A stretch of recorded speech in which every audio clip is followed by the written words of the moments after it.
Happy Sunday, happy CVAL West. We are back. Daniel Jobin and Adam Scholes. We are here to take you guys through what has been a fantastic split so far. We have two fantastic matches on the docket for today. How are we feeling about today's matches?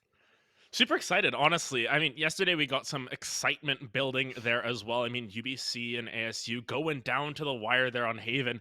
We watched that replay back specifically. Oh my goodness, it was just a series of unfortunate events. Honestly, we might need to make a content piece just on that. Yeah. Much to the dismay of UBC, of course. But of course, we've got two matchups today for you: UCI versus ASU, and then of course our winners finals: Demigods versus UCR Blue. Going to be some very exciting matchups here, and we actually have a highlight reel from yesterday, Yes. sort of breaking down a lot of what happened and giving us a little look about where we go. And I mean, yeah, we mentioned one or two of the Enemy plays in that little remaining. preview there, but there were so many insane plays. We saw One four-man enemy remaining. lockdowns. We saw spray transfers. We saw that. Oh, we saw Hemmer get bumped off the plant with quite want to literally find it! what was a pixel swipe. Perfectly planted in the ground. Did not get it off in time. We saw so many insane plays, even from the losing teams from UBC, from the other side. Just so many good plays, but ultimately, two teams had to win and two teams had to lose. Yeah, and of course, even in our first series, which we have a few less highlights of there, UCI, they were 9-3 up on Icebox, almost looked as if there was that comeback brewing, 6 rounds in a row going back the opposite way. So no matter what we're going to see today, it's just going to be high-level gameplay, and we know that we have the precedent for these teams. So just really looking forward to see what strategies they pull out, especially considering, we get to see this tournament in adjacency with pro tournaments, which is really nice because you get to see where some of these teams are getting inspirations from, or even if they've got different strategies or how big their brains can get in a lot of situations, because we've gotten to see some really interesting plays, just consistently rotating around back and forth at will. And I'm really curious to see how that will translate over to today, because of course yesterday set a very high level of Yes. gameplay, at least as a precedent. We're looking to see if we could replicate that today. Yeah, the entire split has been a very, very high precedent, and we are going to have a best of five later on. That UCR Blue Demigods match is going to potentially be that full 5 map, so you're going to have lots of time to download information, try to figure out what strategy you want to go with, what you think is going to work out best in the end. So we're going to have a lot of time, a lot of chances to make those adaptations. And again, like you said, any team that's left in this bracket is definitely, deservedly of being here. They have all earned the right to be here. And I mean, these are some of the best teams that we have left in the West. Yeah, and I mean, it's really exciting to see the best of five as well, because we're guaranteed to get some of these maps that teams are more known for. UCR came into last split saying, we are the kings of Ascent in every single way. And they got schooled on Ascent in a lot of ways. Yes, there was a pretty massive comeback. I think they came back from, 12-6 down, did end up falling in overtime. I believe that was the USC Cardinal. But Yeah. nonetheless, there is such a high precedent in terms of what these teams are ready to offer that I'm super curious to see what maps we're going to get. I want to see what different comps we're going to get. And finally, we might get to see Split back here. One of those things on our bingo card that we were talking about, Split as a decider map, might come down to the wire there with UCR Demigods as well. I think both of us are predicting that the series at least will go to 4 maps, potentially to Yeah. 5. So nonetheless, going to be very exciting to see how that goes out. Yeah, without putting any voodoo or any curses, any hexes, I think we're guaranteed to get 4. I would love to see that 5 split. Has historically been that deciding map. But before we get into all that later on, all that best of 5 talk, I do believe we did have an interview, or we have a couple of fun facts, a little bit of breakdown on the first team, going to be UC Irvine. We're going to see what they have in store. They played fantastic yesterday. They ended up taking down, I believe it was UBC, or rather UCSD Gold in that first match. They say not known for just their skills. This is a very, very smart group of players. They have a lot of experience around them. They have Cowpie. Fifi has lots of Game Changers Academy experience, and they had a lot of momentum on their side lately. They've been playing extremely well, and they are ready for the challenge. Yeah, and honestly, I was most impressed with Fifi's performance yesterday. Two very solid performances, pulling out various different agents, willing to sort of fill whatever niche is necessary. The KO on map 1, switching over to that Sage on map 2, and showing that, hey, she's not just your healer. She was top fragging in that game as well. So, it's just those difference makers that really come through, and you need to have them show up at this stage, because this is effectively one of your last chances here to get an automatic berth, at least into those Yeah. CVAL finals. But of course, we've got ourselves our interview. I believe it's actually with Kyle. We misput it as Cowpie, but it is Kyle who is on the interview. So we're going to have that interview rolling for you right now. One isolating the 1v1. Richie is able to tap bomb. He knows where Veo is. Oh, Richie! The Valorant team kind of formed about 2 years ago when the game was first coming out. It was originally just a club team, kind of for fun. But this year is actually the first year that it's scholarship team under the UCI actual college banner for the esports program. It's the pilot program, so it's the first year that we're actually playing under the school's name officially. I've been on the team now for this will be the second year. This year, we have 2 new faces on the team, Richie and Fifi. Being the first year that it's an actual team, we're all kind of feeling each other out, trying to get a sense of each other's play styles. But I think we're all vibing and synergize pretty well. I think we want to just come out playing as hard and as well as we can.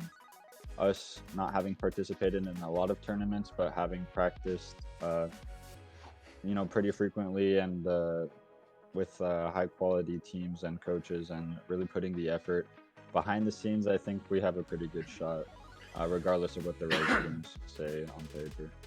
I think that there's always a rivalry between us and the other UCs, especially because at the start of the school year, they were the teams that we were scrimming the most frequently. There's definitely a sense of rivalry between us and UCSD, especially now in the tournament where the stakes are a lot higher. Good luck, have fun. Take it back in.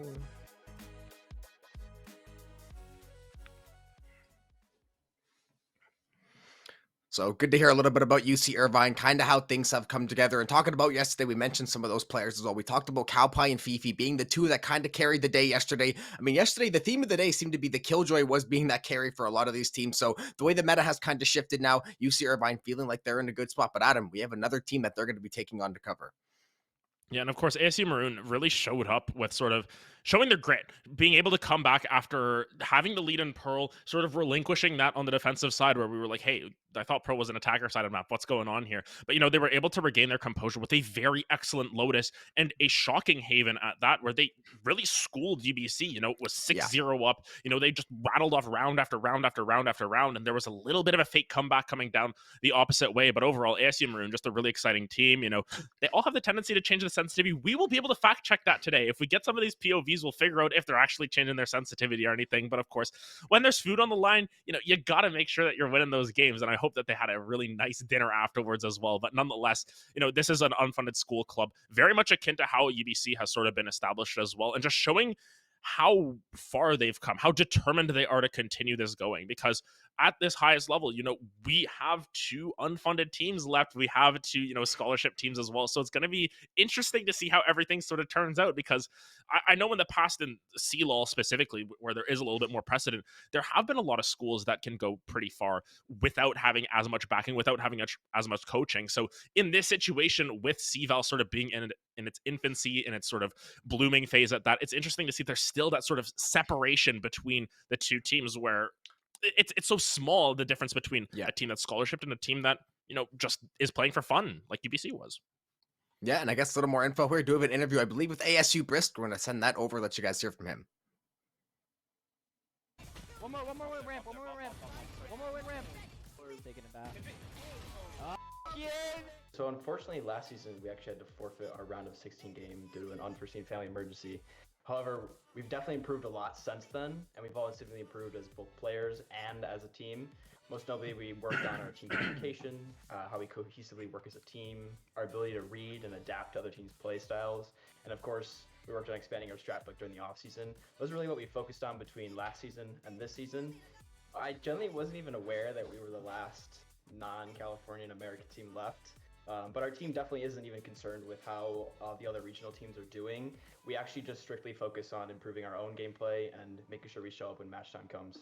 ASU VALORANT as a whole, we're a club-oriented organization. We aren't supported by the school as a whole, but we're supported by our club, all the students. So we love them to death. They're awesome.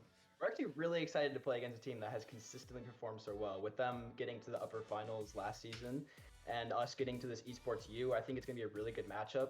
We've put in a lot of work as a team to get to this point, and so we're really excited to apply it to a situation that really matters. And in the end, our team's our own greatest enemy, so as long as we got to a good start, I think it's going to be a very interesting game. Hopefully UBC has done their homework on us, because we'll be coming prepared and we're ready to win.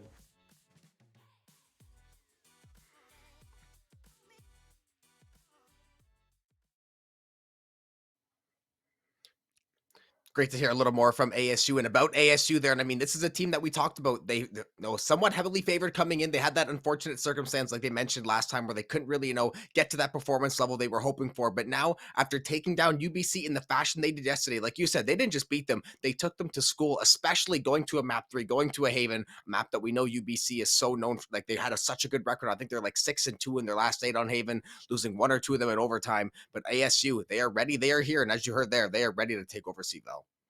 Yeah, and honestly, just super excited to see them go toe-to-toe with another very strong performance from yesterday in UCI. So, while the interview is specifically predicated towards their opponents from yesterday, you can still see that sort of transition overwards. Yeah. And of course, with their preseason rankings, UCI can come into this sort of as underdogs in that sense. But of course, ASU Maroon, they've still got that grit about them. They were technically underdogs yesterday. One thing to note, CVAL Hub, all the predictions, 8 out of 8 of them predicted UBC to win. And now there's started to be a little bit more doubt coming through. There's a couple more ASU Maroon predictions coming down. I think it's 3 out of the 8 they're predicting ASU to win. So we'll have to find out how it all plays out. But nonetheless, we have our fun little segment as well. We got the bingo card. We got to bring it. Had to bring back the bingo Today. card. You can see we made some pretty decent progress so far across the board. We do have mirrored comps that is actually going to be checked off as well. Chamber on other map other than Lotus. I mean, we already saw, I think we saw maybe picked once yesterday. I think it was on Lotus though. Yes, So it still was waiting to IK. maybe catch that second map. The 5 duelist comp, another one that's a little bit out there. Not going to see that one. The Demigods game finally coming up today. The UCR Jason one. A couple of these were, predicated on today's matches. So hopefully as we get through these games, we're going to see a couple of these.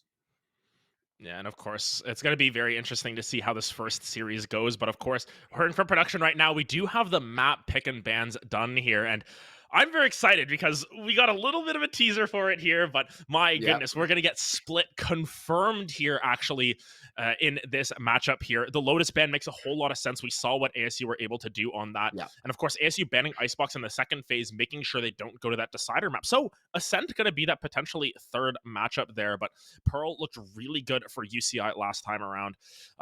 Pearl was a little bit shaky for the side of ASU as well. So I'm curious to see how they sort of reflected from yesterday, what they did to change, and see if they can come into Pearl this time around with a little bit more of a clear mind. Yeah, the one thing, Split is definitely going to be that interesting one. Not a lot of these teams have gotten back into Split. They haven't really, gone back there. So maybe now that we have had a lot new agents since Split has been removed from the game, a lot of strategies have developed. There's still some similarities and some similar play styles, but say using the Astra, there's so many different things that Split is going to provide us, and getting it as a map too. It's not going to be that decider map that's on our bingo card, but still we're going to cast it. I think we're going to end up casting every single map by the end of this weekend. Yeah, I think the only one we're missing still, we haven't done Ascent yet, which we have the possibility of doing. We haven't done Fracture, but we've gotten through Icebox. We've done Pearl a couple times. We got Lotus. We got Haven as well. So, I mean, there's a high chance that we're going to get through all of them via, especially the best of 5 that's coming later, where there's less bans, right? But nonetheless, very curious to see how it all plays out. It's going to be an incredible day of games, all said and done. And of course, should be heading into Agent Select shortly here. I want to see what ASU do differently on Pearl, because we saw both of these teams on Pearl, and UCI obviously looked much better than ASU did.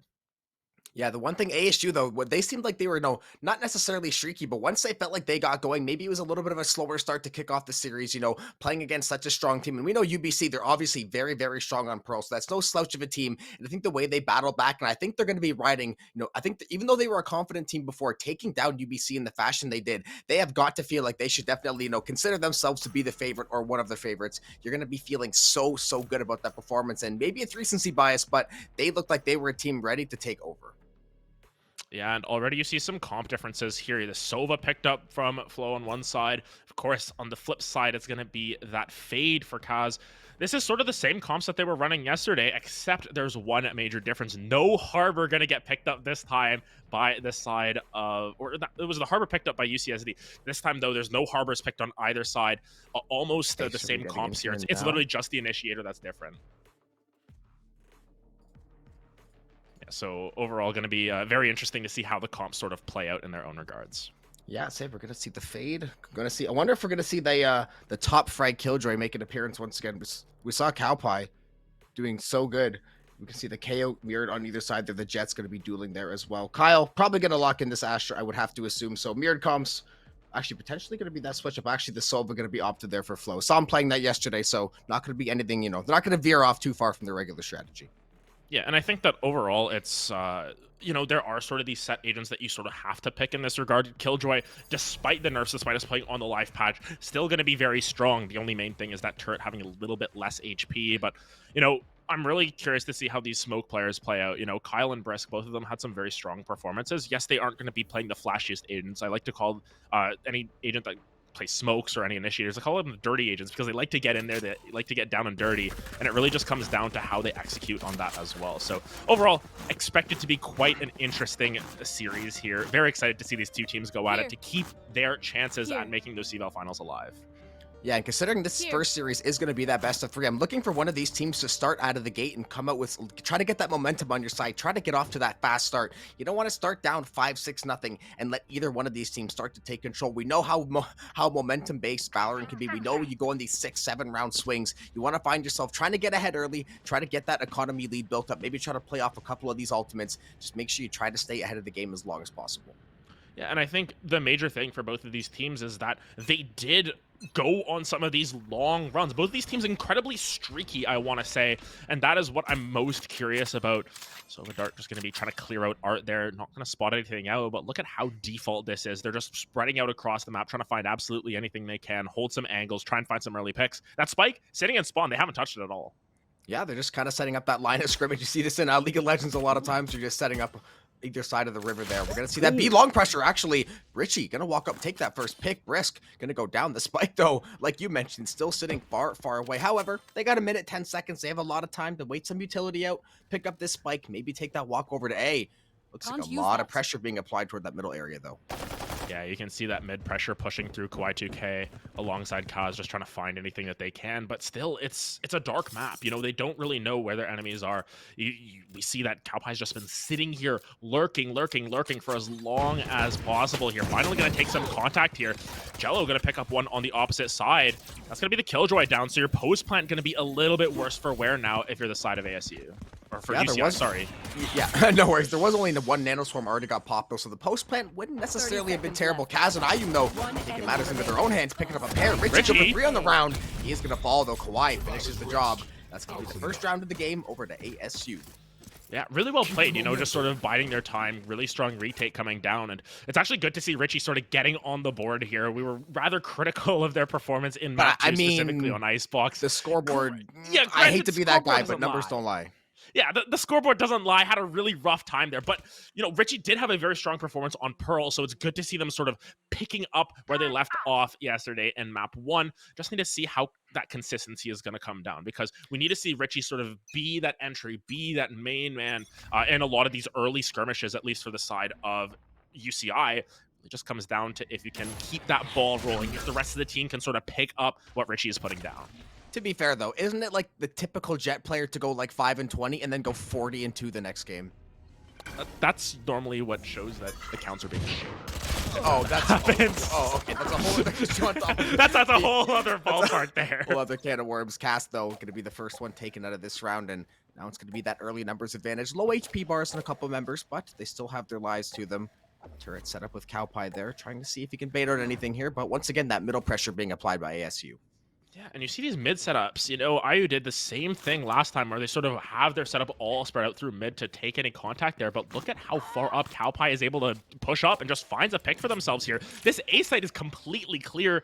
Lights are on, but nobody is home, and now forcing over some rotates here. But Brisk, Brisk turns around, finds one. Looks gonna find, he's gonna find a second one behind the box. Kyle, they both gonna fall to the strafe there. Now that Spike gonna be dropped. If they had gone to B, it would have been completely open as well. Jello made that rotate from B over to A. 3 on the round for Brisk. The battle Astra, Kawaii taken down. Cowpie. Brisk gonna finish things off with the 4K. The Astra getting it done, and look at that HP. Not even close. They're saying, you know, staring at the Tactibear. Yeah. Showing what's up there. Because honestly, Brisk, great round there. Just holding that angle. Knew that there was a lot of damage taken from Fifi and Kyle on the initial contact there. So was just able to turn that around, use that Spectre, use that spray down, and find a couple for themselves. And now, bonus round going to come down. IU just not even going to buy anything here. And I think that's the smart play. You know, you're just going to get your util. You're going to get dropped the Sheriff here, actually, as well. So it's not going to be the cleanest of bonus rounds. It's definitely going to be heavily preferred towards the side of UCI. But once again, we've seen these bonus rounds just go absolutely crazy from time to time. Jello beating the timing here. Going to find Cowpie, but it's Brisk trading it out. It's a 1-for-1 to open up the round. I was gonna say some of the sheriff play that we saw yesterday. Honestly, I don't even care if they use the sheriff as yeah. like their half forward. At this point, we've seen, especially on the battle killjoys, we saw some ridiculous. There were some shots yesterday where I literally we had to like watch the replay 0.25 slow motion to see what even was going on. But once again, going to be that slow approach. Very heavy A stack from ASU. After that early trade, I'm guessing they were maybe expecting 1 or 2 more members to show, but not going to give the game away quite yet. B-Long going to be looked at least a Nano Swarm blocking off connector. B-Long looks like it's going to be that walk side. They're going to maybe send that recon dart forward and decide they want to push this way.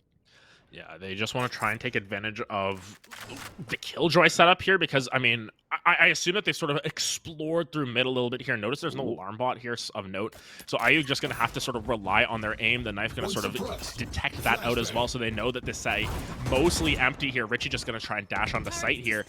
Oh, IU. Going to plant, but IU. Oh, no! Spike planted. Oh, no. Tragic for IU there. Thought they had the angle, but wasn't able to find the head. Richie, 40 HP though. Did take a couple bullets there. Still alive though. Cass on the Bulldog. Trying to see if he can spot out Richie or Fifi in the back. Richie takes down Brisk. He's going to try. Go back to safety. Oh, the right click. The headshot. Fifi going down. Flo trying to hold B long here. Cass trying to spot out what's going on here. 3v2 still advantage. Kyle takes down Cass off the top rope and into the ground. Now Kawhi only on this Spectre. Richie just trying to play time. Trying to use the dash. Flash goes through, but Kawhi not gonna have the time. Is gonna find the headshot on Richie though. That's that 40 HP to kicker.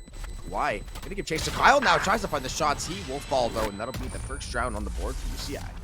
Yeah, just trying to get any exit frags there. Honestly, Kawhi perfectly fine to fall down, whether it's to the spike or to Kyle there. Granted, you don't want to give over those alt orbs as often, but nonetheless, good round still coming through from ASU. They took a couple of guns out of those inventories, going to force them to dig a little bit deeper into those pockets. Specifically, Kalpai here going to be forced onto light shields. Richie just going to have to pop those knives as well, but it's full buys coming through, full shields. Everything is good for the side of ASU. They're feeling rather confident, but now 4th round, of course, this is the big one. Gun round versus gun round. Who's going to come out on top with their executes? We've talked about how strong the attack side for Pearl can be, but, you know, interesting to see that this is UCI's map picked, and instead, it's ASU starting on the defense here. So they opted to pick defense first here. Interesting how that works out, because, you know, from time to time, you might just see some switches in the meta, and maybe they're just starting to think, hey, Pearl is more defensive sided than we thought. Brisk gonna get shot down there. Does have the Cosmic Divide. They could potentially try to invest at some point. They're gonna send Richie, it looks like, on the Blade Storm backline, maybe to scope out something in mid. Kalpai and Brisk. He's gonna go for the Alt Orb, 1 away from the lockdown, so potentially something to keep an eye on if he's able to pick up another kill or get a rotation. Prowler, no info exchanged quite yet. Brisk playing inside of the start, trying to wait. Kalpai not wanting to give away any space, tries to wait for the haunt, but not going to tag it as well. With that knife, really good to follow that up just to make sure it clears out all that area. You can hide away from the haunt, but you can't hide away from that 0 point. Richie, though, pushing forward aggressively, looking for space. Ooh, just dodges away from that seize as well. They've taken control of Art here, but Kaz gonna find that first kill into Kalpai there. So all of a sudden, your main lurker is gone, but Richie finds the head to trade it 30 back. seconds left. Beefy gonna get the plant down. Now we have a 4v4. Cosmic Divide could still be invested if they decide to. 0 point gonna connect there. Flo takes down IU now into the 4v3. Kawhi takes down Kyle though. 3v3. Blade still online. But look at the health bar of Flo. I think he has 1 HP. The fragment grenade just gonna not land. Flo still trying to swing here. Richie with the Blade Storm though is going crazy. He's got 3 on the round so far. All on Kawhi. He's surrounded by these members. Oh, Richie, 4 kills with the blades. That's how you get it done, and that's how you tie this game up. Yeah, great play from Richie. This is what we need to see. We need to see them get unlocked around the map here. Has the credits to sort of dole out the dough as well here. Now, ASU finally forced back onto a save here. It's going to be 4 sheriffs and a stinger. Sounds like the beginning of some bar joke or something, you know? They all walk into a bar, either 4 stingers and a sheriff, or 4 stingers, yeah. The 4 sheriffs and a stinger, yeah, there we go. Punchline is, you know, it doesn't matter because there's going to be a full buy on the opposite side. But, you know, Richie getting off the ground early, 9 kills in 4 rounds. This is excellent. We need to see this player sort of pop off. One of the newer players on this team, definitely one of the more mechanically gifted players as well. Once again, that's just that variance. We need to see him sort of replicate that in the map 2 or potentially a map 3 if it gets that far. What'd we say? It's 5-20, and then it's 40 kills the next game, and you get 4 Ks with the Blade Storm. It's just textbook. It's elementary. It has to be. I mean, it's the Jet paradox. You either the top frag or bottom frag, nothing in between. It is impossible for a duelist to be anywhere other than that, of course. If you ain't first, you're last. Yeah, exactly. We saw great performances out of, the Killjoys, regardless. We saw great performances out of everyone. But look at this push, so aggressive up B main. Kawhi, what a flash around the corner. The star, though. The wall bang. Fifi gonna be good for only one kill gonna be exchanged. Look at this short pocket though. Brisk fitting in the pocket. Gonna get taken up by the Vandal though. It's just that weapon advantage. So tough to deal with. The lockdown's gonna get invested. Even on the eco, Richie's gonna find another one. So I guess, hey, might as well just use the lockdown. You don't want to wait 3-4 rounds before you get good use out of it. You can secure the round. Richie. Shots to IU and Kaz trades one out, but only one member left. Lockdown is going to finish off there. One member, I believe, on the IU is going to go down, and UCI takes 3 in a row. And it's one kill going the opposite way. It really doesn't matter in the grand scheme of things. Not really going to do much to keep that economy in check. And now the snowball starts to come down. Fifi has enough to buy herself a gun if she wants. She can get it just passed around and everything. But yeah, Jello, 50 credits off of getting those full shields, unfortunately, will still be able to carry that operator. And we saw Jello do some really good stuff on defense here last time with that operator, still just holding all these angles and making the map a little bit more contained. And I think that's the goal with this operator. Yes, Jello hasn't had the sort of pop-off performances quite yet, but it just depends on how long it is before they sort of get unlocked. And, maybe they're just sort of a map 2, map 3 sort of player. Map 1 just sort of them warming up, getting the hands all toasty. Yeah, and even though UCI has the momentum, if ASU can walk away with even like a flawless, it's a tie game, the economy will be pretty much dead even. So all they got to do is find a couple picks, try to set up some play. They have a lot of ultimates too, and valuable ones at that. They have the Nightfall, they have the Null Command. They could end up popping that Divide to try to set something up. So they have a lot of playmaking ability.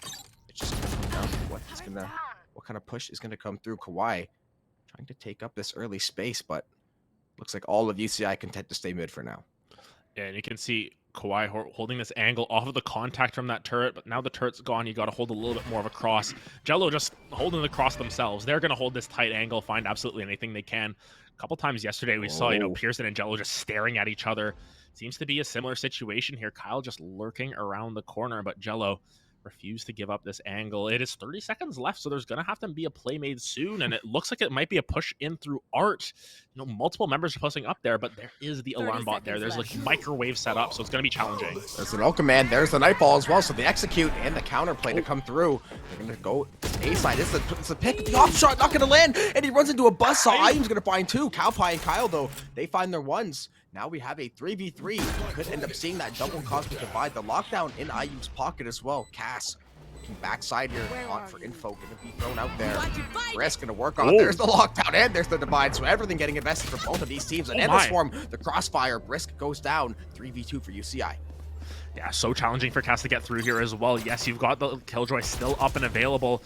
The lockdown going to detain 1, actually. I don't think they know where that is, though. I believe that is Fifi just holding Art as well. They're going to try and push, find anyone they can. They find the 2, and now it's down to Fifi. Just let out of the cage.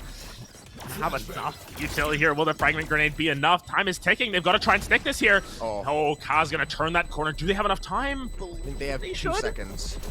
Or like 1 second. Oh, not even. Not even. Woo. Wow. 0.68 seconds left. That was close. Fifi, that was a great fragment grenade. The flash too. That was a great 6-7 second delay. Unfortunately, it was not enough. And I mean, if this game's going to keep being back and forth like this, we are in for an absolute treat. We're going to see that operator immediately getting repurchased. The Guardian full armor for Kawhi. The other side should be that full buy coming through for UCI once again. Yeah, fasten your seatbelts here. It's going to be a wild ride because already you can see the differences in strategies here. Richie 11-4 here, having a fantastic opener here, but still, nonetheless, those 4, that's their 3 of them leading to an ASU victory. Nice lineup to clear out Club there. No one's home though, so they're just going to back off. And once again, they're just defaulting. They're willing to open up the map. They're willing to sort of look for these angles, but look at where Jello is. Jello is so far up on B. They have to expect this here. I mean, surely. This mid push once again. The Owl Drone, they are going to sniff that one out. Jello, he's going to have to back off. But I get chased down. Be long here. Should be able to get away, though. Going to jump away. Swinging the knife. He's going to re-engage it. Richie, though, tries to find the Vandal shot. Jello playing with fire. Now this B long push looks like it's going to be that commitment. They had the Astra playing far away at A. They could end up rotating, but look at, once again, the mid pressure from ASU. They're going to try to cut off this rotation if it does come through. Yeah, the knife got broken there, I believe, as well. So just making sure that they don't get any extra information. Look at their Look at setup. this. So good for it. Look at Brisk. Oh! Great find. And Richie's down. The A site, they could potentially open up the A site here. That's the one thing. Oh, They the have their own wraparound. Astra backside. This is the beautiful thing about Pearl. Jello finds the off shot. Oh, the spray and the timing. It is a 4v2 for ASU now. Flow has the Prowler, the Fragment Grenade to try to zone off there. They got to try to find the plant here. The C's, though, gonna delay. Get the decay. Kaz gonna find some damage. He's gonna get taken down. BB finds 2, though. Now in a 1v2, the Fragment Grenade for chip damage. Oh, that's low HP. Headshot, 3 on the round. Jello with that op, though. The only one left standing, and the plant will come through. Oh man, it's down to Fifi here. This could actually be a 1v4 clutch, you know, got those 2 kills after they fell. Oh, but Jello finds the head, turns it around, and Fifi did everything that she could there, but unfortunately, the operator reigns true. Yeah, the operator, always that deadly, the great equalizer in Jello. Like we said, that slow start, but all it takes is 1 or 2 op shots. You can get the momentum going your way. And I mean, hey, you had that slow start, but your team was still keeping you in the game. Now we're going to see that timeout getting pulled nice and early. Try to get things ahead of the time. Like I said, you don't want to get behind too far early in one of these series, especially in these best of 3s. You want to get on top of things, get that game plan reset, even if you need that little bit of mental reset and try to get back in it. Yeah, and honestly, it's still going to be a rather cohesive buy coming through from UCI. If anything, I'm more worried about the buy on the opposite side there. Kawhi has a whole lot of nothing there as well. Might be able to get a Bulldog purchased by Kaz there, but nonetheless, it's ASU completely turning themselves around after a couple of shaky rounds in between. You know, they lost their save round and everything. They weren't able to convert on their bonus, but nonetheless, they're able to bring it back with some really clutch performances. Kawhi it was Kaz cleaning up that round there, I believe. You know, Ayum has had some great plays, Jello as well, being able to close out some rounds for them as well. So nonetheless, consistent performances coming through from the side of ASU. And that's sort of how I see their team. They're a team that is very well-rounded. You know, we talked about how, you know, there's 5 players from 5 different countries on their team, sort of all coming together to create this fantastic roster. Whereas on the flip side here at UCI, they just need to sort of play a little bit more patiently, I think. They've been a little bit quick on the trigger in some of these executes, and maybe that's sort of going to their disadvantage. Yeah, I was about to say, call me crazy. Maybe Jello was going to toss Kawhi the op and then Bladestorm, but he's just going to pick up the Bulldog there from one of his teammates. I think Kaz going to bless him up there. He's going to get set up, be long here once again with this op. It looks like an A side pressure might be the move here from UCI rather. Cowpie going to get blocked off by that initial star. Kaz going to send the Prowler, trying to get some info, going to get shot out there, so they're going to get a little bit there. Maybe back off with that 0 points. Owl Drone going through mid there. Heavy push through A once again. They always try to put this pressure toward mid. Yeah, but look at the counter push through Art here. There's 3 members strong. I don't know if Richie is going to expect a Kawhi coming around the corner, finding 1, traded out. Kaz finds 2 there. That's a fantastic read. Right off of the timeout, they say, hey, listen, they might be pushing through somewhere they haven't before. Art has been sort of desolate ever since Brisk got that 4K, but now Kawhi coming around the side here. This is going to be challenging. Kawhi holding the angle. This is a beautiful hold. The spray, though. All that KJ utility, though. Gonna have to shoot through the turret. The Nano Swarm was there as well. 0 point. Get activated there. Cowboy now gonna play off his own turret there. Plan is gonna be started. The Bladestorm gets popped as well. Richie gonna try to start Jello, rather gonna try to do what he can. The Null Command gets popped to retaliation. Gonna shut down the Blades. Beefy trying to go for the spray. Cowpie gonna take out Ayum. 3v2 for UCI now. No command still in effect. Beefy's gonna be good for that one. 3v1. The Blades not online quite yet, but the operator is. Jello's gonna find the first one. He's gotta find 2 more though. Yeah, and has an inkling of a feeling they know where they're playing from. It's going to be challenging, switching over to the Vandal to see what they can find. Can Jello do it? We've seen them do this before. TikTok jet. Let's see it. Oh, got a miss on the knives there. Going to be so challenging. Has 3 left. Not going to find that kill. They're running out of time here. Pulling out the shorty. Going to find 1, but time not on their side. Cowpie clears out the round, and UCI, they take advantage of their timeout, and they find themselves around to win back. Everyone knows the shorty is better than the Bladestorm. This is common knowledge. So obviously, you know, had to go and find that short corner kill. But nonetheless, that was a beautiful null command to kind of shut down that pressure. Because that Bladestorm, if he was able to updraft over top of that site instead of having to hold that angle with the op, could have made a heck of a lot of noise before they were able to vacate. But gets shut down midair. The operator's just not quite enough, and they're not even going to take this op into the next round. They're going to let that thing lie where it stands.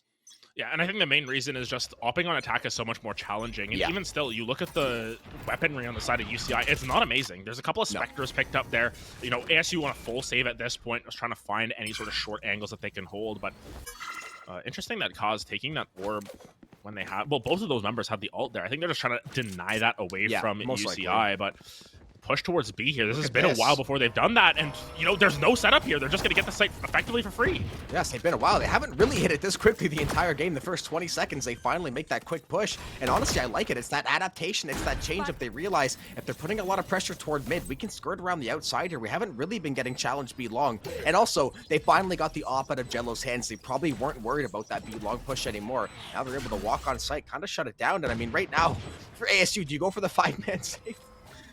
I don't think you go for a save, especially There's no on point. pistol. It's just funny. Yeah. They're so far away right now. They're never going to get on site. I think they're looking for some exit frags out through club here. There's 3 members pushing that way, but once again, going to be weaponry disadvantage. The alarm bot's there as well. This is going to be interesting. Kyle just trying to Kyle. hold these long angles.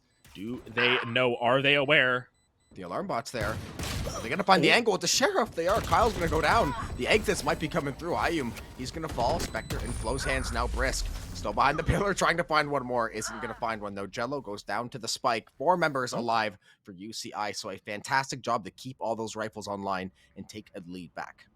Yeah, and I mean, them falling to the spike is a little bit better. They're not giving over all Yes. orbs. I think that the flankers were just trying to see what they could find, maybe get a couple exits. And I mean, they find a kill onto Kyle there at the very least, but nonetheless, still carrying over some guns into the next round. You see Fula gonna be stuck on that Spectre, whatever, it doesn't really matter. They've got the Hunter's Fury if they so desire, but Operator back in Jello's hands here. This is going to be a big round because look at the ultimates on both sides. 5 potentially on the table here.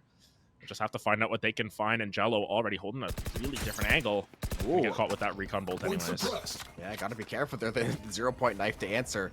Trying to shut down any further utility use. The lockdown's gonna get invested on this B side, so definitely gonna have to try to go for that B flavor. The rotations instantly coming over for ASU. Cowpie has the spike and be the first man on. Richie finds the first kill, shutting down the Killjoy. That is gonna be massive. Yeah, but Quiet there to answer. Kyle there to answer once again. It's just a parade coming in through halls, just one person at a time getting traded back and forth. It's a 3v3 now, but you've got some really good ultimates available. The Cosmic Divide, you've got it available for Brisk and for Kyle. You have that Nightfall as well if you want to try and retake, but it's going to be a challenge here. My Kyle, face to face with Kaz, that's going to be gone, and now here comes the opportunity for ASU. Yeah, there's the Cosmic Divide and the Nightfall, so they want to take over this round. Cowpie finding yet another kill, though, trying to delay this as long as possible. The time not on their side. The Haunt gonna get taken out. The Scan, though, the Seas trying to see what they can cook up. The Cosmic Divide. The Nano Swarm gets popped. The Spray isn't there. Flo takes down Jello. All onto Kaz. Has to play the guessing game. Cowpie takes him down, and a very back and forth round goes UCI's way once more. Yeah, and the wall looked good. It was just really challenging because there's 3 people on the opposite side there.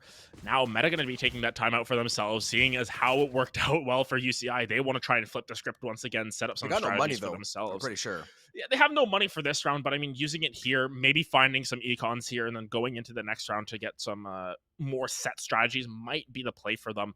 It's more so just those ultimates, not quite used to the best of their abilities. That Nightfall just hit nothing there. It was information, but not a whole lot of information. You know, that wall was a little bit better, but nonetheless, I'm curious to see if ASU can sort of get it back in their favor because, of course, last time around, they had a stronger defensive half. They had themselves the advantage going into the half. They're 8-4 because of a good defense, and their attack sort of fell apart. So now you're in a little bit of a precarious situation where the one consistent that you had from last time, your defense being strong, is now a little bit more in the flux, and you have to flip it around on attack. So just trying to scrape together maybe 1 or 2 of these rounds now.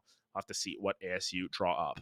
Yeah, and I think you hit on a good point, too. Those ultimates at the end of that round just felt a little bit like forced and like a little too reactionary. Like they kind of felt like maybe they weren't going to win the round. We saw the 1-for-1s back and forth. And eventually they're just like, okay, we're going to kind of throw everything here. We're going to hope that it kind of works out, which kind of, you know, burned your team for the rest of this half. Now you have 3 of those ultimates that you invested. All we're going to get shut down these last 2 rounds. You got some sheriffs, like you said, though. You're trying to play for the eco. Richie, he's got the Bladestorm in his back pocket, too. So he's counting on maybe getting an op next round, maybe getting another full buy and just saying, hey, I'm going to go Judge for the short range. I'm going Blades for the long. Yeah, not a bad play either. This 0-point knife not going to catch anyone out, but yeah, Blade's going to get popped as well, and starting to move a little bit quicker here. You see, ASU, they're trying to find control over A here. They're trying to rotate around the opposite way. They're trying to do the good old Pearl strategy where you just end up switching sides. That might be what they're doing. You can see them pinching up heavily here, but thus far it's basically an A versus B split as opposed to a T versus CT split. It looks like B, they're going to at least go try to clear out B here because we see the spike now going to rotate no toward one that there. long section. Yeah, I mean, no, It's clear. literally, it is clearer than Wow. free. This is completely free. They're going to get wind of this real soon too. Richie going to dash on the backside here. I think they're almost confused in a way. It's so empty. There's no one around. Fifi going to go scoop up the alt orb. The only good thing, I guess, if you're ASU is that you've bought yourself 25 seconds of them not planting yet, but they're going to be set up to the nines with this Killjoy and with all this utility for this post plan. And look, they still haven't got halfway across the map. Yeah, and watch IU here. This is going to be pivotal here. Spots out the jet. Yeah, that's already That's going to be tough. one gone, but there's Lockdown, three pushing up gone. through mid once again. This is going to be dangerous here. This is messy from ASU. They're retaking so late here as well, and they just got bamboozled. And the only one of the only two ultimates they had potential to Jello. use is taken off the board. Now Jello is going to at least find Flow. The Blade's still online though. Alarm bot triggered. Brisk with the headshot. Richie's down. Blade Storm offline. Kyle and Fifi going to town though. Only one member stands. Kyle's good for 3. The Battle Astra in full force, shutting it down, keeping that divide in the back Last pocket round too. before the switch. UCI taking another round. Yeah, and they just all filtered into the same spot. That alarm bot made them all vulnerable, and then any sort of util that's thrown there, any sort of shots that go their way, just doing double damage. That is a detrimental round there, and now you've got yourself potentially an operator for Richie. You might carry both. Might just start tossing the Vandal with him over alongside that operator if they so desire, but it's the operator on the opposite side for Jello. They need to try and find 2 here. It is pivotal because this is your last chance to sort of salvage out a close round. You win your pistol next time around, which ASU have been very good at doing, and then this game's all tied up. But once again, 8-4 is very different from 7-5. If you win pistol, you win anti-eco. It's the difference between, you know, being tied or being down 8-6. Yeah, and I'm sure we've seen one, but have we seen a defender lockdown? I believe we saw one. Just 1 in 11 rounds away. I think we've seen 2 or 3 attacking lockdowns. So just not really finding the timing, the economy. That's what it can do when it's kind of a mess. You debate when to use your resources. Brisk though takes down Fifi immediately, but immediately gets answered. The divide is going to get placed down now. Null command also in effect. Planted. Kaz now on the other side of this divide. The lockdown now going to get burned now. I mean, might as well. Last round of the half. You got to invest everything. Jello on the op back side though takes down Cowpie. 4v3 lockdown still in effect as well. So a very, very solid setup here for ASU. Yeah, but the lineups, once again, you're going to try and throw this down. Hunter's Fury going to come through as well. Not quite going to find that last tag onto Kaz. Yep, they're going to be able to dodge around it, but it's already halved. It is half. They're going to get it. They're going to stick it. They got it. 7-5 half. 1 enemy remaining. Yeah, the Ninja Defuse at that, you know, sort of out of nowhere. Jello just Switching sides. patting this KDA at the end of that as well, but nonetheless, it's a very, very strong play there to have to spike when they weren't expecting it and then just finish it off. Yeah, and 7-5, a whole lot better than 8-4. That is a great way to end the half, using that utility perfectly. Well-timed lockdown, well-timed everything. Brisk being the first one to get that first kill. Kind of opened things up there, and you get yourself at least somewhat back in striking distance now. And UCI just looking to find the answer now. These first couple rounds are always so pivotal. You try to win pistol, you try to win the bonus, get ahead of the scorecards early. See what you can do with the rest of this half. Tech pause coming down as well. Might be an issue with a monitor here, so we'll have to see what ends up happening in that regard. Nonetheless, though, it gives us a little bit of time. Gives us almost a little bit of a halftime, which is nice, just to sort of break down exactly what's gone down. And I mean, UCI once again showing that they are very confident on Pearl. It is one of those maps that maybe should have warranted a ban in that sense, or maybe ASU were a little bit more confident going into this one, having talked over their games yesterday. But nonetheless, it's sort of a similar situation. It's a similar turnout. And now it's going to have to be a stronger attack half coming through from the side of ASU. They really were stumped against UBC's defense. It just depends on if they are going to be able to execute on that in their own regard. Yeah, and then it's going to be round by round. Once they start to, kind of reveal their game plan and what they want to go for, it's going to be with the switch up, the adaptations, both of the reads that these teams are going to make. We saw ASU likes to take, they enjoy taking that mid control when they were playing defense. Now they're going to swap things over. We have to see what they have in the tank. Yeah, I have to find out if their attack will ring true. And look at this already. Getting red here is UCI. They've sent 4 members towards this A site, but it's 5 towards B for the side of ASU. Going to try and execute on that quickly. And, taking a lot of space here. Have a lot of Astra Stars, but it's going to be a little bit of a flankerooski. Good little ring around the rosy going to come down. Yeah, the KJ setup at B at least is going to give him some indication, at least so we can back off. Not going to get traded out probably early. He's going to go back to safety here, wait for that pinch to come Where through. Jello Jello is. trying to lurk underside of tunnel here. He's going to go for the trade. Shots are found though. Fifi getting a nice read. That's going to be early Spike numbers advantage, planted. but it wasn't for nothing. 1 HP left. Yeah, IU just holding this short angle as well, sort of hearing that there's multiple members coming around on the flank now. When the flanker's getting flanked once again, the counter flanks come down. Brisk, Kawaii 2K gonna find some. IU with the right click One finds enemy Kyle as remaining. well, and now it is all down to Fifi. 10 HP and a dream. Finds another headshot though, and there's still a little bit of a chance here. 1v3 though, gonna be challenging. Still has to defuse that spike. There's a star right on top of it. Gonna get sucked in there, and oh my goodness. Fifi wants off the Astros wild ride here. He's gonna get shut down by Brisk. Yeah, too short to ride the roller coaster. There's not really much you can do in that situation. Very, very good setup by ASU there. They get onto site. I mean, basically B site, pretty much free. They had the Killjoy setup, but, once that runs out, you have pretty much full access to the site. Even though they lost that first pick, able to set up, get the post plant ready. Once you play B long, I mean, pistol round, once you get set up with that Astra B long, it's so hard to get back in there unless you land some insane share shots. So now we're going to see the purchase come through for ASU. Going to be 4 SMGs. Putting IU on that hero rifle. Got to put KJ on the hero rifle. Yeah, and of course, Kalpai being gifted the opportunity, at least, to use that sheriff there. Going to be going for a little bit more of a battle style here. Their aim is good. So, I mean, the sheriffs, once again, they can find their marks, but it's a very similar situation to what we saw last pistol round, or last anti-eco, where it's 4 Spectres plus a hero rifle coming down. Last time, of course, it was the Bulldog, I believe, on Kaz. This time around, it's Jello. Actually, did they swap it around? That's a Spectre. Okay, never mind. That's a Spectre. It looks like a Phantom, but the recon scan makes it look like a Phantom, yeah. Yeah, you can see the damage coming down. Kaz and Brisk Brisk? finding 3 already. Brisk is just like god at these anti-ecos. That's another 3K for the Astra. And now Kalpai has to try and make something happen, but Brisk gonna be holding an off angle here. Finds it once again. Brisk 4Ks on anti-eco. Name a more iconic duo. Second time that's happened this map. Hey, Prime Spectre, Best Spectre, Brisk is putting in work with that run and gun SMG. Like you talked about, the flanker, it's these lurking Astros on Pearl, man. I don't know what gets into these guys. They feel like this is their map to kind of stretch their legs and show what they got going on. I mean, hey, listen, Sentinels and Controllers seem to be the ones finding a lot of these picks lately, so I am all for it. But you're going to be feeling good if you're ASU now. You started this half with a bang. You got right back in the game. You're still going to have that Phantom on Kawaii Ayum. Gonna opt for maybe the Stinger, maybe gonna upgrade that last second. If not, we know he's good with it. Yeah, and I mean, it's just a bonus there, I think. It was Ayum who was the only one to fall as well. And, the Phantom was picked up as well. So, I mean, it's still going to be rather difficult to push into that. Once again, look at this. This is just going to be chaos onto A-Site here. Finally, they're calling their own name. ASU stands for A-Site Hit. That's exactly where they're going. What? ASU stands for A-Site, what starts with U and works with this? Regardless, they get the spike down. A-Site Undertaking. Kyle playing the backside of this. A little bit of a rage, but either way. Kyle gonna get spotted out. Jello's gonna fall though. Kaz immediately there to trade out that one. They're gonna send the fragment back towards site. Kyle maybe gonna start to stick to the defuse. He's gonna swing. Flo's gonna fall though. Kaz gonna fall. VP the spray down through the box. Trying Kawaii the distraction. Kyle the timing. Kawaii gonna get the kill. Oh, he's gonna find 2 on the reswing. Oh, the spray through the cloud burst. It's gonna be all over. Brisk picks up the last one. That's gonna be rifles in hands and an 8th on the board. That's 4 in a row, I believe, or 3 in a row.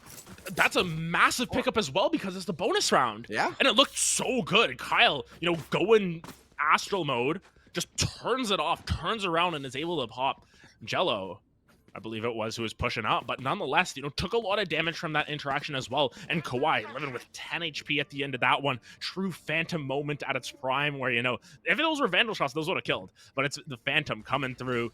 Kawaii 2K stays alive, and it's Brisk once again with that Spectre collecting up the end of that round. And all of a sudden, UCI forced back onto a save here, and ASU looking to take a 2-round lead potentially moving forward. Great knife lineup.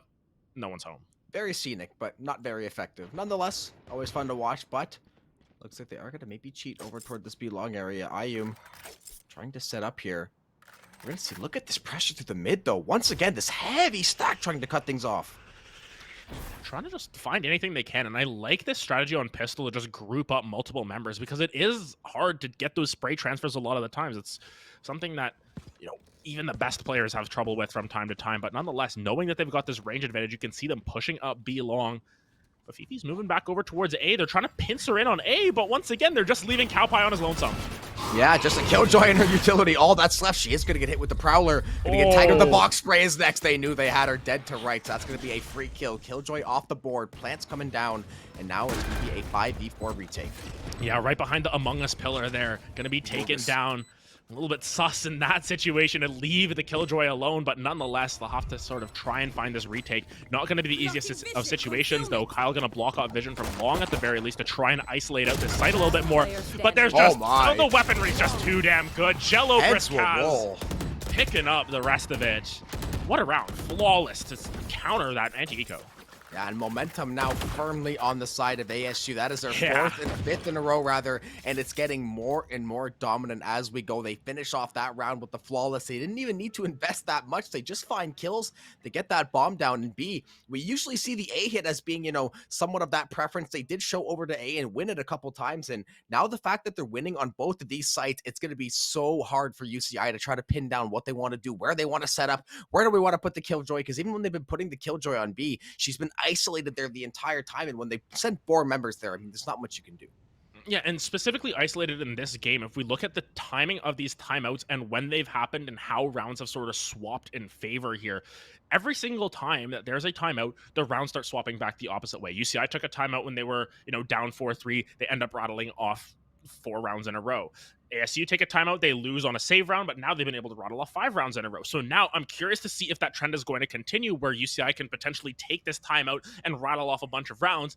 And if this is to be true, if this is not just a whole bunch of crap made up in my brain, what if ASU just take a timeout right after and say, like, listen, we're going to try and flip the script here. We're going to take those strategies and flip them on their heads. Granted, you look at the economies, they're brisk. Wow, I was going to say, whoa. Ooh, man. They're going to be able to buy not quite the rest of the game, but I'll tell you what, pretty much the rest of the way out. This is going to be a pivotal round, because if you or UCI rather, if they lose this round, you're pretty much going to concede that 11th round over. Then it's going to be 11-7. You're playing for the ultimate economy, and at that point, you're going to be grasping for straws. Early null command going to get invested though. ASU, they smell blood in the water. They want to try to hit it. Yeah, and I think the main reason for this is they want to try and switch up the tempo against UCI. They know that they're just off of a timeout, but Richie says nope, Jet v Jet. They're winning that duel. Yeah, he said Jet gap on that one, but he's got a lot more work to do if he wants to win out this round. That divide did get invested by ASU. Ayum is going to look for that plant. Should be able to come through here. Richie trying to play up top of heaven here. Alarm bot and Nanoswarm set up for the post plant. Richie maybe going to peek. The alarm bot's going to get triggered. The Nanoswarm cast finds a crossfire. Ayum now playing peekaboo with Kyle. He's going to win that one out. Richie on the off though. Still true as ever. And dueling divides now in play. 4v1 though. All onto Brisk. He's getting scanned out. He's in a very bad way. Yeah, Brisk has been saving or been bonusing this entire half there. Oh my Will goodness. finally fall, the firing squad right there and present. And once again, the timeout pays out. UCI end up winning that round. And I really like that execute there. You know, ASU really tried to pick up the pace, find something different there. But Richie, of course, holding that angle, finding that first one, and it was all downhill from there for the side of ASU. And now, still another couple of buys there, but at the very least, starting to stabilize out for the side of UCI here. Fifi, though, that's not a whole lot of money there. They're gonna get a buy from Cal Pie. Yeah, good. The one good thing is they kept 4 of their guns from last round, so that round could have, even for ASU, it still could have been great. If they found 4 picks, it would have been fantastic. But UCI, that was exactly the kind of round they needed to have. Richie back on this operator, back looking for more. But this A site, I mean, the way ASU's been playing, they like to execute very, very quickly. The spray, the dash, 46 health. And the 0 point, they get tagged up there, so this A site could be put on halt for now. Yeah, but Kyle and Flo, they're trying to push up through the smoke. This is scary for Jello. Yeah. Jello sprays. No one gets hit though. It might be a little bit of an evacuation mission. This is close quarters. This is tough. They're still gonna try to commit it. Jello. Oh, Cast takes down Kyle. That's actually through the massive. smoke. His star buddy goes down. Now they're gonna slowly walk away from this A site. They got that pick they needed, and they take Astra off the board too, which is so massive early in the round. Oh, but look at where Richie's posted up here. Brisk. Do they know? Gonna be really challenging. They haven't put down the stars quite yet, though. Waiting for some more rotations over, but they want to try and trade out this. Oh my goodness, this is so far up here. Oh, Richie finds it. I thought for sure that maybe would be a collateral in there, but not quite yet. Richie still has to play that guessing game, though, until he gets a little bit of support. Haunt gonna come through. Can he shoot that one out? The Nightball's gonna get invested, though. He's gonna get tagged up by that one, but the null command to answer him. The 0 point. Not gonna be able to see the Prowler. Stevie's good for 2. It was the null command. Kaz taking her down. Now the plant is gonna come through. Recon dart. Can't see Find that. anything. Alpine trying to get the push. No, Kawhi can Oh! do so. And Cavs for 2. I knew And you ASU would for 10. Oh my goodness, a great counter strat there. They use that Nightfall and it just covers all of B side. They know Richie dashes onto site. It's the tendency of Jets. You push all the way up B long, you go all the way back onto site. The Haunt, they knew that he was still on site. Use that Nightfall to just prevent him from going anywhere, and they shut him down. And of course, Fifi coming back in onto the scene just a little bit too late. I think if they were there, 2-3 seconds earlier, maybe you're able to turn it around, catch him off guard. But now the economy, once again for UCI, not in the greatest of shapes. They're going to have to save up this round, go for potentially the operator again next round. There is the Blade Storm available for Richie. Gonna be popping that one as well. But now they know they have the range advantage once again, and every single time it feels as if once you put UCI in a save round, it's ASU going B. They're going to take advantage of that range, going to take advantage of those long angles. Yeah, and even though they know the Blade Storm is online, a little bit of a misfire there on the flash. Even though they know the Blade Storm is there, that's the only long-range weapon they have to worry about. If they can get past that first wave, that first knife, Look at this. they can They're get in close to colonized. Richie, they're stacked up, and Brisk Oh! takes down Richie before he could even toss a single knife. We see the KJ tag down as well, and ASU, this is going to be pretty free. Alpine, Okay. in close quarters here. Okay. Jello, overheated a little bit there, but 40 health.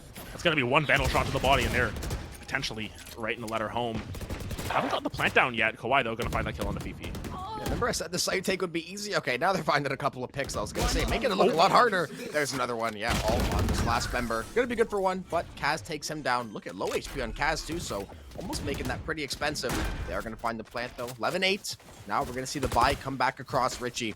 Going to be over on that op, that glass cannon op, and if you're UCI, this is going to be pretty much your last crack here. If you're ASU, you can afford to buy out another round, and look at the ultimates as well. ASU is going to have a whole lot of stuff to play with next round. Yeah, it's a must-win round for UCI, and Yeah. that's just how it is here, because you look at how much they're investing into this round, you look at how much is on the opposite side. It's going to be a ramshackle buy, if anything, if it comes back the opposite way. Fifi, though, going to be switching up the strategies here, trying to quell that early aggression, and they spot a 1, so at the very least, they are aware of the situation. But look at B-side. It is once again bare naked here. Nothing is there. No one is there, really. This could be an incredible push forward, and once again, IM is just trying to be a pest up mid. Yeah, we are going to see the rotation over to B now, and there's a couple members stacked up toward mid.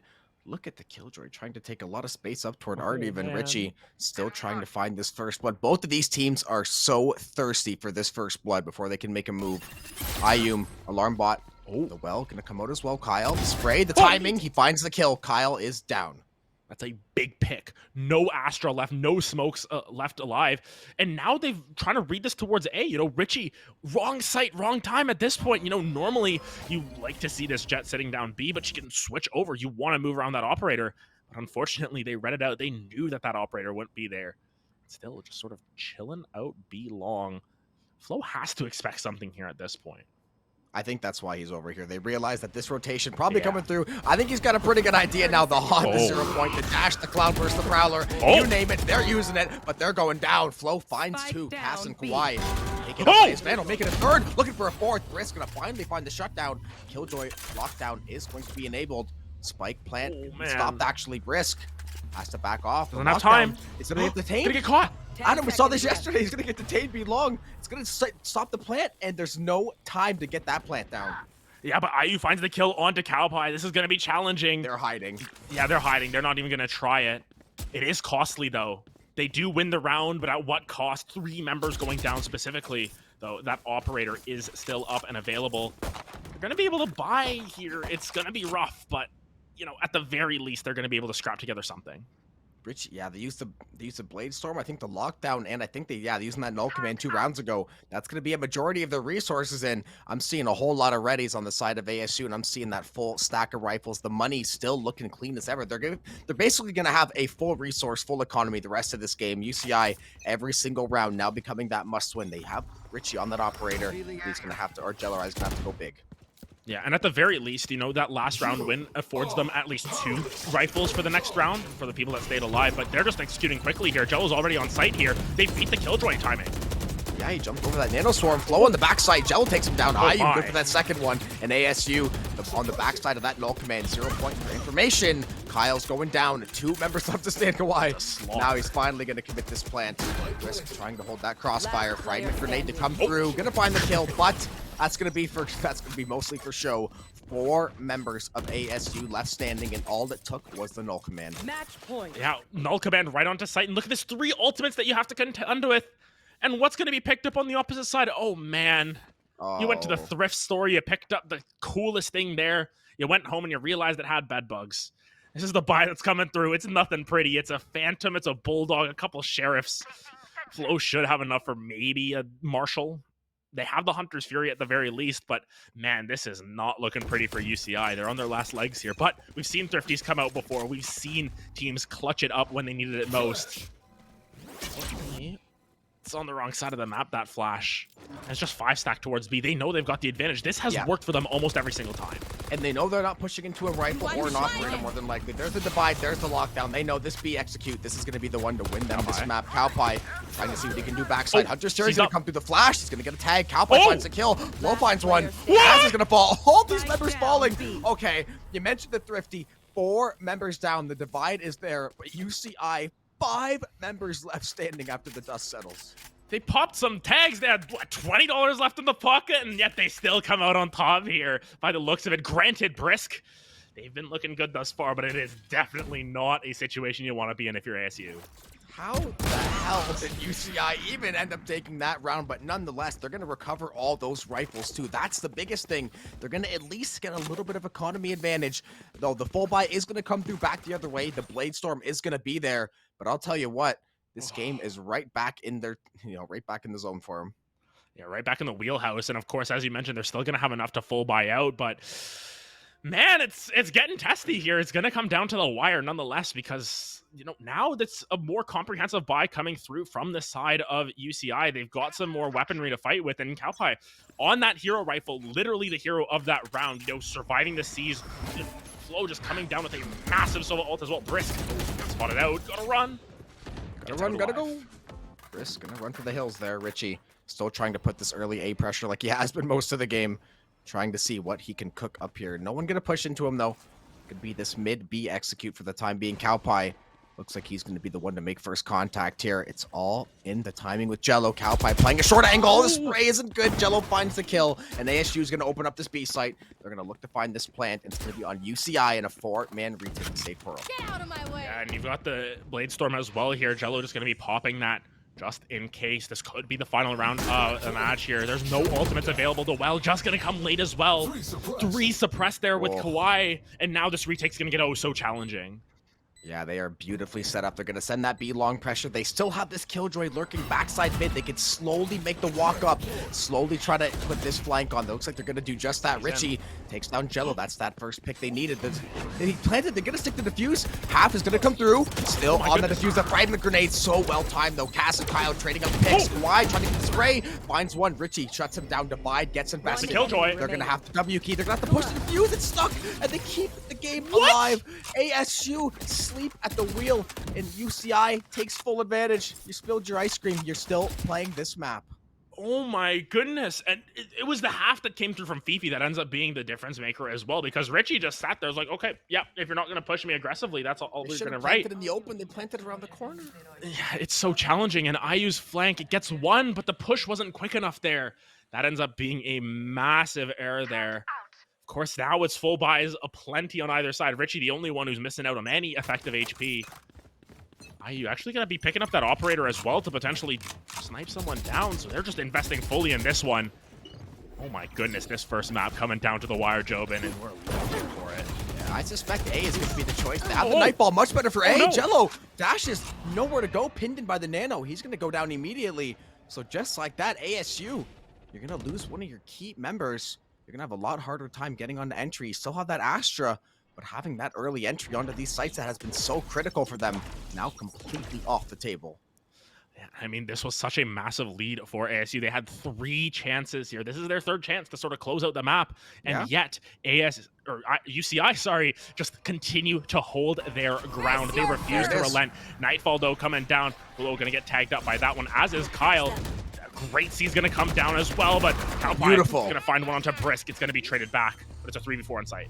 There's the lockdown. The plant should be finished, but that lockdown should be able to come through. IU finds a kill into Fifi. Things getting a little bit interesting here. Kyle gonna get ready to maybe get on this defuse.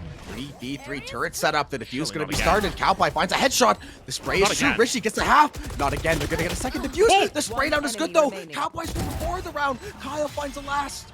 And that's gonna be overtime on map 1. UCI saves it. Oh my goodness. You know, we thought it was going to happen again, but Richie gets the half this time around. Switching sides. And my goodness, Overtime. it is coming down to the wire on map 1. Both of these teams showing that they are willing to take the fight to Pearl here. And now swapping sides once again. It's going to be the side of UCI taking this attack. They had a relatively strong attack, you know, sort of switching the script in it, saying that, hey, listen, this is an attack-sided map. Both teams taking 7 rounds on it. But we have to see if they can keep that momentum going because they've won the last 3 rounds. It is all down to your grit and determination. It's all down to the momentum now. Yeah, and I'll tell you what, if you're ASU, all that momentum seems like a long-forgotten dream, a distant memory at this point. You are now right in this dogfight. UCI, they had a little bit of a struggle in that mid to late game, but they have stormed back. And I mean, like you said, backs were against the wall for 3-4 rounds. They dug deep. That 4-man thrifty when they ended up picking up might end up being the turning point of this game. And I'll tell you what, ASU is going to look back on that one and feel so stinky about it if they don't pull through. Yeah, and I mean, they respect the setups that have been sort of put down by IU throughout this game. Not even going to go down B connector this time around, but this is just incredibly default coming through from UCI. They don't want to try and risk anything on a 50-50, stacking a site and trying to rush it. Granted, even then, B site, despite there being no util there from the Killjoy, it's a great cross setup. They're going to kill that Killjoy turret, so at least they know 1 member, potentially 2, are towards this Art side. It's going to force out that Swarm Grenade, though, so that's going to be Art relatively clear now, unless there's another Astra Star put down. Yeah, the other Nano 1 star over here, Cloudburst, trying to block that long angle. Looks like potentially going to be this A rotation. The Spike's making its way over there. Fifi going to help out with Kyle. Kyle potentially the one to be first contact here. Now we see Ayum lurking in this middle area. Going to be blocked by that star, though. A looks like it's going to be the choice. Oh, the first kill. Brisk takes down Kyle. Brisk takes another one down. That's the Spike down. It's way away from everyone else. This is a terrible position for the side of UCI. They're just getting pinchered in. Oh my god. Here comes Kaz finding another one. Oh, it's just closing in on them. Cowpie gonna find one, but you still have to find the spike. You still have to push back out. It's gonna be Kaz finding the last couple there. Brisk and Kaz, the full house, as ASU go back on the match point. What a pinch maneuver. That first pick was all it took. Brisk, the cojones to play so upfront in that star. Finding both of those kills completely opens things up. And yeah, the spike being down, they just never really could connect with the team. They planned on going for that double pinch through the backside of Art and through that elbow up in A, but they just weren't able to get there. Those 2 kills completely shutting things down. And now you find yourself sitting over on match point. Yeah, going to be slim pickings here in terms of the strategies, at least in terms of stuff that they haven't seen quite yet. Kaz, you see that number on the gun? They're 27 kills for themselves. Kaz had a relatively quiet performance yesterday. You know, played the Sky, played the Fade. Didn't really have anything that was, you know, mind-boggling off the map. Oh my goodness, look, all those pings coming down towards A site. But that is what they expect. I think Kaz can perform at the highest level, can really show up when necessary, and that's exactly what's happened here. This ASU squad, you know, rated 3rd coming into this tournament. A lot of people were doubting them. You know, the predictions, have been against the ASU this entire side, but they're still looking to keep in this dogfight. They want to qualify for CVAL finals at the end of the year. They refuse to relent here, and taking UCI's map pick would be an incredible start to that. Yeah, to be fair, ours included predictions for CVAL have been trash across the board. Terrible. I mean, looking at even CVAL, I'll throw a little slander at my buddy Owen. Trash. Oh, yeah, Hybrid? Yeah. We'll love Hybrid to death, but some of those predictions, yeesh. Monka. A little bit of bias there, of course. He wanted the same player teams to win. But aside from those, you know, even in this situation, you know, a lot of people were predicting UCI to just walk away with this one 2-0. But ASU is saying, no, we are going to fight. We are going to fight for our lives here. Now back on this attacking side, where they looked so good before the last little push from UCI. Have to see what their strategy is, and they're going for something a little bit more default as well. Burning that Killjoy Swarm Grenade early, though, that's a good sign. Yeah, I mean, Jello made a very large mistake dashing into the Swarm last time. I think he hit his head on the box, couldn't really make anything of it. Now they're all going to kind of congregate toward this middle section right now. Haunt gonna go out there. Not gonna get anything. Alarmbot is there to try to deter the push. I'm gonna send 2 members back toward A. Alarmbot is gonna get tagged up there. They're gonna back off for the time being. Maybe gonna make their way over to A through Art. It looks like the Killjoy. You've read it. Back long, trying to see if they can make a read on it. 0 point. Not gonna find anything, but this A site relatively open. Only Kyle back here sights. Oh, the private grenade is perfect. 45 HP. But he can go right back to the corner. The well's gonna stop the plant. Great job by Kyle to delay everything. Yeah, but Kawhi walks out of all that damage as well to knock down. Not going to do a whole lot. Do they still expect Kyle to be back here? Here comes all the damage, though. No one has fallen quite yet. Jello going to find the first one on the Kyle. Jello finds the second one on the Kyle. Finds the third one for Jello. Jello's going sicko mode. It's going to be Fifi and Richie, though, to turn it back around. And now IU on the back end of this. Things are getting tense here. It's 3v2. Kawhi 2K holding down this angle. They tap the spike. They aren't pulling the trigger yet. He's got 0.2 seconds. Oh, IU got one. That's one down. 3v1. Fifi, last one alive, goes down. Kawhi, the last kill of Pearl. And that is going to be all she wrote in a fantastic map 1.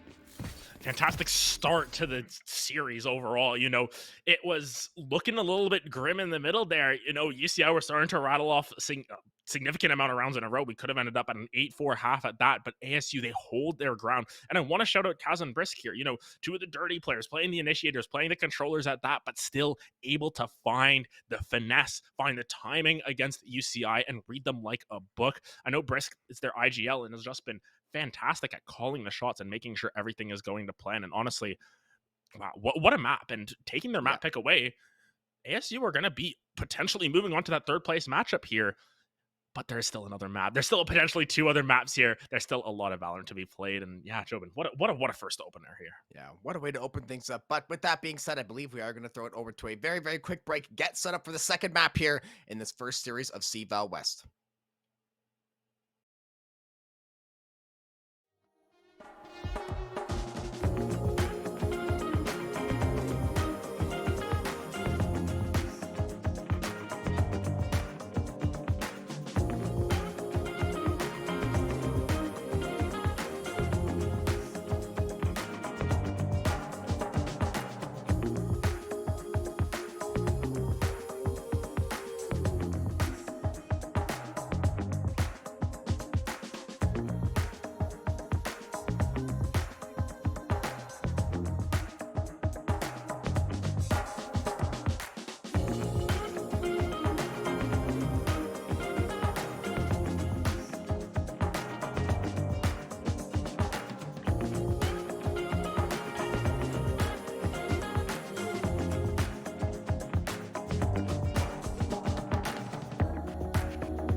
And welcome back in, everybody. We had a fantastic map one, UC Irvine versus Arizona State. Arizona State takes Pearl overtime 14-12 in such a back and forth battle. If that map one was any indication, we are in for a hell of a night. Yeah, and I think the biggest thing as well is just we're about to go onto another very heavily defensive-sided map in the split. But honestly, this game just delivering on all levels here. We got some really insane clutches there. We had a couple of pop-off moments there from Jello, from Kaz, on the flip side from Cowpie as well. Just everyone was performing at the highest level. And I think that is what we can expect going forward. I mean, looking at these replays here, it's just ASU getting themselves back in the driver's seat here, taking, what, 5-6 rounds in a row. It's going to be interesting to see how Split turns out, because I think that in the long run, these two teams, they are so even in terms of their skill. They're so even in terms of their capacity to sort of create strategies on the fly and stuff, as well as their aim. So honestly, going to be very interested to see how that works out. Very sorry about those replays. We'll get those fixed for you in just a little bit. Listen, we promised there was lots of good pop-up moments. You got to see a couple before it hit like a little bit, but I promise you. And again, listen, we have Split. Split is sure to deliver. I think I've maybe casted Split one time since the return. It's one of those maps that, even though it's like people kind of know the map and the reworks haven't been significant, a lot of teams have just avoided it just due to lack of it being around for so long. They haven't really gotten like used to the new agents and how they pair well, what compositions might be meta or what they might prefer. So should be a very, very interesting thing to see, especially between the two shot callers. Yeah, and I think a major factor in regard to that as well is the idea that you have so many different types of compositions you can go for. Viper is quite good on Split as well. Sage is quite good, so we might see some switch ups there. But back to the replays here. Yes, of course, we can take a look at sort of these aim duels that many of these players went through. Kawhi just covering this 1v2 situation to sort of clutch out the round. Absolutely massive. And I mean, once we get into the later replays as well, we're going to see that UCI, they just make such a conceited effort to push themselves back into a advantageous position despite being down in economy. It was effectively 3 thrifties in a row, if we want to put it into layman's terms. It's not quite what it says on the scoreboard or whatever, but they didn't have a whole lot in the bank. They weren't in an advantageous position, and just consistently they were able to get themselves back up on their feet, which shows the composure of a team like UCI. Even in defeat, they were extremely graceful. Yeah, because I was going to say toward the back half of that game, it was looking pretty down bad for them. It looked like there wasn't really going to be that easy path back to victory. But like you said, they essentially pulled off three thrifties, including basically a thrifty flawless. They recover 4 weapons. They end up snowballing themselves right back into the game. Just felt a little bit short in overtime, though. But again, credit to ASU. You could tell they had different ideas of execution. The A site hit work. They'd go over to B. They'd make that work. They'd keep going back and forth, try to keep playing that guessing game. Split, though, a little less variation in how you can approach the sites just due to the map being a little bit smaller, but still sure to deliver. Yeah, and effectively there's 3 ways that the map goes. Split, quite literally, mid control can be one of the main defining factors. Yes. You just keep pushing up mid, and if you can get mid control, it's going to be strong, which is why something like a Sage can be quite good on that map, because you just put down the wall, and it forces them to break it in a lot of situations. Even if you aren't planning on pushing through mid, you have to break the wall just to say, hey, listen, we're showing presence mid, we're not going to give it to you for free. But even still, even with the slight variations in how the map turns out, there are a couple of different ways that you can play it out.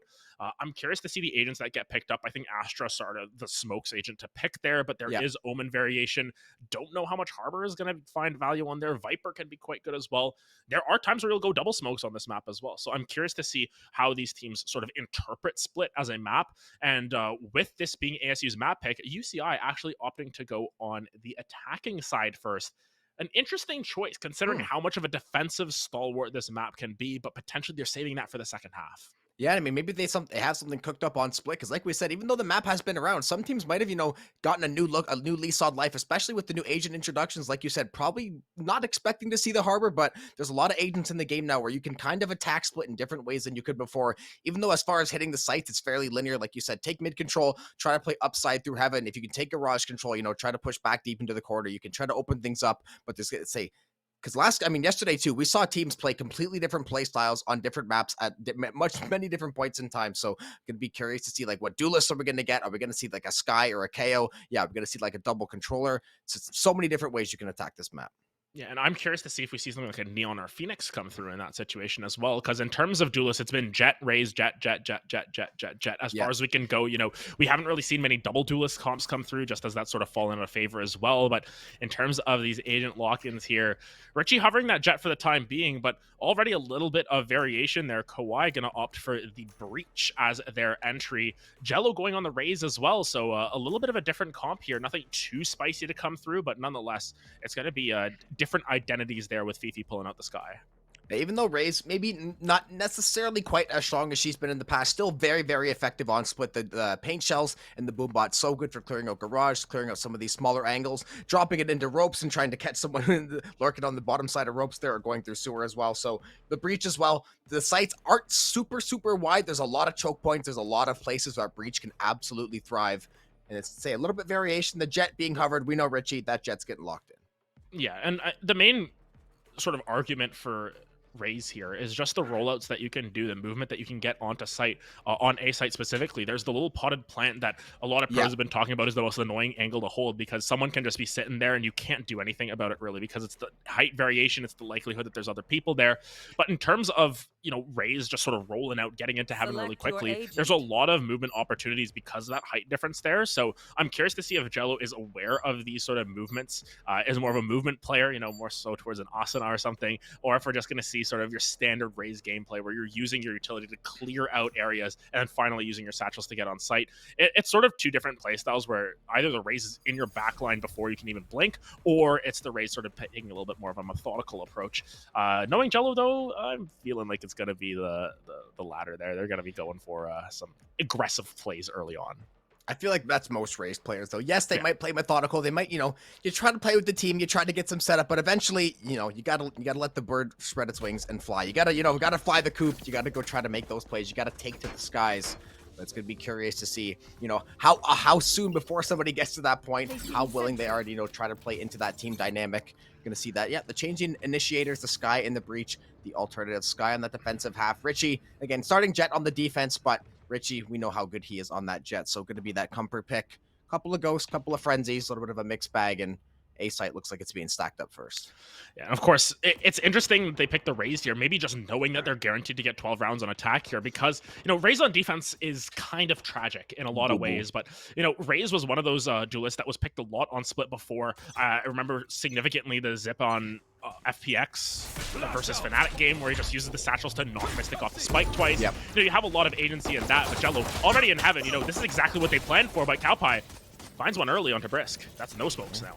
Yeah, Cowpie in heaven, Brisk in the ground. That is going to be smokes offline. Jello holding the short corner in heaven. I am going to get the plant down. The pop flash came through as well. The plant going to get stopped. Going to get that little bit of delay. Cowpie trying to find the spray. The running left and right click going to be comboed up. Jello's going down there.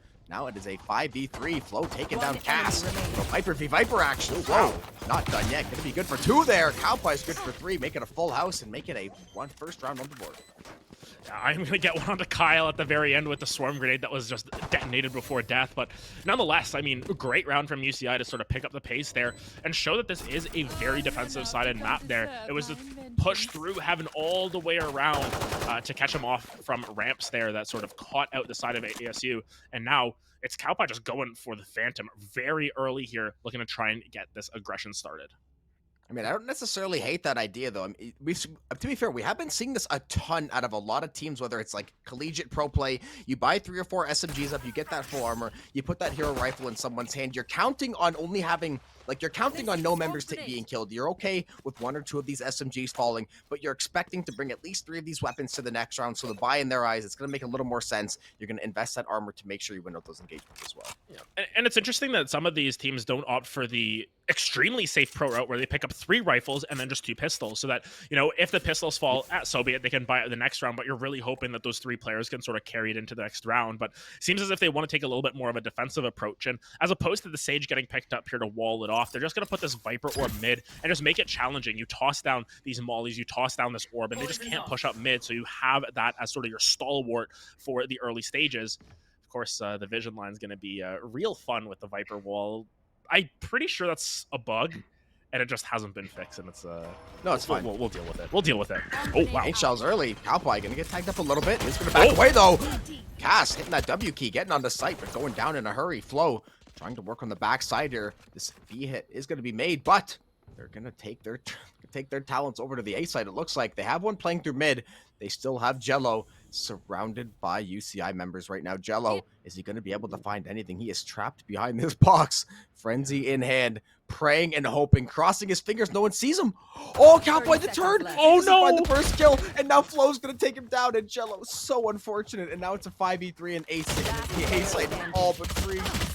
Yeah, it's actually now just a 4v0. They're able to clean up their round as we're closing that one out. And yeah, just another very strong round. You know, while Cowpie did sort of miss out on the last lurker there, Flo able to answer in kind. The double lurk working really well just to prevent any sort of funny business there. But you know, on the flip side, Fifi did go down, so no weapon going to be in hand there. It's just going to be the Frenzy sort of handed over from another one of those members there. A little bit unfortunate there, but nonetheless, full buys coming through from ASU. This is where the game sort of starts to pick up a little bit here if they can sort of execute on this attacking side and save some of these rifles going into the next round. Yeah, but UCI, like we said, they're very happy with that round. They're able to buy up that full armor again. They're able to take pretty much every. I mean, they have the same weapons they had last round. They just had to do a little bit of swapping around. I see that line here. I see that line you're talking about now, Adam. I think I see the. I think I see the red flashes, but Flo playing the backside of this life orb. Ayum, ooh, you just start to spot him out there. The spray down, not gonna find anything. Ooh, take that back. Couple of tags there on his way out. Yeah, and just forcing Flo off this angle is very good because at the very least you're showing presence mid, and it's a dog thrown out through B main as well. I believe they did spot out a couple of members there, but what can they really do about it in this situation? You know, there's always this threat of going off the opposite way. Oh my goodness, these vision lines are gonna start driving me crazy. I'm just gonna look at the POV and try to. Oh, we'll look at the POV. Yeah, ignore the mini-map. Iron finds one though. They weren't looking at the mini-map. Hey, taking down Viper nice and early too. Always gonna be that nice little plus. Looks like they're gonna take this slow rotation once again. They always like to show B. Look at that garage pressure being placed though. Looks like they made a great decision to go over to A. A has the KJ set up. Ayum could turn around potentially, but A looking pretty damn free, at least if they hit this thing quick. Yeah, I mean, there is the Killjoy setup there. Cowpie just needs to time it properly. But once again, look at this. Look at where the raise is. Just blows right through the swarm grenades. It does not matter. And now they're able to find access onto the site. Great snake bait to sort of cover an angle there as well. Cowpie, though, going to find Jello. Yeah, Jello end up getting spotted out in the back site there. Now they get to play this 4v4 retake. Cowpie, this angle being held by Cass and Ayum.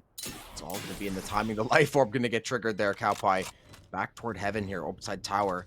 Seeing if he can maybe catch Kawhi back in the corner there. The concussion does go through. Pop flash gets sent out as well. Kawhi finds Richie. That's one down. Now 4v3. Brisk finds another one. Cass and Kawhi cleaning the rest of the gang up there. And that's going to be the first round on the board for UCI. Yeah, and we talked about how important it is for them to pick up all of these rifles and everything to make sure that they're saving them into the next round. Yes, Jello does go down. There might be a buy coming through from Ayum to sort of reallocate funds. Actually, Kaz going to be the one to take the financial toll. But Richie, what is that in the inventory? That's an operator, no armor, 0, 1, and 0. Just saying, you know what? I'm trusting my shot. I thought op is the equivalent of like taking an LMG and going into the jungle like naked. Like Rambo style, yeah? Yeah, pretty much. You're just fighting the elements. You're just a man in this gun, nothing else. Yeah, that's effectively what this is. Richie, though, I think they might sniff this out here because they know that there's no Viper life orb here now at the very least. But Jello jiggle peeking this. Richie, you trust your gun, you trust your duelist, and you trust them to get their one. Richie, beautiful job to dash to safety. No armor needed. Brisk, though, is going to get his pound of flesh. Kyle down. That's going to be Astra off the board, so one of those controllers going to be down nice and early. Once again, that slow game that we have seen every single time so far. Maybe get an engagement there, though. Cowpie and Cass going to trade blows. A couple tags on Cowpie. He's going to back away to safety, though. You don't want to give up that KJ setup that early into the round. Yeah, but look at this wall. It's actually very smart because it gives them agency to move into the... Oh. Unlucky. Oh. It gives them agency to move up into heaven there, you know, anyways. up ramps and everything. Yeah, we all saw that. We will... yeah, happens. Sometimes the lineups just aren't there. Nonetheless, look at where the spike is pushed up, though. They're pushing up into heaven, but they're pushing right into the operator once again. Brisk, are you aware of where Richie is set up? Oh, Richie looking to take his second one, getting those stars ready. Ooh, block him off there. I wonder if Richie's going to challenge. Has the shorty. Going to dodge the stun. They have absolutely no idea. They might have an idea, but they're not going to be certain of it yet. They haven't cleared anything. They're going to get the Trailblazer ready to send in their flow. Trying to see if he can get any way onto site here. The spray down come through. Ayum Gonna maybe send the peek there. There's the aftershock to block that doorway. Trying to delay this post plant just a little bit. The op shot's gonna ring out. Nano Swarm gonna get destroyed by Flo though. Beautiful job so far. 4v4. Both teams looking for that first pick, and Flo's got it. Yeah, Flo's got 2 there, but Brisk picks up 3. Richie able to return in kind, and now a 1v2 on site. Richie able to get the 3K there. Very difficult investment to make there to go for that operator with no shields. Very risky play. Hey, it worked out. Ends up getting the round win for UCI. I mean, yeah, absolutely paid huge dividends. Finds that first pick in mid, takes out that duelist, and then is able to just work on the backside there. And this is the thing we talked about with Raze. If you're not really finding a way to get her online, yes, Jello's done a pretty good job of getting on the site and getting space. Maybe just struggling to find the headshots right now, struggling to put that crosshair where it needs to be. But either way, if you're going to run Raze in any of these compositions, she is going to be so pivotal, especially on this attack. You have to find some way to unlock Jello and get him going in this game. Yeah, and meanwhile on the flip side, Flo off of the Sova onto the Viper here, has that Judge in hand, very likely going to be trying to play for some sort of orb somewhere, but here comes the wall coming down. Jello's already on site once again. Yeah, almost gonna walk into the explosion there. Defender lockdown is gonna get initiated there. Plant gonna get started. They're gonna try to stick this plant at least, and maybe try to get out of there. Fifi gonna be checking over on that backside. Kawhi gonna escape her toward ramp. Fifi finds one, though, good for 2. Locking down ramp. Jello takes out Richie. There's the Seekers getting invested as well. They're gonna get sprayed down. The Seekers aren't gonna land though. Pop flash goes through. The defuse gets stuck. The well. No one on site. Gonna pull Kyle off. Site completely cleared. Brisk finds one. 3v2. They're all off site though. The half is good. What? They're not gonna make it back. That's it. Interesting strategies coming And through. Flo as has love, Flo- I guess. Yeah, just picks up Kaz on the back end of that. They all evacuated site with that lockdown, but it's so difficult to retake site on the split here because of that corner on A. A little bit of an interesting strategy to go for there, but maybe not expecting that lockdown to come down. It's hard to sort of justify what ends up happening there, but definitely an interesting call at the end of it. And now, timeout getting called by ASU here. They've been stumped thus far on their map pick. Granted, we talked about how defensive-sided split can be. Now, potentially switching over to the opposite side, able to, once we get to the halftime, at least they'll be able to swap over to the opposite side and sort of use those strategies to their extent. But even still, you got to try and find 3 or 4 rounds on the attacking side here. That is the main way that you can keep split competitive, but my goodness, this isn't looking good already here. There's going to be a couple ultimates online, and maybe they're discussing exactly how to use that. Yeah, it just feels like they've been losing key members of this attack so early in the exchanges. Either the Astra falls or Jello has been, like we said, doing a great job getting onto site, but oftentimes he's been that first one picked off. I think he only has maybe that 1 assist as well, so you're not getting that extra set of paint shells. You're not getting those satchels to maybe get somebody off of an angle. You're not getting that, potentially if he was popping off too, you might have had the showstopper once or twice, depending how how much he was going off there. So that is a massive ultimate, especially on a map like Split where there are so many small pockets. That thing can cause damage. But now we're going to see the op, full armor across the board. Flo, he has that Viper Pit, and he's got a Judge, so I think you have an idea what he's got going on. Yeah, and honestly, I love Viper Pits down mid. You use it up mid, Yep. you can't do anything about it. There Mid you is go. gone. Yeah. Yep, now There mid's you go. Split, more like literally, so you have to split here because it's not going to be looking good. There's a Judge in here. Fifi has the won't shorty. charge this. They are ratting in the pit. Interesting that they use it, though, on an eco buy here. It's a stinger on IU. I believe there's some other members who aren't necessarily fully invested here yet. Kawhi's got a sheriff. So, I mean, it is a little bit of an overinvestment, I want to say, to get this mid control, but I guess they want to take out this team. And Calpie finding 2 already. Viper's Pit, be damned, does not matter in the slightest, apparently. Yeah, and to be fair, I never hate the idea of one ultimate to win a round. However, when you're going to lose a couple of picks here, that's going to might have a little more impact there. Plant is going to go through on that A site, so what didn't look too great, now they have the lockdown and they have the Rolling Thunder. They could potentially hold this off if they play their cards right.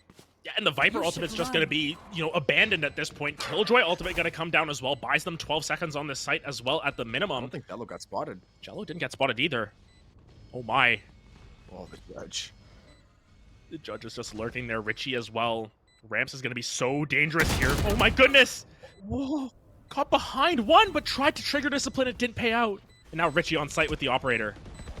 How's it going to play out? Kawhi's alone here. Gets shot down. Now it's going to be the retake here. Oh, Showstopper going to come down as well. Fifi going to take down Ayum. It is all down to the rocket launcher, and Jello will find their third. The hero rifle buy pays out, and somehow, some way, it's oh, never mind. ASU, they get the round. They don't survive with any guns. And now that Viper Pit looks a lot, that's going to hurt a lot more for UCI, because yeah, when you, theoretically, I never hate the idea of using a single ultimate to win a round. I think that's completely okay, because theoretically, if we use 5 ultimates, we're going to guarantee ourselves 5 rounds. Not that it's necessarily that 1-to-1 conversion, but you're still, you know, more than willing to take that round. Now, you lose a couple of those frags early in the round. This round, now the eco starts to flip around a little bit. Richie is going to have that Blade Storm in the back pocket, but now you're giving full rifles and full armor back over to ASU. Yeah, and I think the biggest thing is that it's just even buys across the board. Jello's so quickly up here, gonna walk right through the snake bite. No way! He just walks in and does that. Was that worth it? It was really cool to watch. Poison's off. I guess. Sometimes you gotta go for the clips. You know what? Jello's clipping that one. He sent it to his friends. He went all the way in there, got his one. Yes, died to the snake bite, but hey, it looked cool. I feel like that's simultaneously like TikTok raise and live stream fails. Nonetheless, now the round sort of calms down. Just going to be lurking, trying to find any openings that they can. Seems like a little bit of a bias towards this B site, but once again, we know that ASU loves to rotate around on this attacking side. Yeah, they like to think they're still over there on Pearl, like to take these wide rotations, but B still being stacked up pretty heavily by UCI, the Blade Storm. Still going to be that deterrent. Richie got to show off that he still has that shorty in his back pocket, willing to take that thing out. Does have the Phantom now. I think he picked that up off his fallen teammate there. Fifi has the flash ready to go, waiting for this any bit of information to come through if they can send this flash out. And there's the Rolling Thunder. That's all they need to see. That's a lot of information there and a lot of utility used to get onto the site. Flodo going to find Brisk in the smoke. It's Richie finding another one. Kawhi, though, trying to find their kills. Ka's going to pick up Richie as well. Now, all of a sudden, 2v2. And now the Vipers also on the opposite side, but time is ticking. Kawhi going to be able to find it. Fifi Cowpie clear out the round. 5th for UCI. Yeah, UCI trying to finally put a stop to that momentum that ASU is trying to slowly garner. They took that last round. Now, you're going to put this economy once again on the back foot. Looks like UCI should be able to scrape together that full buy. Kyle, maybe going to get blessed up by somebody. Flo should be able to afford a rifle and light armor, I believe, depending on that util. Might opt for the SMG instead, though. Yeah, when you're playing Viper, you play the Life Orb, you play an SMG. That's all you're good for anyways. Kyle picking up that Phantom. Has the divide. We have that Viper pit on the other side now. Haven't seen it get invested yet. Haven't really seen ASU play off these ultimates too well yet. Yeah, and I mean, we say Flo, you know, Viper's really good for the Life Orb either, and ratting in it, but I mean, look at their score. They're also top fragging right now, 9 and 4, doing a great job. So even if that is what they're good for, they're doing it pretty damn well at that. But Jello pushing up aggressively here, has the frenzy, looking for their ones. Cowpie just doesn't really know where to aim, runs out of ammo. Unlucky. That is unfortunate there for Cowpie. Unfortunately, Kyle goes down to the shorty. Up close and personal. Flo takes down Brisk. He's going to go down to Kawhi. 4v2 Ayum. In hand. Richie going to go for the spray. The judge, though, there to answer the call. Fifi. They're going to trade things out. Get tagged up from all sides, though. And a thrifty over to ASU.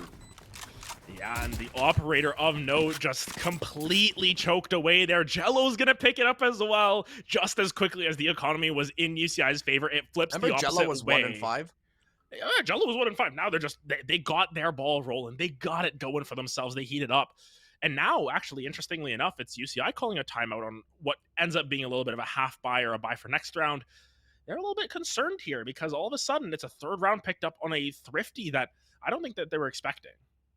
Well, I mean, yeah, no team's ever expected to get thrifted. I mean, if you're Cowpie, though, how bad does that feel? You send all 30 bullets, basically, trying to get the pre-spray. The second you have to pop out that mag, you get run up on, and you get finished off, and then immediately things turn against your favor. Now, they're going to be split up. I know they're still in that time, but I'm curious to see what the execute's going to look like. We've seen a little bit of, testing the waters at A and at B. That mid control so hard against that Viper, but curious if ASU can kind of keep mixing things up and try to keep the variety while they get these rounds back.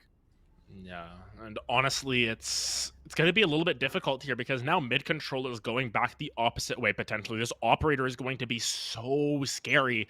And especially when it was a save round for them, they're happy to pick up this thrifty because it means that they now have credits to buy up again in a next round. And Brisk, taking a page out of K-Corp's book, is going to be the Nevera special. Opping Astra, this is going to be fun. Listen, the opping controllers, theoretically, the controller should be the one playing back long, playing safe. Holding an angle with the op is one of the safest things you can do. Also, one of the most dangerous, especially if Brisk is feeling that shot. You see that early Viper wall toward A ramp. Look at this aggression. Block things off. Look at the early push.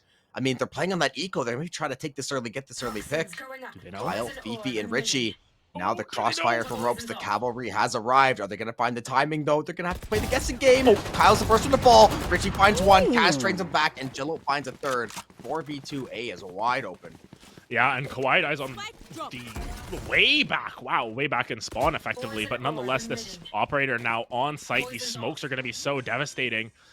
Honestly, as you said, you know, Brisk, they've still got that shot. They know how to op. 4v1 now. Cowpie against the world. We've seen them clutch these out before, though. Cowpie finds their one, taking a little bit of damage, but no shields. Vulnerable up. Kaz gonna find that shot, and it's a fourth for ASU on the back of the UCI timeout. Yeah, an operator out of the game now. They decided we don't want to risk tossing that thing back over. We found our pick that we wanted with it. We're gonna take this thing out of the game now. The economy for UCI starting to, you know, be on a little bit of the dangerous side here. There is only a couple rounds left in the half, but you want to go into the half trying to keep that lead. You had that 5-3 lead, starting to let the game slip, or 5-2 rather, starting to let the game slip away just a little bit. Lots of money on the other side, however. ASU starting to roll in the dough, getting close to these ultimates as well. However, a lot of powerful defensive ultimates in UCI side. Yeah, and just like the Arizona Heat that gets real hot in the summer, they're starting to warm up here as the months pass on. California, all I know is that there's a whole bunch of rain there right now, so maybe starting to cool off a little bit too much, but nonetheless, nice established setup here towards this A site. All 5 members of ASU calling their own letter in that sense. But look at this lurk here from Kawhi sitting in sewer here. This is an interesting lurk here because look at how far up Richie has moved up. Jello, the early aggression from all these teams, from both of these teams, I say all the teams, both these teams, is definitely something to note. They're looking to try to take this early aggression. Look how far up the Jet is pushed as well, just trying to cut off any rotations. And I mean, when you've made a read on ASU does like to rotate, and they like to rotate a lot. And look at Richie making the perfect play here to cut this there off. They go. Yeah, the rotation's gonna come down, but look who's there. Richie is posted up. He's in effectively a 1v4. He finds 2 already. 12 HP in a dream, though, but that spike is down, and that is so bad for ASU. They're just going to rush towards it, though. Try and find that spike. Richie, can you get another? Can you hold your aim? Oh, not going to be able to find it. Just going to back off for the time 30 being. seconds left. Taking this corner. Oh, finds another one onto Jello. That's 3. Kaz finally going to shut it down, but the numbers advantage back in favor of UCI, and oh my goodness, they're going right into Fifi's hand. Oh, Fifi. Trying to get the read here. Always got the timing. Going to find the spray. Good for 1. Good for 2. 6 on the board for UCI. Fantastic job to shut that down. Now they will take 4 ultimates into this next round. We only have 2 rounds left to play in this first half, though. Yeah, great lurk from Richie, just moving so far up there. Taking control of mid, and we talked about mid control. That time around, ASU just forgot. They didn't do anything about it. And he knows they rotate every single round. He just plays perfectly into it. He was perfectly placed, finds 3, gets so much value there. Now has the Bladestorm online again, just picking up that shorty. The economy for ASU, they're gonna be able to afford a buy next round as well. Definitely a nice buy as well. They would love to win this round, though, try and even out this half. Yeah, 6-6 half, especially when you've been pretty much playing from behind the entire time. Gonna be something you'll take often. Bladestorm, now online, nice and early. Trying to maybe scare away some of these members. Flow, half decent snake bite, just a little bit behind ASU, though. They're going to go play ropes. Cowpie. Oh. This could be dangerous. Is he going to see the shoes? He's got the info. But is he going to find the timing? Jello, the alarm bomb, the timing. He finds Jello. He finds 1. He's going to back away. He's going to get away to safety. 2. Cowpie getting away with murder. The chase being given. But Ayum going to back away. Yeah, but look at the opposite side of this. Is Cause ready for this? No, they are not.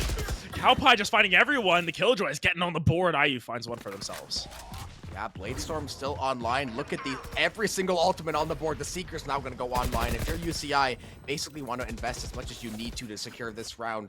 Try to get this lead increased 1 more. He's going to send the flash. Brisk getting flashed, but Kawhi was all the bait. The Bladestorm shut down. Ayum, Richie going down. Divide now invested the other way. ASU, now they see this is their moment to seize this round. Lockdown coming through as well.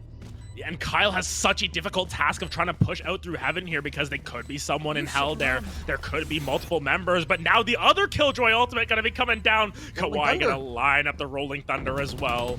Oh, this is going to get scary. Oh, it's destroyed. Destroyed the lockdown. Ayum's got 3. Cowpie's got 3. It's a battle of the KJs. Kawhi trying to find the flank. Brisk finds the last kill. ASU pulling it together from the depths. They're going to take that 5th round, and they are 1 round away from tying up split at the half.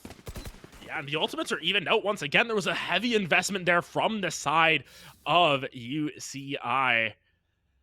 And yet it didn't quite pay out in their favor. Another tech pause going to come down, though. Those dueling Killjoy ultimates, those could have been so scary, but the defender just didn't catch anyone. Yes, the attacker lockdown got destroyed, but at the same time, just it's so crazy to see that come through. It's so crazy to see how these teams are just able to adapt on the fly and just saving that rolling thunder for so long, just until the right moment to take advantage of the aggression from Cowpie. My goodness, these teams are just performing at the highest level right now, and we could end up splitting down the middle in terms of the halves at the half. Yeah, and just looking at the economy, I would, you have to favor ASU in this round because Cowpie, while we know he is definitely on with that shot, the Sheriff, not going to be the greatest piece of utility. They do have the Viper Pit. They do have the Cosmic Divide. The other way, that Showstopper is going to be the difference maker. If they can get Jello on site, they can find an early pick. That Viper Pit can get instantly invested, and that's going to make this pretty much impossible to claw back for UCI. But like you said, they're trying to even things up here. Pearl went to overtime. Even the games yesterday, most of them were like 13-9, 13-9. A lot of close games. There's been a lot of dogfights so far in the West, and right now, couldn't ask for a closer series. Yeah, of course, ASU still having a little bit of that cushion behind them, having that first map win in overtime, but nonetheless, I'm very curious to see what the next steps are. Still waiting for news on what's going on with the pause right now. Everyone's just sort of vibing around in spawn. They aren't doing the summoning circle. No summoning circle. Dude, that's the best thing to have in pauses, when they just throw the spike down and they start summoning. And we saw the Breeze. We saw them try to jump on that box or was it Fracture or Breeze? It was on Breeze. It was on Breeze. It was Breeze. Yeah, we saw that was last like time. 25 minutes of 5 members trying to boost onto a box on Breeze. It was a very, very good time. But alas, looks like we are finally going to be underway. That timer's ticking down. These players are excited to get this last round of the half going. We see a lot of firepower on both sides. It's going to come down to the execution and see if UCI can increase this lead, or if we're looking at the second half going in another. Yeah, but look at this push. It's going to be a split push once again.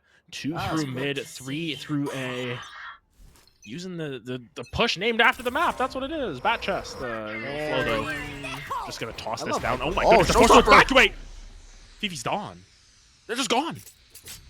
Could not get to the evacuation point. Could not get to the evac in time. Flow! Viper, Pit, Judge. Name a more iconic duo than that. Flow, he's going to be good for his one in mid. Pit still online. Did get tagged down to 50. So not going to be super healthy. Viper wall, Nano Swarm turret all set up here on this A push, trying to stop things. They're going to give a little bit of space, though. The alarm bot, the work side back. They're going to work backside ramps. Cowpie with the Sheriff. All he needs is a Sheriff. Now the other Viper Pit for ASU. IU going to work on this plant. Pit is down. More V3 to decide this round. Yeah, and it's not necessarily a default plant here. It's way out in the open just to make sure that they can hold it. Brisk finds another one on the Cowpie. Kyle has 1 HP. Richie, though, going to find IU. This is going to be real tense. Use the divide. It's 6-5. Does he not want to use it? I don't know. They're lost in the smoke. Kaz finds all of them! What? What? Okay. Switching sides. Just like that. Wow. That's the half. What? What? That's the half. I don't think it was a UI bug. I think he had the divide and didn't use it, right? Like, I'm not tripping. He had the divide and didn't use it, but they didn't know where the spike was. That's the challenge there. You don't know where the spike is in the Viper's Pit. They find it, and Kaz says, hello, say hello to my little friend. Drops them all down just like that. Kaz basically did the equivalent of putting a bunch of leaves over a hole, and they all fell right into the trap. They all just, like, the net trap them and closed on them. Oh my goodness. It's like when they put the stick with the box in the candy, you just knock the stick away, the box drops on them, sit on the box, trap them in. Either way, though, 6-6 game on Split. Split delivering Split. Typically been that decider map in previous series, but, I mean, hey, get a little peek into the roof there. Yeah, where the heck is that orb? That's definitely a one-way. Takes a lot of practice to get those down, but that's really cool. And oh yeah, that's a nice one-way. That's nasty. Oh, Cowpie, this guy, man. Yeah, Cowpie just finding that pick for themselves, and they're not going to fight into the one-way. They are scared of it at that. They're just going to be trying to rotate around, but is Jello aware of their presence towards this event? There's all 4 members there. Meanwhile, on the opposite side, on opposite sides of the Viper wall in the smoke, it's just Brisk staring down Flow. And they're gone, just like that. Probably hear his heartbeat right now. Flow, the timing. Oh, he's gonna take ropes. Rishy's gonna go down. The paint shells get loaded as well. Oh, the right click, the spray, the crossfire. Flow takes down Jello. Kawhi takes down Cowpie. 3v3. Viper wall still there. Up and down. Kyle gonna find the swing, finds the shots. Kawhi goes down. Sight a little more opened up here. Brisk has to retreat toward backside ramp. Spike now going down. Viper, Astra versus Viper the Sky. A little bit of a challenge because there's not a whole lot of util left on the side of ASU. Kaz! He's looking for something. He's grouped up with Brisk. Let's see what they can find for themselves. He has the Sheriff, though. This is going to be really nice. Oh, Brisk. It's all timing. It's all timing. Fifi through that box right now. They're trying to get that crossfire set up. The pop flash. That's a great flash. And the cross can't be held. And Kyle finds 3. That is a perfect flash and go. And that is going to be another round on the board. And that's the power of the Sky in that situation over the likes of the Viper Astra, is that you have that rechargeable utility that you can use. The bird comes out and it finds the last 2 kills. Fantastic play from the side of UCI. And now they're going to be able to buy up. They're going to be able to try and push forward on this attacking side now. See what they can do, because as we've said, it is more of a defensive sided map, but now, you know, you've got to try and convert on your anti-eco here. Keep it down pat. And once again, it's the same strategy that we see off of the opposite side a lot of the times. Cowpie this time going to be pulling out that Phantom, and then it's 4 Spectres the opposite way. Jello. A lot of aggression toward mid here. Richie gonna have to dash to safety. They're trying to steal away one of these weapons potentially. Brisk takes down Flow. Brisk did indeed get one. That's gonna be a massive pick. Has to check the frog statue. Yeah, taking down Viper right away. That's going to be a whole lot easier, especially on this defense. Kyle trying to work through mid with the rest of the gang here. Trailblazer to lead things out toward vent. Kaz still sitting here, classic in hand, 60 HP. Yeah, and I don't know how aware they are of his positioning yet. Richie just going to be able to peek that one out. Kyle going to be supplanting on the backside here. But yeah, Cowpie trying to clear out space here. Oh, up the rope. Oh, I was playing with fire there, but Jello finds another one onto Richie. Yeah, these SMGs and these pistols going to work right now. Jello now going to use the boom bot. Sky Flash is going to get popped there. Jello going to avoid the Astra well. Cowpie, the timing. Jello is going to find one, and Cowpie finds one. Kyle answers as well. Kyle, low health, Brisk. Over. Everyone stacked up toward vent right now. Look at Ayum. Oh, he's got wind. He's got some info. But can he find the shots? Can he find the timing? Left. They have no idea. Good for one. Can't find the second. 1v1. Yeah, but look at the weaponry that Brisk has. It is not optimal in any regard. Gonna pick up a Spectre at the very least. This is gonna be a challenge, though. 100 HP. Time is gonna be on UCI's side, though. I think they might just be able to plant in time. Yep. Only 1 nano swarm, too. Oh, the well. Wait, what? It's gonna vulnerable him up. Yeah. And now Brisk just needs to find him. Oh, only 1 nano swarm to Cowpie's name, too. Not gonna have the enough time to stall. This is gonna come down to a 1v1 and who finds the timing. Yeah, and can't drop down either because it'll make sound. Cowpie finds it, and that's an 8th for the side of UCI. Yeah, weapon advantage proving to be a little bit too much there. Fantastic job by Cowpie. Ends up finding the plant. 17, 8, and 5 on the Killjoy. And consistently putting that hero rifle in his hands. And he has consistently been delivering. Yeah, but it was a costly buy at that. You know, they're still able to basically buy up, though. But it's going to be rough economies on each side. You know, this is a force on both sides, effectively. You know, this is an expected buy from ASU, but going to be digging deep into the coffers on the side of UCI here. Fifi even just going to save the homie a little bit of credits there by going for the Bulldog. But nonetheless, it's going to be an interesting push forward here. UCI putting a lot of forces towards this B side, but Brisk so far up already. Going to drop a couple of bullets. Are they going to keep holding this angle, though? They might back off. Yeah, this round is going to be so huge. We saw the money from both sides. Yeah, there's the Trailblazer, the turret, and a couple shots. Trailblazer is actually going to land the stun. Brisk, though, great use of the well to try to deter that push, get them to back off. They don't have the spike in hand quite yet. Just that early information exchange. Trying to see what they want to go with. They're going to lurk over toward mid, it looks like. They already have Astra holding it down. A couple members maybe showing over toward tower there, but nothing quite yet. Still going to work through mid, but still not committed. And I think Jello just holding this close angle now has to back off a little bit, fires a couple of shots. Now they're starting to take control of mid here, and this is something that UCI has done a lot better than what ASU is doing. Now they're starting to get more control of mid here. Now going through vents, though. There's no one up in heaven. This is going to be a really difficult hold. A little bit of damage being taken there. Flow gets notified. Snake bites coming down, but they're not hitting anything. Oh, wow. Never mind. 30 Gets seconds cast. left. Yeah, fantastic job. That back snake bite too. Might end up tagging up IUM. He's going to be able to stay away there. Sitting in this Astra Star. The plant gets started. IUM. Oh! So many members. Good for one, though. Down goes Flow, but down goes the Spike as well. Turret to play off of now. Jello working through topside tower. All these members stacked up, ready for trades. No Look at where utility out of Kyle is. IUM left. Richie still playing with this short corner. Underneath IUM Oh! timing Kyle. My Little ult's stop ready. and go there. Takes Who's down behind? Brisk able to answer in kind. Cowpie able to find Kawhi as well, though, but it's going to be difficult. 3v2 now. This attack from UCI has looked really strong thus far. They're looking to make this costly at the very least. Jello, though, going to find another one. Time is not on their side. They need to pick it up if they are to try and clutch it out. Brisk is just going to save the gun Save. now. One enemy remaining. It's actually going to be another one picked up by Jello. They might have had enough time to clutch that out, but no. They're just simply going to back off, save the guns for now. And it's another round win for the side of UCI. The reverse nice. Cowpie just clearing it out for themselves once again. Tech still working? Double check That's it, a little please. smiley face there as well. And yeah, even though it was fairly expensive for both sides there, so if you're ASU, it did suck that you lost the round. You at least took away, I believe it was 4 of those weapons by the end. So a small silver lining at the end of things. But now you're just going to have to buy back into this. I mean, Stinger, Spectres, couple of Phantoms going to be on the board. There should be mostly rifles for the side of UCI. Maybe one member not going to have it. Flow might expect to see a Judge, maybe some kind of shotgun playing that life form. Other than that, though, a lot of rifles. Going to be the Stinger. Makes sense as well. Toxins going up. Yeah, so it's going to be a tough buy here, and I'm curious as to when ASU are going to take their time out. Maybe they're going to use it on the back end of this round, regardless of the outcome, just to sort of reset the strategies for themselves. We've seen them find a Thrifty already this game, so I mean, curious to see if that's another option for themselves, but at the same time, there's a lot of movement around the map already. You can see sort of holding their battle lines. Brisk is so brave stepping up this far. Trailblazers are going to spot him out. Yeah, and staying in there after he shot the Trailblazer too. That crossfire is being held by Jello though, so he's going to make sure he's got his teammates back. Once again, always that mid pressure. We talked about it in the pregame too. Just mid control, such a crucial part of winning split and winning it consistently. And UCI have dominated mid so far. They're going to send the flash, send the wall. They're going to find that first kill as well. Astra down.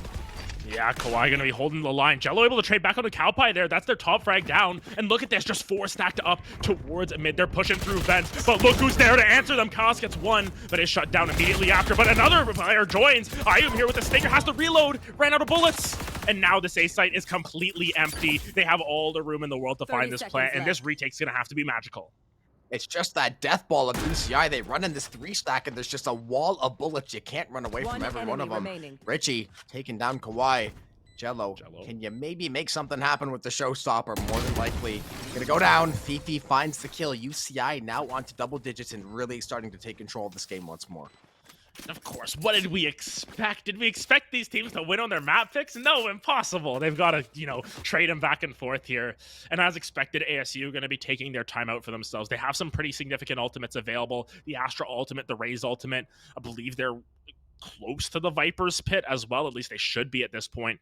It really just comes down to the execution. Are they going to be able to find their mark? Are they going to be able to sort of take the wind out of UCI sails here? Because we talked about how strong defensive-sided this map can be, and UCI have just sort of turned the tables on that. 4 rounds in a row for themselves, longest run of this map. Yeah, I mean, it was 6-6 at the half. They definitely had to be feeling good about themselves. But yeah, you're going to be pushed now. Your back's going to be against the wall, similar to what they did to UCI last map. Now it's going to be their turn to find that counter punch, find that answer, because right now they haven't had a single answer to this UCI mid control, whether it's not using the Viper to set up mid, maybe you even set up the KJ with double nano, send the Raze there to at least use the boombot. They have to send some extra piece of utility down mid. Maybe they send it from backside event, because right now they're just basically letting them take halfway up of mid and not really doing anything to slow it down. Yeah, slowly but surely, they're eking out an advantage. Yes, it's 1 away from the Killjoy ultimate, actually. 3 away from that Viper's pit. They're actually on a save round. It was a little bit of a force buy last time around, so I'm interested to see how that plays into their strategy, if it changes anything. Brisk, just glass cannon with the Spectre, not normally what you'd expect, but they just want to hold the line here. They need to hold the line. It is essential for them to try and salvage some rounds for themselves. Already investing 2 stars. Yeah, they are running out of opportunities here. They got to start making the most of this. Jello sending some of those shots over with that Stinger down ramp. Not going to find anything quite yet. Fifi, though, tagged down to 1 HP, it looks like. Yeah, no, that's not from the K. That's from bullets. So we're gonna be That's from there, the just paint hanging shells, I alive think. though. Should be alive to heal. Yeah, probably from that paint shell earlier. Cowpie working through backside sewer. This A rotation. We haven't really seen this full ramp set yet from UCI. Only one member, all on Brisk, no armor to try to hold this one. Oh, so many members. If he can find anything though. Fifi at 1 HP. Richie on the swing on Richie. Richie's gonna find first blood, and they're gonna find the site. That's plant down. Yeah, that's the Killjoy ultimate as well invested. Jello has to try and find one somewhere here, but it's so challenging. This lockdown is just taking up so much space. Has to jump all the way out. Has the showstopper still if necessary. Spike is down. Kaz just trying to land the shots with these sheriffs. And yes, these players are incredibly good with the sheriff, but can they land the shots against the likes of the Phantom with the spray? Cowpie, oh my goodness. Oh, the flying Jello gonna trade him out. 3v4. Look at the HP. A couple of these UCI members looking worse for wear, but they're still alive. They still have Richie. 3 on the round. Gonna miss the dash. Has that second updraft though. He's looking all over the place. Jello takes him down. Maybe a DPI check there, but either way, he's gonna buy his team enough time. He's gonna find Kyle that last kill. HP be damned. They're gonna find their 11th. And now down to the wire once again. ASU are going to have to rattle off multiple rounds in a row. This is their last goodbye. You know, this is them forcing up once again to try and find some sort of stability in this map. And ASU or UCI, I'm going to keep messing up these. Not even the school Cali names. teams. It's not even the Cali. It's just UCI. It's because it's, you know, one way, the opposite way, that sort of stuff. Next thing you know, I'm going to start saying that they're in the ICU or something like that. USA on one side. Yeah, like what's good. Letters are hard. Regardless, UCI, they have more than enough to potentially reinvest if this round does go to the shallows. But once again, mid control going to be all they're worth, and it has to be a raise ultimate of some sort. Jello needs to show up with a showstopper. Needs to stop the show. He needs to start the party for this side of ASU as well. He has to find some way to get involved here. He has a full kit of utility.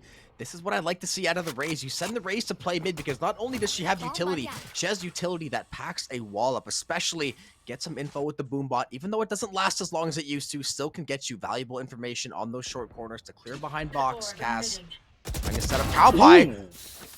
One-way orb with Cowpie playing in front of it. Cass finds first blood, and look at these ultimates now. They can definitely control this round if they play their cards right. Yeah, good numbers advantage working in their favor, and now just slowly marching up, crawling up through vents here. Looking to see what they can find. It's just spray downs on either side, but look over the spike is. Fifi's got that in B main. That's in garage. That's going to be really challenging to push through now. Richie, though, peeking up. Oh, the timing on Jello, the timing on Kawhi. Are they ready for it? Oh. Richie comes up huge. Finds 2. HP. Now this is going to be real challenging because Jello, never mind, turning it around onto Fifi. That spike's down on site. Richie taken down as well on the side, I believe. But now it's a 2v2, but the spike, time is not their side. Brisk pushing forward here onto Kyle, and it's going to be a cleanup there from the side of ASU. They clutch it out, but just barely. And they're not going to be too happy with the economy shape, but at the very least, they keep themselves a little bit more buffer.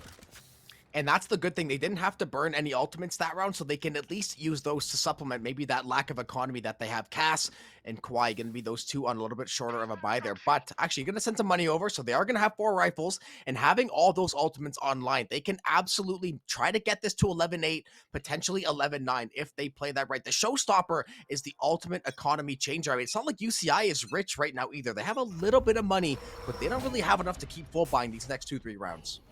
Yeah, and that was the trouble that UCI ran into last map. You know, they were down to match point, and they just had to continually find these clutch situations. Cowpie getting a 3K with the hero rifle, one situation of that. But with 4 ultimates available, you need to use these. You can't be saving these for a rainy day. If the situation looks dire, do not be afraid to use them. Jello still aware that there's 2 or 3 members up mid, still holding on to that showstopper, waiting just for the right time. That flash gonna come down, catch out Jello. Paint shells immediately pulled out.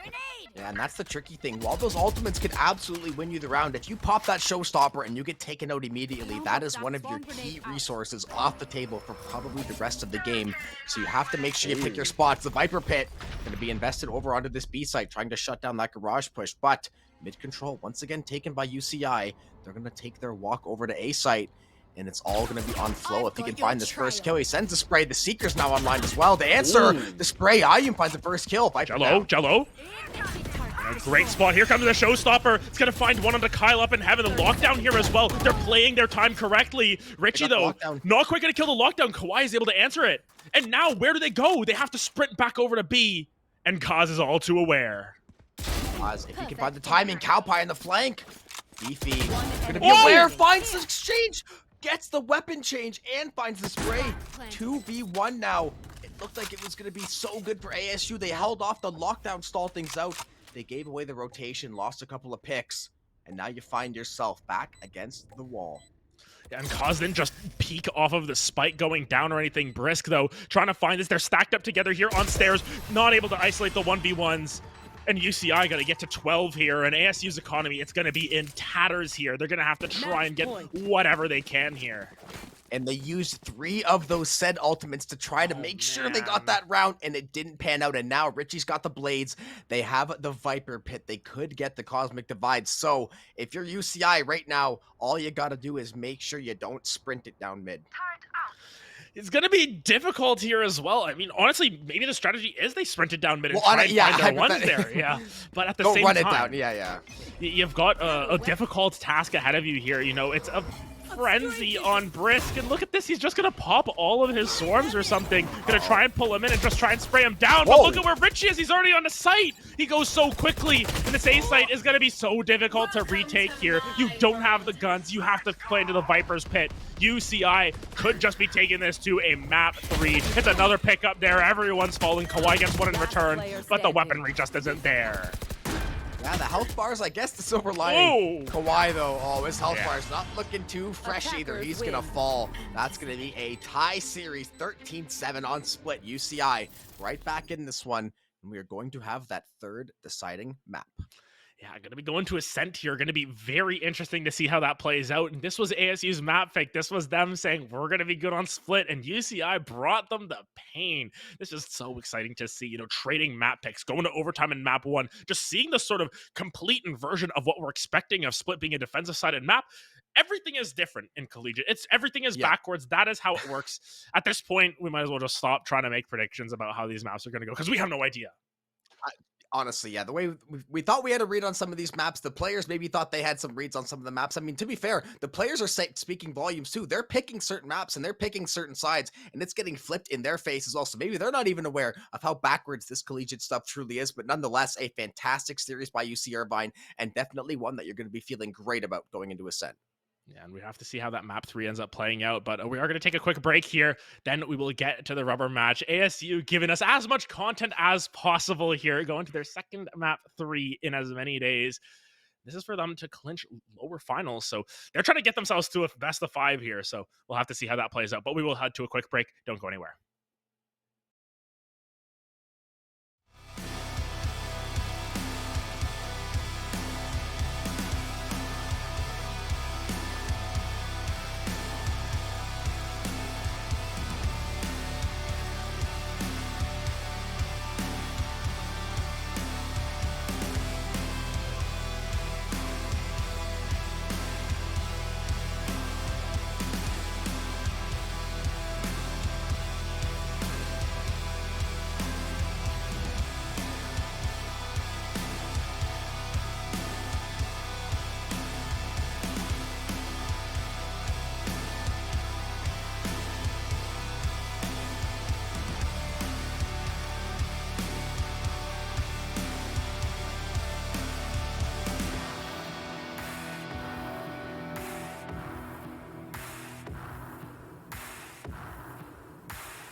And welcome back in, everybody. We have got a tie series on our hands. UC Irvine and ASU Maroon tied up 1-1. ASU took that first map Pearl 14-12, and then it was a 13-7, I believe, split victory for the side of UC Irvine. And now Ascent will be the final battleground for this series. Yeah, and my goodness, it's going to be incredible to see these two teams go to Ascent. It's a map that we haven't seen thus far, at least on stream. These teams are Yeah. very familiar with the map. If we're talking about the oldest maps in the game now, it's Haven, and then you've got Split, and then you've got Ascent as sort of that third oldest map in the game still left there. So I want to see what these teams come through with in terms of strategies, because the Ascent meta has been so defined for so long. Yeah. I want to see a switch. Well, I want to see ASU I was switch gonna something say up it. here. I was gonna say Ascent is probably the one map it's gonna look like the league meta the last 2 months. Yeah, it's very likely to look very similar. But the thing is, especially here in a game 3, when your tournament lives are on the line, when you have a chance to qualify for potentially CVAL finals next weekend, you have to try and put something different out there. Yes, you can try and say, okay, we are better players, but at least for the side of ASU Maroon, where they have had a little bit of trouble sort of executing on their plays, they need to do something different. They need to bring something new to the forefront. And we were talking about how some of these players in their interviews, while it wasn't aired, we talked to them, and we heard that Harbor is one of these agents that can potentially switch the tides of things. Harper's pretty damn good on Ascent. That B site, that wall covers everything. You can potentially use that on A site as well for some interesting stuff. So I am curious to see what ASU come out with. But yeah, these replays, a lot of them are just highlighting how strong of a game UFCI had. Yeah, it's gonna look like the UC Irvine mixtape. Basically, we saw Richie taking those very dangerous op shots toward mid. It was always about that mid control. Mid control. We said it in the pregame. It is the name of the game. If you want to win split and you want to win big, you have to take control of that mid. You have to work your way over to vent, work your way outside of heaven, work down that rope, and you have to work the map through the inside out. And UCI consistently found ways to get that done. ASU, it looked like they kind of got wind of how they wanted to play the map a little bit too late. It feels like they kind of got their footing under them, but it was always there was that 4 or 5 round deficit. They couldn't really ever get those ultimates to do exactly what they needed and what they wanted, especially after that. I mean, the first half was 6-6, but that second half, things kind of fell apart for them. Yeah, the wheels fell off the bus there, and unfortunately, our expectations were subverted once again. I just want to see if they can sort of bounce back, because last time around they were the ones who fell in map 1 and they were able to get their composure back. This is a little bit of untrodden ground for the side of UCI. They went to map 3 against UBC, but unfortunately fell in that situation as well. So I just want to see if they can sort of clutch it out here for themselves, for either one of these schools, because both of them have given us so much to look forward to, given us a lot of tape as well to potentially compare them to whoever loses the winners finals later today in that lower finals to see who can qualify. I just want to see that both of these teams come through with their best performances, because my goodness, have we seen some of those flashes there from both of these teams. I was going to say, and if there's ever a time for your best performance, you best not wait around any longer. This map 3 is going to have to decide everything. 2 teams that are still fighting for that scholarship money, still fighting for that qualification. UC Irvine did go to map 3 against UBC. I believe a lot of those games are near overtime, where it was an absolute dogfight as well. So this team, I think they're going to be ready for this moment, but this squad of ASU, they're young, they're feisty. And I mean, the way they played on Pearl and the couple flashes they had that first half on Split, they have a lot to look forward to as well. But you talked about, maybe we'll see the Harbor or these other agents. I don't suspect on a stage like this we're going to see anyone take that wild of a swing. It's always a possibility, but I would suspect they want to play it safe and just stick to their guns and run that same 5. Yeah, and looking sort of at the past history of these Ascent games that have come through, UCI went to Ascent on map 2 against UBC. I believe that was UBC's map pick. 13-5 in favor of UBC. They pulled out a comp looking like KO, Killjoy, Jet, Sova, Omen. Surprise, it was mirrored comps. It was the exact same comp that we were expecting. On the flip side, though, I'm going to continue to try and find this on the fly here. If we look at some of their other series that they've played, Ascent hasn't been available, or it wasn't picked up in any of those situations. So it's going to be interesting to see how they play it out. UC Irvine actually pulled out Ascent in one of the single elimination games, the one that they were on the ropes for, specifically against ECC White. They were able to clutch that out 13-11. Composition, you can tell me the composition there. It was the exact same one that we've always seen. So it seems as if they have an Ascent meta defined for themselves here. They've had some mixed results there, of course, going up against a strong team in UBC and another one in ECC White, to differing results.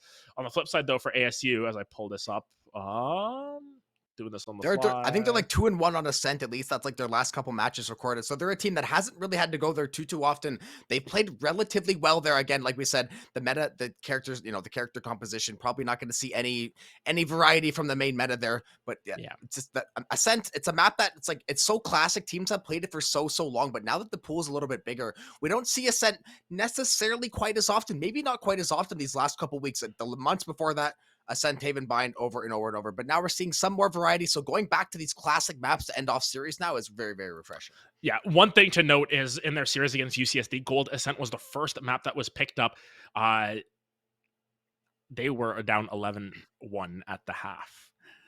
And they were on the attacking side, I believe that is. So went down early, but it just proved that Ascent was the most defensive-sided map you've ever seen. There was 3 attack-sided wins there. So, there's all sorts of different variables that can come into play here. It's more so, can ASU Maroons sort of fight the demons there? Because that is the most recent performance that they've had on Ascent. And it's a little bit of a doozy, if you want to put it that way. Of course, a little bit difference in sort of the team composition if they go for something more of the Raze fade in those situations. Of course, with the Raze nerfs, is that still going to translate over to now? Because I believe this game was played before the patch. Will the Jet come through for Jello? Will we see the exact same comps come through? Will we see a little bit of a switch up? It is all left on the table here for these two teams. I am so curious to see what they come through with. Yeah, I still have to find it a little bit unlikely that we're going to see that switch up. I mean, you got this far, playing on the backs of certain metas and certain comps. Maybe we'll see someone try something a little bit spicy. I would definitely love to see it. Maybe even something, I don't know, throw like a neon or some kind of wild card pick out there that maybe you weren't expecting or something that we weren't necessarily prepared for. I'm always open to these kind of adaptations, these kind of adjustments. And I mean, hey, especially if you have like maybe some crazy pocket pick that you have been working on that you haven't really showed anybody yet. Maybe game 3 is that time to pull it out. And especially if it's something that you want to get some practice on, because as we go deeper and deeper into this split, if you start getting into those best of 5s, having more variety, having that deeper agent pool is going to prove to be such a huge asset, because we know a lot of teams in collegiate, hell, even in pro play to some degree, we see everyone gets kind of stuck in these same 2-3 agents. They're not really that great at adjusting. That being said, adjustments going to the wayside. We are just about to get into agent select, and we are actually going to see that Raze fade get insta-locked out of. Good call. Yeah, and that's exactly what they're going to go for. I was going to try and shout out, maybe we'd see the good old British boy there, the Phoenix coming down. Not going to be the case. Phoenix is very good on Ascent because it's really easy to farm those orbs. You have a lot of ways to use your Molly as well, but seems to just be the tried and true combinations coming down for these two teams. Yeah, it's no surprise in any sense of the word there, and just how they're going to play, because they've got this exact same comps that we expect. Yeah, and Ascent, similar to Split, another map where mid control can provide you infinite levels of value. If you can take over near catwalk, you can push back, take that market control. You can squeeze so much of the map off from your opponents. You can try to force them into that backside of either one of those sites, try to work your way through tree into heaven and everything like that. So I like that we are seeing a variety in the composition. Looks like that Breach as well. Breach not typically in this Ascent comp, so looks like they want to, I mean, with this style though, this is going to be a team that is looking to try to get those engagements, and they're going to have to try to find picks as comp dictates it. And of note here, Flow is out for Platinum here. They made a substitution for map 3, so this is really interesting to see them opt into that. Maybe trying to provide a different voice. It's still going to be playing an agent that we saw Flow play in Sova. Wait, did Platinum... Flow played Sova on Flow? Pearl. It was Flow who played map 1. Did Platinum play yesterday? I feel like we casted him yesterday. Yeah, Platinum did play Sova yesterday as well. So this is just sort of a switch up of styles, if anything. And this is really interesting to see them use that substitution to that degree. This could get a little bit interesting here, because Flow's had a relatively strong performance thus far, but now switching over to Platinum here, this could be a series deciding choice at that, because if Platinum shows up and shows out, it's going to be one that people are praising. If Platinum does not perform, you're going to have to start to question it a little bit. You're going to scratch your head and say, hey, was that the right call? But of course, we've still got 24 plus rounds potentially of Valorant to play out here. We will find out who comes out victorious on Ascent to move on to those lower finals and keep their shot at CVAL finals alive. Yeah, the one thing about Sova players, though, is playing Sova is kind of like a specialist trait. It's like when you need a bucket and you bring in that point guard that can go get you one off the dribble. He can shoot the 3. It's kind of that specialist player. He's got this one role locked down. He maybe has extra lineups that not necessarily that Flow wouldn't have or wouldn't know how to line up. It's just the way you have a feel for the character. Sova, it's one of those characters. It takes a lot of time to master all those average Jonas lineups, whatever you want to do to try to get ready. But either way, They're going to bust him out for this game. And I mean, they've been switching back and forth at least through earlier in this weekend. So I'm guessing the substitution thing, it's not something that's completely new to them either. Yeah, the shock dart lineup as well, trying to clear out tiles there. Not going to be so successful in that one, at least. You know, it's like subbing in Taco Fall when you've got 3 seconds left and you need to stop by the bucket. That's exactly what it is, right? For a lob, exactly. You got your specialist there, but at the very least, incredibly quickly onto site here. Richie's just holding this backside. They've succeeded so much space over to the side of ASU. They're playing so defensive here, but into the microwaves they go. The nanos just shred through ASU, and Jello's already on site, but Cowboy's getting flanked with everything except the gun. That's 2 with the nano, or 1 with the nano, 1 with the turret, and now it's just down to Kawhi, to K. Platinum gonna be able to come around the corner and pick that one up. What an insane start. They ran into the good old-fashioned Killjoy B setup, the wood chipper all down B, that nano swarm. And I think that was a really good play of Cowpie. I think he waited an extra half second to pop those nanos, maybe kind of fool them into thinking they weren't going to be there on that pistol round. But boy, were they ever. They shred down the HP of all those members. And all it takes is a couple extra classic shots. And now immediately, just like last game, Cowpie, Phantom, or rather Hero Phantom in his hands already. Yeah, Cowpie, has been praised as one of the better players in the West here. And it's going to be really challenging to sort of shut him down in this situation. It was Wick was singing high praises about Cowpie, and now you're put into an advantageous position. Oh, Kyle. Oh, look at this. How many members are going to peek? It's going to be Fifi finding the secondary one there, but now getting pushed out. The Zero Fragment just going to buy a little bit of space there to get out of dodge. My goodness. That could have been awful for UCI. Oh, Cass getting tagged. He's going to get a shot back toward Cowpie, though. Jumping right click. He's going to send Jello. Oh, Jello. All it took was a pixel. Cass going to work his way toward heaven. Platinum. Owl drone in hand. They're going to run up a gun, though. Cowpie finds a kill onto Cass. The crossfire is all day long. Richie gets tagged down. Y is going to fall, though, and that is going to be 4 members left alive, and that Phantom's still going to be online. Yeah, I mean, just barely at that. I mean, Cowpie almost fell down there. Realistically, there would have been someone to pick up the gun in return, but my goodness, down on that pistol round, it's just 5 stack. They're trying to just crunch down on UCI, do everything that they can. Jello's been able to pick up a couple for themselves to get that showstopper rolling a little bit here, at least the points for it.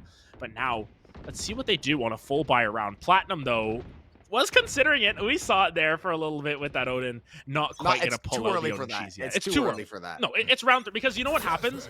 It's the same like mentality as in solo queue. One person buys an Odin, then all of a sudden there's 8 Odins in the game. Maybe that's the case, but great turnaround from Richie to trade one back out. Not going to be able to pick up Ayu though as he comes around the corner, but it's trades after trades and they're upgrading this weaponry slowly but surely. Platinum finds another one with a brisk. This is such a quick map here. They're just going at like remaining. What? What even is... What? Wow. What? Okay. I'm analyzing something and I'm like, okay, I'm gonna just pick these up and then the round's done. What's going on? And they all fought toward mid or like around the fountain and catwalk. They didn't really ever go to a site. They were taking fights. They had their backs to A. They could have walked there and planted. They were taking fights with people over toward B instead, and they just ended up losing on 90% of the engagements. And now look at the weaponry. Phantoms and an operator for Richie. Forget the $0 to his name. The rest of his team got 5K in their pockets. It's going to be Stingers, Sheriffs, and Light Armor for the side of ASU. Yeah, this is a rough start for ASU. I think they just need to slow it down a little bit here, play a little bit more methodically. They need to trust in their strategies, and I think this is the issue, is that they aren't trusting in it. They're just playing fast and loose a little bit too much. But Jello's already onto site here. They've had to get they've gotten a lot more space this time around, and this might be Platinum under fire. Yes, will finally go down, and now that operator going to be trying to retake. Very difficult to do so. Yeah, it was a nice setup by the Haunt and Boathouse. They were able to at least know that one for sure was there. Then you can set up the crossfire. You can recover that rifle as well. Low health on the Killjoy. There goes the fragment across toward Garage. Richie, though, trying to find anything he can at a market. Operator still in tow. He's got one to the left, one backside Boathouse as well. Cowpie. Oh, switch on the door. Kyle's good for one. The well. Stop the slow of Cowpie. 0 point. Anything to pop flash. The Sheriff shot. Kaz gets a trade. 3v2. Kawhi still trying to play backside Boathouse. Skirts around the paranoia. Kyle gonna get taken down. 2v1, 29 HP. Fifi not gonna be good for the first one, and that's a thrifty for ASU. Ooh, they needed that. That was absolutely paramount for them to get back into this game a little bit. It's still gonna be full buys on the opposite side. This is one round by Odin. Yeah, they say, you know what, it's time to start cheesing it out here, but nonetheless, very good round for them. Kyle gonna be sauced over a Spectre there, so it's gonna be effectively a full buy on the side of UCI as well, but this this is a good way to sort of supplant the economy a little bit. Kawaii 2K and Brisk are both going to be incredibly rich going into the next round and potentially have a couple more buys in tow for hero rifles or, you know, buying their homies or anything. Nonetheless, it's gonna just evolve as this time goes on. But it's been such a quick game thus far. Even that plant was really quick. I mean, yeah, all the engagements, it's like nothing's happening and then absolutely everything happens all at once. So far, going UCI's favor. ASU trying to get on the comeback trail. Now they're going to send this spike way back through T side spawn, taking a little bit of pressure. Not going to reveal anything quite yet. The Prowler maybe going to spot out Cowpie. The turret going to be gone. No longer can play off that. Dark cover, ultimate orb going to be acquired. One off the lockdown. But I like the slower pace, though. They were kind of, it felt like they were running and getting a little bit too antsy before. Now they're almost going to take out Kyle, but he will escape with his life. Yeah, Kyle with that shorter ranged weapon, not really in the best of shapes to take that engagement. But yeah, this is better from UCI there, or better from ASU. Both teams, actually, it's better from them. Just playing it a little bit slower. Cowpie now going to push up onto IU, but IU is aware of this. Just misses out on the peak timing. These killjoys, man. Oh. Grenade's even going to force him out here. Ooh, the Aftershock as well. They're pushing aggressively through tree, jumping over the shots, making sure it's hitting them in the toes there.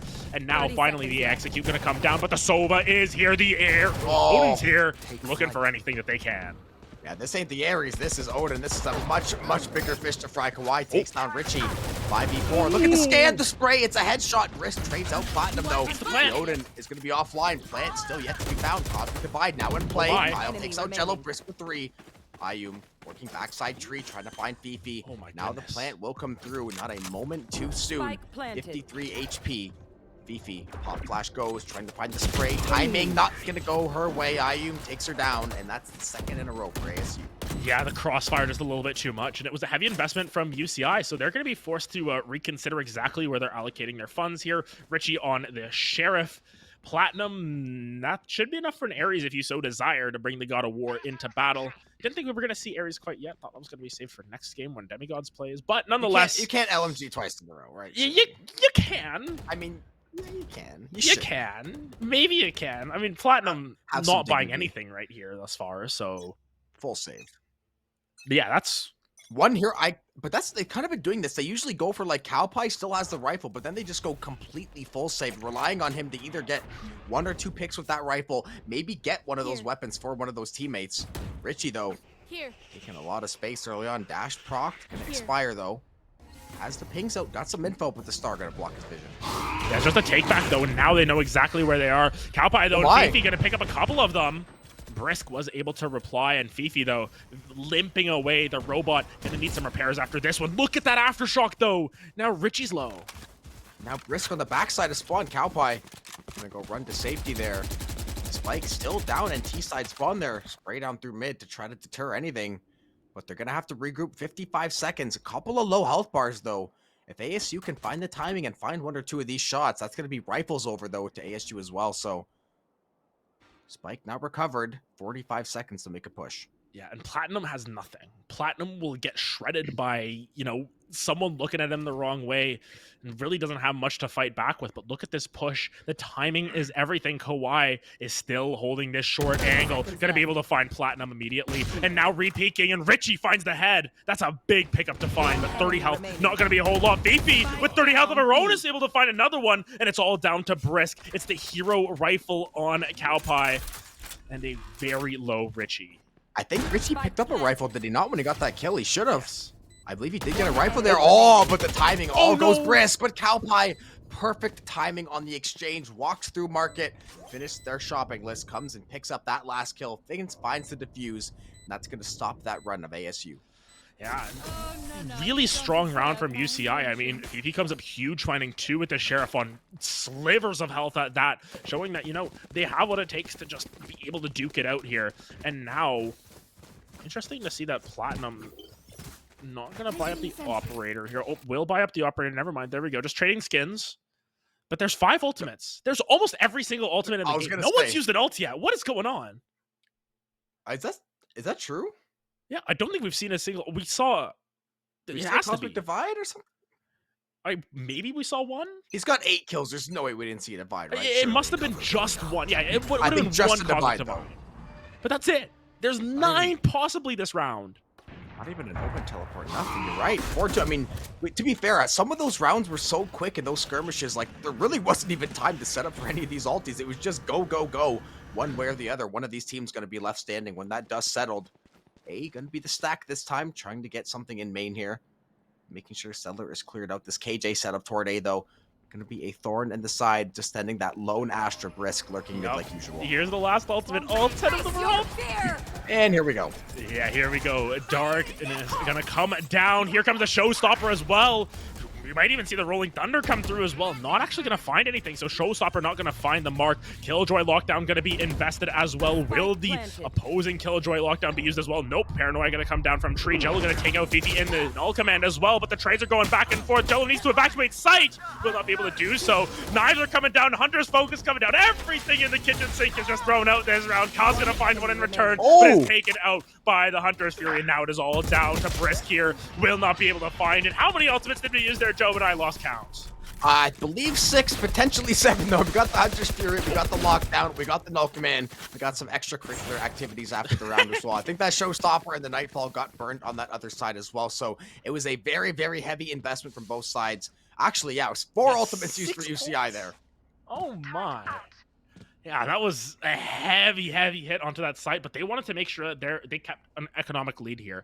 Yeah, that's exactly what's happened here, because now 3 ultimates on the opposite side, but none of them are really going to be heavily invested in that combat. They're more so utility ultimates in a way. You know, they buy you space. The Killjoy ultimate can't kill you. It's just that the Killjoy will kill you if you get detained. You know, it's probably with there's a very significant difference. Yeah, you don't want to get knifed. You know, getting knifed almost feels like it counts for 2 deaths. But either way, early attacker lockdown in this B site, trying to get things cleared out. They're going to have to try to make some kind of execute, and I kind of like this idea, though. You have to try to make some kind of play with this weapon disadvantage. Platinum, though, trying to shut down this push. Oh, down goes Ayum. The lockdown doesn't get a lick. Platinum with the Owl Drone, but they're already down 3 members. Cowplay with another one. And this push completely nullified. They will get the plant, but at what cost? They don't get the plant. They're going to kill. Yeah. Kaz finally going to be able to pick that one up for themselves. Just trying to spray through Boathouse. Ascent walls are made of paper. Just so challenging to find any angles. Gonna dodge away from that op shot at the very least, but it's just gonna get flooded through here. Fifi gonna clutch that one out. And it's 6 rounds picked up already by UCI. This is something that ASU, you know, there's a precedent for it. They won 1 round on attack against UCSD before starting to clutch it up on defense. But is there enough time? And Platinum, talk about extracurricular activities, having a lot of fun defusing that spike. Hey, listen, you gotta take that. You gotta have the fun moments when they're there. You know, you gotta take advantage. Enjoy the moment. You know, it's the journey, the friendships we made along the way. Something along those lines. Yeah, Platinum unleashed though. 8-3-8, an absolutely massive performance coming in off the bench already. Yeah, it literally coming in like you need your 3-point shot. You're gonna pass it over. 6th man of the year, man. Yeah, 6th man of the year. That's what you need. You need Jody Meeks to come in because you know he's gonna shoot 60% from 3 or something like that. All people that's a name. 6th man. That's a name. Not even Jamal Crawford, nothing. You go Jody Meeks. Listen, gotta catch up on the NBA lore there. Dude was brought in just to throw buckets down. I mean, we have Kawhi, and they could use Game 7 Kawhi right now if you're ASU. That is 100% what they need as well. And holding some of these angles right now, going to be challenging pushing forward just because the ultimate economy that once was fruitful and aplenty is now down to a breach and an Astra ultimate. What can you find with this? Yeah, the lockdown was probably the most valuable ultimate, potentially, at least for zoning and trying to get on site. That one gets immediately destroyed, basically. Now they're going to play a little bit slower here, and that's the thing. They tried playing that fast-paced game. It got shut down. Then you kind of tried to slow things down. UCI also had that answer. I was going to say maybe that 11-1 half was kind of like a blip, kind of, you know, like that one-off. But it looks like they don't have a plan. The blast pack, Jello has no idea. They didn't clear the corner. Kyle, luckily, only going to get one. Ayum, the 1-for-1 trade. They're going to get onto site. The buy it invested plant should actually come through this time. And now we've got a 4v4 with the site. Yeah, and the lineup's coming down from Platinum as well, just trying to catch anyone out. Ooh, Ayum just barely dodges away from this, but this wall is very good. Oh, they know exactly where people are at this point. Or they have a general idea. Ayum just trying to hold this top angle. The sun gonna come down, not quite gonna catch anyone. Big investment there. Here comes Kawhi into the middle. Richie gonna be able to find that one, but it's traded out. The trades are going everywhere, and now it's just Fifi, 1v2. crossfire was all day by ASU. The defuse gets stuck.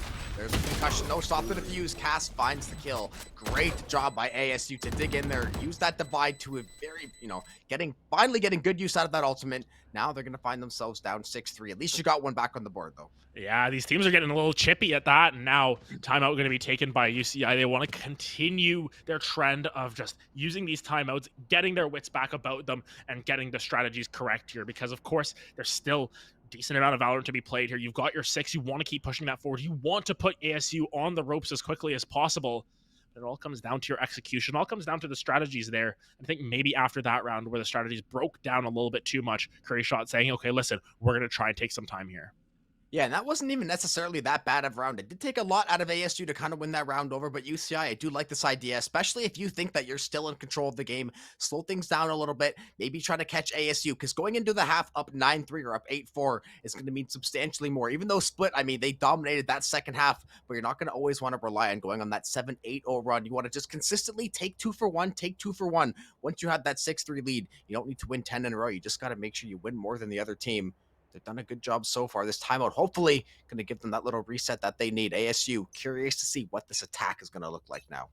Yeah, and it's sort of like the you don't say argument in that. It's like, yeah, you just got to get more rounds than the enemy team, but it's how you get there. It's how clean it is as well. And even if you're making them use a lot, even if you're winning that round or losing that round, only letting them carry 2 rifles over to the next round, it's still just about the precedent. Are you executing on your strategies properly? Are you aware of how to play around Astro Walls in the future? Even just talking about that round and saying, listen, we need to play a little bit better around the Astro Wall just in case it comes back up later. This situation, though, different strategy. They might just explore mid a little bit here. This smoke is providing a lot of cover for Kyle, actually, to pinch up a little bit more than maybe they expect. I was going to say, and they haven't actually really tried that super high-pressure mid control yet, so I kind of like the idea. However, they're going to back off, not wanting to give the game away too early. Cass looks like he might take a little peek there, but he's going to get back with the squad there. Send the Prowler. Platinum sitting, trying to see if he can hold this garage angle, waiting for these members. The alt orb is going to be retrieved or faked out at least a couple times. That's the sad thing. You have to fake the orb so you don't get absolutely rinsed with an LMG. Yeah, unfortunately, Platinum doesn't have that quite yet, but Kaos finds a kill onto Fifi on the side. That's a big member down. Here comes the Nightfall, gonna catch onto 1 or 2, I believe. And now they're trying to push onto site. Platinum has to secede so much space. The microwave has to be expended as well. Alpine finds a kill, though, so we can even up the numbers at least. There's the concussion. Platinum, before he gets stunned up, finds the kill. Cass and Jello, though, immediately there to answer the call. Kaz, 3 on the round.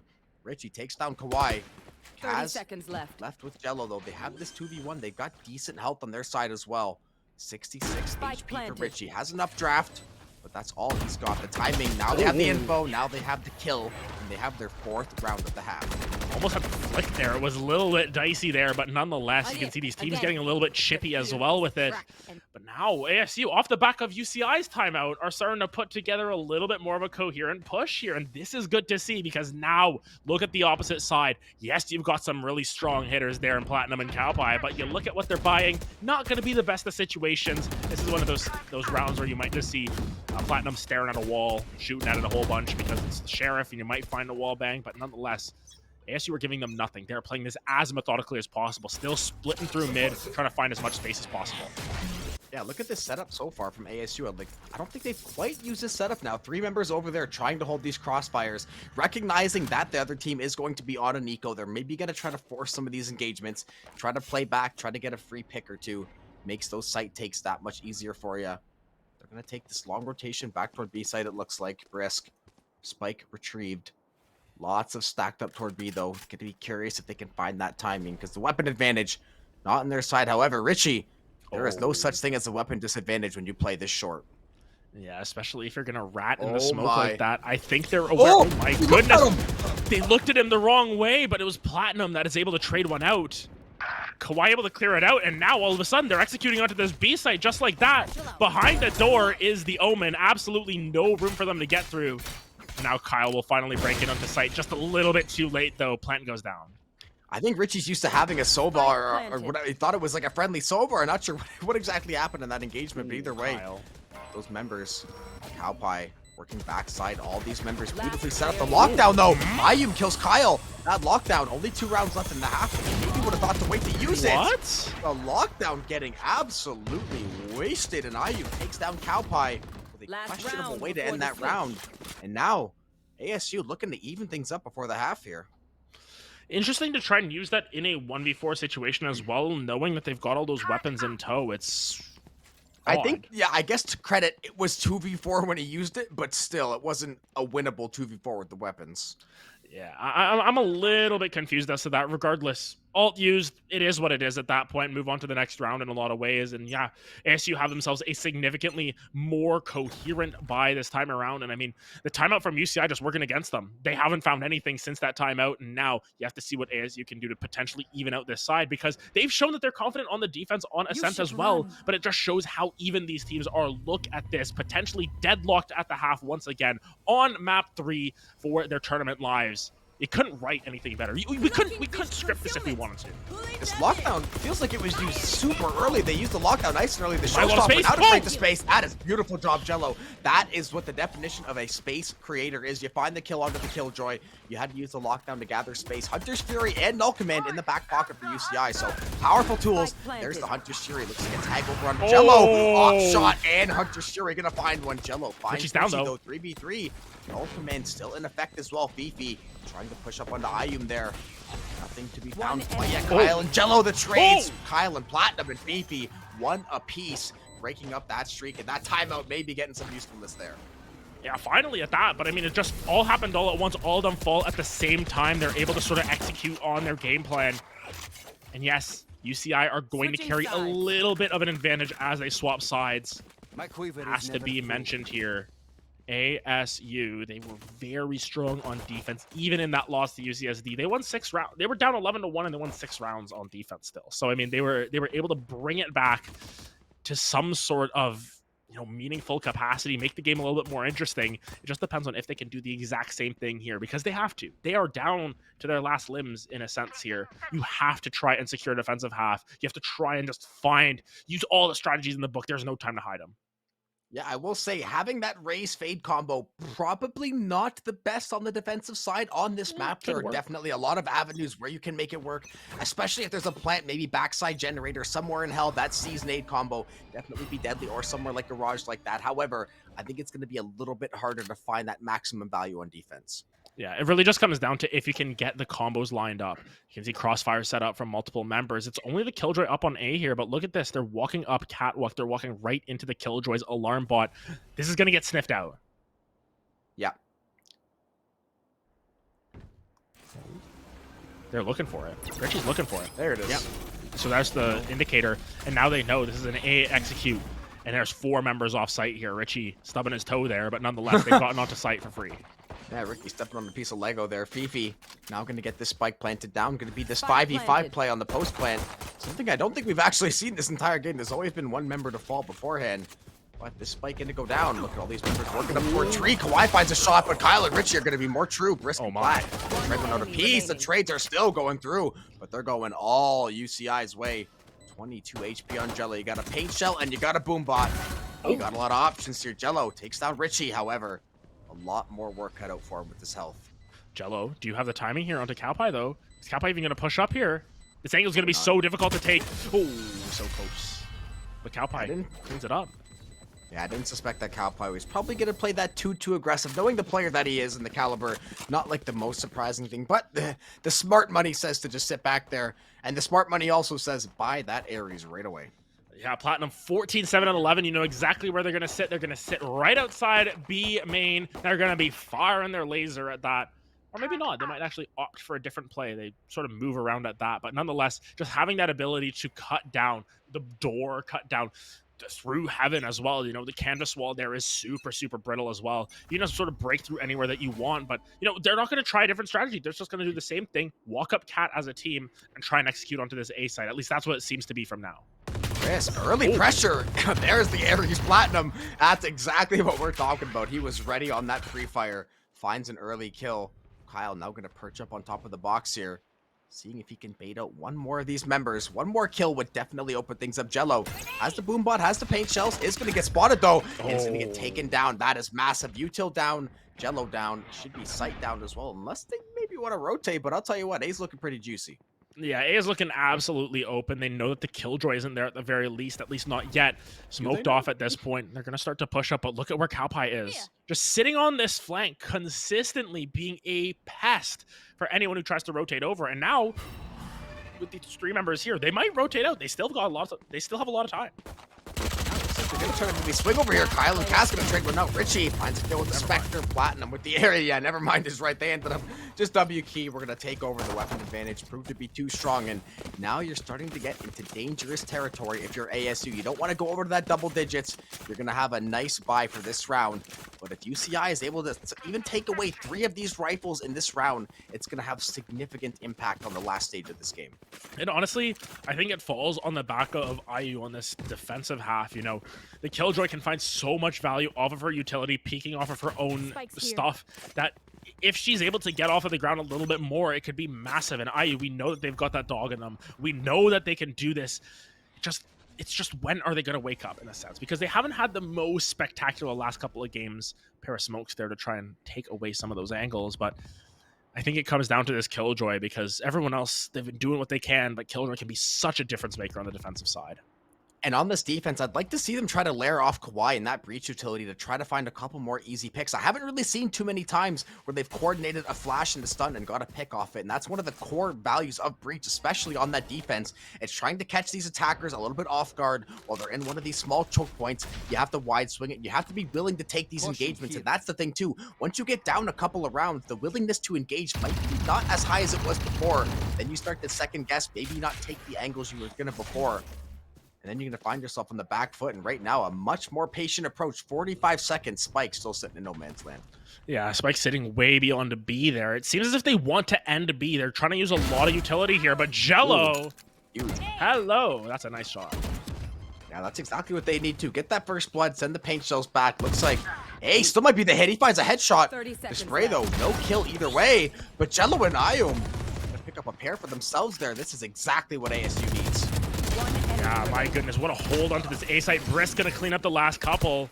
Once again, ASU were able to win out on the buy round, but what will come back the opposite way from UCI? A lot of guns were saved there, though, of note. Only Jello went down, so still should be enough to sort of reallocate funds and make sure that everyone is bought up here.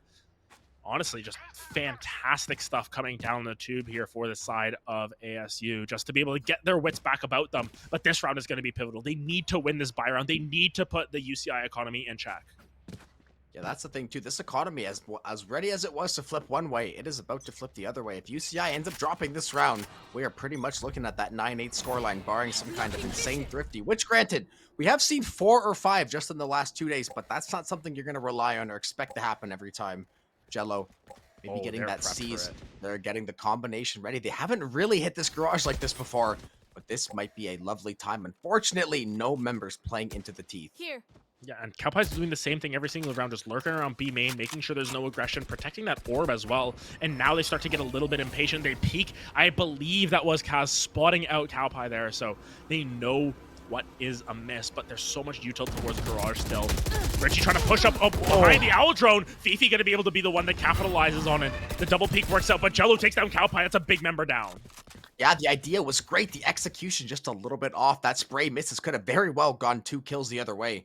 Now, though, 4v3 advantage. A-site pretty locked down. Brisk trying to lurk through tree here. Gonna avoid the 0 point. They have no idea he's in this corner. Unless they clear this, he's gonna challenge. Astrastar blocking the door for the time being. He's going to swing. Him and Kyle nose to nose, barrel to barrel right now. There's the swing, the timing, the aftershock. Kyle wins the trade. Yeah, but look who's behind Jello. Kyle turns around and picks up Jello. And that's massive. And now all of a sudden, this round is in flux for the side of ASU. They look so good. It was in their hands, and yet it's snatched away at the hands of Platinum. Great turnaround from Kyle there. Jello just barely misses. Oh, like candy from a baby. They stole that thing away. Kyle and Tree, man, you called it perfectly. Oh, Jello's behind Kyle. Kyle don't care. Turns and burns onto Jello.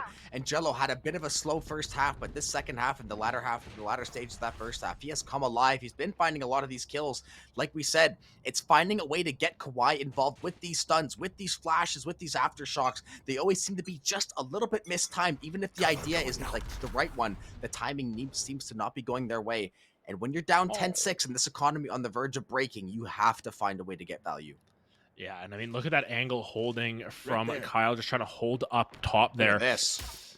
Look at this. They're trying to push forward once again, trying to find any sort of space for themselves. Will it be read out, though? It's just crawling up Cat once again. Oh! Cowboy!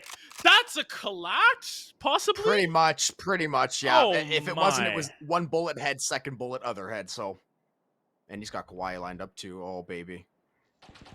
Well, what a ridiculous performance out of Cowpie once again. Just showing up and showing out. That's a third one of the round for the Killjoy, and now this A site, they know it's clear. Platinum's gonna find one. Kyle gets one back with a judge, but it's just a numbers disadvantage. 3v1. Kyle finds another one. And University man. of California, Irvine, 11-6. They are feeling themselves at this point. Yeah, ASU starting to unravel just a little bit now. This buy, Adam, this is going to be their last shot. They're going to put together this last full buy. They're going to have a lot of ultimates to play off of, but they're going to have to find this round. Richie probably going to end up opting for that Blade Storm, trying to play that economy game at the same time. This is going to be it, though. They're going to have to throw everything they have right now at UC Irvine. And if UC Irvine is able to take that first blow and throw that counter punch, they might be knocking ASU down. Yeah, and even a win, but a costly one, is not in their advantage. Jello just moving forward so aggressively. Look at the spray down. He finds two at the very least. Gets some value. But Fifi turns it back around, picking up Kaz on the flank. And now it's a 3v3 once again. It And looks the so showstopper's promising. offline. That's the only thing I that play from Jello is honestly fantastic. It's a play they kind of had to make, but one of those ultimates is so valuable for holding the site. Now they have the lockdown. They can use that teleport as well. Fifi gonna send the first flash out. Kawhi gonna get that audio cue. They're gonna take their eyes over toward Garage here. You should run. Killjoy still playing offside B. There's the lockdown. It's going to be on this contest from Brisk, though. He's going to have to go somewhere. Boathouse not going to be safe. He's going to have to fall back. But he's trying to find the timing on the way. Can't find it just yet. Cowpie 1 HP, though. Yeah, Cowpie's very low. You have to try and find this kill onto the Killjoy at the very least. Get the numbers back in your advantage. Oh, Not Spike's going to be down able to low. hold anything, but Logs is going to be so scary. This is such a tough angle to peek every single time as well. And look at Cowpie has all his utility. He can turret, alarm bot, and nano market or to that front Oh, side your switch. Ayum That's huge. takes down Kyle. That is massive. Cowpie still has a full kit of utility. Just doesn't want to give away his position. Ayum trying to get the advance now. They have. Is they gonna check that rat corner though? The flash goes through. He's gonna check. He doesn't clear it though. He looks but doesn't look. Fifi and Cowpie find two, and that little clear means all the difference in Cowpie from the rat corner to a 3K. Oh, he looked away at. Match point. Literally, the character was in frame. He just looked away so quickly, assuming it was clear, but he didn't make sure. And now all of a sudden, 12-6, weapons down, match point for UCI. And honestly, massive kudos to UCI once again for just turning and burning in the second half here. We talked about how maybe they were more of a first half team yesterday when, you know, they had a little bit of a run back come at them from the side of UCSD, but no, this is just showing that they are an incredibly well-rounded team, and ASU, they've got to dig deep. 6 map points, 6 match points, potentially 6 tournament points against them here. They have to try and hold serve any way that they can, but looking at the numbers, looking at the weapons, it is a whole load of nothing there. It's a nothing sandwich coming down. They need to get some nutrition in them, but they've got nothing. They are stumped. I mean, you potentially have that multivitamin in that 5R energy, the showstopper there. That is the one thing that could potentially turn the tides of this fight. But if you don't find any value with that, like you said, you got a whole lot of nothing the other way. And even if Jello gets shut down early in this round, it's already probably cooked, but it will be completely cooked. Yeah, and it's all about whether they can cook with gas or if they're just going to be cooking on the campfire, hoping that one day it starts. It is all down to that. You know, it's light shields, vandals on 2 sides, specters everywhere else. You just have to trust in your team. You have to trust in your aim. You have to trust in the process here. Jello's looking at the lineup. Yeah, I gotta trust in Jello staring at the sky. Waiting for that silver dart, but didn't come, so it just looks foolish. Hey, listen, it makes sense. You gotta Had to make sure. No, you had to make sure. Had to make sure. Yeah. Just give them credit where it's due. And they know where the lineups are. And that's good. You know, sometimes you're playing and you're like, where's the lineup going? And you're looking around, where's the dart? And you're getting scanned, and all of a sudden you're getting Odin down. Yeah. You can see they're all looking at the sky. They're all looking for these lineups to make sure where they're at. But UCI have made absolutely no noise in 40 seconds. And this is where they go. 1 minute, they say execute, and now they are on their way. Oh. Jello now forced to look down. That's going to be one picked up by Jello. That's a big one to pick up early. Get the numbers going. Yeah, go looking to find the second one here. Cowpie's low. The turn, though, not going to be good. Platinum takes down Jello. That's that showstopper offline. The lockdown and the divide still available. The Haunt's going to tag him up. Fifi only going to take one shot. Oh, kicking around, tries to find the headshot. Is going to find Kawhi, actually. Risk is going to get the trade. IU takes down Cowpie. 2 members left. Still has the lockdown in the back pocket. Oh, we have to play that economy. Platinum on the post plant with the Hunter's Fury. But I don't think he's going to have enough time with this to stop the post plant. He's going to have to get in there and get his hands dirty. No shock darts. Can they stick? Maybe. Platinum has to check. He's got to check. He's got to check. If he doesn't check in time, he's going to fall. IU with a 3K. Keeps the lockdown in the back pocket. They keep some of those ultimates, and they keep this map going at least for another round. Oh my goodness. The slimmest of margins once again. And ASU stay alive. But at what cost? You know, their economy's still in shambles. It's That's still an going to be okay challenging buy to push with the forward. showstopper, considering. It's not bad. You know, it's feasible. It is feasible that they can continue to play it out. Yeah. And even still, but you got to hold for another 5 rounds. It's going to be so challenging because ultimates are coming the opposite way. I will say, only the Omen. They burned everything. That's a one good thing. That was a heavy investment from UCI. But like you said, 5 rounds is 5 rounds. They have a lot of work still to get back in this game.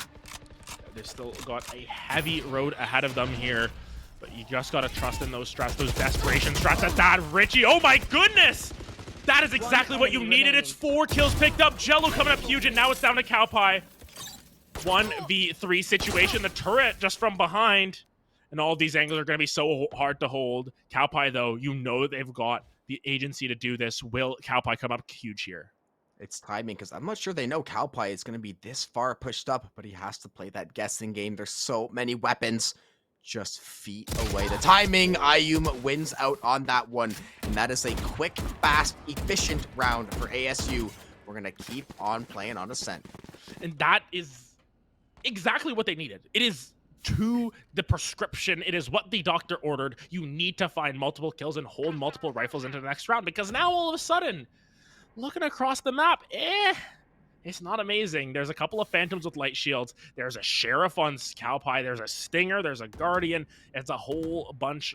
There's definitely some substance behind it, but it's not the cleanest. Those ultis. The only thing is, too, though, 4 rounds is 4 rounds. Even if ASU were to sweep these 2 rounds, UC Irvine can just play for that one nice round where they have the 5 rifles, they have 4 ultimates. They're still going to have to absorb so much pressure, but they have a lot of valuable ultis on their own right now. Altorb going to be recovered.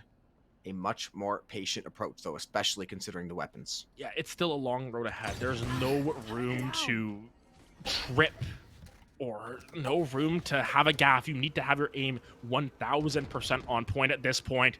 Brisk, though, that's a good opener. That's a good way to start your round out. Yeah, Omen not having the most utility, but definitely going to take a couple of those smokes off the board. The alarm bot, have to burn that dash. Can be vulnerable, can have to back up for the time being. Cloud burst through backside market. Second one just to boot there. They're going to make their way over toward this B-side. Cass has that siege, trying to get something set up maybe. There's the Rolling Thunder as well. The investment's now coming through. 5 members still alive. IUM takes down Richie. 5v3. They are in complete control. Yeah, they're just trying to hold mid here, but there's not a whole lot of time. They still need to try and find a plant down. Blind comes down, but it blinds Platinum completely. Stops the push, but Fifi going to be able to find one as well. Now here comes the swing out. Will they be able to find multiple members? The Stinger not going to be able to land. Platinum finds onto IUM at the very end, and now it's a 2v3. It has been costly, but time is not on their side. Platinum finds Kawhi 2K. But do they have enough time? There's still one backside boathouse. Kaz, full HP, full util. They have not cleared. Now they got the info, but it's all in the time. 8 seconds left. You're playing for the haunt. You're playing for the scan. Gonna find a couple shots there. It's all timing based. Kaz wins the trade. Wouldn't have got the plant down in time. A little extracurricular because they're still gonna keep this game going. And honestly, you know what? It's valid in that situation because games. Platinum has been doing that for a lot of the games. So I think Kaz just biting back a little bit, saying, "Hey, hold your horses. This one ain't over yet." But still, it's 3 more rounds. Can they do it? This has to be a miracle run at this point. They have to be able to come back on I mean, it would have to be the case. They have I mean, to do listen, right? It was 6, and now it's 3. All of a sudden, it's getting, not that it's done yet, but they're already 50% of the way there. So they keep working like this. There is a very, very good shot. We could be going into the deeper, going into the extra innings here, but still have some work to do. It would be also fitting for these two teams to go to overtime. Yeah. It would just make sense, ASU, they came out firing on Pearl. They came back on Pearl to just absolutely stun UCI on their map pick. And then UCI strike back in the same regard. And now on the decider, down to their last wire here, ASU are going to have to show an incredible push. They're halfway there, but they're still living on that prayer. They're not done yet. They're not out of the woods. And Richie, look at where they are. Richie's pushed up so far. There's the lockdown. Oh, Nano Swarm, Showstopper online as well, but 1 HP on Jello. The Showstopper's gonna get, actually, it is gonna find one. Kaz and Richie trade one apiece. Oh my goodness, ASU kills in droves. Takes the Showstopper on the lockdown. Kyle's gonna be good for one more. Trying to take away as many weapons as possible here, but he's got a very tall task ahead of him. Oh! Good for one, 72 health still. 30 seconds left to play. left. That is a great flash. That's what I'm talking about with that breach util. That is a clean kill. And now we're on double digits for ASU. Oh, and the economy as well. You look across the map and Cowpie's going to be able to buy, but that's not going to be enough to buy next round as well in what would be the pivotal round. They're putting the hero pants on Cowpie once again. And I have to question, Curry Shot, where's your timeout? Where is it? You got to try and use it at some point just to get some strategies down. But they're basically saying, we are going to take it down to the wire. This is a full save. They're not even going to give Cowpie the Phantom this time around. Honestly, a good call, though, because theoretically, next round, like I said, next round is going to be their all-in round. And I mean, at 12-11, it better be. This is your last round before that overtime. However, we've seen some pretty nifty thrifties before, so I would not put it past them to somehow steal this round, especially when the Blades are alive. Richie going to have to come up huge here. I think they're aware that there's another member in there because Cowpie was pushed up. Oh my goodness, Cowpie found one. But Jello going to be able to answer in kind. That's a good pickup, though. At least you get those numbers down just a little bit more. The less people there are to kill, the better. No matter which way you cut it. Going out. Kyle, dark cover going to go out there. Concussion to answer. Not going to find the mark. Paranoid going to go, though. Ooh. Well, to deter that push. Very good balance of utility. Both teams here. Oh! The Blades find nothing. And Risk is good for 2. Oh my goodness, Adam. In all likelihood, assuming this round gets closed out, I think 12-12 is potentially on the horizon.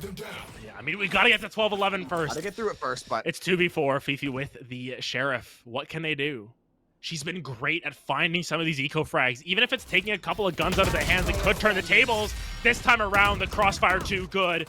Brisk refuses to lose. This team of ASU, they have dug deep into the bag, and they are finding a way.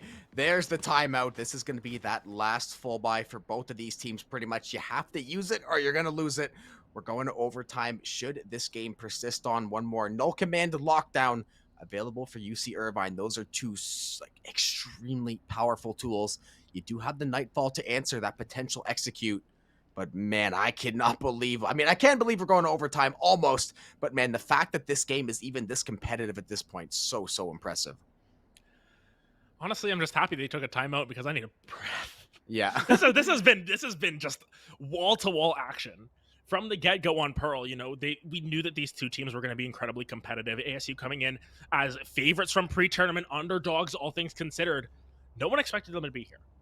And in some ways, I don't think they expected to be here. But now they're here, in the now, and they are staying alive. Once you're here, man, might as well make some noise while you're here. Enjoy it. Make the most of your time in CVAL while you're going to have it. Especially, you make a semi-deep run. You get to this stage, you can smell that potential finals berth on the line. You're getting so close to that top 4, to that top 2. A couple more rounds to potentially decide your fate. Put some money in your back pocket and maybe book a trip for you as well. And the biggest thing here as well is that for ASU, you don't have any guarantee that you can make it to the next top 8. For either of these teams, you have no guarantees that you will make it. Because look at last time. SJSU, the winners, knocked out in the round of 32. Alberta, what some people thought were the favorites to win this one, knocked out in the round of 32. There are no guarantees in collegiate Valorant. You have to take every single opportunity that you are provided. And both of these teams looking to seize that day right now. Attacker Killjoy going to come down with that ultimate. Try and clear out mid here. Interesting strategy actually to come down, but look at this haunt. It catches a couple. They know exactly where they are. Richie going to try and push forward here, but they're into the utility. One player detained. Oh, they get one, but they don't know where it is. They don't know, BP. Kyle's gonna find Jello. The detain, though, at least it's gonna buy you time. It keeps Astra offline. I was expecting that null command a half second earlier, right after the lockdown, to try to stop that Astra play. However, they gain access to the site. They take out the raise. That's Kaz down. UCI now looking to be in control. They're gonna find the plant, and they have a 2-man advantage to close this game out. And it has to be these controllers, these gritty players making it work. All scanned out. They know what's happening here. Just all the util about to be dumped down here. It's going to be a little bit of a peek from Phoebe, but Kyle finds a third one there. Kyle, will you be the savior for your team? It's going to be Richie finding another one, and Cowpie clears it out. A flawless end to this game. As University of California Irvine, they stay alive, and they clinch themselves at least a top 3 in the CVAL Winter Tournament. What? Listen, at this point, we shouldn't be surprised by what we've seen these last couple series over this last weekend, but every single game seems to be upping the bar for quality of match. And I mean, credit to ASU, man. They made that about as competitive as possible. They went on that 5-round run, I believe. They brought that thing so close. And then, of course, right, you get 2 even buys. The lockdown, they find the first pick, but it just wasn't enough and you fall short. Just an incredible showing from both of those teams. Of course, congratulations to UCI for moving on to top 3, moving on to next weekend where they will play. Of course, their opponent is yet to be determined. We will find that out in our next series. But of course, we do have to say goodbye to ASU Maroon as well. A fantastic run. You know, we got to hear so much of their intricacies. We got to see 6 games of them on our stream over the last couple of days. And honestly, what a thrilling team to watch. I just hope that they can come back next time and we can see them again, because that was some fantastic Valorant from them. Yeah, fantastic matches so far. But with that being said, we are going to throw it to a break before our main event of the weekend. Our last match of the weekend is going to be UCR Blue taking on the Demigods. We'll see you guys in just a little.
And a warm welcome back, everyone, here to the CVAL West Winter Tournament here. We've got the winners finals up for grabs here after a fantastic series between UCI and ASU. We're Adam alongside Daniel Jobin here. We are super duper excited to bring you this one because, oh my goodness, we've had some great games already, and this one is sure to deliver as well. Yeah, this is our quote-unquote main event of the entire weekend. This is that best of 5 series we have been looking forward to. I know personally the Demigods has been that team I have been looking forward to covering the most. And we know UCR Blue, we got to cast them last semester as well. We know how strong this team is. We know how strong both of these teams are. We know how big the moment is for both of them. And man, I cannot wait. I know we said earlier we're expecting to get at least 4 maps, but I would not be upset to see a map 5 closer.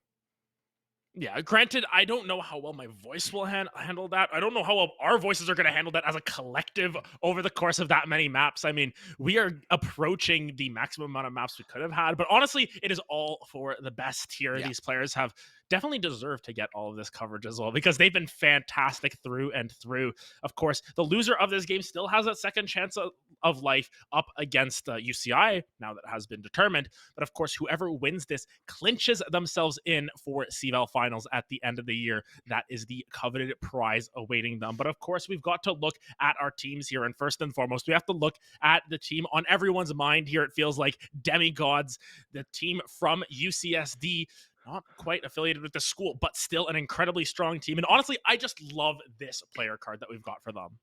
This is the best graphic that we have had of any team by far, from the logo to the name to the picture to the baby pictures at the bottom. Melvin sitting there just cheesing it. You have like one of every single mood. T Salad looks like someone teed him off. He looks upset. Koki's just chilling in the B suit. 4-Leaf is Bedge and Amir, just looking at the wrong camera. Like you said, they're waving something off camera, but just you can tell this group by pictures like that and the way this dynamic is. This has to be a very, very close group.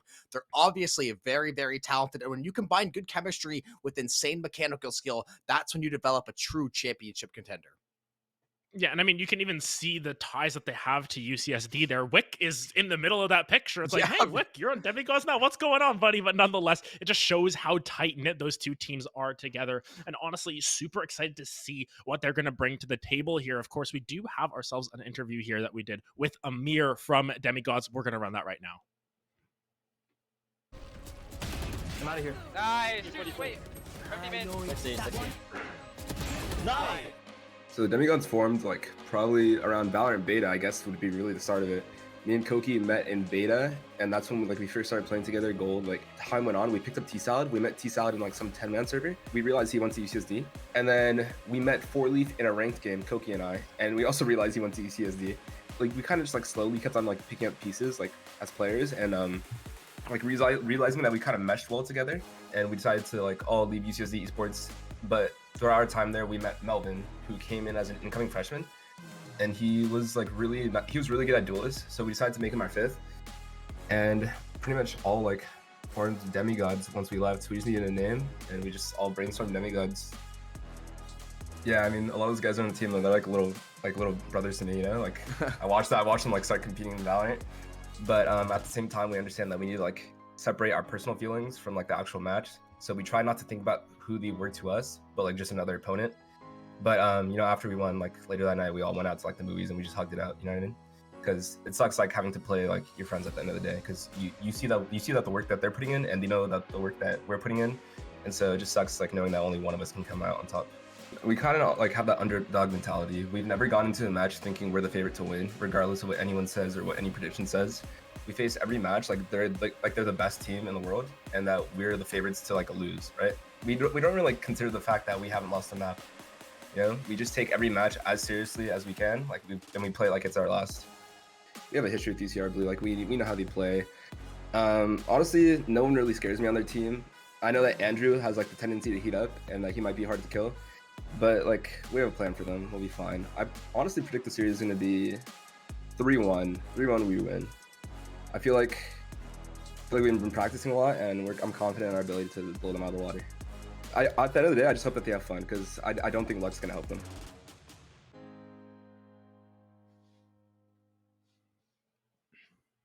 Honestly, fantastic hearing from Amir there. So well spoken as well. And I mean, of course, it's so heartbreaking that they had to play up against UCSD Gold so early. I mean, I was actually fortunate enough to cast that game as well, actually on the UCSD channel. And, it just shows that, they're two very close teams. And at the end of the day, it's a bunch of friends. They're just looking to win some prizes here, but going up against a very difficult opponent in their own right here. UCR Blue, this is a team that we've seen before, but they're back in a better way now. Yeah, this is a team that made their name in that last CVAL, the fall split earlier on this. We know this is a team talented top to bottom. We have Azulite, Vix, Jason, Soup, and Andrew. A couple of familiar faces, a couple new kids on the block. No matter what, though, their team motto, you can see for Wilson, Andrew's cat, they rescued off the street, the unofficial team mascot. So, they have their own little Yumi in the back pocket they got to play for. UCR Jason is going to be that IGL for them. And he's, Jason, a little bit of a TikTok following. We talked to him about that TikTok a little bit as well. But Soup's favorite phrase, one each, always get your eco kills. So this team, they're comfortable with each other. They've been on this big stage before. They know they're ready for the moment. And I mean, I think they're going to have a good time with it too. Yeah, I honestly think that this is one of the teams where, they have such a high ceiling as well. They came into this tournament ranked first as the pre-tournament rankings. They were favorites to make it to this point and possibly beyond. And now, with the competition sort of getting hashed out a little bit here, they're going up against what a lot of other people expected to be one of the pre-tournament favorites in Demigods. So very curious to see how this ends up playing out. Of course, we did get a chance to catch up with Jason, the famous TikTok sensation, UCR Jason here. Here's the interview that we had with him. Just wait. One more. They have to be only backside. I was really surprised about how some of the teams left the tournament so early, which honestly made it a bit easier for us, but honestly it made it a little bit less stressful. However, it doesn't mean that we should underestimate who we play against, because I think that we've got everyone's best game so far. We did make some roster changes. We had different conflicts in chemistry and how people reacted with each other. So we made a few roster changes, which basically balanced the teams out a little bit. Basically happy with the new team that I've gotten. I think everyone fits well together, and we rarely have clashes of interest because they're all overall really comfortable with each other, and I think they listen really well, and they trust what I say, which makes it really easy moving forward. I started making TikToks for fun, but when I noticed started people liking my content against me versus streamers, I made it into my overall brand. I really enjoy how people just know me off what I post, but I think being known within the community puts a lot of pressure on myself because they have these high expectations, and if I don't follow up to them, it would make me kind of talk down on myself. So as long as I try to go far in Valorant, I feel like it's going to be something that I have to deal with no matter what. I think for sure it's helping out the collegiate Valorant scene, because I feel like before a lot of people would always talk down about it. People oh, they're in collegiate, they don't really matter. But I think it's putting more eyes, and a lot of people talk to me about it. They want to join collegiate Valorant, and they want to experience it. I don't think that's happened before, so I think it has done something significant. I feel like the game against UBC is really intense. I think it's a really good game, but we did make a lot of mistakes throughout the way. I think as long as we fine-tune that, I think that we have a really good chance of beating Demigods. I feel like their team is they have a whole different playstyle than UBC, so we got to be prepared for it. But overall, we're gonna play our own game. We're gonna watch out for basically all the members, because I feel like they all have the skill to make their own individual plays, but we're gonna try to abuse their weaknesses so we can win. As long as we can counter the duelist player Melvin, I feel like their setups might get a little bit stalled, so that's what we're kind of looking on. I'm gonna say it's gonna be a really good game. Either it might be a stomp, it might not be, but honestly, we're really excited to play them. We predicted that this was gonna happen, and we just want to say best of luck, play our own game, we'll be ready.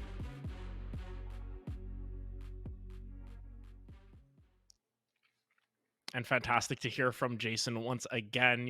Such a well-spoken individual. I think all of these players as well that we did interviews with, really well-spoken. It's really nice to see that they're aware of what's going on and what they're expecting down the road as well. But nonetheless, we are about to get into map pick and bans here, Jobin. And because this is a best of 5, oh baby, we're going to get ourselves quite the lineup here. Oh man, no map's going to be off the table when you talk about this best of 5 territory. Anything could be on the line for both of these teams. We know each team probably going to have their strengths, going to have their weaknesses. It's going to come down to maybe that split, maybe that Lotus. It's always going to be that weird map potentially to end up deciding things. Now your experience is truly going to get called into question. If you're a one-trick Andy on one of these maps, you're going to have to take your talents all across the board. It's going to be Ascent, Haven, Pearl, Fracture, and Split potentially as that decider. Icebox getting banned away by the Demigods, and Lotus getting banned away by UCR. Yeah, and honestly, it's interesting to see that Demigods are picking this Ascent. We talked about the fact that UCR, they're very confident on Ascent. It's one of those maps that, they claim to have created the metaphor in the West, and now it's Demigods taking them onto their home turf for map 1 here in a lot of ways. But bingo card, Split as the decider pick, that's going to be confirmed, basically. Whether we get it or not is yet to be determined. But hey, you know what? We're going to have to It's try relevant. We'll bend the rules for this. You know what? It's the decider map. It is there. That is exactly what the square says. So going to be interesting to see how this plays out. But Pearl being that third map sort of in between here, right before Fracture, that might bring a little bit of a crux into things because Demigods looked really good on Pearl. Yeah, I mean, the Demigods, to be fair, they have looked excellent across the board. I mean, we talk about players. Melvin is going to be one of those players that we're going to be keying on. This is that freshman duelist, and this guy has had insane moments top to bottom. It's somebody that we've been scouting. Granted, there's a ton of players for both of these teams. I mean, with Jason, even though, you might have seen him on TikTok trolling Kaide and some of these other streamers, this guy is no joke on the server. And the rest of this team, they got such good experience last year. Like you said, they came in as the #1 seed. They had the expectation. They have the pressure to make it far and to perform. And anything short of a victory tonight, I know they would consider a great disappointment. Yeah, and of course, as we get ready for getting into Agent Select specifically here, I want to see what these two teams are going to pull out in that regard. I'm very curious to see if we get any sort of switch-ups in that as well, because one of the main things about Demigods is that they have sort of their set roles and everything, and then they've got this sort of strange switch-up with Amir. Amir plays that flex role where on some maps he'll pull out something like the Omen, or he'll pull out something that is needed for that map. On other maps, he is willing to pull out the Neon in that same regard. So you get a whole wide variety of agent picks there, and that is so interesting to see because, one map we might just get, 3 duelists picked up. Some maps we might see none, and it really just depends on what the comp needs. But nonetheless, we are getting into Agent Select here, on to Ascent first here, and my goodness, we're not surprised. I mean, did you really expect anything else? No. Well, you know what? After seeing last map, and we saw ASU with their sort of difference on this map, I don't think that we're going to expect anything different in this regard here. But interesting to see that Jason, instead of pulling out something like the Duelist, is going to pick up that Killjoy instead. I mean, to be fair, though, basically they're going to be running that standard Ascent comp. But like we said, even though ASU, yes, they did try something else last map. But Adam, remind me, how did that go for them? It almost worked out for them. To their credit, they got it rolling at the end. Melvin. He's trolling. It's going to be the Jet, right? He's trolling. Yeah, Melvin's basically a Jet one trick. If we're being real, he's pulled out all sorts of different stuff on that Jet in the past. And honestly, I think possibly the highest ranked player in this tournament here, ranked like what, 27? I believe so. Yeah, I remember we saw the picture. Super high up there, Radiant. Yeah, in the top 20s right now. But we're going to see the Astra on defense, the Omen going to be a little bit better on the offense, but both of these controllers very, very commonly picked on Ascent. Probably those top 2 picked. Maybe you run something like the Brimstone, but we're used to seeing the Astra. We're used to seeing the Omen. The other 4 agents going to remain the same, though. This is the game we have been waiting for. Man, the last couple weeks we've been scouting both of these teams, looking at this potential path to one of these games happening. Man, I cannot say enough good words about both of these teams, and boy, I am excited. We are just a couple moments away. Yeah, this is going to be the series to watch. Of course, so much at stake as well here, because whoever wins this gets that auto-qualify into CVAL finals at the end of the year. Whoever loses this has to fight against UCI, and man, UCI's been looking pretty good on the opposite side. Also very interesting to note, everyone has their team name in front, and then there's Melvin looking for team. He's looking to get to that next step. That just shows how skilled this player is, because he's had some very strong performances, even in NA last chance qualifiers and so very curious as to how it will play out. But nonetheless, we are into it. Round 1, pistol, here we go, and already the strategy's coming out. Look at this aggression towards mid. Yeah, early aggression towards tree. Jason gets it with the paranoid. 4-leaf, first kill of the round. Soup's gonna trade. Melvin gonna run up, takes out Jason. So early couple frags back and forth, but it's going to be UCR gonna be down that man. Koki gonna find the plant. Demigod's gonna open things up. Yeah, and Demigod's already just taking control of the site. It's a slow retake coming through from UCR. They want to try and find the angles that they can. Vix going to be walking right up next to Koki, I believe that is on the side there. Will Vix win out on that? Yes, it will be. So evened out, but the damage was done. 22 HP, not a whole lot to speak of there for Vix. Yeah, the Astra tagged down very low as well. Melvin took a couple shots. Azulite gonna take out Amir. All of a sudden, things are looking a lot better. Melvin, though, the swing, the frenzy headshot, the instant tap, the re-engage. Salad and Azulite, one out. Melvin picks up his third of the round. The frenzy gets going. It gets going in a big way. That's gonna be the first round of the game to the Demigods. Yeah, and already, as you mentioned earlier, the extracurricular activity is going to be aplenty here. Both these teams super duper confident going into this, and I think that's the main reason as to why we got into this, or why these teams are so competitive against each other. It's because they know what each other have. They want to give it their all, and they know exactly what is on the line. Demigods really trying to defy expectations, being a fully unsupported team. Can't even use their school name there. On the flip side, UCR Blue just trying to push forward to that next level. And this has a little bit of a different, layer than some of the other series. Like, even with the UBC, yes, it's surprising we saw them lose, but a lot of these teams that made it to this top 8 of CVAL and the other brackets as well, they probably already, some of them already had qualification spot. They already had really good standing. These two teams, though, they are still fighting. Everything is in front of both of these teams. It's just about to go out there and grab it. And, of course, opening up the map, taking what they can.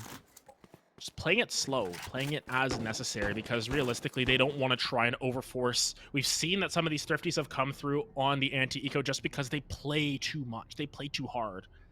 But now they're just going to be rotating back over towards A. It sounds weird, but I mean, if you're just forcing too hard, sometimes you just run into the teeth of the defense and you get punished for it. But this is very smart because it's a force stack towards that B site.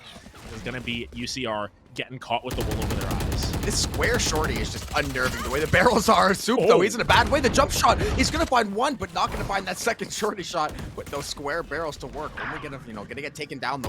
On the Bulldog. Melvin on the Vandal. Look at this round 2 force in full effect. Melvin going to get the spray down.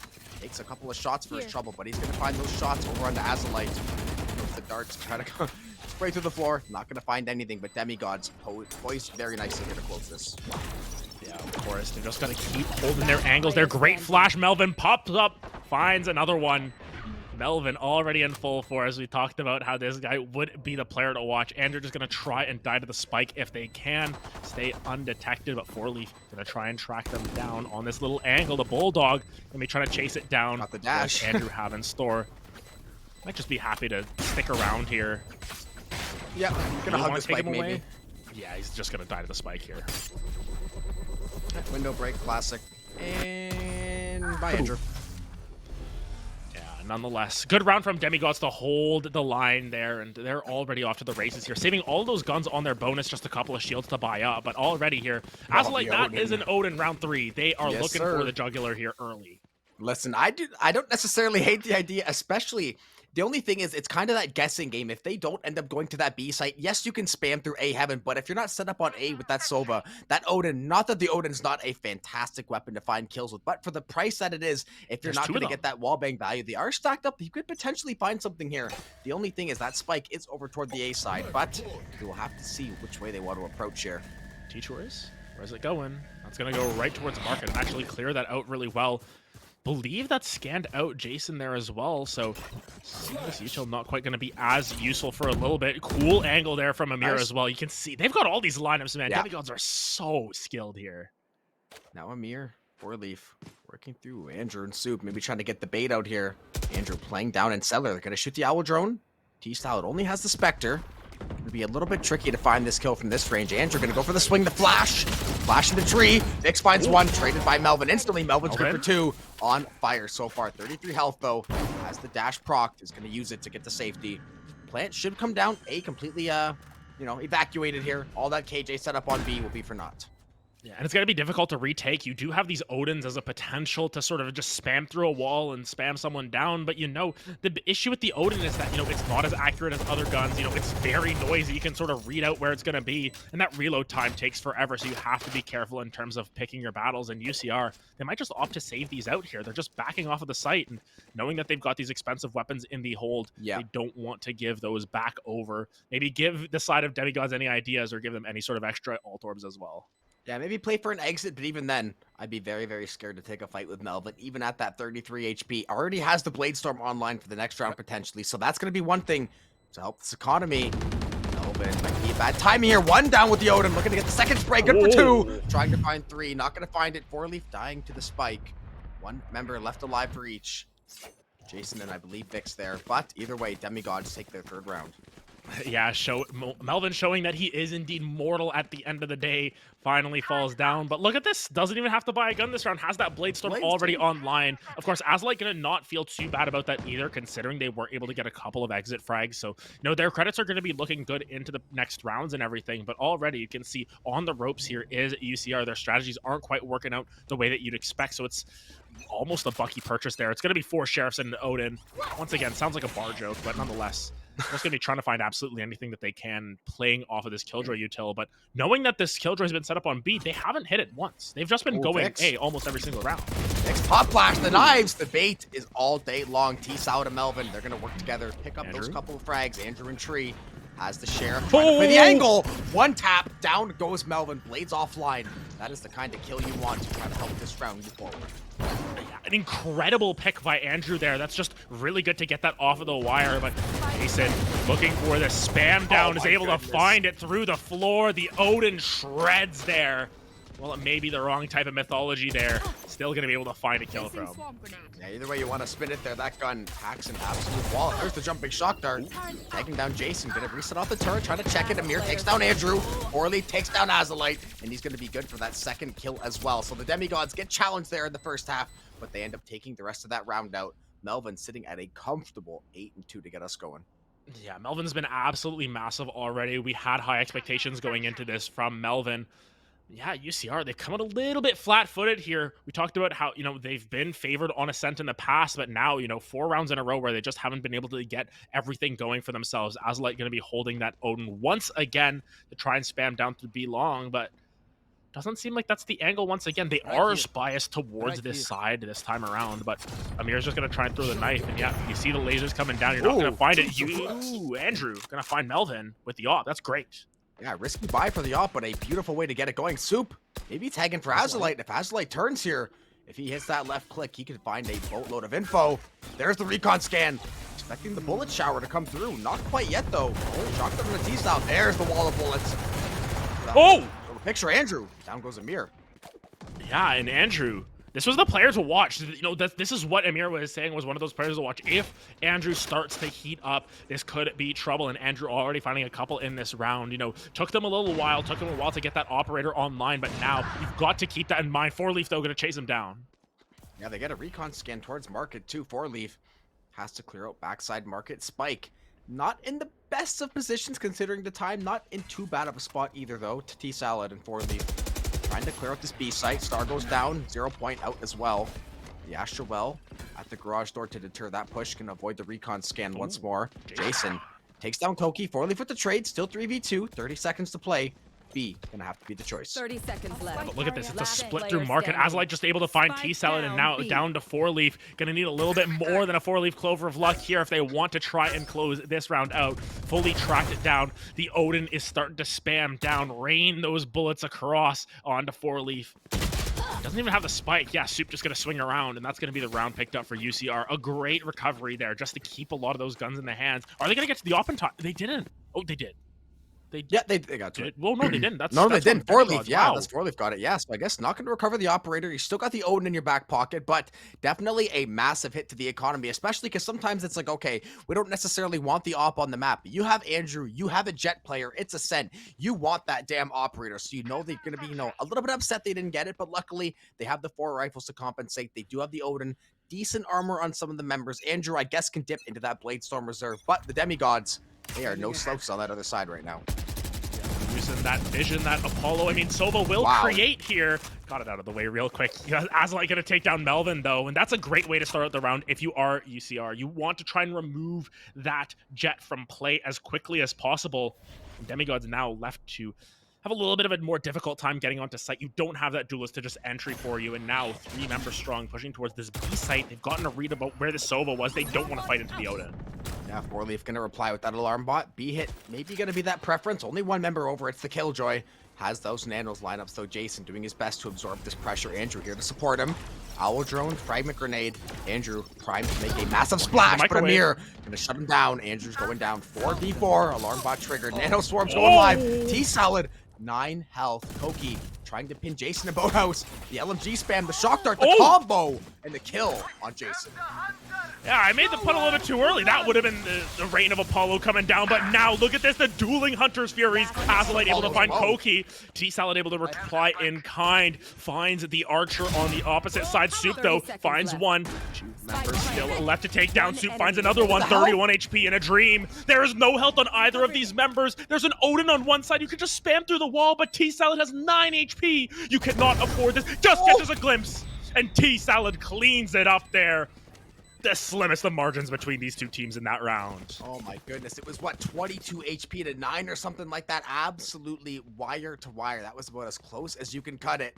Now we're gonna see Andrew immediately on that glass cannon up, debating on if the light armor is even worth it. I was gonna say, I'd be surprised if he went with the op. He has the blade storm in the back pocket, maybe a rifle at most.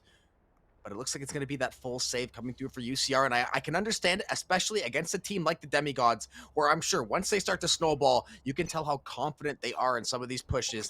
You don't want to let them get the edge too early in the game. Blades are going to get popped, though.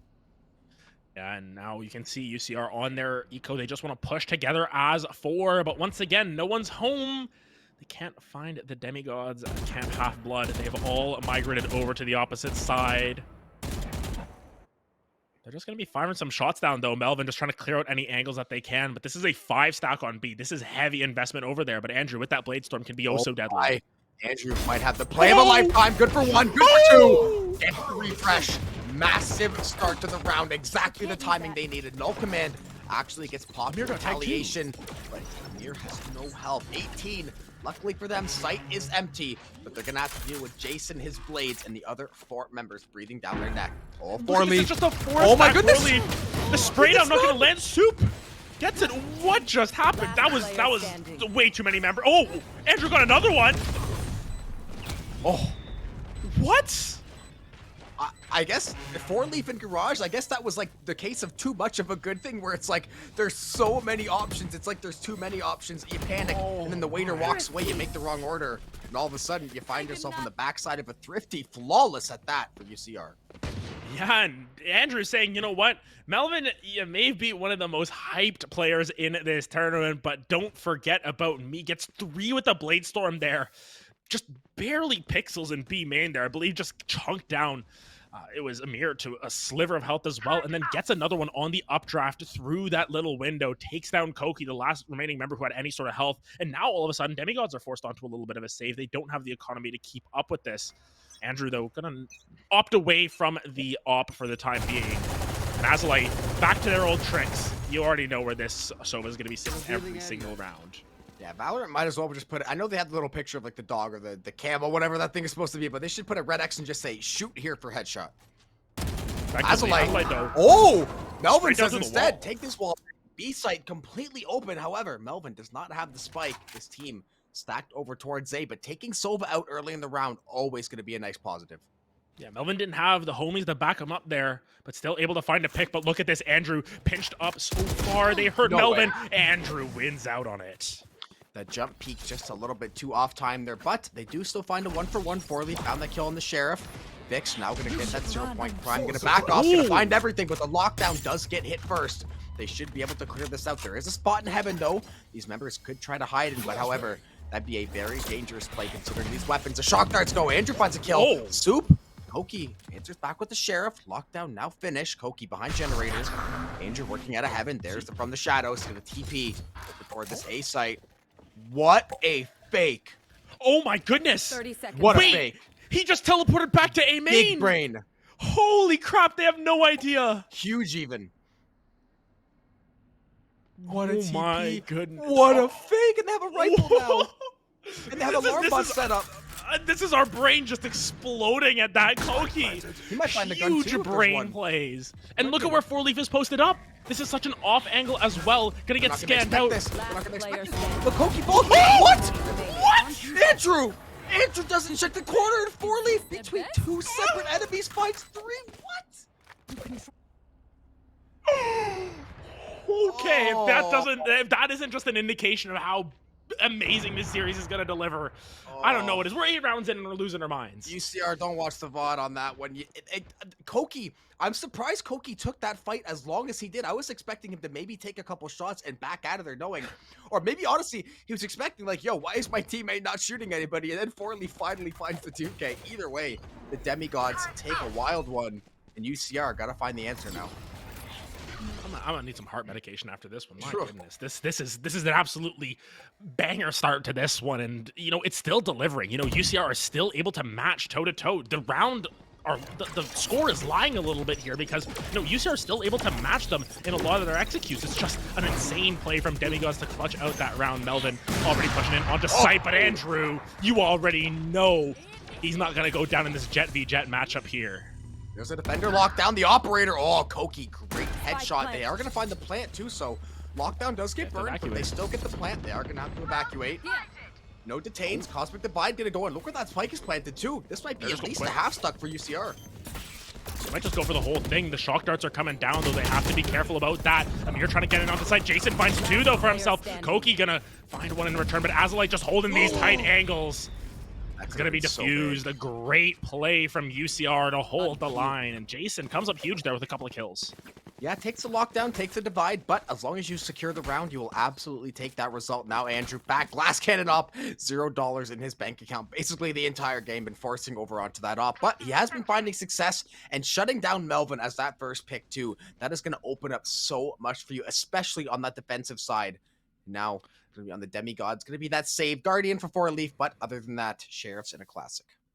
And honestly, sometimes this purchase from 4-leaf can end up coming up huge here because they know exactly where Azalite's sitting. That's the counterplay. You just start firing back with a gun with as much penetration as the Guardian or as the Odin in that situation. And all of a sudden, Azalite's like, hey, I don't like this. I'm uncomfortable. It's like, man, you've been doing this to people for the last 5 or 6 rounds. Come on. Yeah, anything you Taste can your own do, medicine. I can do better. Now Melvin does have that Blade Storm. So they said, forget about the eco. We are trying to go over the throat of UCR right now. Slow approach toward tree. They're set up pretty nicely here for the cross. Melvin didn't check the corner. Vix finds the kill. He has the board as well, but Amir takes down Vix. Both KOs off the board now. 4v4. Sheriff shots, off shots ringing through the night. 3 members left alive of the demigods. Low HP on Amir. He's going to fall. Soup good for 2. Astra locking things down. Koki, the timing is not his. Jason finds the headshot. UCR finds their 4th of this game. Yeah, UCR starting to pull it back together here. Yes, it was on an eco round, but they take down Melvin early. That seems to be their key to success. If they can kill Melvin early on into the round, they don't let him cook, they're going to be in good shape. But if Melvin is allowed to get that space, allowed to get in onto site aggressively, you already know it's going to be a very bad time for UCR. But honestly, toe-to-toe these teams go. Demigod's taking it to what we thought was going to be a UCR guaranteed map pick. And instead, they are taking the battle to them, willing to fight the good fight. Now curious to see what the next steps are, because starting to slow down a little bit here. A little bit more of a default. Azalite, though, providing cover for Jason to walk up, and Melvin just shuts him down. And Azalite giving haircuts for free. Andrew, wallbang with the operator, though. Koki going to be down. Melvin now going to dash to that switch, going to shut that market door. Second Cloudburst to gain himself some space toward this backside. Try to get through Boathouse here. Azalite still posted up with this. Odin gets spots 1 out. Tag down, though. Andrew does take down Melvin near mid, though. He's going to keep the numbers at an even advantage. Vix finds the kill. Now they have 1 man up. Andrew still has the operator, still has utility. Has to play into T. Look at T-Salad's health. Got 1. Yeah, T-Salad is not looking in a good way here. Of course, it's going to come down to Amir as well, holding this sort of cross angle. Gets shut down. This is what they needed, though. Hunter's Fury going to come down, going to actually pick off a little bit of damage there, but Andrew's already into the back of sight. He has 1 HP. It's Vix and Soup who are going to clutch it out. Andrew with those blades looking oh so deadly.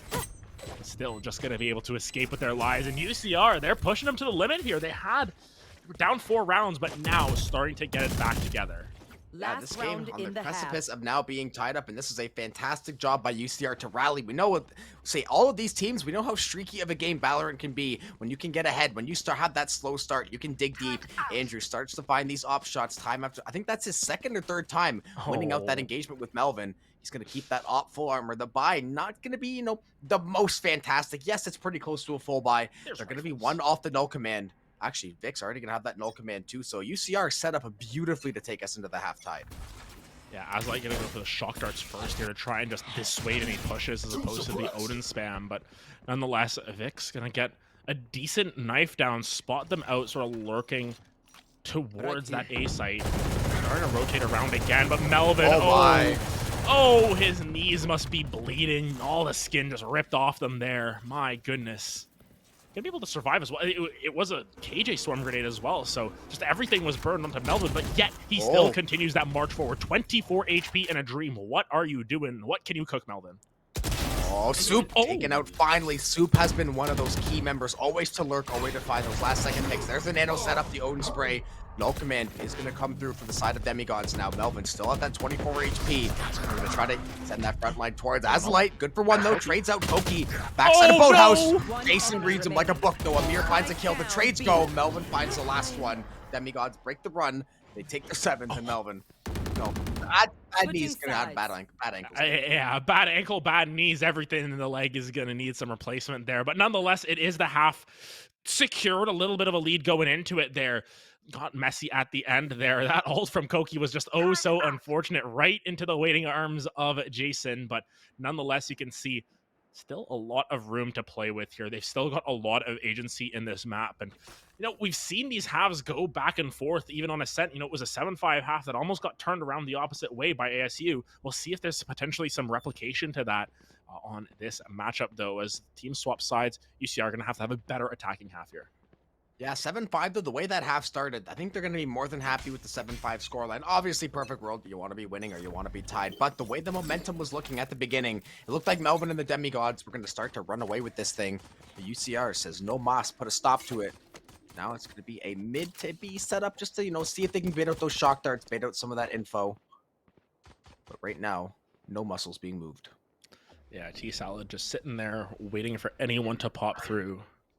Has been very good at spotting out some of these lurks and everything as well. But now it's just a rotation over towards that A site. Jason going to be left alone. Yeah, they're left with the wool over their eyes once again. They're holding this B site so carefully, and they're trusting in the Killjoy to just shut it down on the opposite side of the map. Fort Leaf has been great, though, on these lurks. The only thing is, there is a lot of players about to barrel down on him, and even though he's got the nano and the turret set up, he dodged it. Be in for Rudy. He dodged the 0 point. They didn't clear it. Oh, Andrew goes behind Jen and finds the angle. So forget clearing it. He ends up spotting him. Eyes on, finds that first kill.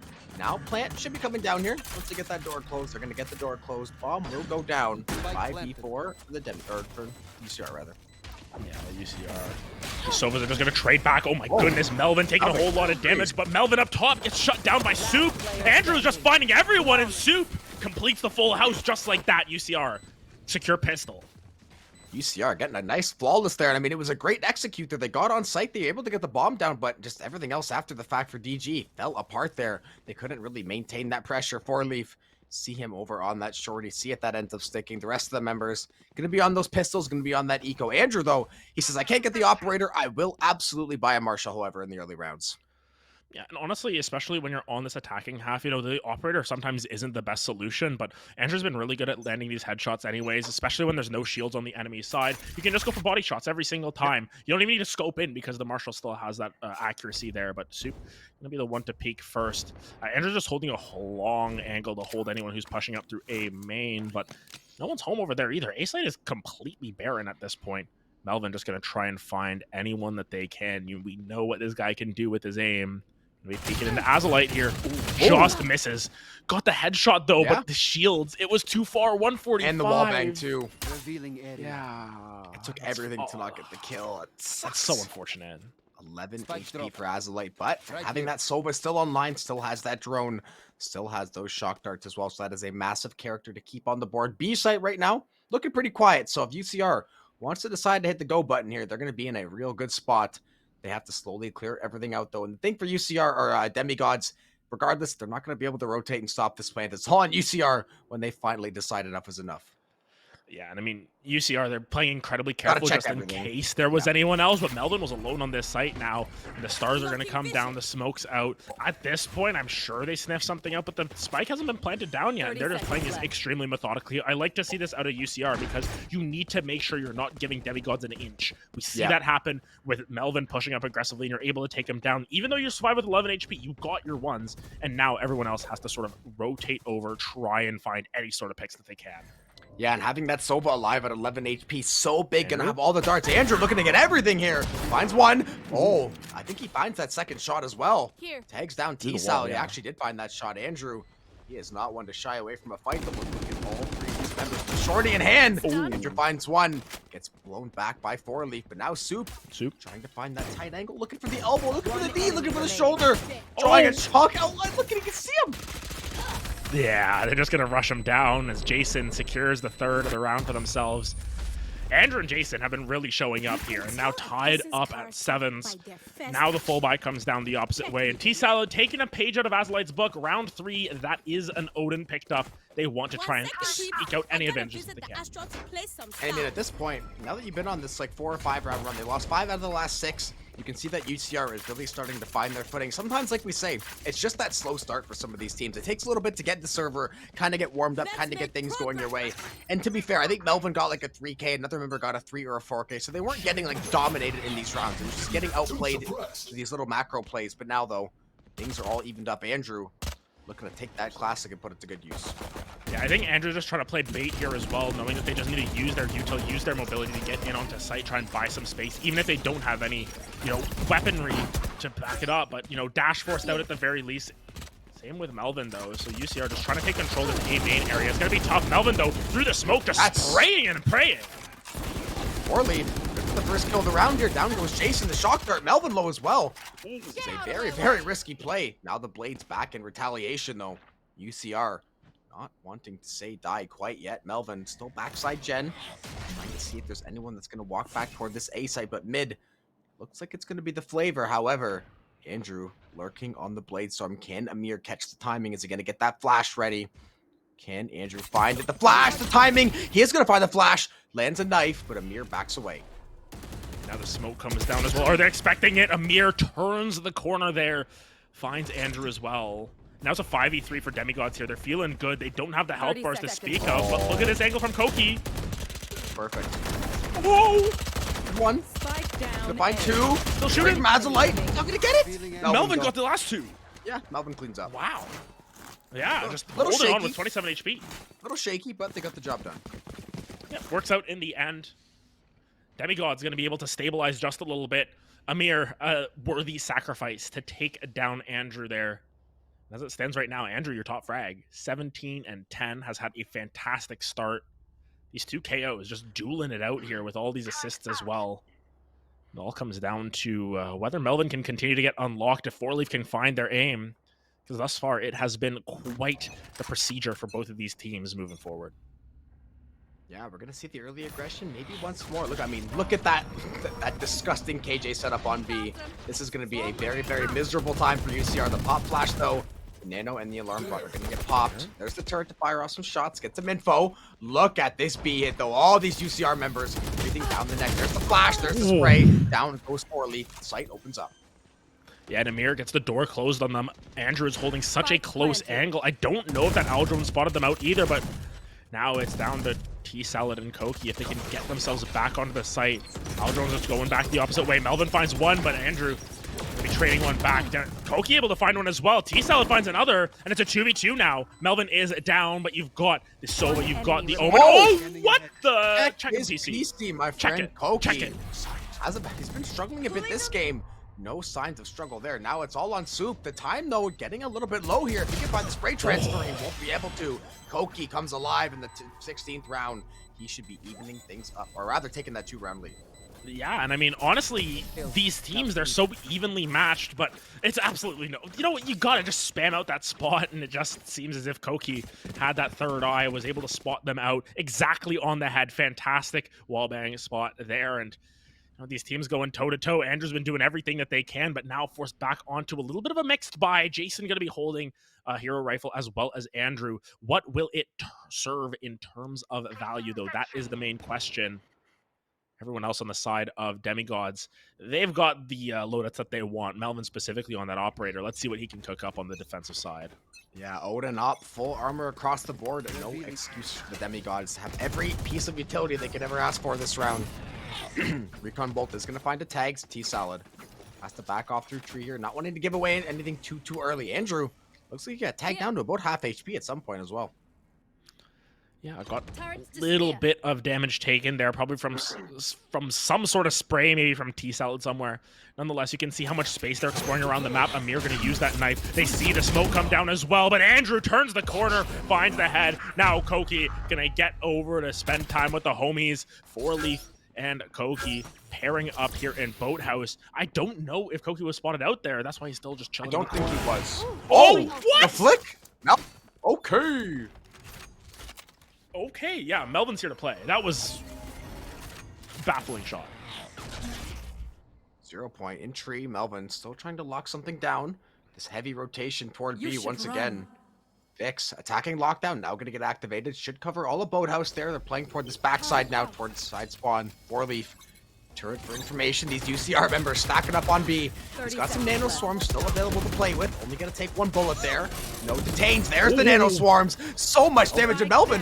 Updraft finds the knife kill, and Azalite has a couple of knives left. He's going to find the refresh. Koki finds the headshot. Spike still not down. Demigod's doing a great job to hold off, and Melvin doing a good job of putting on a show.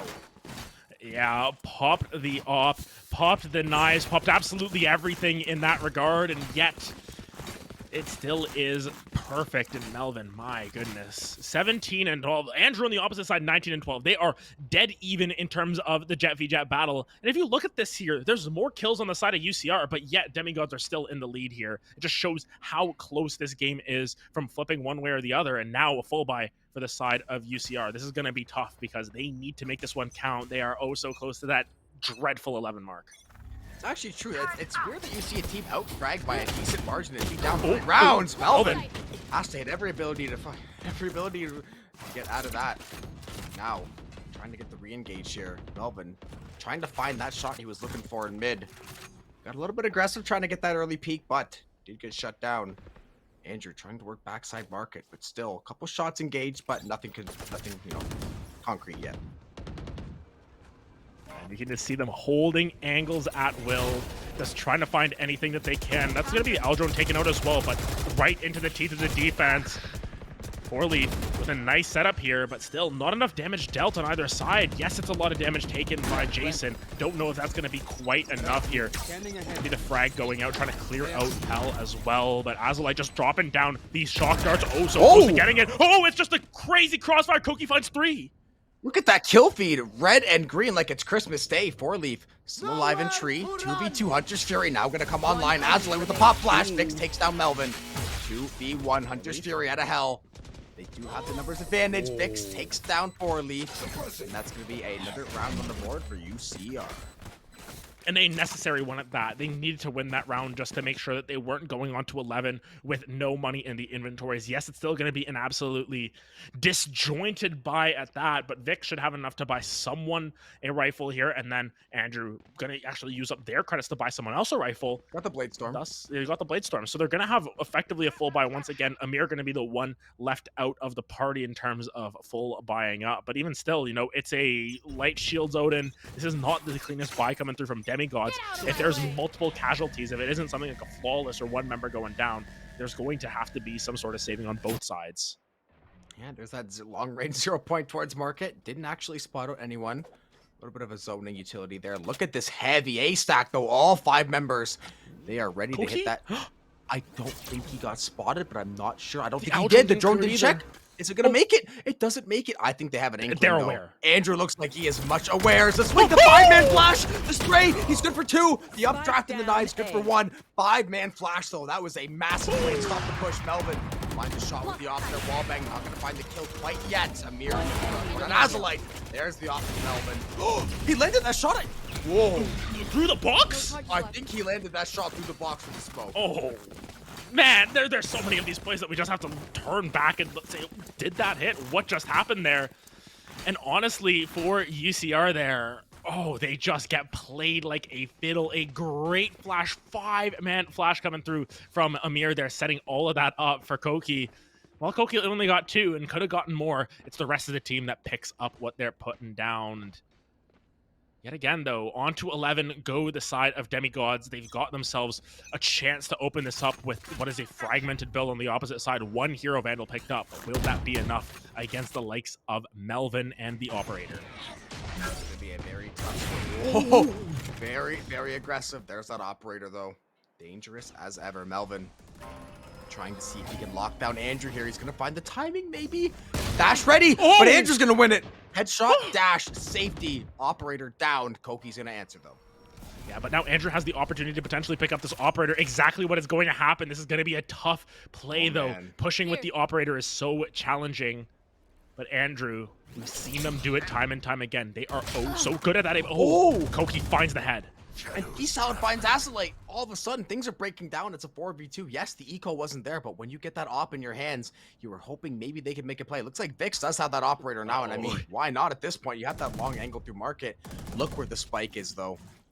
That's a terrible spot for the spike, honestly, because how are you going to pick that up? They're getting pincered in, as you said.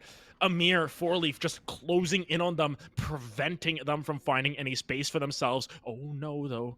Look at where Amir is, and look at where Vix is pushing up. Oh, Stoop 2 trying to walk up with the Sheriff. Can they maybe get behind enemy lines here? Koki looks like he's got a good read on the staircase, though. Oh Soup my goodness. has to try to cross. He's going to cross. They have the info. That's all they need. Amir takes out Vix. All on Soup. They know where he is, too, so it's only a matter of time. He's going to have to try to play for some kills. He's got 10 seconds. 10 seconds left. Oh! Down goes the Odin. That's going to be a kill over to them. Paranoid back at a boathouse. Koki trying to play the time. 3v1, though.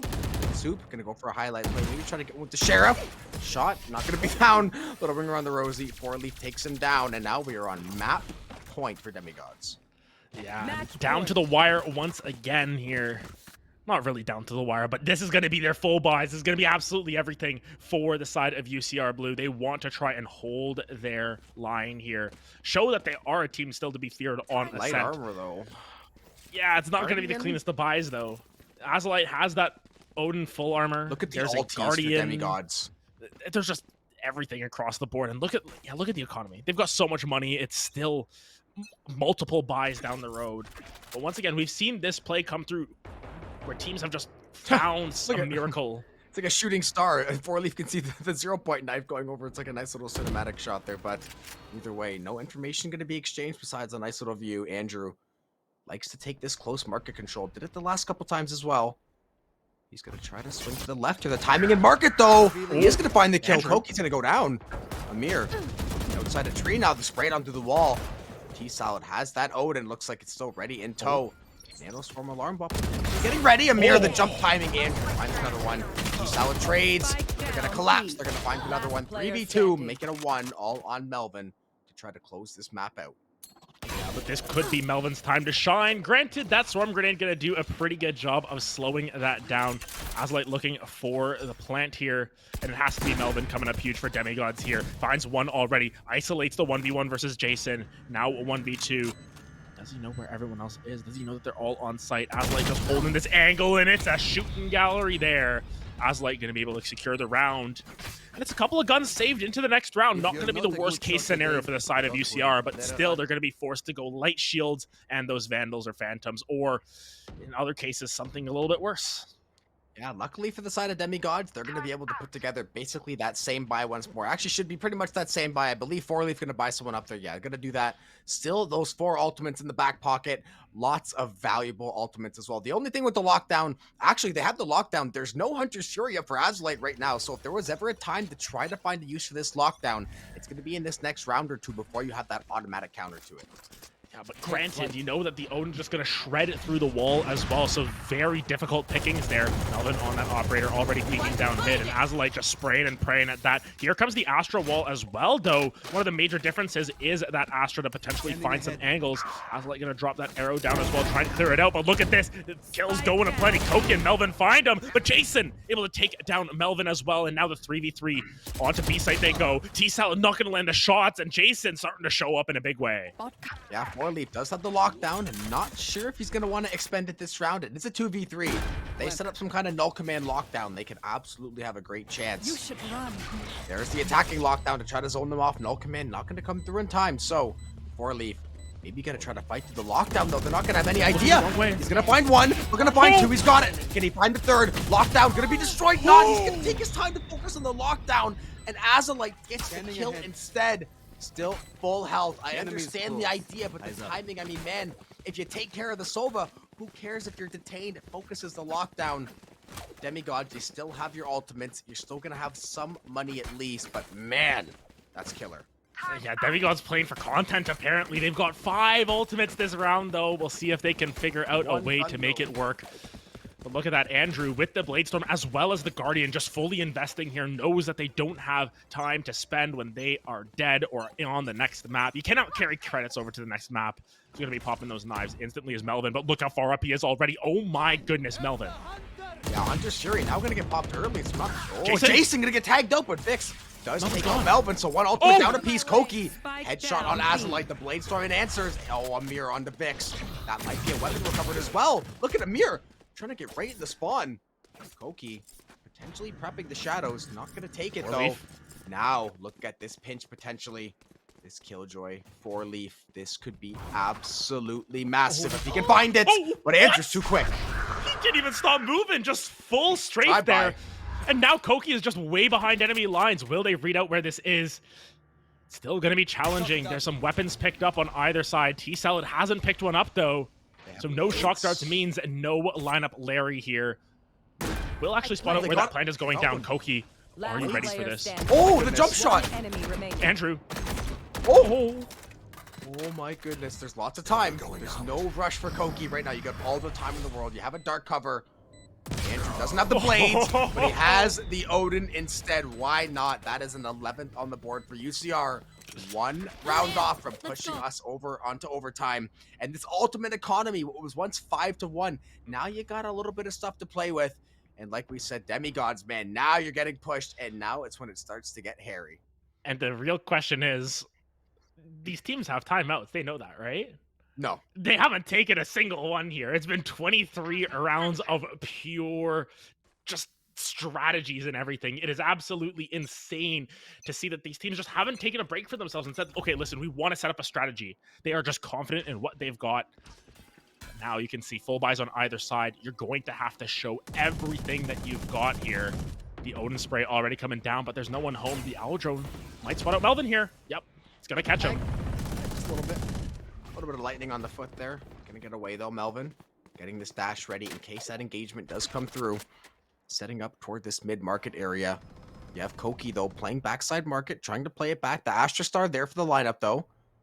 Oh, Koki, it could be so good if he can find that. I think he saw a barrel. I'm pretty sure he saw a barrel, but I think he realizes there's a whole lot more than one person there. 4 members up in market. Oh my goodness. If Demigods can somehow put a squeeze on this section of the map, they could go away with a massive play.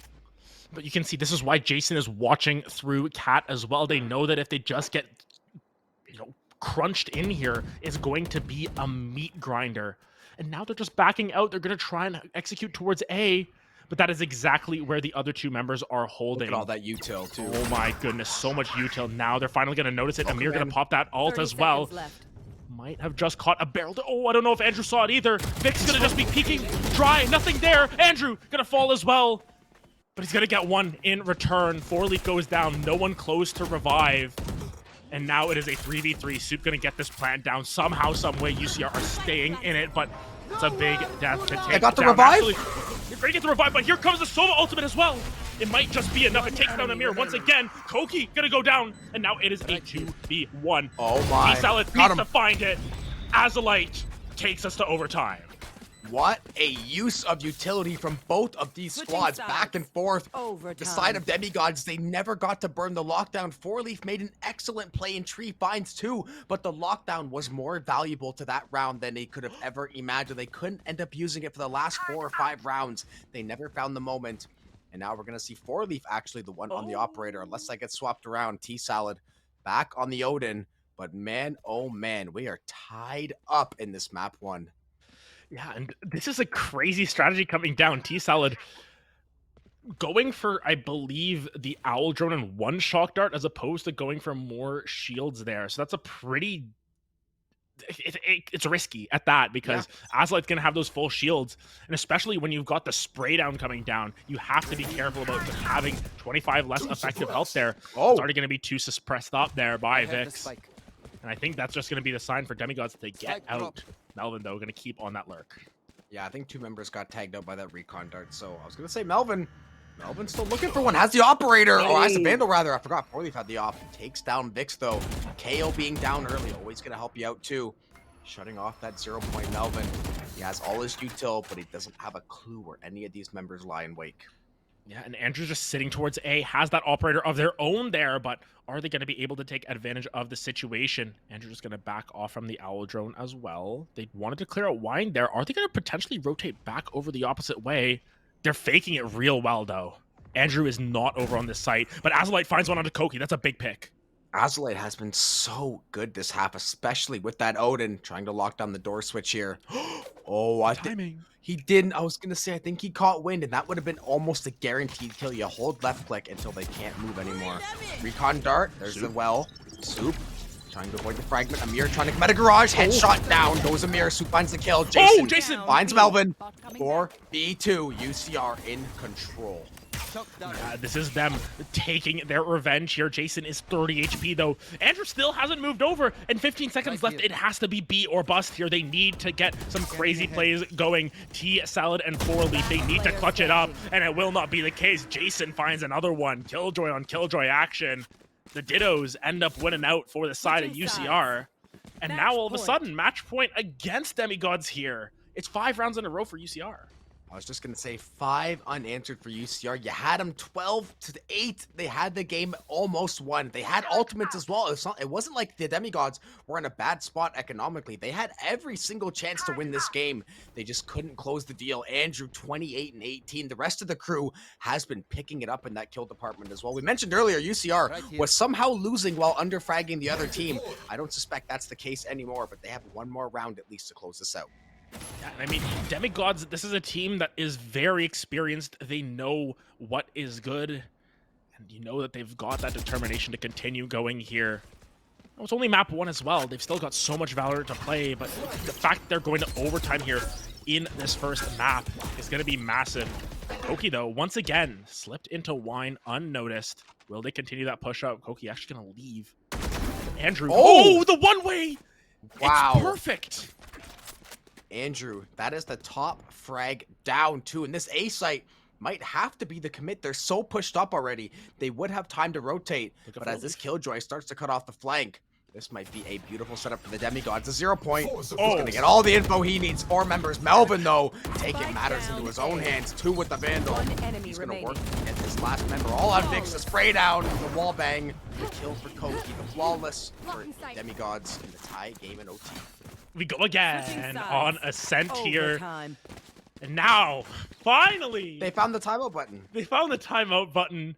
26 rounds in, the first timeout of the game going to come down. And I think, honestly, Demigods, they just needed a breath after that one. They were pushed up against the brink there. That one-way smoke, it works finally. That smoke has been in the game for, what, 2 years now? And somehow Andrew just let it slip his mind there. Koki finding that kill, and at no better of a time, I think.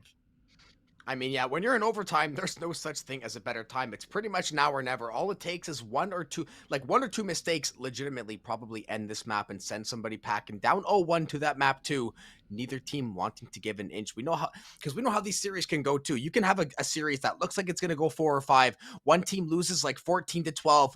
Maybe they fall a little bit flat, 13-10 or 13-9 on something that's not their map pick. Then all of a sudden, you're staring down that 0-2 barrel. And honestly, Valorant, probably one of the esports we see the least reverse sweeps in. League of Legends to some degree as well, but Valorant and League, it seems to be so tricky to reverse sweep people just because of length of game, how many variables. So you want to make sure you get that 1-0 lead, especially if you end up going down before you go to your map pick. Yeah, but I mean, it's still possible. And I Always think doable. back to Game Changers championships where, you know, Shopify Rebellion, they take a 2-0 lead, and then all of a sudden G2 just turn on their PCs, it seems, and they just rattle off 3 crazy games in a row. I think one of those maps was like 13-2 or something. Sometimes you can just turn on the Jets at will. Of course, the Jets have been turned on this entire time. They've been absolutely blasting it because, oh my goodness, Melvin's already on site, and he's taken so much space for himself. I was going to say, he updraft dashed immediately into that backside of site. They're going to find plant behind Jenny as well. They're going to try to work out outside of heaven here. Jason, 1 nanoswarm to his name. Had that B set up. There's the operator. Andrew takes down 4 Leaf, so that's going to even things up for the time being. 0 point. Get a lot of info. Melvin still trying to work bottom side of hell. Vic's good for 1. Andrew on the cross. Koki gets caught on the crossfire. Vic's going to pop flash. Salad finds one, but Andrew with his 3rd of the round with the operator seemingly out of nowhere. All of a sudden, UCR back on match point. Back on match point, and my goodness, it's gonna be so challenging to discern what UCR can change on the attacking side now, because Demigods, their defense held strong incredibly well. These strategies just going back and forth, they're digging into the inventories here, figuring out what's good. And honestly, we were talking about how Koki was near the bottom of the score sheet at one point, and now you look at that here at the top, you know, just incredible. And yep, I think both of them found the timeout button here. This time around, Jason just going to be saying to the team, okay, we can do this. We can finish this map out. This is what we've been looking for. And side note here, while we have a little bit of time to breathe, if Demigods win this round, we knock off another bingo square, being 3+ overtimes.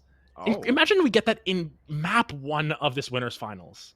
Imagine. I mean, in all likelihood, that's probably where this game's trajectory is headed. However, the way UCR has been playing, I'm not going to put it past them to find a way to close out this map. I mean, especially, this is a potential 5-game series. I can't imagine any of these players want to be in a 2018 absolute slugfest on map 1.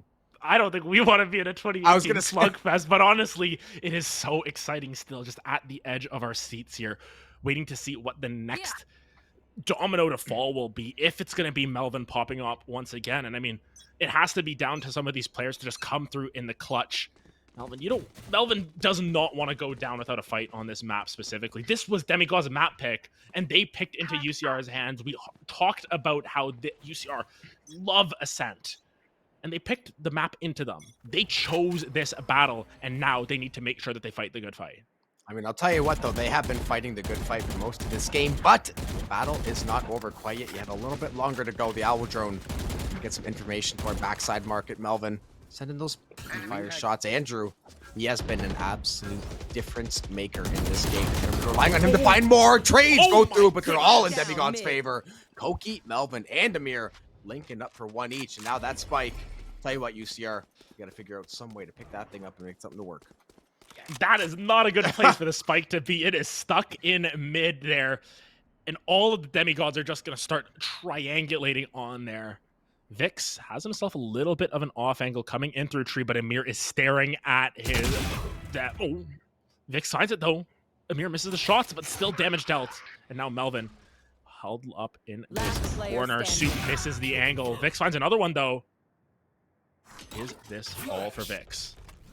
Good flash, get the info, but the timing not going to go his way. And yeah, that spike pretty much in the depths of Tartarus. That thing was going to be very hard to recover, especially toward the back half there. 14's on the board, though. Adam, this might be the game that never ends. Oh, man. And it's map 1. We could get 1. another 4 maps of this, and this just shows how even these two teams are. It's going down to the wire here. Amir has 22 assists. Yeah, KO things. Just KO thing. I mean, on the opposite side, Vix has 16. You know, we're just starting to fill it up here. At this point, it's just a matter of how many columns we're going to fill at this point, because there's a lot of them in the double digits already. Even Jason has not, or sorry, Andrew has not. It's like Jack. I mean, this one does apparently. When you play 28 rounds of Valorant, this Jet does get a couple of assists. Now, B-side pressure initially being shown by Demigods here.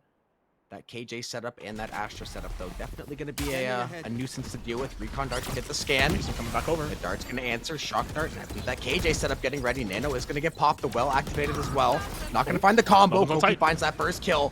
Over down. Jason, though, playing the short corner with Melvin. The timing. He walks right by Melvin. Melvin's going to find the kill. Jason goes down 5v3. Demigods have opened B up completely. Melvin, can he find one more? He will. And that's going to basically be that last straw. Got a miracle. Oh, what? Not on Melvin's watch, though. Blade Storm after the triple. He wants to find his fourth. Nyx kills him, but 4v1. And Vic's gonna be the last straw here. 1v4 once again.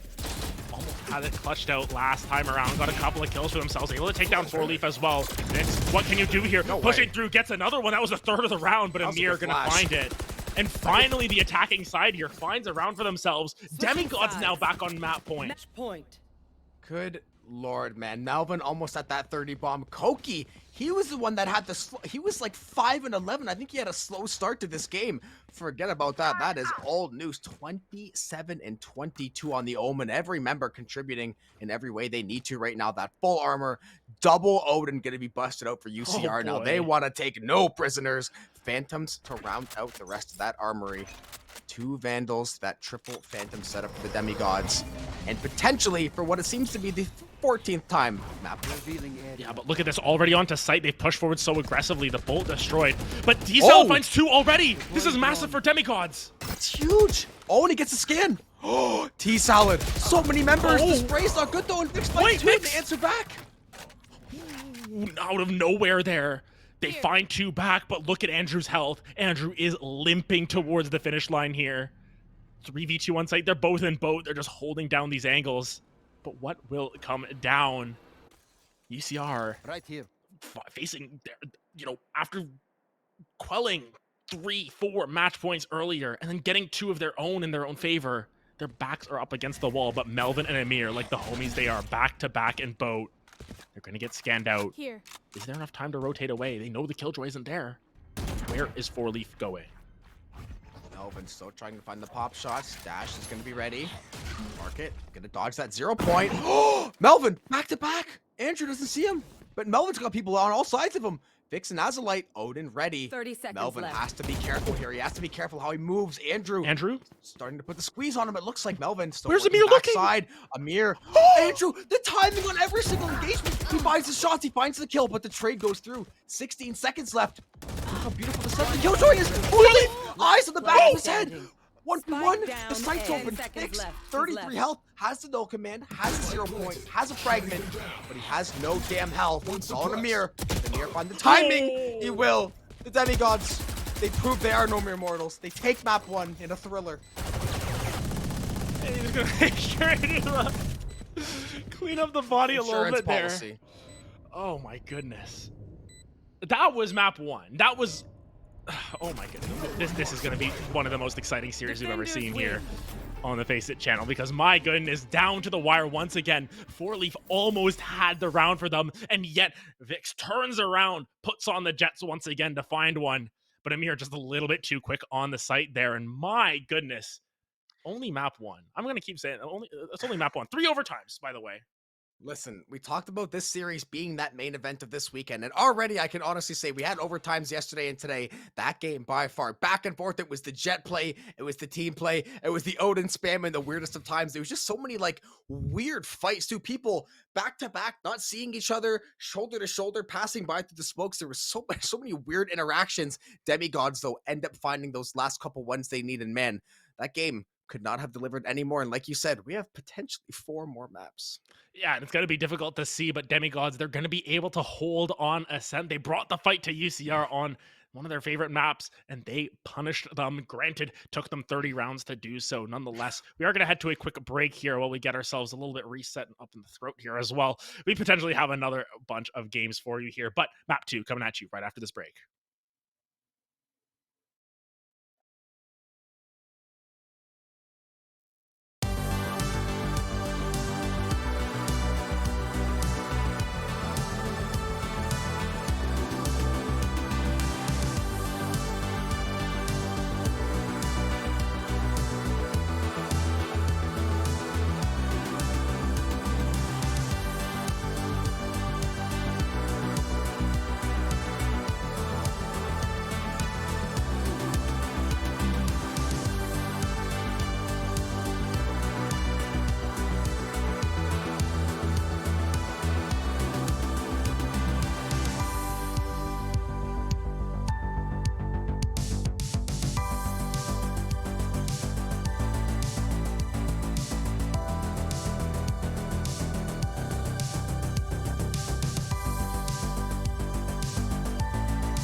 And a warm welcome back, everyone, here to our C-Val West winners finals here. And oh my goodness, map 1, it delivered on all cylinders here. Go into Ascent, go into one of the classic maps of Valorant here. UCR Blue and Demigods, they went the distance and then some. Yeah, the Demigods end up taking that one 16-14, though, in a game that we saw back and forth. We saw UCR Blue go on overtime match point. The Demigods battle back, and man, there was enough highlights in this game to fill a 2-hour slot at the theater. Andrew with the Blade Storm, the spray down, look at the timing of 4-leaf. There were so many plays like that where it looked like somebody had the greatest read of a lifetime, and all of a sudden, they had that Floyd Mayweather read, and they couldn't find a bullet. Yeah, and honestly, I think that the major thing about these two teams is that they want to fight. They are willing to take the battle down to the line here. I mean, this play from 4-leaf, what is going on? Like, Andrew's just somehow caught looking the wrong way, and that all came off the back of Koki with an incredible Omen teleport. Just the amount of skill in this utility and everything coming down is absolutely incredible.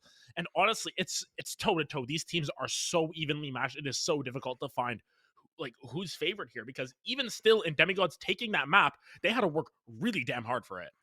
Yeah, this feels like one of those huge heavyweight boxing matches where it's just two of the biggest power punchers in the sport. And, all it could take is a couple of those huge right hooks to not, land that killing blow. And right now, Demigods putting UCR Blues backs against the wall just a little bit. They won that first couple rounds, I guess, if you want to use that analogy. They took that map pick that UCR, they claimed to be so comfortable on. And granted, they looked phenomenal on that map. That wasn't anything to do with bad UCR as much as it was to do with phenomenal Demigods.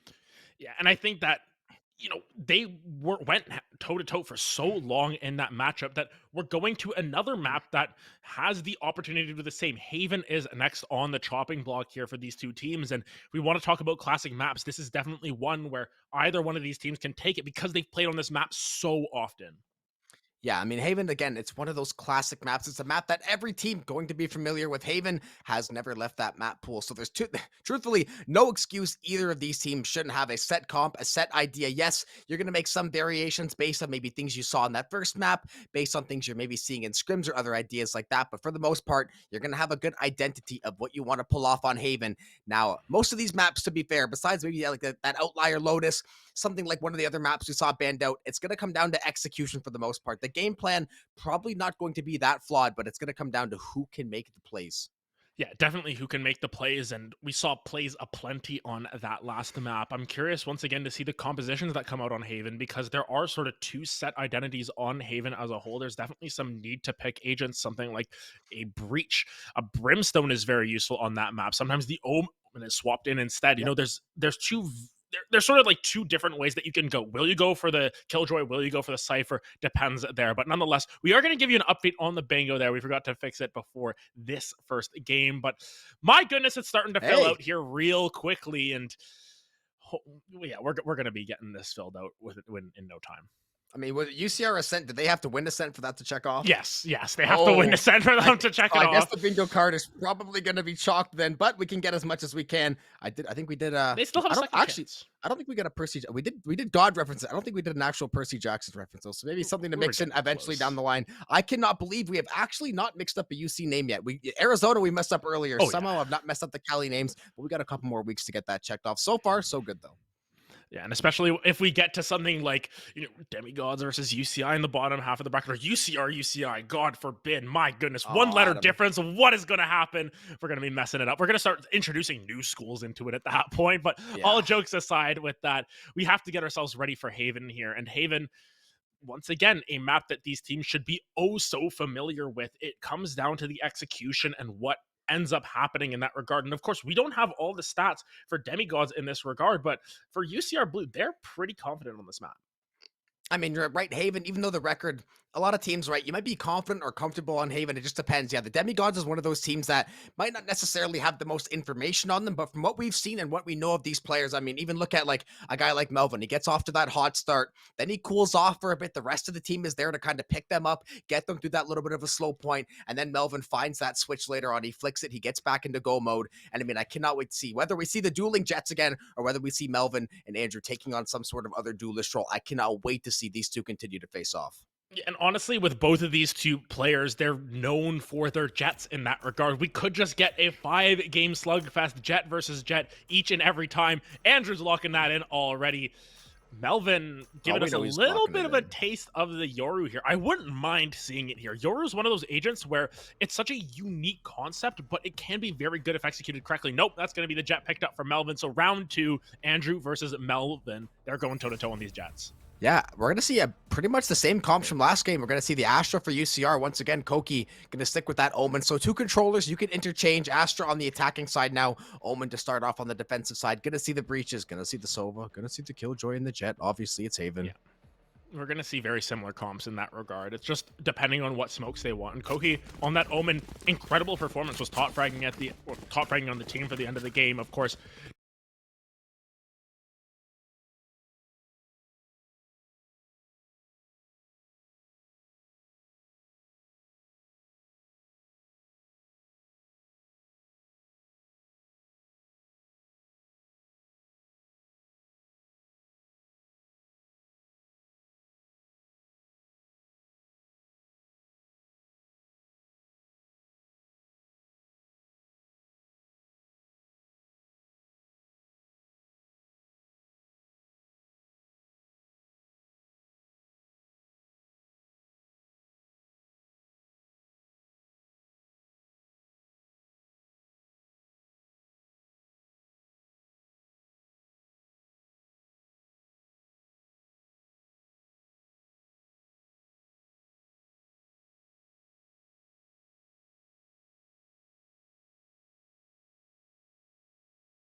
Look at B, though, getting flooded. 4 members already on. oh my. Yeah, they're just pushing forward so aggressively. Jason holding the flank here is able to hit some shots there on the Melvin and punishes the aggression from Melvin on the side. And now UCR, they're just taking their talents elsewhere. The thing is, though, it looks like Demigods have an okay, at least somewhat okay read on this A site. They should be able to work their way up into heaven. Jason on that Marshall, seeing what he can get going. I mean, from Jet to Killjoy, why not? Spike planted. Exactly. And I mean, it's now just trying to hold from heaven here for T-Salad. Going to be incredibly difficult to do so. Interesting to see what they did with their econs, though. You can see it's just a Sheriff on T-Salad, saving up for a potential buy next round if the anti-eco does come through. This fault line's going to be pretty big, though, for anyone who's peeking. Going to catch 2 or 3 members there. The blind coming down as well. Jason gets caught out. T-Salad with the headshots, but Azalite comes around the corner. Koki and Amir, though, going to clean up the round, find the defuse, and Demigods, it's messy, but it works. Yeah, low health bars, but does not matter. All that matters, 3 alive. They're going to find that defuse. A little bit of time to spare as well. So once again, just a nice clean round from the Demigods. They absorb a lot of that pressure. They find a good way to fight back. They're going to find a couple of these frags. And I mean, Melvin, 0-2, waiting for him to get online. Going to be that first couple rounds, though. Now we're going to see this full buy come through for at least the side of UCR. They're going to piece together those 5 rifles they've been looking for. Light armor on Soup, but he's playing Astra. Probably not going to be that first one into these engagements. Going to see if they maybe opt for the C push this time. the thing is now with Haven, at least, you can push C long so much easier now that Chamber is nowhere to be found. Yeah, and I mean, There's still you see on the utility. It's still opposite- hard, but it's, you know. It's still challenging just because of that straight line there. But in this situation, no one's home. You know, Demigods have left it empty. It's one Swarm Grenade that's going to be the one to stop them, and that's already going to be expended as Andrew gets on the site. But yeah, both Andrew and Melvin have just sort of had a little bit of a slower start to this game, taking a little bit of time for themselves to sort of warm up here. Maybe just use too much power in map number 1, but nonetheless, already taken over. It's going to be a 5v5 retake here. Four Leaf is just shoulder to shoulder with 3 other members here, and this Owl Drone is going to be massive. Four Leaf coming around the corner. Not going to be able to find anything as Andrew takes out Melvin. That was a risky move. The Nano Swarm was shredding them at the door. They still decide to push T-Salad and Jason, though. Amir, Azulite, Soup, count him up, knock him down. All these members falling on both sides. Poorly, 92 total health to his name. The Vandal, the spray isn't going to be good, though. That's going to be a round over to UCR. Look at where the bodies fall. It's just a big old circle there. All in Garage. Everyone wanted to join the fight club. They forgot the rule, though. You gotta make sure their garage doors closed so nothing gets out. And you know what? They didn't get out anyways. Nonetheless, UCR find a strike back here. And T-Salad here going to be forced onto the Spectre. Vix not going to have anything. Maybe a Bulldog going to be invested in. Yep, there we go. Now just curious to see how it rotates out. Actually going to get a Vandal bot there by Soup. So Soup blessing up the homies there. Andrew going to be on that Bulldog instead. Yeah, T-Salad going to be over on that Spectre, but rifles across the way otherwise. See that 0 point, or rather not the 0 point. The dart going over the top. They're going to get tagged up, Melvin. Nano Swarm perfectly placed in the corner. 1-for-1 trade, though, to kick things off. 2 for 2. Melvin finds 2 out of the corner. Soup finally there to shut him down, but they're going to delay that plant at least for a few seconds. They're going to give T-Salad a little bit of time to get over here. And they're going to give Soup where Jason is. To try to clear out here. They don't know where Jason is at all. Trying to play in this He garage. Back to the window, though. There's a rolling thunder. I don't know. Yeah, Jason just stayed in garage, wasn't spotted out, and now is going to be behind enemy lines here. Soup just going to play defensively here. Oh, Amir turns around, finds Jason. And now it all comes down to what Soup can do. Only with the light shields as well. Has to be careful of that. The swing, and Amir is going to find the kill. That's a light shield difference there, because that was a 140 headshot.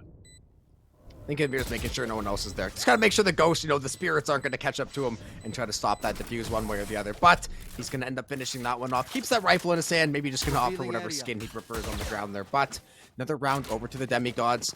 Now we're gonna see the buy should be able to come back through for you. Actually, I take that back. If they want armor and they want util, the buy more than likely gonna be forced onto that save. But they did take a lot of the guns out of the Demigods' hands as well. So this should be, a more even buy than it would have been otherwise. It's basically pistol round part 2 with a couple Pistol of extra. plus. Yeah, pistol plus. Yeah, there's a Phantom picked up from Amir. There's going to be the Bulldog and a Spectre here from Four Leaf as well. But Sheriffs and a Spectre on the opposite side, or Sheriff and a Stinger, sorry.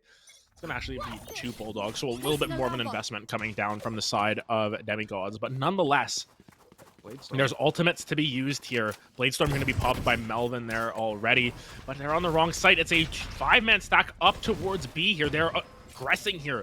They know that they don't have the weaponry advantage. They just want to plant and they want to get out. But here comes the Hunter's Fury down. Is it going to land onto Azulite? Yes, it will. But he still gets the plant down. Tag onto Andrew as well. But look at this Astra suck there. Soup finding one. Amir going to trade it back. Melvin going to find one onto Vix as well. And they're just falling to the floor here. Demigods with an incredible early game. Once again, missed out on Andrew. Andrew, will he find it? No! No one's finding anyone here. What am I watching? Oh my goodness, Koki gonna clear it out. Jason though, coming back around, here he comes. Oh, he thought about the lockdown, but didn't want to pull the trigger, especially in the 1v1 with the Sheriff. Amir ends up with the 3-can. Look at how many X's over on the B site. 1 member apiece on either side of the connector. We have a pretty much symmetrical display of X's. I mean, Demigods, once again though, they're gonna get the upper hand for that one. A lot of ultimates if you're UCR now, and you're gonna have that full buy, but this is one of those rounds you have to make sure you secure. Yeah, and honestly, Amir has been massive on Haven thus far. 9-2-4 in the Sova. One of those agents, once again, the dirty agents who like to get down and dirty with it. But nonetheless, look at the ultimates on the opposite side. All 5 are available for UCR Blue. How will they use it is the question. It all comes down to the execution, because thus far, Melvin and Andrew, they're sort of just, they're doing their thing. They're doing their best, but it's not really matching up to what the precedent was in map number 1. Great dart lineup, going to scan out 1, I believe, but nonetheless. T-Salad got past the turret. Oh my goodness. T-Salad, yeah, he's just moving up aggressively. The alarm bot was there, but he still has control of this window. At this point, I think they're at least gonna have they're gonna be more inclined to check it now that it has been a long enough time. If you got behind it really early, however, he Soup. might have the drop on one of these members. Soup. Oh, he has Oh, timing. absolutely no idea. But the alarm bot too. So even if he walks out to challenge, he's gonna get spotted. Now though, can he turn around and check mid and find that exact same kill he was looking for? Because look at the angle that Melvin is holding as well on top of B site there. It's just the execution coming through. They're using all of these ultimates. They're trying to find people at the back of site as well. Azulite gonna find one onto Amir, finally taking down that raid boss that has been such a thorn in UCR's side. The op shot not gonna land either, and Azulite gonna look for this plant. Koki, what can you do here on this Omen? Yeah, still a 5v4. They have lots of options here. There's a couple more ultimates for UCR if they decide to go into the bank. They are actually going to do so. The lockdown now going to come online. Jason going to get tagged. The shot's going to get found. Koki finds the kill onto Jason. This lockdown still well protected, it would seem. Poorly takes down Andrew. Soup's going to answer. T-Salad's going down to Soup, though. 77 health still. Cosmic Divide now being invested. UCR throwing everything at this round. Melvin has the op. This is so challenging here because Soup's just sitting on the opposite side of that wall. What can you do? Save angle. Yeah. Save angle. They're just gonna back with off. the op especially. Unless And, I mean, listen, they got a lot of ultis out of there too for UCR. Yeah, No, they're just sure. gonna back. Okay, yeah, I was worried a little bit. Had to that wait wall, to make sure. Yeah, that wall could have potentially just provided some cover to pop out and surprise anyone, but it seems as if they just want to save it. Vix even just gonna reveal their position at the end, fire some shots down, but UCR getting back on the board, and that's a big round for them. And honestly, big credit to Soup there. Didn't get caught out by the flank from T-Salad and was able to flank the flankers. That's always the situation. They're able to find these late lurks that just work out so well in their favor. And now look at the buy. It's a whole bunch of what the heck is going on. Yeah, this is a whole bunch of Melvin, please find two with the op. Yeah, and back to T-Salad as well, you know, saving that Phantom, but not having a whole lot else. Koki has a Vandal as well, but 4-Leaf is basically just an alarm bot at this point. It's going to be tossing that down and hoping that they can hold off some angles. Oh, Melvin. Oh, the dark cover timing. He knows he heard it, but he couldn't confirm where she was. Has to let that Killjoy escape through his clutches, but B-site stack looks like once again for UCR. They've been loving taking this B-site, and it's honestly something that not many teams consistently go for. It's very easy to execute on as well. You know, it's the shortest distance, it's the most direct path, and I think that's why they're going for it so often. And Demigods, they don't have a strategy against it, and that might be why. But Andrew pushing up aggressively, going up into the sky, gonna find one. It is traded back, but Vic's gonna find another one onto Amir. Lockdown. But it is the defender lockdown coming through for. He's gonna use that one, and Melvin finds Vix there. 3v3 on the map now, but everyone has been taken off of sight here. Melvin, what can you cook? I know he's up top now, but what can you do other than this? He's got the off. He can definitely make a play. The Owl Drone is going to tag him. Does have to reload as well. One bullet left in that clip. There's going to be the dart. The Astro Well. They're doing such a good job to stall. They're being so annoying. They can't get the defuse because of the stall. The spray down. They are going to find the kill. The half did not get stuck. The ops now down. And Demigods, this round completely fell apart. Yeah, and Koki didn't even get the operator back out either. Just didn't have any choice. Yes, Soup will fall to the spike, but nonetheless, a great play from UCR Blue, just holding down that spike for everything that it's worth. And that's the reason why it's so hard to deal with that, because they plant so easily and they can just play offsite. Yeah, a mere 10, 4, and 4. Now it's going to be that half save coming through for the Demigods. Don't really have a choice anymore. That full buy going to come through for UCR. Jason got some money in that back pocket. They've done a really, really good job playing off of each other, playing for those trades, layering that utility. I do love the B executes too, because yeah, like you said, B is the shortest one to get to. If you're playing into something like a Raze or something else that has more explosive firepower, yes, B can be a nightmare potentially, but if you can get on site and get that plant, you have the breach, you have the Sova, you can play a dynamic post plant, and I'd like to see them trying that. But now I do like to see this adaptation maybe going to take themselves over to C. Yeah, you just see them doing lineup Larrys constantly at that. Soup actually going to spot out I saw Koki. pings. I saw him. Yeah, one thing to note, though, about Demigods here is that they've got a mixed econ. It's 3 Vandals and 2 Sheriffs, and they just kept doing this over and over again. They're trying to just eke out rounds however they can, but it ends up getting messy. Jason, though, on the side, Melvin finds him. Spike planted. That's huge. Huge pickup there. Melvin now moving up through Garage, seeing what else they can find. But there's utility that they have to get through.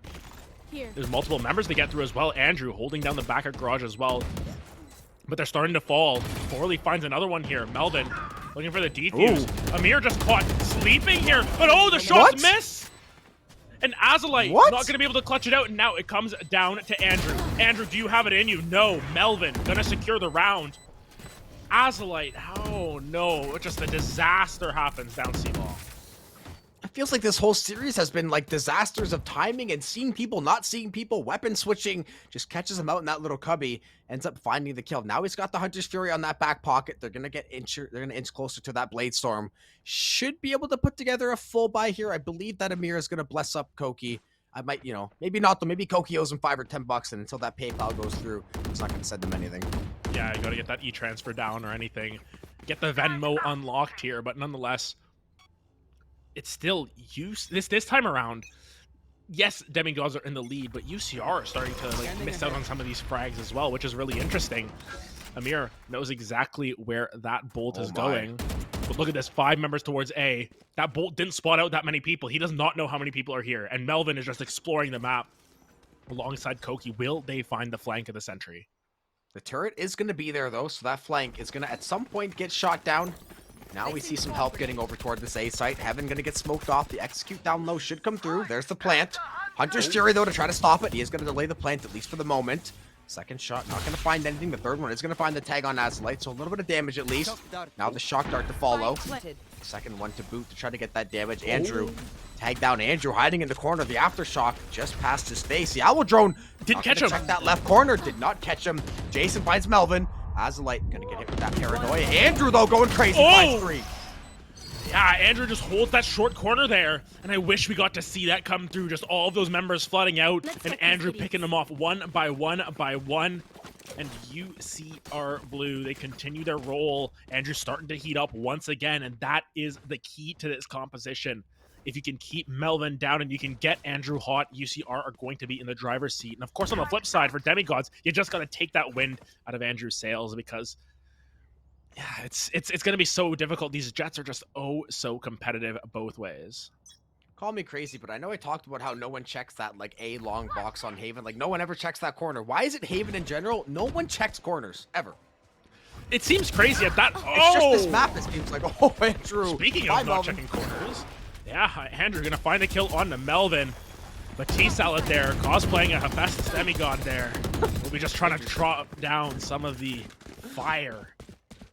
Not gonna find anything there. Just sort of stalling out, and T-Salad was the one who ends up worse for wear. Might need a little bit of a fix-up on that arm of his, but nonetheless, aggressing onto site once again. And, oh my goodness, Andrew gets 3, and he's looking for more.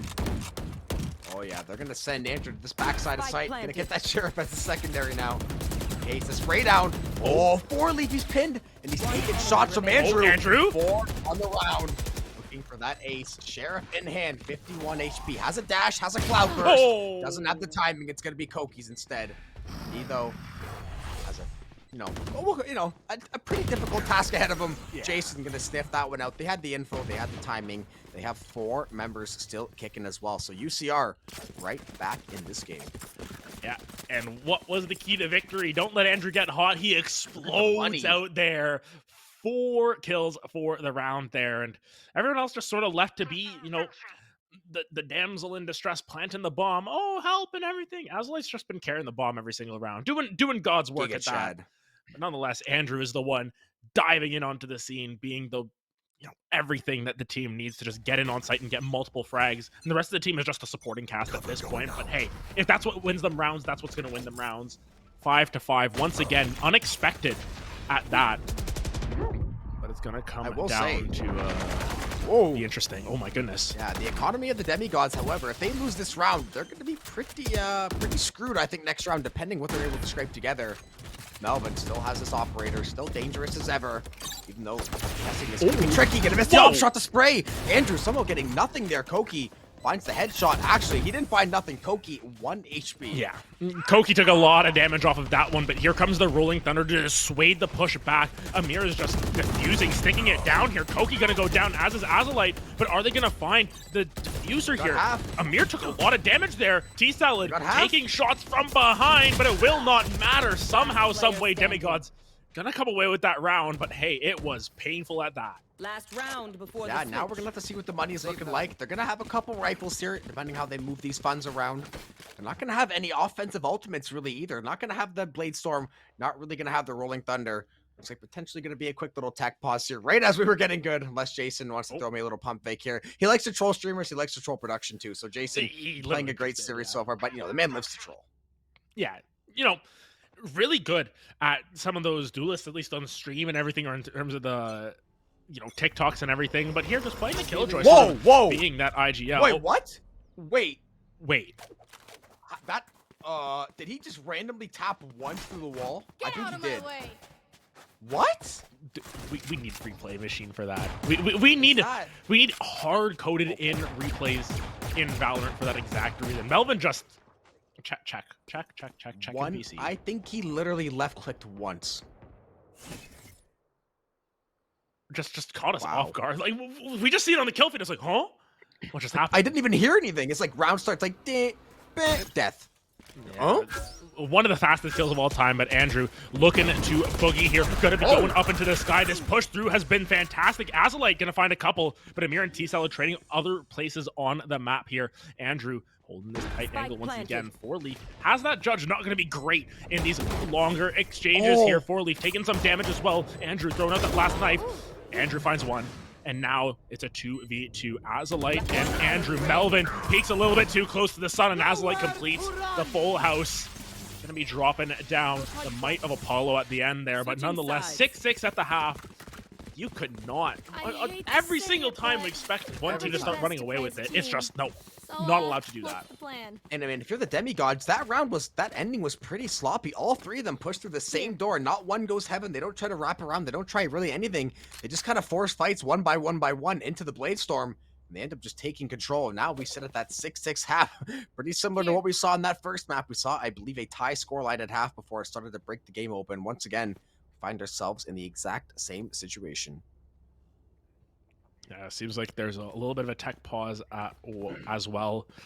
Just going to be taking their time to sort of figure everything out as well. I want to make sure that they're playing at their highest capacity as well. But nonetheless, really just comes down to, like, there's so little separating these teams. Yeah. Like, Amir in his interview was like, you can't rely on luck. You can't rely on those sort of factors because, that's what it comes down to. You have to trust your senses. You have to trust your gameplay. But the gameplay is so close. Does it come down to luck at that point, Jobin? Is that what it comes down to? Is it just whoever hits the right shots at the right time? Is it these tiny differences that are going to make the difference? I mean, what do they say? Luck is when what opportunity meets preparation. So I think it's a little bit of both. You got to create your own luck in some senses, but ultimately, I mean, we've seen the way some of this bullet patterns and some of these sprays go. It could very well go one way or the other at any time in any of these rounds. UCR, though, this is going to be potentially their most important half of the season. If you fall behind early in this half, find yourself at that 9-6 scoreline, that 10-6 scoreline somehow, some way, then you're potentially staring down that 0-2, and that reverse sweep going to be looming over you guys like a dark cloud. But if you can get ahead now, if you can push this the second half, you can play out of your mind. You can make it that 1-1 tie, and all of a sudden you have captured momentum of the series, and you can really start to put the screws to demigods. Yeah, and I mean, we look at the kills once again. UCR are tied, and they are ahead in kills, significantly so.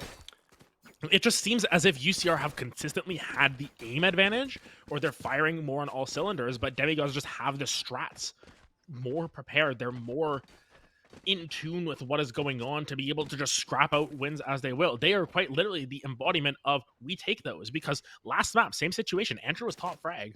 There was a couple of great performances from Koki and Melvin as well. The entire team was able to pick it up as well on the side of demigods, but it was just very challenging to see how these two teams separate themselves from each other, because even their strategies are somewhat similar, where they're just willing to pick up the tempo and just play with it. So, man, it's so exciting to see these two teams go at it. And honestly, like, what's stopping this from just being a run back in grand finals or something like that? That would be incredible.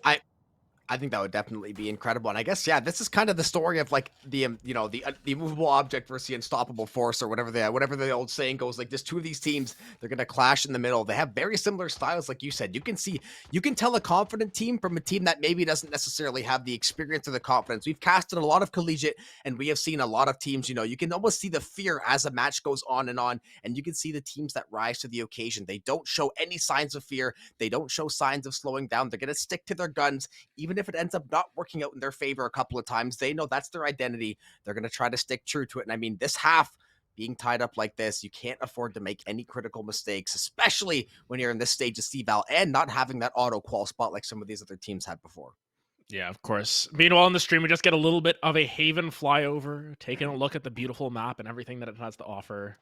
Haven is also a really nice map. I was talking yesterday about how like nice Lotus is as a map. Haven's really nice as well. Maybe it's just the architecture style and all that. I mean, we know if Riot does one thing well, we know that they design maps and they design characters to be, pretty good looking for the most part. Yeah, and I mean, the one issue that I have is, that tower on Haven has been on fire for like 3 years. Like, so someone should really check that. Yeah. Kind of weird, but someone got to check on that. I mean, realistically, how is that tower not burned down? That's my question. Like, how is it not just tower? dead? I mean, the tower, yes, still standing, but UCR and Demigod still standing. Hopefully, I know they said they might potentially be good. We're seeing some Astra setup, but I think it's all might be Fugaze here. I mean, they're getting stacked up, but ultimately, not sure if the ping spike is still persisting. Yep. The timer is off. We are actually going back into match. So Jason and the boys seem to have things resolved, at least for the moment.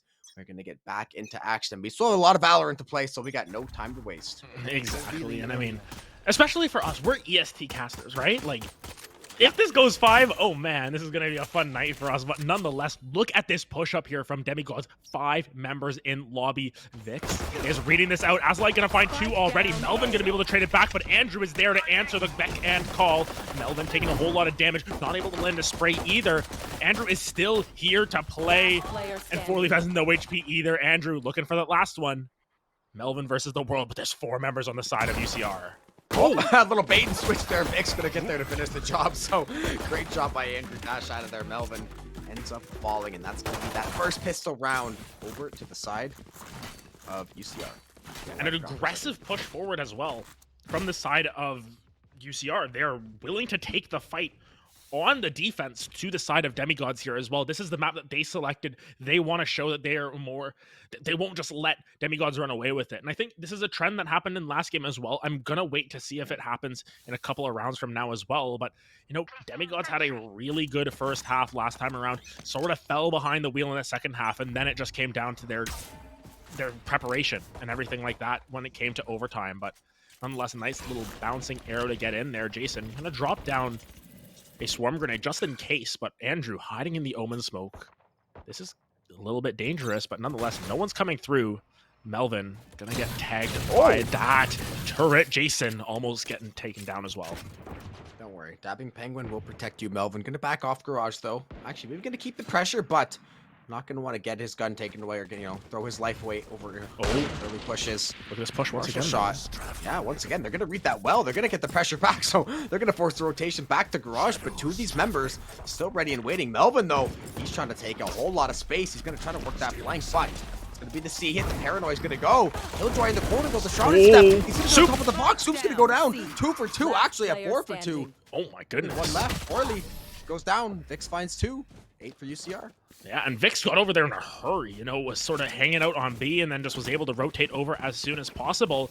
And it's starting to be some of these unsung heroes showing up in the biggest ways. Vix playing the Breach. Breach is one of those agents where it's like you have to pick it, but sometimes you don't really want to pick it. It's not the most illustrious of agents. Yes, you have a crazy ultimate and you can get some kills with the Aftershock, but Breach is like your hard-working white-collar guy, right? He goes in there, he does his job, he works hard, like hard hat, gets his hands dirty. Yeah, he's a real lunch pail guy at that, Yeah. So he's doing everything that he can to just sort of make the team work, is willing to, stay after work for an extra half an hour if necessary. Andrew's gonna take down 4leaf as Azalite gets traded out as well. But nonetheless, Breach is a hardworking guy, but when you get your time in the sun, it's always nice to get it as well. Of course, Jason gonna sit in that ever so dreaded backside box that no one checks. Soup is gonna get flashed off site there. C execute once again. C has been that preference so far. They They've been consistently hitting B and C. Demigod's gonna get the plant down, playing in this Spike 4v4. planted. Killjoy and Sova being the two gone for either side here.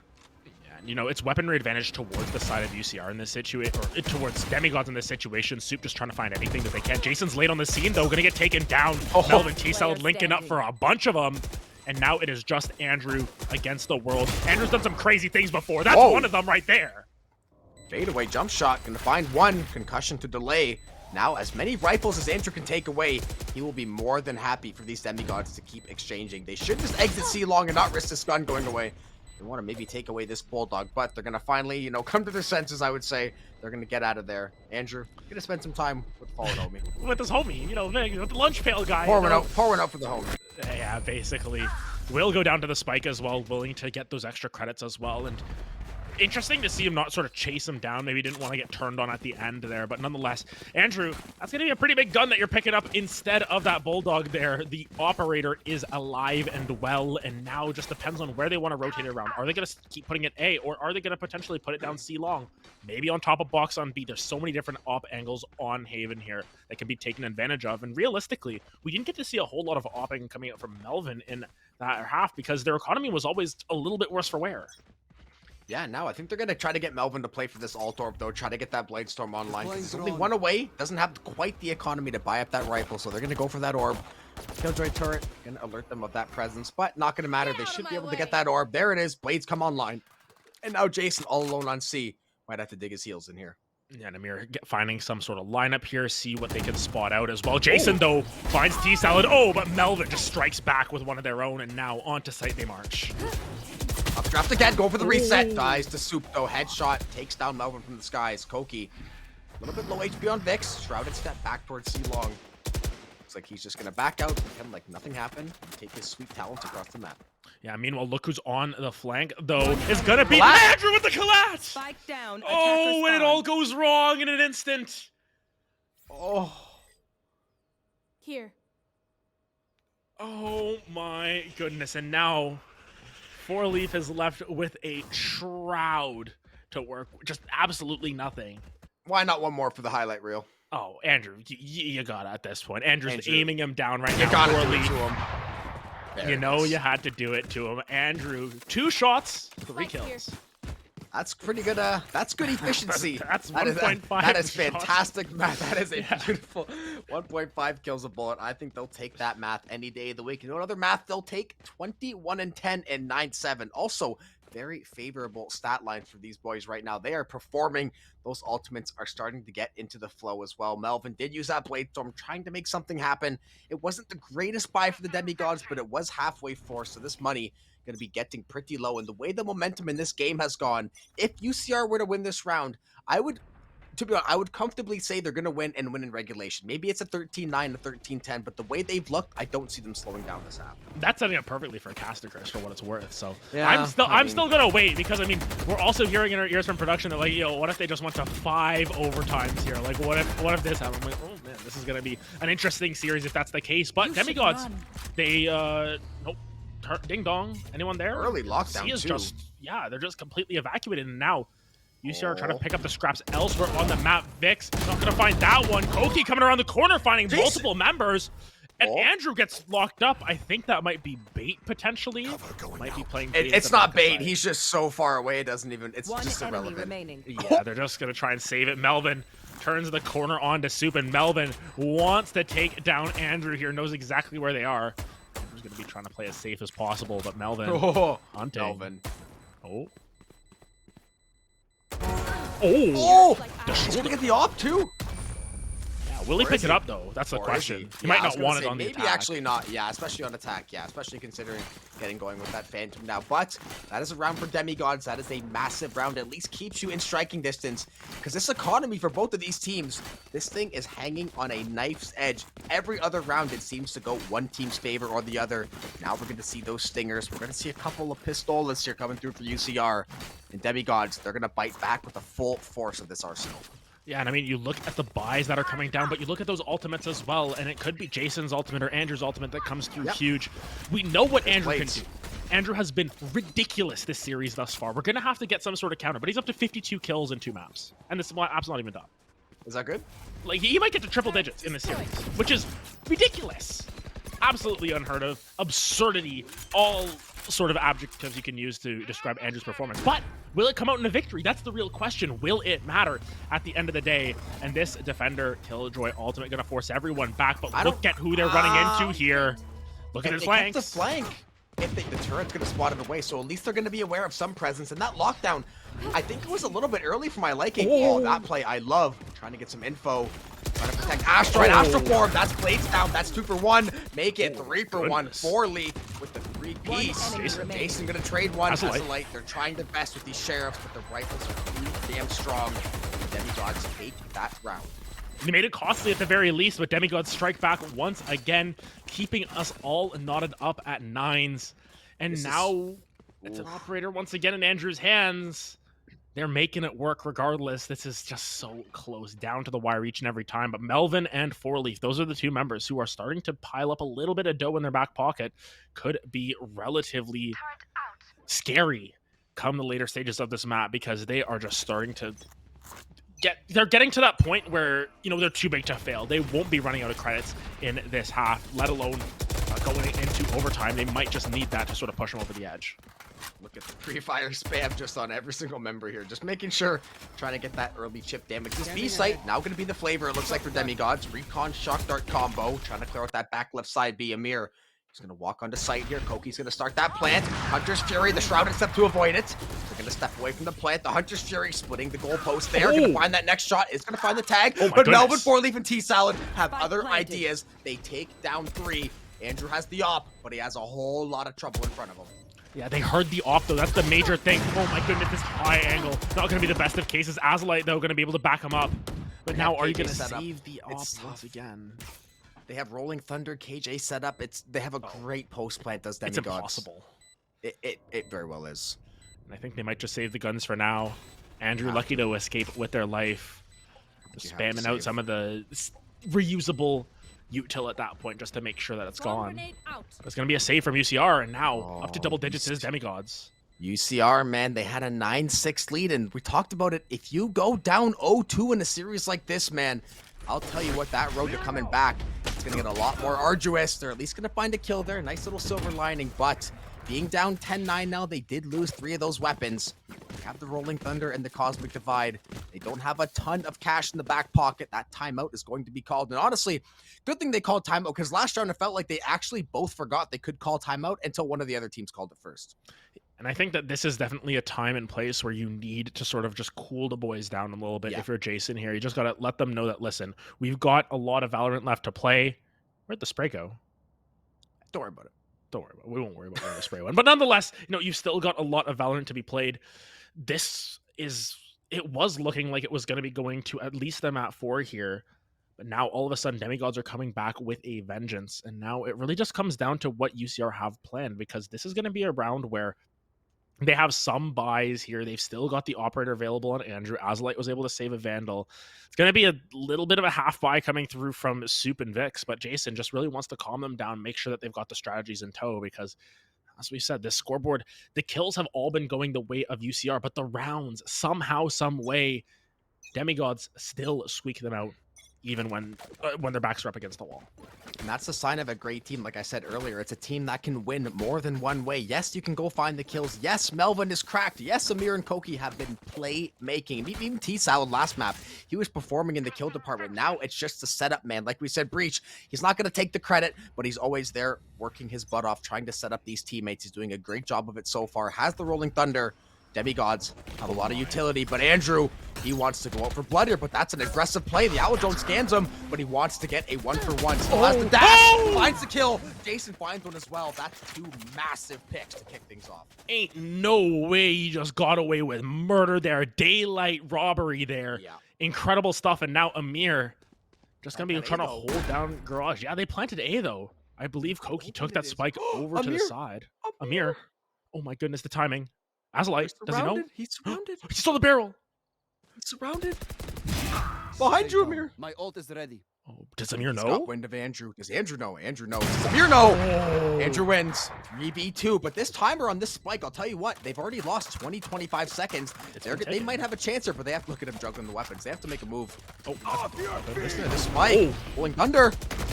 Oh no! T-Salad finds it up in the air, Time. and now the timing is everything. They don't Somehow, have time. some way, the timeout, you think that it would set them up for success, but it's just all a ruse. The push down C was just a bait, and now everyone is forced to back out, and Demigods get to 11. And that economy, yeah, it's starting to look a little bit rough around the edges. It's everyone just sort of saving weapons, but at what cost? Potentially this full buy here from both of these teams, but yeah, it's just going to be barely a full buy. And you put the demigods in position, they can just rebuy for their teammates up until the time this game is going to be over, and they still have that op. And if you're the side of, or rather UCR, I do like that C-long play. I just think they overstayed and they overcommitted. They had to be a little bit faster getting up through mid, especially considering the demigods, they got that plant down in the first 30 seconds, and every other member was at B or C with one person lurking mid being T-Salad. That's all it took. They just wasted 30 seconds of precious time.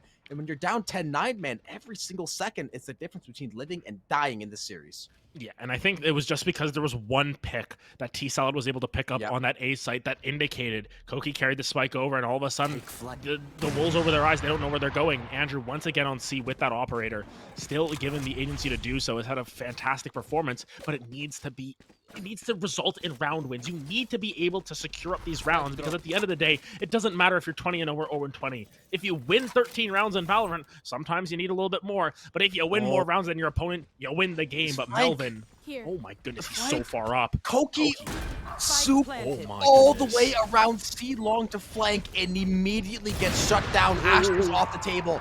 Jason's gonna kill Melvin. That's gonna give him at least some breath here. Low HP on, that looks like Vix as well. Attacker lockdown. Diffuse might get stuck here. Has to shoot up the Nano Swarm. Jason's good for one on T-Salad. The Nano, though, poorly all day long. Jason trying to keep UCR alive in this round. He's got 3. Amir, that's a massive hit. And Koki has enough health. The timing on the alarm bot. It's 1 for 1. Amir has the Hunter's Fury. He's got the post plant. The half is stuck. Still has shock darts. Still has bullets. Vix. Timing. Death to Vix. Oh my goodness. UCR. They let it slip through their fingers. They find themselves over on reverse match point, essentially. And look at the money. It's still somehow... They can't full buy. No Blade Storm. One of them's going to be down SMG. No armor. It's Adam. real rough for the let it side go away. of UCR here, but nonetheless, harken back to map 1, Demigods. It's not over, but they were Yeah. up 9-6. 9-6. You know, All the momentum. it's out of their sails. It is out of their sails. It has been 6 rounds in a row going the way of Demigods. Bladestorm popped by Melvin as well, and Andrew just going to try and hold this short corner here. Will he be able to find it? Oh, he just missed out on the timing on Melvin, but he made it through. Oh, Melvin finds him anyways. Vic's going to be able to turn it around, and now this round is just starting to Jason. devolve here. Jason has no health here. Will he find it? No. It is all down to Adam. Azalite. Adam, UCR. They're going to feel sick to their stomachs. The post plan is set up too. They got Paranoid. They have the dark cover. They have the KJ and the Sova. They don't have Koki, though. That's at least the first step forward for Leaf. That is a great nano. At least going to draw the attention. Starts to defuse, however, 2v1, both in Cubby. No shock darts to his name. Has the recon dart, the timing. Down goes UCR in map 2. A 9-6 lead blown, 7 unanswered. Demigods trying to stake their claim as the best, and they have one more map to try to close things down. Yeah, they put themselves on what is effectively qualifying for CVAL's point here. They need one more map, and it is their map pick that they have to take as well. So, man, this is going to come down to the wire for both of these teams. I mean, it looked as if we were headed towards overtime. These teams were so evenly matched in the first half, but Demigods just turn on the Jets when necessary. They're able to storm through 6-7 rounds in a row after losing the first 3, and that's all they needed to push themselves across the line. And oh my goodness, Jobin, we are going to get ourselves potentially a 3-0. We weren't expecting a 3-0, but it could happen now. Demigods are poised and ready to do so, and they're doing it they aren't doing it clean. It isn't clean by any means, but whatever gets the job done is exactly what they're willing to do.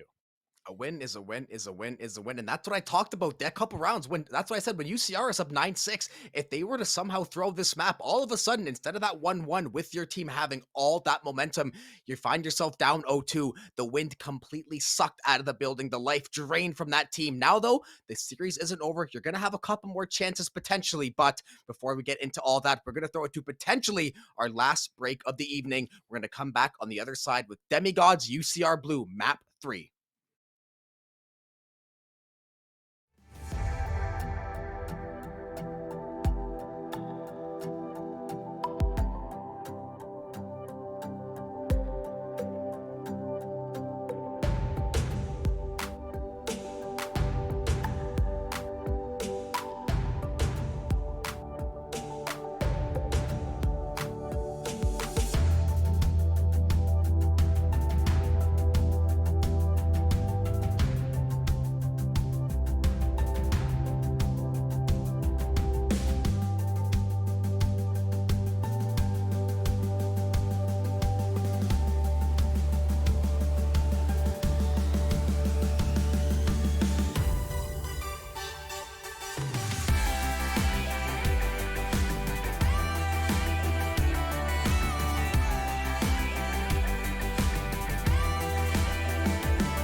And welcome back once again after a more dominant, I want to say, but also a little bit of a less UCR-esque map there with Haven. Demigods have now taken themselves up to a 2-0 lead. Or Adam alongside Jobin once again bringing you what could be the final game of this series as Demigods on match point, on CVAL finals point at that. Very curious to see how your thoughts on these replays that we've got actually as well. We're going to take a look at some of these plays from map 2. I mean, we saw last map was chock full of exciting moments. There were so many times. I mean, this kill feed was lighting up red and green back and forth. We saw so many times 5-6 kills exchanged in the matter of only 2 or 3 seconds. Both of these teams did not want to give an inch to one another. We saw sheriff kills. We saw Bladestorm pop-offs. We saw everything every way to Sunday. Just UCR had that 9-6 lead. Unfortunately, just fell apart, whether it was under the pressure, just didn't perform as what they wanted to. But they find themselves now down 2-0. And I mean, listen, they had so many great moments. UCR, Andrew was clip farming this entire game. It just wasn't enough. And that's the thing, is that Andrew has been top fragged both games, and UCR have not won both games. They have lost both games at that. So it's the other members of Demigods who are able to provide that extra additional little bit of support. And it just seems to come down to their strategies, because Jason's having a decent series. You know, Vix has done really well. Azlight has done quite well as well. There's no one player on UCR who's like dropping the ball in any way. But in the same vein, that's the same case on Demigods, where all 5 of them are showing that they are demigods in their own right. They deserve to be respected, and they are trying to get themselves a nice quick 3-0 here. Of course, we are going over to Pearl, and this was a map that Demigods picked, so I'm curious to see how UCR are going to be able to play around that, because yeah, that collat right there from UCR, Andrew, oh my goodness. This entire game was just Andrew trying their best to carry it through, but just a couple rounds they weren't able to pop off, and that's what made the difference. And that would be the one, I guess, maybe the point of hesitancy I would have when trying to say if like UCR has a good chance to come back, is the fact that Andrew, while I suspect that his good play, his strong play will continue into Pearl and into this series if we go to map 4 and map 5, when you're dropping 30 kills a game and still losing 13-9, that's definitely going to be worrisome. What if he gets cold for a couple rounds? What if he goes through a dry spell? He's human. It happens to these players. The blades maybe don't connect as you think they're going to. And then all of a sudden you have we had like the Jet duel, Melvin on the other side. Melvin, he has played fantastic, but he hasn't had that 30-35 kill game where he just dominates the server. If we could see that out of him still, especially if Andrew, the way that game went, if Andrew was even a half step back, if he was 24-12 instead of 30-15, I think they might lose 13-7, 13-6. So it's got to be on him to keep those kills going, unless the rest of the team is going to seriously step up in that department.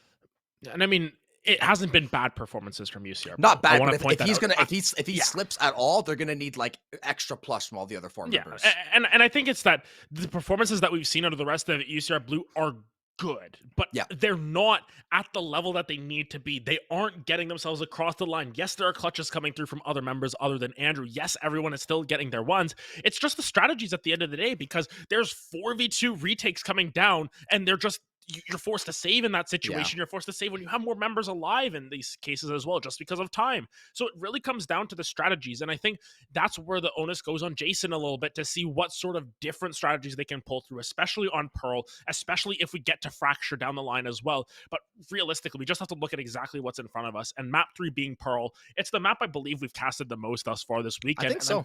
I want to see what UCR can bring to the table to potentially flip the script.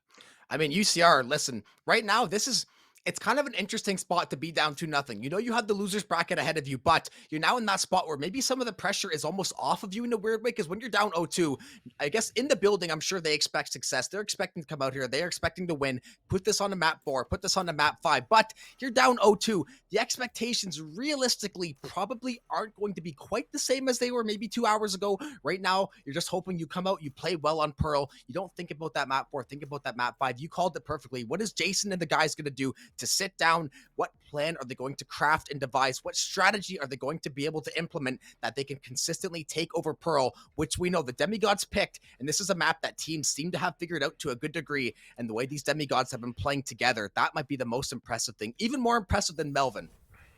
Yeah, and I mean, honestly, we're getting round 3. Jet versus Jet. It's going to happen each and every time, it feels like, but nonetheless, it's interesting to see the differences, though, with Sova versus Fade this time around in terms of the initiator. Both we good, saw what the Fade could do on Pearl as well, and it is quite good. Both of them are very good. It's just those slight differences. Will that make the change once again? I believe it's Vix and T-Salad pulling up the KOs once again. They have matched each other in terms of their compositions as well. But nonetheless, this has to be UCR showing us their best. It has to be their best at this point.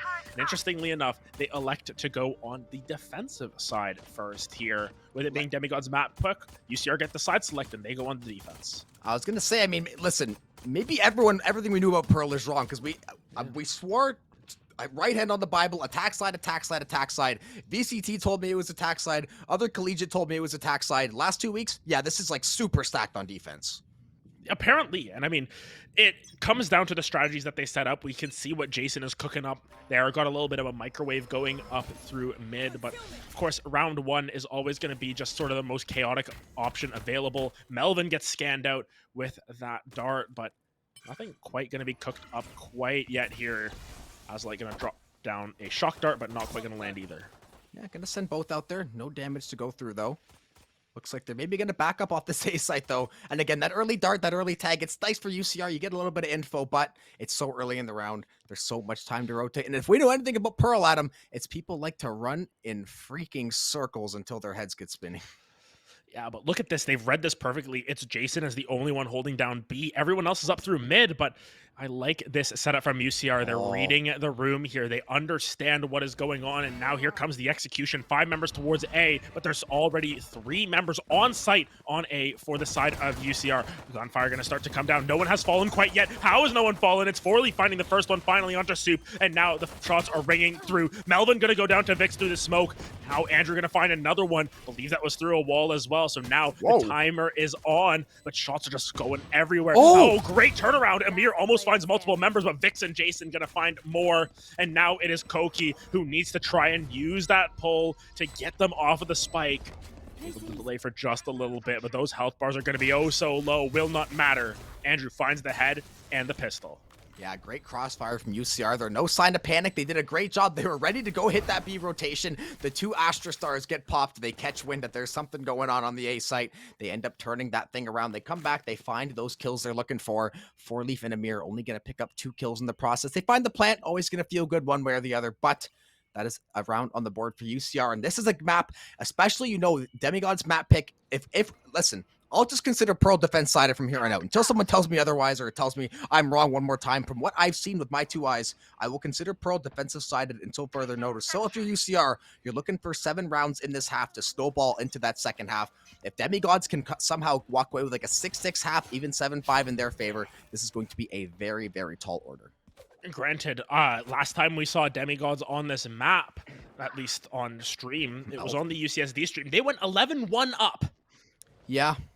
So there's a lot of legs to be said about what Demigods can pull through on this map. Maybe UCR are just going to be able to figure them out. And I think, granted, Demigods versus UCSD Gold is one story. UCR Blue have definitely pushed them to their limit, specifically on that first map. It's just, can they replicate that? And Melvin finding a body shot there on a Jason, going to have to back off there. But look at how many people are peeking him there, just trading in and out, and they find the one. Yeah, and he was all alone on that B long, so no teammates for support. Now Soup gonna take this A pressure, maybe trying to get the flank going. Jason, 0 point from Vix. Suppress, gonna be good there. Got the pistol, trying to see if he can get the kill on Vix. The well, gonna pull it back to the middle there. 4v3 for UCR. Amir down to 30 HP. Astra low health as well. Jet gonna send some pings out toward that B section. A looks like it's gonna be the hit. They haven't cleared everything quite yet though, so they might have to wait just a couple seconds here, but sooner or later, you have to imagine the A push is coming, but not quite yet. Look at this.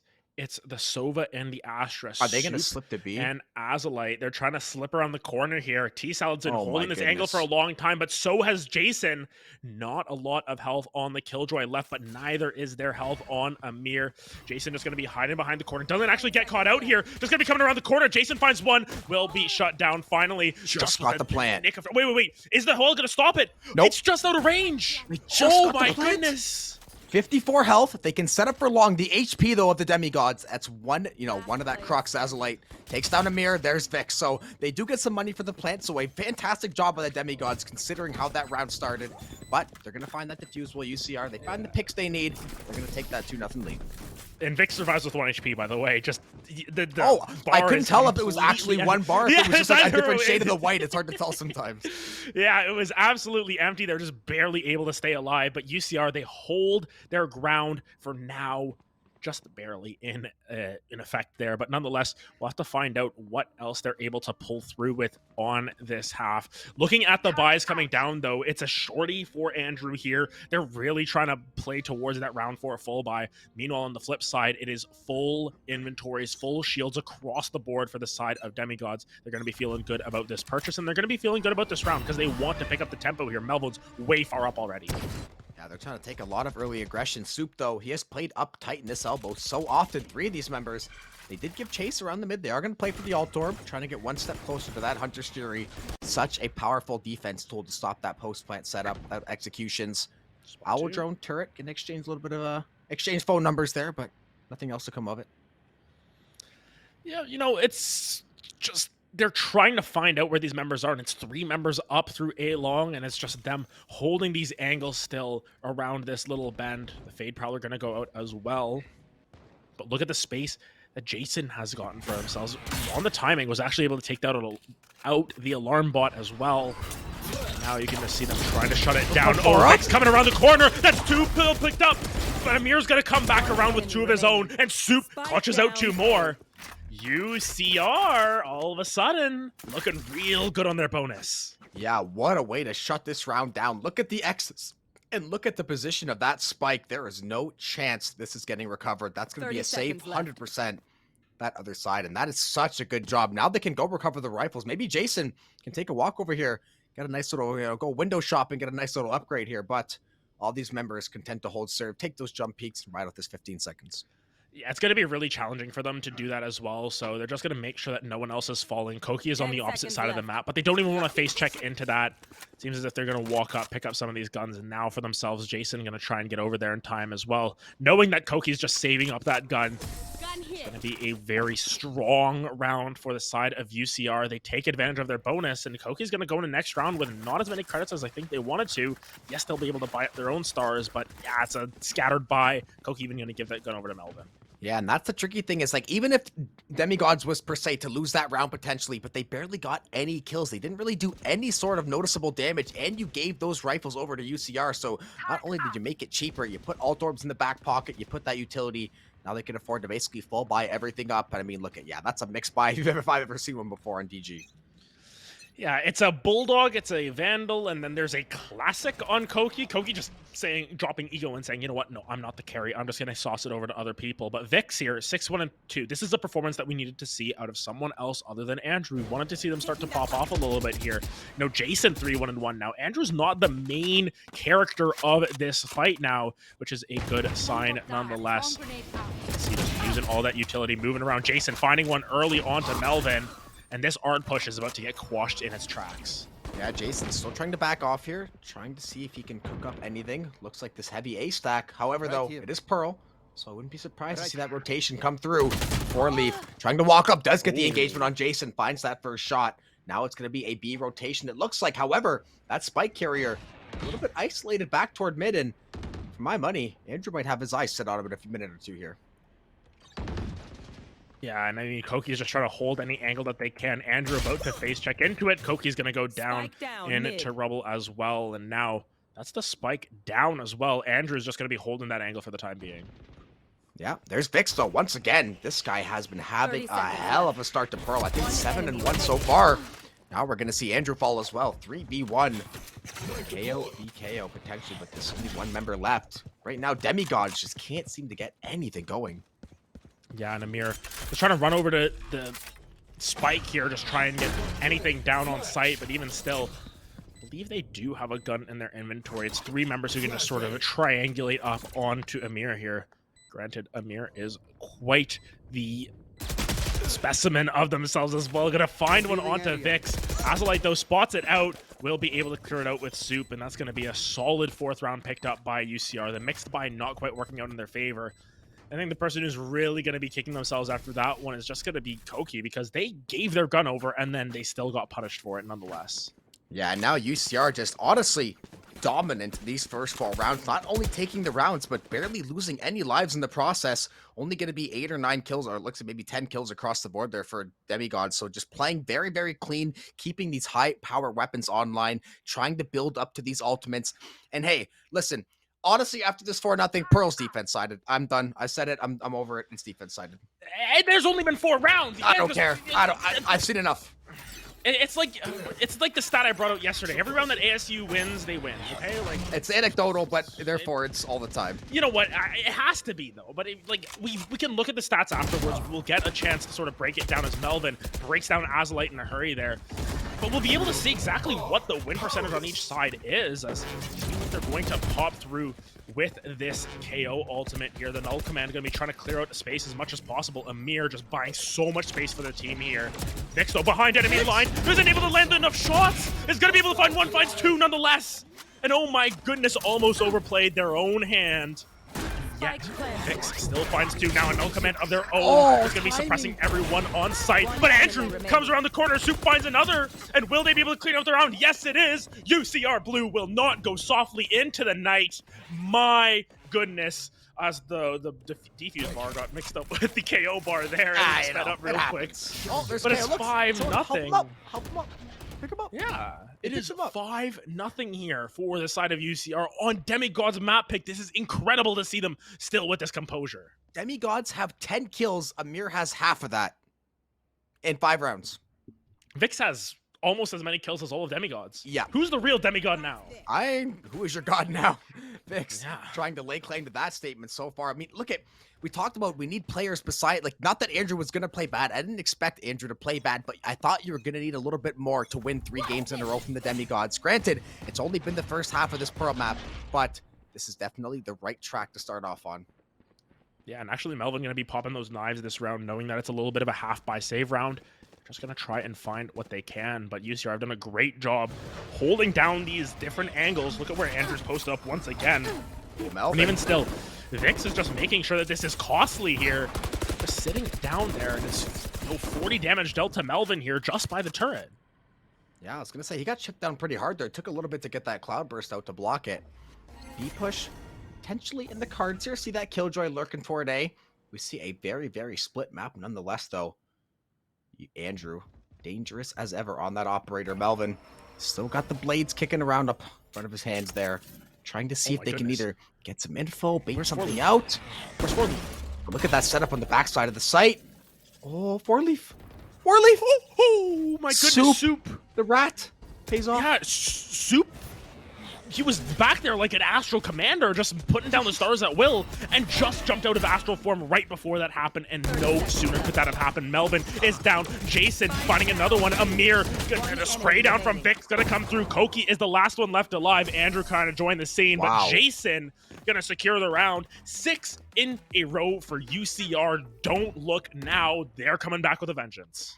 And forget the score. Once again, 3 of them are still alive at the end of the round. They haven't gone under 3 players one damn time since Pistol. This team has basically been playing as good Valorant as humanly possible.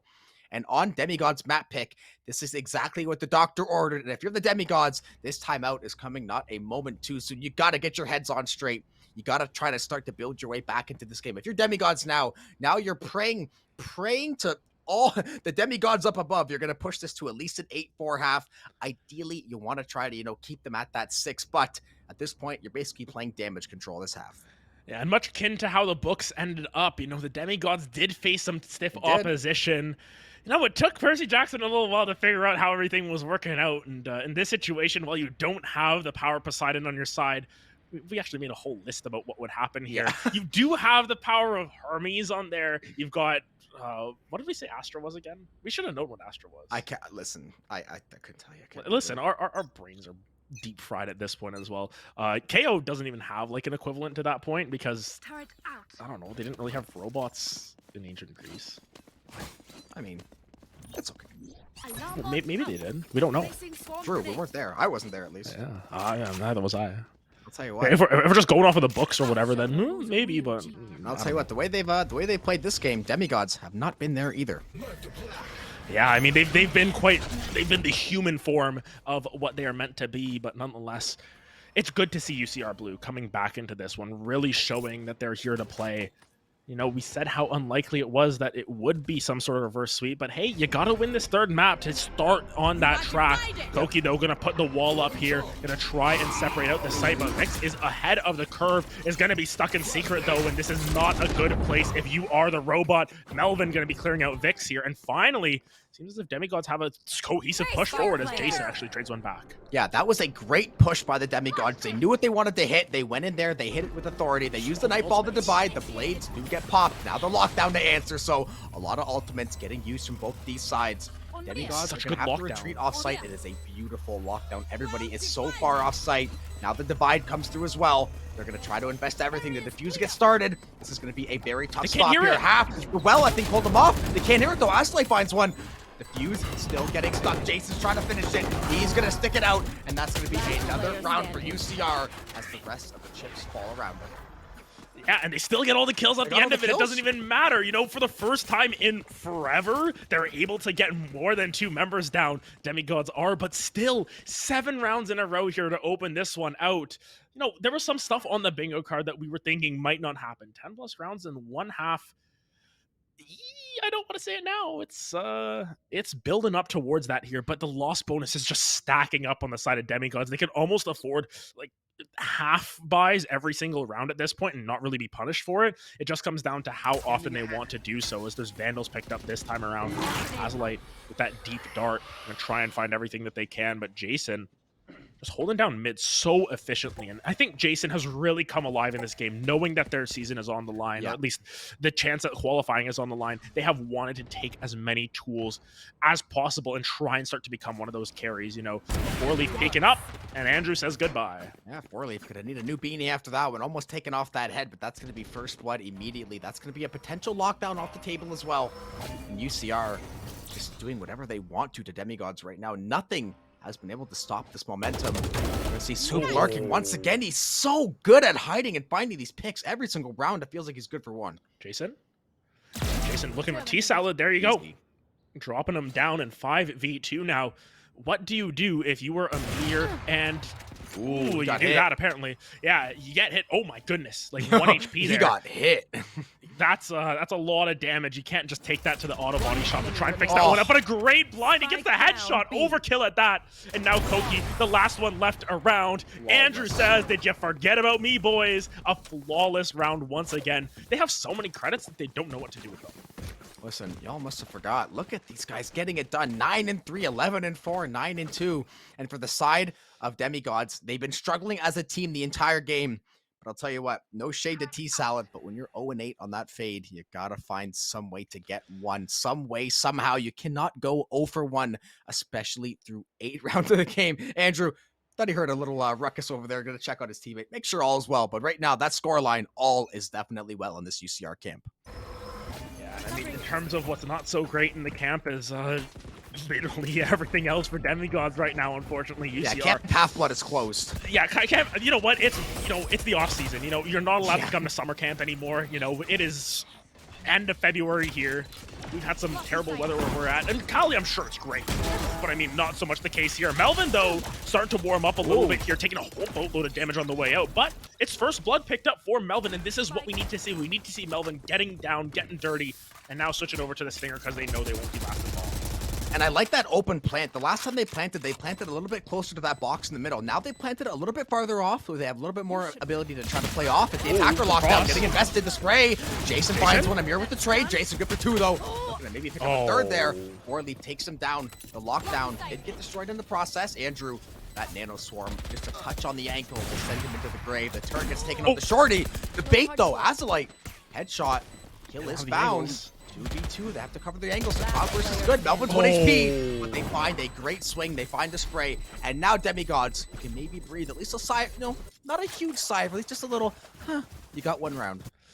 You get 1 round, and look what's bought on the opposite side. It's still a full buy for the side of UCR, but finally you stop their momentum. You put a pause on them, and I think that might be all they need in this situation, just to get a little bit more of a grasp on themselves here. But nonetheless, Demigods, they've still got a lot of work to do. If you can even salvage out this half at 8-4, you're going to be feeling amazing, at least in terms of your momentum. But UCR, you get a little bit of a gaff. It was still a very costly round for the side of Demigods. Now you just have to continue to execute on your previous plans and make sure everything goes as well as it can. Amir pushing up aggressively already, but there's some homies coming through. Vic's going to be spotting this one out as soon as possible. Oh, it's traded across the map. Soup finds one onto Amir as well. A 4-leaf able to answer back in kind. It's a trades on opposite sides of the map. One person who's sort of worse for wear after that. Soup taking a decent chunk of damage on their way out, but Astra versus Astra. Soup sitting in the smoke with the shorty. Where's Koki? Does Koki know? Koki does not know. He is unaware of the shorty. Soup finds that kill. That is a massive swing now to the numbers were even. Soup, he might have a glorious backline flank. The Nanostorm to spray, or to keep him away rather. One enemy remaining. Trying his best. Azalite though on the crossfire takes out T-Salad. All onto the cage. Hey, spotted out. Tries to run for his life. Andrew says, where are you going, buddy? Takes him down with the operator. And UCR gets that round back right away. And the worst part is the economy was we're going to see 10 round first half, I think. decent. Or 10 round half. We might. We might finally see that come through. And I mean, will. the biggest thing is that the loss bonus was the only thing keeping Demigods in any sort of good favors. And now they've lost that. It's so counterintuitive where you win one round and you're like, yeah, we're feeling good, but you lose the next round right off the back of it. And now it is so challenging for them to find anything in their favor. Who would have thought this would come down? Granted, for Leaf and T-Salad, they've still got a couple of rifles in their back pocket, but Melvin has absolutely nothing. He's got the Blade Storm coming through, but even still, it's been such a masterful first half from the side of UCR. Yeah, there's no command Blade Storm right now. Demigods, you gotta find some way to make something happen. The off shot just a little bit too antsy there. T-Salad lucky to get away with that one, but Andrew not gonna let Melvin be so fortunate. That's gonna be Duelist down. They haven't cleared him still. Luckily, they find the kill. There's the defender locked down to answer. UCR trying to put. I mean, listen, 2 rounds left in the half. You're up 9-1. Might as well go for it. Yeah, might as well do your best. Koki just gonna have to evacuate. All of them, I believe, are going to get out. Oh, Koki didn't get out. He has teammates to help, though. Yeah, there's so many people around, though. But now, look at this. They're just going to try and read it back over towards B. Do Demigods know? I was going to say, one of them has to... Like, surely 4 of them aren't going to run to A. One has to circle back and watch it. Oh, my goodness. Demigods. Are they just getting the read of a sentry? Soup is still ready for it. Nice. And yeah, they're just going to be able to get onto site here. Amir has the operator, though. This is scary. Soup gonna get the spray down onto 1, though. And now, all of a sudden, all these members are back. Amir finds 1, but Jason trades it back. Koki trades once again. Look at this and off. now it's Koki with the op, and Soup clears it out. Put it on the bingo card. 10 rounds in 1 half. And who would have expected this after seeing the end of Haven? Who would have expected this after you knew that UCR was down 2-0 on their last limbs? They are coming out with a bang. Yeah, they are not ready to go say die quite yet. They are absolutely duffying Demigods right now on Pearl. And I know we think that, I mean, we said Demigods picked Pearl, but man, I'll tell you what, UCR, they are looking like their Pearl is definitely one of their more comfortable maps. Demigods, maybe they just came out flat. Maybe it was that early lead of UCR that just started to snowball things to get worse and worse and worse. And honestly, it's the entire team of UCR this game. Now it's not just like Andrew and friends, so to speak. All 5 of these guys are ratting, they're lurking, they're finding these wins, they're getting these trades. Orly gonna get swung once again, and it's the confidence too. Soup and Vix are taking every single fight they can. Jason, Look at this. 1, 2, 3. Why not? Oh, almost got another one there. Amir will be able to shut it down. Not sure how close that is to a TikTok clip there. Maybe if he got all 4, we would be able to call it, but what a round from Jason there to clear it out. Now 11-1. What the heck has gone on here? I mean, if you turn off nameplates, you would think that Demigods are up 11-1. I was gonna say, remember you mentioned they had that that crazy run, but I think someone messed up the UI there or the overlay. But either way, UCR, if they win pistol, like realistically, the game's over. To be fair, the game is probably over either way. But if they win pistol, it's probably gonna be like instant GG. Yeah, but it's just, you're gonna look at this scoreline. You're gonna look at things. 0-12, bro. T-Salad doesn't have a kill yet. Oh no, I'm not that guy because I'm pretty trash at the whole aiming mechanical thing, but like. 0 kills. Like I know bad luck happens, things go wrong in games, but in a CVAL West Winter Finals game, 0 kills. Don't say it like that, man. I'm sorry, man. Listen, I'm a numbers guy, I'm a math guy, and I'm just reading what's in front of me. Melvin making a great read on the defense there. The offense takes out. Hey, do the math behind that one on Melvin. Listen, yeah, the math checks out on that one. Melvin will take it, but they're gonna need a whole lot more than that.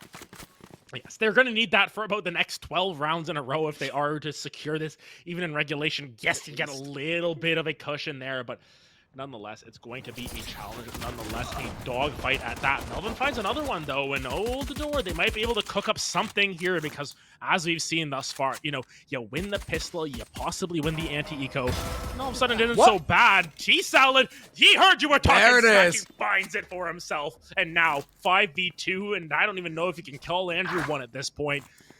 Jason, though, going to find a mirror, and maybe Jason's got a little bit left to cook with here. One But enemy Andrew, remaining. yeah, walking into the teeth of the defense there. It is simply Jason versus the world.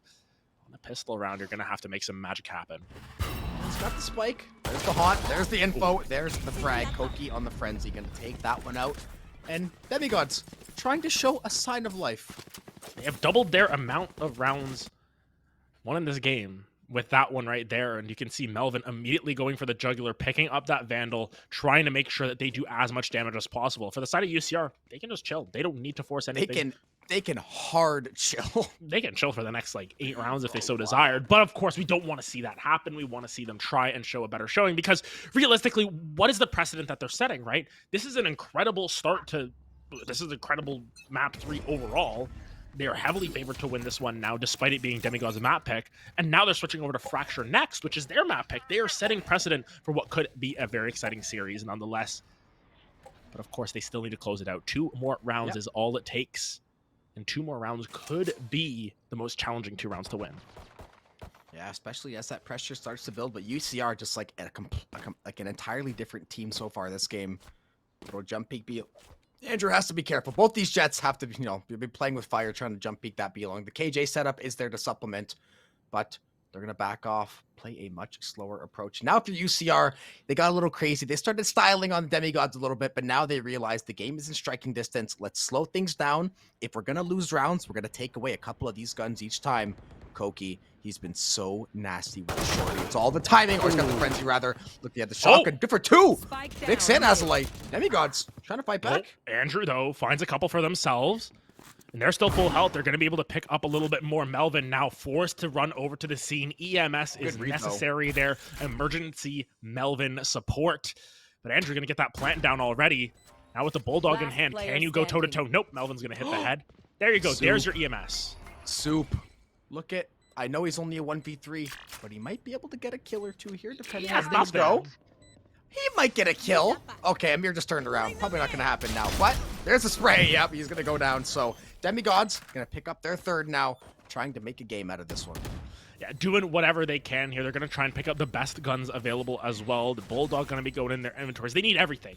They have to try and get as much as they can. Is a 3rd in their inventory. But nonetheless, all you need is 2 rounds, UCR. All you need is that. And you're going to be fighting into their bonus here. Koki, though, going to be able to full buy as well. Took a little bit of a book out of Navi's playbook where, you know, they buy a bunch of pistol, or they keep their pistols on the 2nd round to buy up. And now it's going to be rather cohesive. T-Salad getting on the board with a couple there. Still going to be sitting with that Spectre, though. Yeah, listen, you got to get started somewhere, and that's the only thing too. It's like, yes, I get, like, you know, games are unfortunate. Sometimes games like this happen where just you get unlucky, nothing seems to go your way, but you have to stay in the game. Your team's gonna need you. You need all 5 members, especially being one of those primary initiators. You're still gonna have to get in there and try to take these fights. Fade's not someone you're gonna sit back and play patient with. You gotta go in there. You have to set up your jet. You have to make stuff happen. So the fact that he can get a couple kills under his belt, slowly start to get that confidence rolling again. All it takes is 1 or 2 rounds. You get a 3K, you get a 4K. You're right back in it as far as mental. Oh my goodness. Those Where's mechanics Melvin? tuned in. Lots of information exchange. Melvin and Jason. Oh! And Jason wins and Melvin goes down, and that is a massive first blood. And that's a great way to open up your round here as well. Andrew going to be taking control of halls. This B site is so dangerous now for the side of Demigods. Through the flash, though, you're going to be able to find 1, but Andrew trades 1 back. Amir with 2. Vix with another one there. And all of a sudden, it's a 2v1. T-Salad versus the world. T-Salad, this is your time to shine. If any time to show up, it would be now. Jason holding the angles, knows that T-Salad is around halls, but will Jason find the read? Jason, you got to get this for your team, and will be able to do so. Jason puts them on map point here, getting them back in this series 1 step at a time. Yeah, UCR not wanting to go quietly into that good night. Jason, 18-8. Look at Soup, Hey. Andrew, Vix, the rest of the gang, every single member now finding these picks, coordinating these attacks. Their Pearl looks very, very well polished. The Demigods have made a couple mistakes here and there, but this has been more about good UCR this game. They look like they have Pearl down to a T right now, and all they have to do is put together one more good round. Should be at least some weaponry on the side of the Demigods there. I at least see one Vandal with Melvin. The rest of the members not exactly sure quite yet, but Melvin, it's all or nothing on this play. Yeah, and Melvin's already spotted out with a knife. And Azalite, he doesn't even need a real gun to take it down there. That's the Sheriff going to work. Going all the way in is Andrew. Getting behind enemy lines. That is Amir down. Robot will be removed. And now 2 members left. It is, well, 1 member left. Koki's going to have to ace here. If anything, that seems unlikely. Even if they were on even footing here, Koki will fall. A flawless end to that map. And oh my goodness, Jobin, how the hell did UCR just do that?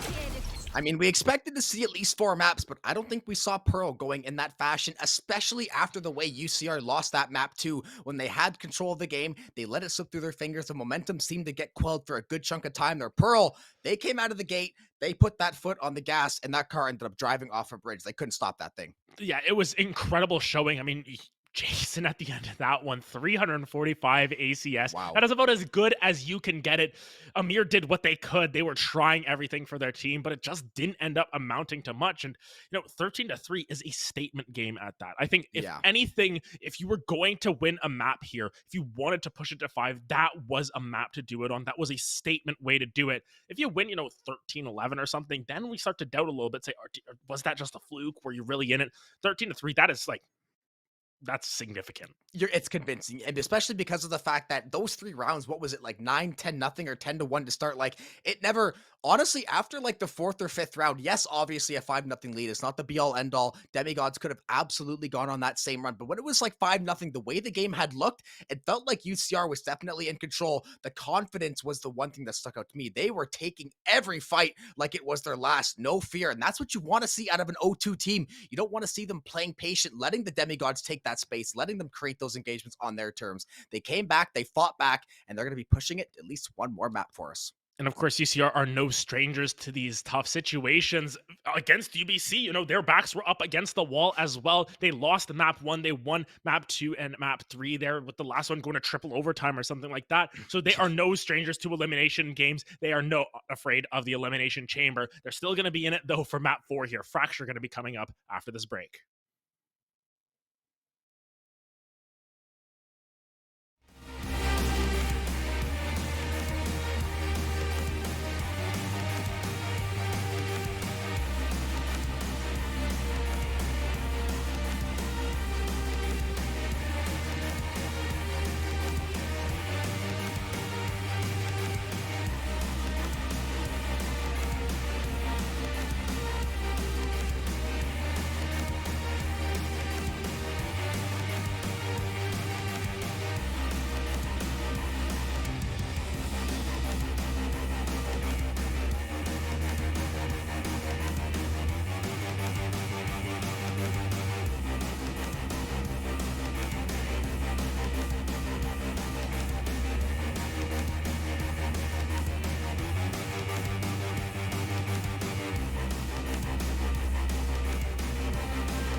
moving forward.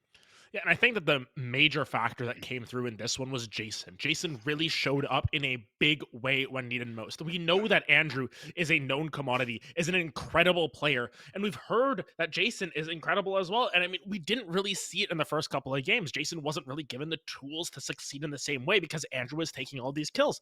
This time around, Andrew was just sort of vibing in the middle, didn't really have to do that much, was just able to hold angles with the op, while Jason was the one who was starting to pop off. And I think in reality, that is really what made the difference as this game progressed, was the fact that they were able to unlock more members of their team to be those carries that they can be and show that this is a skilled roster on every single front.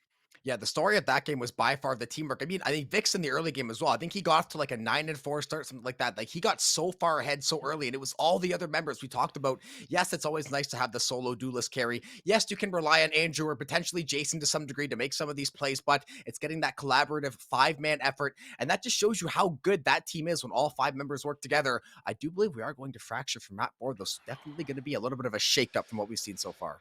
And the major thing that I think back to is not necessarily either of these teams on Fracture, but just the fact that we have Fracture once again, map 4 in winners finals for the second CVAL tournament in a row. And if you wouldn't mind reminding us what happened last time around, I know we're going to have some angry Canadians in our DMs afterwards potentially for this, but we saw U Alberta pick up Fracture, and they went out to a 4-0 lead. And then, Jobin, would you be so kind as to explain what happened for the rest of that game? I think I might have blacked out during that series, but if I do recall, I think they ended up basically not winning another round.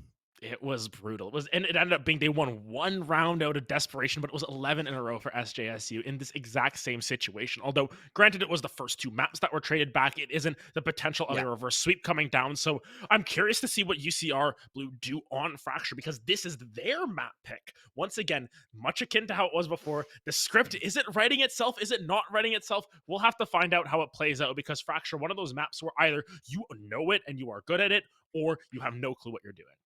And it's one of these maps that I think potentially we've seen a little bit of, like, not necessarily a massive meta shift, but as time has gone on, we've seen different agents getting picked up. We saw that Notorious Optic comp from about a year ago, I guess, a champ, so maybe 6-7 months ago at this point. That comp has, there's kind of been some different plug and play. We have seen a little bit with the Fade, potentially something with the Harbor. I wouldn't be surprised to see the Neon. We could still absolutely see the Race, especially going around Drop and some of these other locations. So there's a lot of agents that you could theoretically pick up and play on Fracture. I'm not expecting to see the same 5 for each team this time around. I think one of the main things is we're going to see Andrew on Jet. We're going to see Melvin on Jet, but I want to see Amir pull out the Neon. We've heard about this.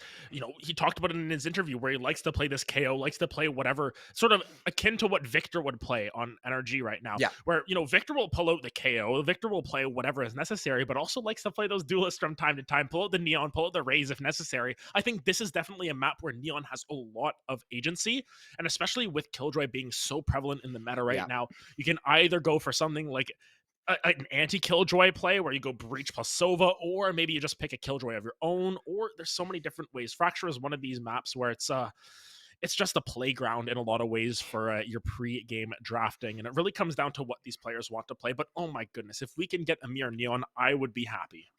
Yeah, Fracture is one of those maps where it has a lot more artistic freedom, it feels like, than a lot of these other maps. The fact that you can go under ropes, you can go for an entire, like, CT side rotation, you can try to go through tower, rather, you can try to go through arcade. There's so many different ways to attack either one of these sites. Trying to go through Dish, making a playthrough drop, trying to use that door to open, send some fakes. Neon and Jet, 2 of those better agents at getting through that Killjoy utility. If she gets played, the Neon gonna get locked. I was gonna say, Cypher typically replaces Killjoy on Fracture. We do still see some KJ from time to time, just the amount of rotations.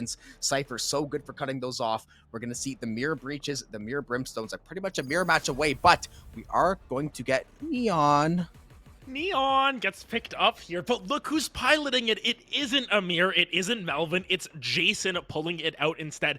Andrew switching over to the smokes there, and this is where I'm really happy to see them switch this up a little bit there. They know that Jason has sort of warmed up, gotten into their zone here, and now pulling out this Neon, which can be such a skill-expressive agent on this map. It is going to get explosive here, and oh my goodness, this is going to be exciting here because for UC Riverside, they're on their last legs.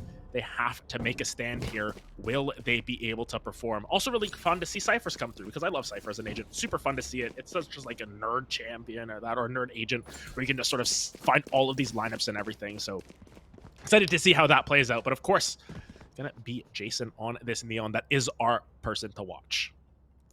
Yeah, the Jet for Melvin still going to be that duelist choice. I mean, but we talk about a lot. Some of these duelist players, listen, Jet still probably across the board the best duelist, but these Jet 1 tricks are Jet 1 tricks. They're going to run that agent on any map they see necessary. Heavy stack toward the A side of the map, Jason. Trying to get ready for the flank, and this is why Fracture is so fascinating. Look at the split already between these two teams. Yeah, you can just see how much of the map is left untouched. Oh my goodness, no. look at ropes. Already on the ropes is T-Salad. This is not going to look good, but 4leaf able to turn around, find Jason as well. Azalite forced back. And now everyone's going across the rope. Oh my goodness, that could have been an issue. And Melvin able to find a couple more for themselves. This is starting to become bloody here in this pistol round. Demigods taking control early. Soup going to be able to turn one back around as Koki finds Azalite. But it's the Cypher versus the World, a 1v4. Unlikely at the best of times, especially considering where the rest of Demigods are going, but Soup might have a read on this. Has the pistol out. Gonna be able to land one. Not gonna be able to get anything else, but a nice round still from Soup to get two. But Demigods gonna pick that first one up for themselves. Yeah, he had a read, but that was a 1,000-page Harry Potter book, so he wasn't getting anywhere near finishing that book before the end of the round. Demigods, much better start than they did on Pearl. I mean, Pearl, they're going to try to... Honestly, Pearl for Demigods, it's one of those maps, yes, you lost it, you didn't look great. The way they lost that one, though, you just put that one behind you, you go, okay, we played like crap, they beat the brakes off of us, let that one go. We have a 2-1 lead, now we come to Fracture, we dial in, and we try to finish this job. Yeah, exactly, and I think that, at that point, you just put it in the back of your mind and you say, you know what, happened, we're not going to think about it, we're going to just keep continuing on as we have been. And of course, UCR picking this map, you'd think that they've got a little bit of sauce set up here, but we'll have to find out how exactly they want to play it out. Of course, starting on the defense might be to their detriment here, of course. Neon loves to be on that attack, taking these odd angles. But look at where this Neon is placed right now, all the way up A, the only person there. Everyone else is towards B. There's still that Cypher wire that can just be so pesky to deal with. Yeah, Melvin does have the Phantom in hand. Oh, trying to spot the forehead of Vix there. Vix, though, holding strong with this classic Melvin. Tried to get him to bait out. Is going to bait him. 67 HP. He escapes with his life, but not before Melvin can get a little bit of damage there. Every member of the game stacked up on B, except for Neon. Neon just sort of vibing on the opposite side, but poorly Melvin finding a couple for themselves. Soon going to be able to collect one up, but everyone is now down for the side of UCR except for Neon.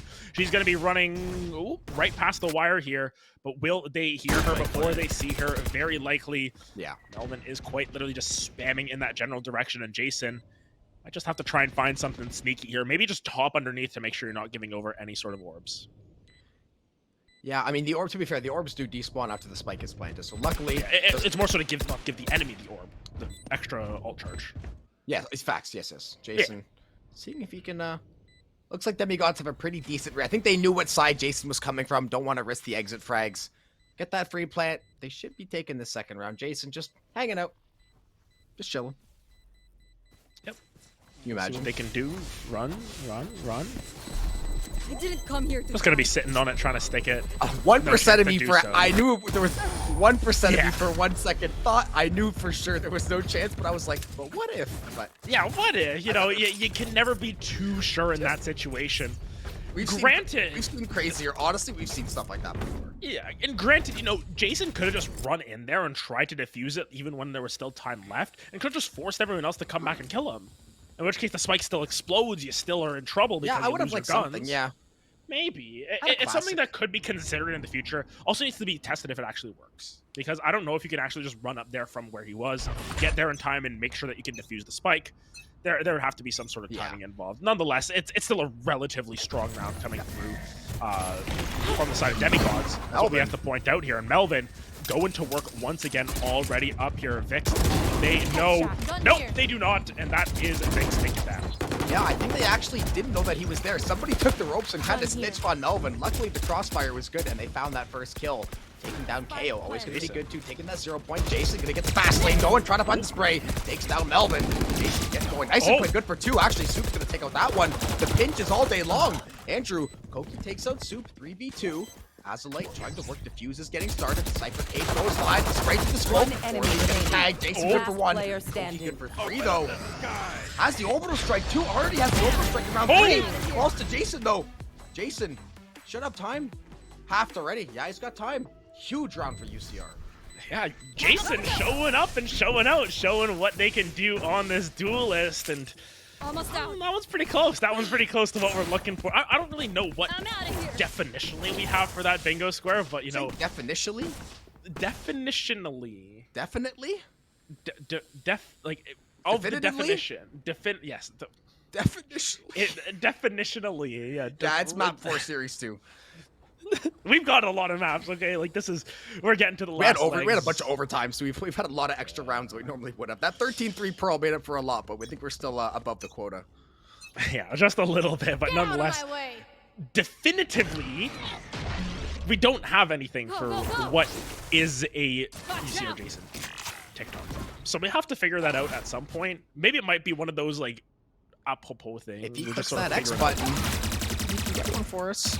Maybe. Yeah, nonetheless, he's just going to play it safe for now. Knows that they still have the gun, and I think in a lot of ways, the Neon Ultimate can be seen as sort of a eco gun. Yeah. It's an eco gun, right? It's definitely a Spectre. Melvin, though, having to play the world's tightest game of Limbo if they want to get around that one.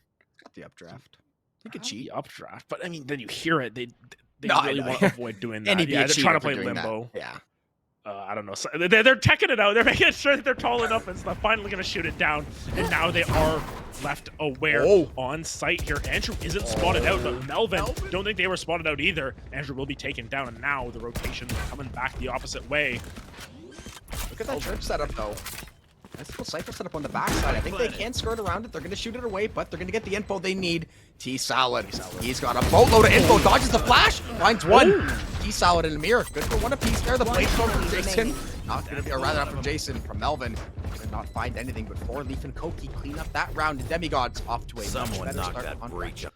Yep, not bad from them. And now just going to be fighting full buy with full buy. It could just get traded back and forth the more that these rounds go, but it is a flawless coming through from Demigod, so they're going to be feeling pretty good about themselves. They're going to be carrying that into the next round. And you know, we talked about how we needed more members to step up for the side of UCR in the previous map. Yes, Soup and Jason are doing just that, but now Andrew's the one who started lacking behind, playing this Brimstone as opposed to the Jet. Definitely an interesting swap over in that regard, as like Nick's yet to get on the scoreboard. Gonna need some consistent performances again. We need to see some more scoreboards akin to what we saw on Pearl as opposed to what we've seen in the previous maps. Yeah, gonna all take backside ropes here. That's just one of the funny things about Fracture. You can take to the other side spawn. I guess similar to kind of how Lotus and Pearl are in some kind of other way, but you can directly take that link to the other side of the map. You send that lone Cypher to lurk backside dish. Try to catch anyone on surprise there. Amir slowly walking up through A main here. Couple pings going out to that A site, making sure they clear out that top side. They've got a Neon and a Breach right there ready to engage, though. They have to be very careful how they proceed. Looks like Jason might be backing into this door as well. Cooling down. Yeah, that seems as if they're just sort of biding their time, waiting for the moment to approach. Here it comes onto site. Just go for that quick execute. It's going to have to be a 5v5 retake once again, but through door they come. Here comes Jason. Finds one for themselves here. It's a couple of picks here, and Demigods are going to have to try and lick their wounds here. Not going to be in the best of positions. Amir going to get tagged out here. Coming around the corner. Soup with the good trade. Jason as well finding another one. And then Leon is starting to show up large here. Melvin not even going to get a chance. And UCR, they're still kicking. They keep 4 guns going into this next round as they try and keep pace. Yeah, big round. They just found those solo picks. Did use that Neural Theft at the end of the round, but to secure that one, it only cost 6 points to get, so you might as well try to spam that one out while you got it. The economy for the Demigods wasn't in too bad of a spot. They were able to keep a couple of those rifles from that second round, so this next round of buy should be fairly healthy. They're going to be close to a couple of those ultimates their own side as well. But UCR, definitely a good round to get under your belt, especially considering if they had lost that round, the economy would have been pretty, would have been on the downturn for the next 2 to 3 rounds. Now, you get ahead of it. You get ahead of rather Demigods. They're gonna have 5 rifles. Koki deciding which one he wants. Vandal will be the decision, and looks like they're gonna 5-stack coordinate once again. Yeah, and it is mono thus far, tit for tat, each and every step of the way. Jason looking aggressively here, firing a couple shots down, but Melvin might have beaten the timing, and finally, T-Cell is gonna pick that one up onto Jason. Where is everyone hiding? Says 4-Leaf. They're gonna be able to spot everyone out. Azulite though finds 4 in the round. What? All of a sudden, Azulite is the member to beat. Do they know where the last member is? Will not get the ace as Koki clears it up. But all of a sudden, this round is in the flux. Andrew and Vix gonna try and link up here and find where Koki is. Great the flash. coming down. One enemy And remaining. that's gonna be Koki finding another one. No Koki, way. do you have the sauce? Vix gonna crouch around that corner. Oh my goodness. Azalite. That triple spray down, 4K on the round. A beautiful job. Gonna get himself onto that orbital strike nice and early as well, or rather gonna be one away. Look at those UCR ultis though. Jason has been holding that ultimate in his back pocket, just as you said, that eco weapon, just in case things go south. But this economy looks to be in a fantastic state. Demigod still able to put together one more really, really strong buy this round. Just the SMG on Koki, but when you got the Brim Stimmy in the orbital strike, that SMG, you know, consider that a rifle in some degree. But UCR, they are stocked, locked, and ready to go. This game's And they finally got a little bit of an advantage for themselves, and now they're just peeking into Amir aggressively. Vix pushing forward. Amir not really sure what to do, but look at this. Here they push forward. Is Jason gonna pop it? They're taking the rope across. This is terrible. Jason finds two. It's the Champions Clip, but in reverse. And now they're sprinting over to B. But Jason, what do you have in store? Koki gonna be going for the plant here. But it is a tragedy on the rope. Everything goes wrong for Demigods there. Amir gonna trade out with Azalite once again. Koki pushing forward aggressively. Andrew had the iPad out. Wasn't sure what was going on. Koki's still gonna find one. Maybe this round still has legs, though. Jason sprinting up through tower. Gonna be forced out. Gonna be taken down by Koki, but Soup and Azalite gonna clear out the round. And UCR, never say never. They're gonna keep pushing forward 3 rounds in a row now for themselves. Oh. That orbital strike felt very, very forced to me. I'm not so sure, like, especially considering it's near. Oh, smile for the camera. Oh, there it is. Nice little shot there from Soup. Nice little over the shoulder. That's awesome. Okay, that's awesome. Oh, it's gonna result in a tie up for the Demigods. They've seen enough TikTok posts. They've seen enough of this. They want to get into the books here. UCR though, what were they down 3-0 to start? 2-0. They have battled right back. Yeah. Still have those ultimates, and they have all the momentum on their side as well. And honestly, it's just a massive mental shift here. UCR look so good now. And yes, it's still early on to say in this map specifically, but harkening back to last map, they seem to have just taken a walk after map number 2, took a lap around the block, maybe screamed into the pillow a little bit in the room, and then they've just been able to reset. They've recentered themselves. They have achieved Zen in whatever way they can, and they've come back into this series. And oh my goodness, this is looking incredibly competitive here already on Fracture. And this is an UCR side select. They're going to be going back on the attack for the second half, where who knows what Neon can do.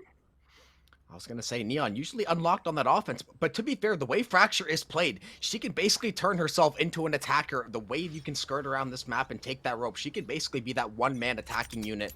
You see all those ready checks on that side of UCR. They've just been waiting for that perfect moment. And when you're winning these engagements, look it's going to be another pseudo force out of the Demigods as well. They're going to try the Bulldog. Maybe going to try, I'll say they don't have enough for 2 Phantoms. They're going to go with the 1. They're going to force that light armor out. So they'll have a little bit of money to play next round, but they're going to try to, make sure they take advantage here. That's not pretty.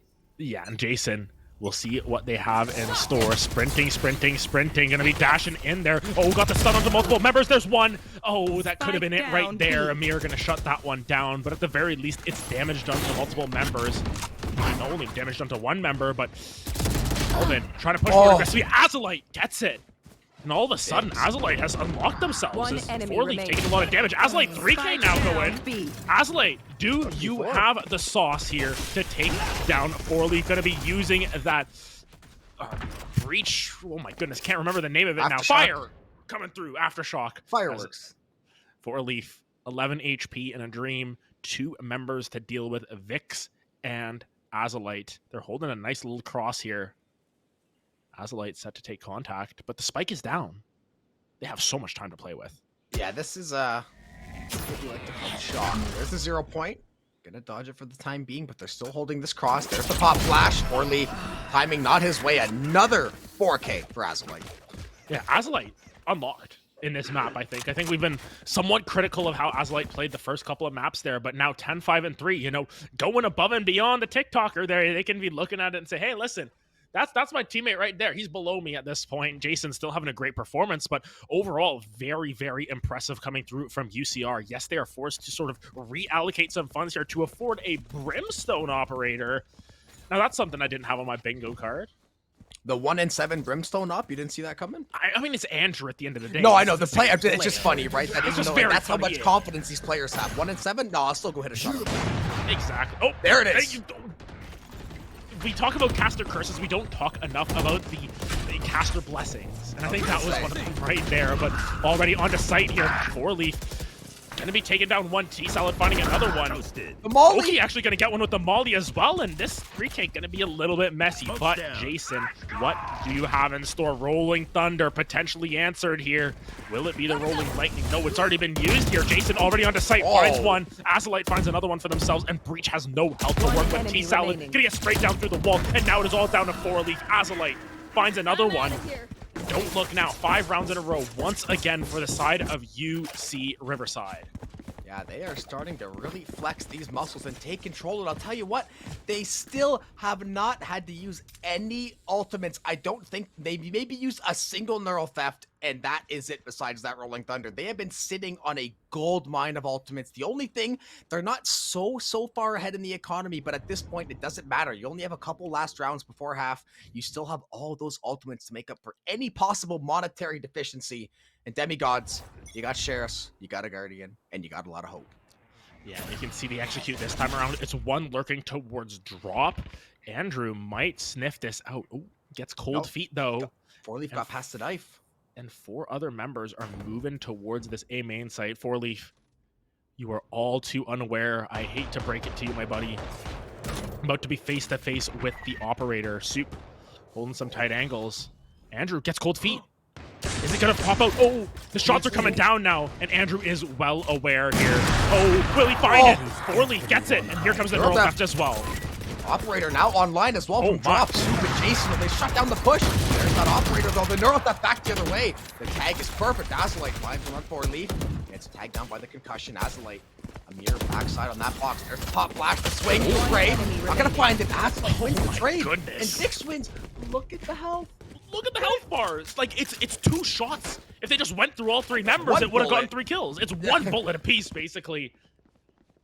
And they somehow clutch it out once again. Azalite, my goodness. 6 We in a cannot row. sing enough praises about Azalite at this point. It's been a rolling, the Rolling Thunder, the only ult that's been used in the last little bit.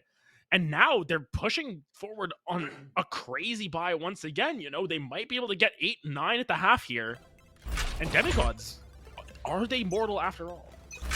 I will say, if I'm Jason, I'm going to find time to bust out this Pokeball and bust this ultimate out and try to find some action. They only have 2 rounds left, and I'll tell you what, even if they go 7-4, if they take all those ulties into that next round, you have the Brimstone for the post plan, the neural theft, if you get that early pick, the null command to shut it all down before it can get going. You have a lot of game changers. There's the flash. Jason has to back off. Azalite, he is not one to shy away from a fight this game. Andrew prepped on that orbital strike with those smokes. Has the operator still in tow there as well. Azalite going to investigate the site for cages and drop there. Flash ready. There goes Neon. Jason gonna slide. Slide and glide. Azalite trades 4-Leaf though. 4v4. Bladestorm is online. Smoke. Bladestorm gone. Yeah, Azalite just takes that down. Andrew finds another one just in front of the smoke there. And here comes the orbital strike coming down. T-Salad just barely gets away from it. Can't turn the wrong way. There's an orbital strike potential the other way, as well as the Rolling Thunder. But will they opt to go for it? Oh, just barely misses out on that standard plant spot. But Azalite finds a 3rd again. Ain't no way this guy's gonna get another 4K. Nope, gonna be Vix cleaning that one up. But Azalite, 17 kills this half. 1 more round potentially to come through. My goodness, Azalite has come to play. Yeah, Azalite has come alive in this game on Fracture. And look at it, only took the orbital strike. Look at the weaponry and look at the ultimates. Adam, they have not used 3 of their ultimates the entire game, I'm pretty sure. Or at least 2. They haven't used the Neon or the... But it's insane that they haven't even, felt the... not even once. Not an inkling, not a misclick, nothing. They've held them the entire half, which normally we would be grilling a team for. But right now, it's working flawlessly. Yeah, and I mean, now I'm just curious to see if we'll finally see Neon go, and we'll see if this is the round they opt to do it. Andrew holding this one down. They're trying to just W key game in, but as Molly's gonna start to do so much damage, Melvin's already on site, full blind onto Andrew, but Andrew's just gonna hold the line. Jason going up rope here. Jason actually gonna be taken down. No chance of the Pikachu now, but now Forley finally picks it up. The Fragment gonna find one in return. Soup finds another one. It's a 3v3. The Neural Theft is now gonna come down from both sides here. Everyone is aware of each other's position here. Koki just gonna plant way out in the open. Vix now finally popping through with that one. Completely blind is Koki. Absolutely no way to see anything. Finds Soup, finds Azalite as well. It is all down to Vix. And it's gonna be curse avoided. Whether that's a blessing or a curse is yet to be decided, but finally Demigods find a round to win. I'll tell you what, the Demigods would much rather have this 8-4. Yeah, 9-3 is all nice and all, but this 8-4, at least it puts a round under your belt. Listen, you had to break that streak of 7 in a row by UCR. You had to put your foot in the door, put a stop to all that funny business. Now you have a chance. If you can take Pistol, this is when you can try to get this game reasonably to a 9-7 scoreline. And then at that point, all it takes is a couple plays here and there. You can find yourself clawing back into this game. But I think winning this Pistol and or that second round going to be massive for the Demigods. Yeah, and I'm curious to see how the attack side works for UCR as well. You've got this Neon as your sort of entry as opposed to something like a Jet. You know, you can't really jump over any of the util in the same way if you're Neon, but you can just sort of slide through. You just don't care at a certain extent. So I want to see what they opt to go for. And early pickings here is going to be something rather tame, rather passive here. Soup just sort of chilling close to the edge there, watching behind him. Azalite has that flash ready. Get that party started. Koki, though, sitting back here, trying to wait for this pressure to come through. Waiting for this push. Nothing materialized yet. There's the stun. There's the swing from Melvin. Getting very, very aggressive here. Did tag Vix to the wall. Gonna have to back off for that double Neon stun. Gonna be a lot. Jason sliding right in. Koki good for one. Vix trades Melvin. They're gonna find a second one. They're down goes Koki, the HP member. The HP bars of these UCR members a bit low, but still alive. They still have their weapons. They have a 4v2. Probably be taking a few seconds. Yeah, and Soup is around the corner as well. Just barely gets that wire down as well. So going to be feeling pretty good about things. Looking for the plant from Azalite as well. Soup watching that flank just in case, but it's 4v3 on site. Can you really count those two members as being one combined? Possibly, because those health bars are very low. And all it takes is 1 or 2 pistol headshots. No one has armor in this lobby right now, so all it takes is 1 or 2 good dose shots. There's one. Trade goes through. 2v1 and low HP on the breach. Amir, though, still going to have to go huge. Azalite. You can see that utility behind that wall. He is ready and aiming. There's a concussion. Soup's going to swing. And once again, that timing of UCR just incredible. And UCR, they've got the momentum here. This is now just so many rounds in a row that they've been able to just... They feel like they're in control. Yes, they drop one here or there, but, you know, 8 of the last 9 rounds going their way. They have gotten themselves into their comfort zone. And now look at this. Demigods, they're forcing up. They know that they are on the ropes here. It is 9-4. They could potentially afford to give over a 10th round, but they don't want to try that. They don't want to risk it. So they're matching fire with fire. But Soup with a Vandal. Azalite going to opt just for the Sheriff here, just in case of a force. And I really like this. And look at this from the side of UCR. They're letting Demigods get aggressive, and no one's home on that side of the map. And now A-Site looking real clear. Yeah, a couple members are going to rotate through drops, so maybe they get there in time to start some kind of skirmish. Pop shots through the brim smoke there. Nothing to be found quite yet. Amir and T-Salad. Jason right in front of T-Salad. The shots from Amir goes down. Soup. Oh, there's the shots from Amir lurking in that smoke, and T-Salad. Two-man game that sprays. Demigods coming out on top in this one. Finding a couple of frags. Andrew, though, this round alive, still has 2 members to fight for. Yeah, it's a Bulldog versus a Stinger and a Spectre here. Going to be very challenging, but Andrew going to be moving up those stairs. Will the spray transfer? Ooh. No, but 4-Leaf there to cover it up. And that's a very good force. It's a very good way to avoid it. They don't find the Vandal of note.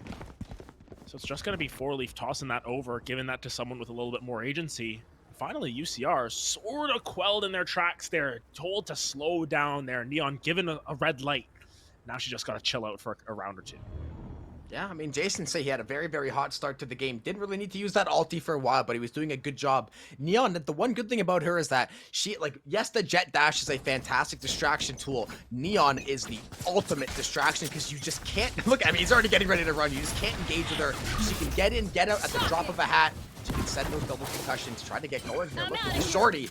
trying to get up close and personal. At least they get that ult orb, though. That's all she's good for. You get if you hear Neon running for you, usually it's a good sign. I'm gonna back off. Something's probably able to go down. Yeah, and I mean, it creates so much noise as well. The Soup forced to back off there. Going to be headed to the underground. Trying to find anything that they can. Side note here, no Killjoys picked up on this Fracture, even though it is so good on attack on this B site specifically. One thing that Jason can do is jump peek there. One thing Forley can do is find a kill on the Soup.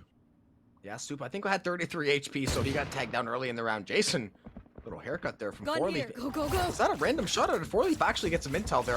The way he's walking away, I'm entirely convinced that he saw where Jason was. But nonetheless, Jason making his way back around here. Stun cuss going through. There's the shots. T-Solid finds one. Azulite's down. Andrew trades Okoki.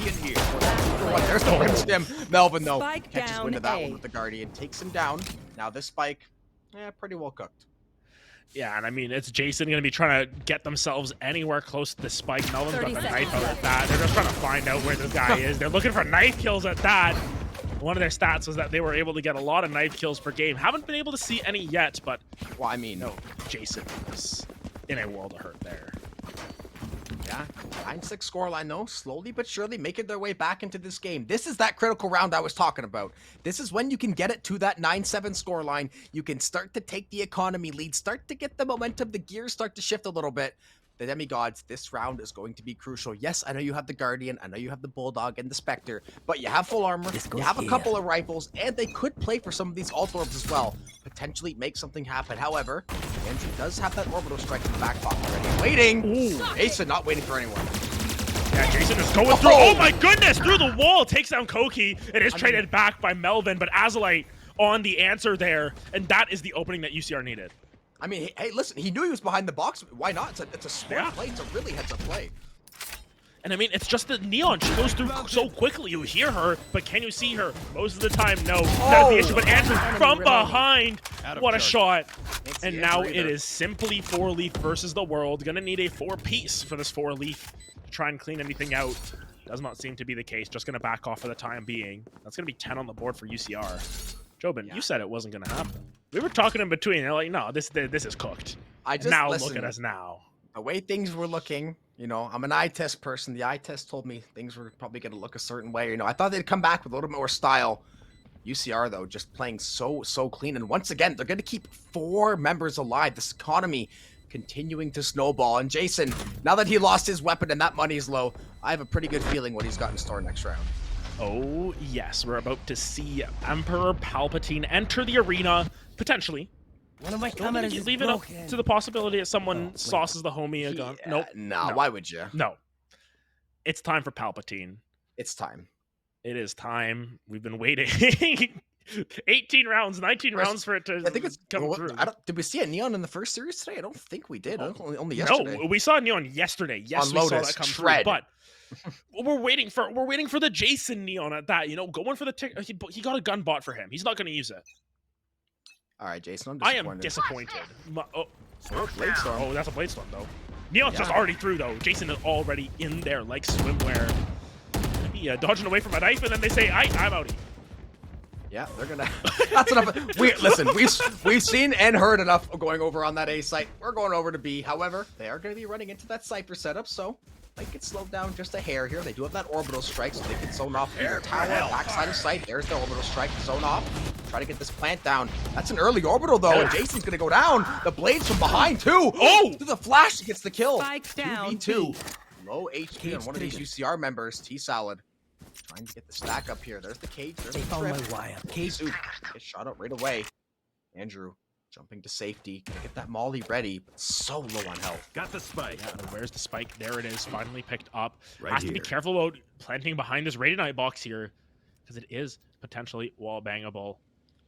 You're with Soup not in the best of positions either. You've got to decide where you're going to go. Soup pushing though. Soup looking for it. Soup going to be taken down, but 5 HP on Koki. T-Salad able to pick up the scraps. Demigods, once again, pushing back. They're still in this fight. They are not going to give up without a fight. Yeah, this round should be another buy out of UCR. Once again, now we're going to see these ultimates. Now, are we going to see Jason finally pop the ultimate? Because last half, Yes, understandable. They were pretty much dominating. They didn't need to use it. Now, though, it's 10-7. This is one of those rounds, like, yes, you don't want to necessarily waste an ultimate, but what if you use that ultimate and you get the first 2 picks of the round and you basically guarantee yourself He's 11? using this round. He's using I was this going to round. say, you're setting yourself up for success. Yes, while you don't want to waste it, sometimes being proactive and not reactive is how you have to play. However, Demigods, they're looking very reactive, and down goes Jason. Yeah, Jason not even able to pop the ultimate there, was just trying to get in there quickly. The Beard Bros there to quell that aggression on both sides. Koki taking a lot of damage on the way out. But Jason all of a sudden has sort of lost their spark, having a little bit of trouble getting in there and getting the picks that they were able to get in the early phases of this game. And Demigods just inching back slowly but surely. Granted, this A site is looking a very challenging task for them to hold. Everyone in through spawn right now. Right there. Even still, 4leaf doesn't want to contest with the enemy Cypher trips. Knows that that's always a possibility. What the hell is that trip? Huh? That's a hilarious trip fix. Well, command. Now the aggression probably going to come through here. Site is locked down, bomb planted. Orbital strike on the side of Demigod. Koki. Not really sure where to use it. Koki and Squatter, actually, they got suppressed anyway, so what's gonna happen for the next few seconds here? This timer is slowly taken away. Vix good for 1. That honestly might be all they need to clear this site. Might be a save angle from the Demigod. They're gonna find another one. They're gonna have that KO in null state though. At the very least, you try to get your KO up here and you play for a save at this point. Yeah, and they're gonna be able to spot out where they are. Surely.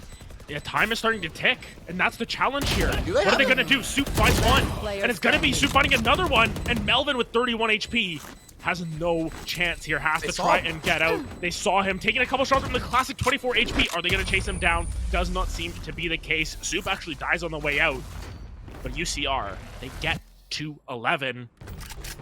Oh my goodness, it's coming down to the wire. Each and every round is just battling it out from both of these teams, where neither of them want to relent here. But now you look at Azulite, has that Breach ult online. Soup has the Cypher ultimate. You know, Jason still can go Pikachu mode and everything. There's a lot of tools still left available for both of these teams. And this is a rough buy on the side. 4leaf has a shorty. Yeah. They have 3 members of $0. If they lose this round, the game is probably over. It is quite close. I've made a lot of wrong calls today, but honestly, UCR looking damn good. And there's the ultimate from the Oh, here we go, here we go. Here comes Jason. Gonna be going right through all of that setup. Going into spawn already. Fouling's one. Gonna keep looking for more. Blinded up. Will they be found? They are getting stunned there, actually, as T-Salad finds 2 of them. But Jason able to continue on the rampage. Still looking for more. Finger blasting as wherever he can, trying to let this lightning loose. Azulite gonna find another one. Starting to run out of fuel here. Forcefully gonna be taken down, 9 HP and a dream. Melvin is trying to find absolutely anyone that he can. Jason, 9 HP. Will it be enough? Oh, just barely gets caught there. As Melvin gonna be the one to clutch it out. That is probably game-saving from Melvin. Yes, they lose 4 rifles, but they keep this game alive. They're at least going to give themselves a chance. This buy of UCR not going to be too great. However, they are going to force this save. Next round, they will have more than enough credits to purchase whatever the hell they decide. But this round, this is going to be one of those rounds. If you're the Demigods, it's not only do you have to win this round, you have to make sure you take at least that Bulldog and both of those Phantoms into this next round at any cost. My goodness, what a clutch from Melvin. And Melvin's been quiet the last couple of maps there. You know, hasn't quite had the same level of oomph, and now starting to get that confidence back. This is what we need to see from Demigods for them to flip the script. Yet to be determined. They still need to get a couple of rounds in their favor. Yeah, Melvin and T-Salad. I like that early aggression. They haven't really challenged like that too often. However, 4leaf bought it out by the Stinger. Jason takes him down. They might be able to, I don't know what gun he had, but that'll be an upgrade of weapon. Spike planted. I think it was a Spectre possibly, so not the end of the world, but Spike planted. Now you're down 1. Ready to go. It's gonna come through. The Demigod's trying to strike back now. There's the top. No, actually. Amir on decks takes down the first one. Scoop gets a kill though with the Sheriff. This eco is going wonderful inside of UCR. Melvin finds one. 3v3. Spike taken away though. Still going to be a challenge here. Koki goes down as well. Azulite has been able to hold down this site with everything that they've got. Andrew now behind the side. There's just the crossfire set up. It's so challenging here. Melvin gets 1. But on to 12 go the side of UCR. My goodness, they have come back to play map 3, map 4, looking absolutely spectacular. And it's the least likely of members here. Azulite and Soup, who had okay performances, done their job thus far, now starting to pop off the score sheet here. As of late, 24, 10, and 11. It is not often you see a Breach top fragging like that. I'll tell you what, Melvin, you better somehow find 8 kills with this Bladestorm. Otherwise, it looks in all likelihood like map 5 is going to be the final resting place for this series. I mean, the buy is absolutely shambolic right now. The Bladestorm, Right there. look at, they're waiting for that Oh, updraft. They no. know he's going to try to make a play because they have to. They have to try to make a play. You don't want to get caught out and give away first blood, but at this point, man, you gotta take a swing. And UCR on Fracture. They beat UBC here to get to this point. And now they're just looking to find anything else that they can. But this A site is about to be a cataclysm of damage going every which way. Super taking down here. That's a big pickup here. Jason gonna be taking one down as well. Andrew as well. And it's just all falling into place. Melvin gonna be finally able to find a couple of them. Finds 2, but is it Melvin versus the world? 1v3. This has to be Melvin's time to shine, but with 36 HP and no blades to speak of, it is simply a courtesy for them to plant the spike. It is simply a courtesy for them to end out this game because Melvin has nothing. Can Melvin, like, beat them to death with the fan like in Super Smash Brothers, where, you know, you get that A spam, you can chain CC somebody with the fan? I'm not sure, unless he's got something like that in the back pocket. Oh. Okay, I mean, there's one. Low HP on one of these members as well, but again, Melvin, 1 bullet, has 2 cloud bursts, has an updraft, but kind of grasping here. There's the fragment, there's the timing, and here comes map 5. We did not think it was possible. I won't just throw you under the bus on that one. I wasn't thinking it was possible either. Those first 2 maps coming through from Demigods were damn good. And now, UCR coming back even more just spectacularly. They have looked so good on the last 2 maps. And all of a sudden, we are on map 5. We're going to split for the decider. Oh. We could not write a script this good. We couldn't. It is impossible. And even if we wrote it, it would have had to be 3 or 4 revisions at this point, because everything we have seen today, we've been wrong, but I'm more than happy to be wrong. I thought it would be a 4-map series. I thought it would be 3-1 for the Demigods. UCR, they have other ideas in store. I mean, what a way to battle back on Pearl. And then on Fracture, they got tested for a bit. It never felt like they weren't really in control of that game, but they definitely got pushed to the limit, having seen these last 2 games, man. Honestly, flip a coin. That's who's going to win. Yeah, we might just have to get the coin out. We might be flipping it during the break there, but nonetheless... Map 5, here we go, all down to the wire here. Winner moves on to CVAL Finals. Nationals at the end of the year. Loser will have to fight for their lives against UCI next weekend. But of course, we're going to need a break here, set ourselves up for split. My goodness, this series has delivered on all cylinders. We'll be right back.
And somehow, some way, after 4 maps from these two teams, there is still so much left unanswered. My name is Rare Adam. Alongside me is Joven for our final map of the night. This is to determine who will move on to CVAL finals at the end of the year. We don't actually know where they are yet, but they might be in LA. We think they're going to be in LA. California. We're hoping they're in LA. LA dream for these teams. LA dream for everyone.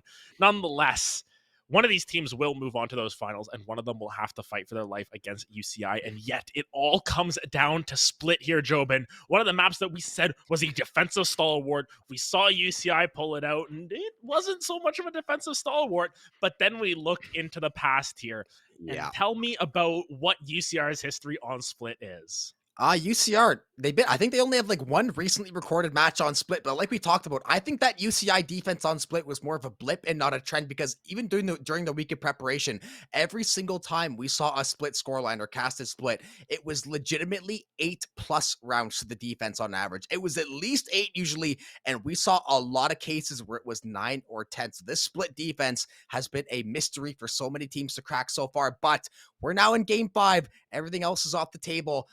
Forget records, forget scorelines, forget everything. You have potentially 13 rounds to make your claim, and like you said, book that trip to the finals. And it could be more at that. Once again, Split notorious for having incredibly long overtimes in the past. I'm trying to cast or curse the overtimes out of here, if I'm being honest. But nonetheless, UCR Blue, last time they played it was in the round of 32 against SDSU Black. They went to 3 maps against that team as well. And on Split, they were 11-1 on defense, and SDSU were 8-2 on defense. That is how down to the wire it came on that defensive half. So it is yet to be determined what is going to come through. We're still trying to figure out who's on defense to start it out here, because whoever starts out on defense here is going to be in great shape. Yeah, defense definitely, from what we've seen, defense is definitely going to be that hot start. That's the only thing, though. If this offensive team can take 4 to 5 rounds, even though they're still going to be trailing, they could theoretically be taking this game over. And we just got word that Demigods are going to be starting on defense. So the way they perform these last 2 maps, if they can get to that 5-6-0 start, even though we know Split super defensive sided, I think this first half is going to have a massive impact on how this game plays out. Well, I mean, I think this entire map is going to have yeah, to be fair, impact that's at a that. pretty Yes. obvious statement, but nonetheless, we have to look at what these teams have pulled out in the past as well. And I want to point out some of these compositions that have come through.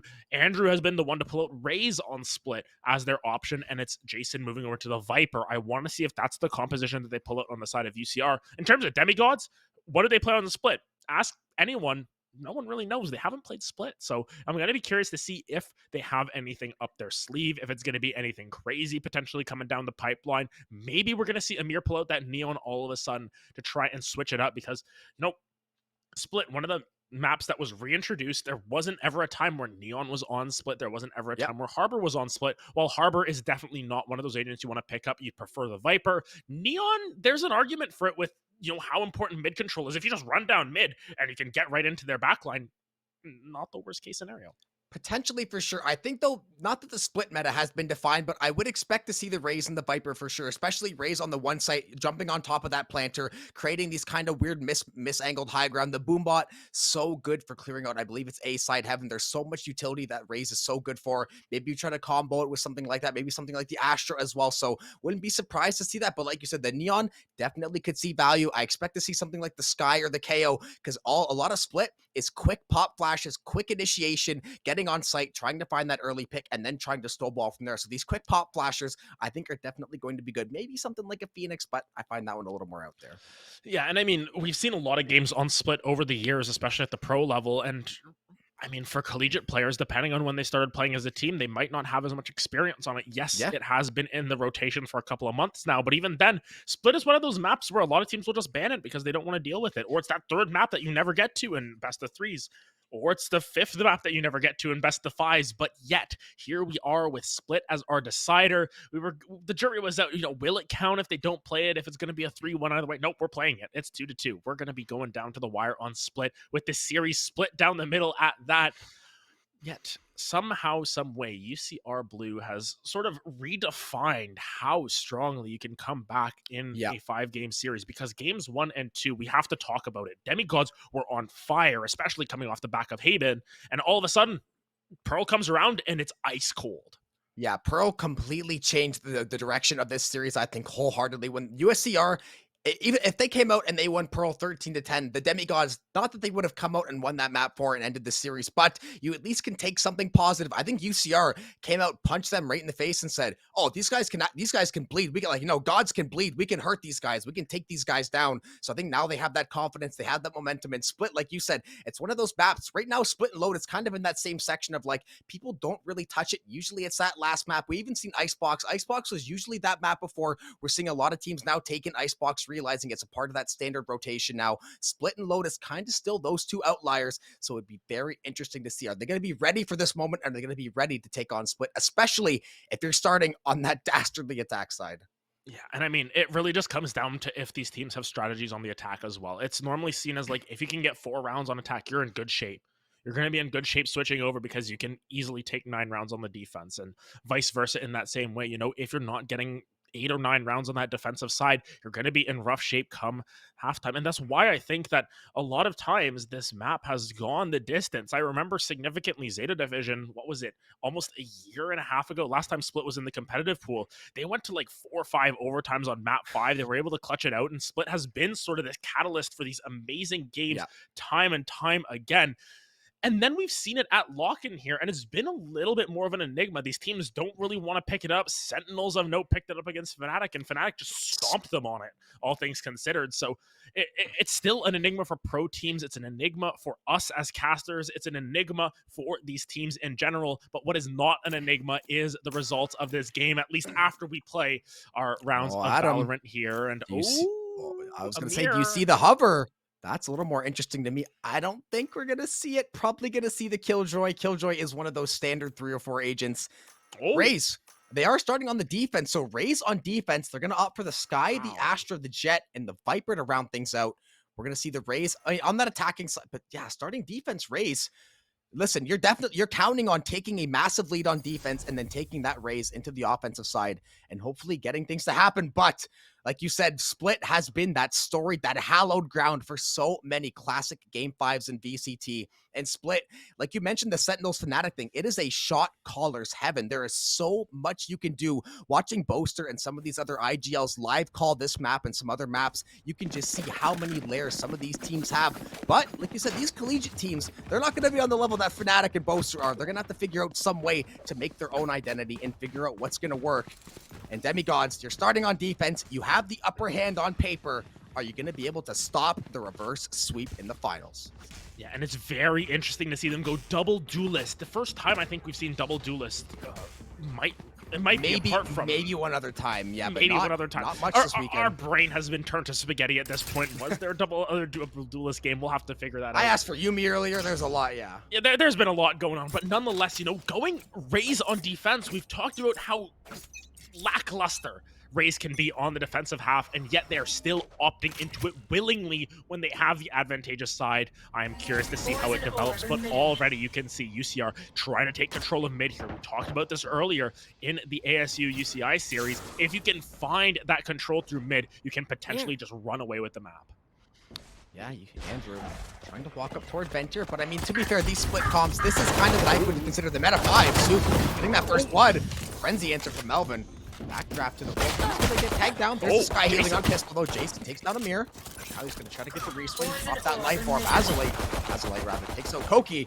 Jason pinned down. Not going to take that much damage, though. He'll escape with his life. And this beast side wide open.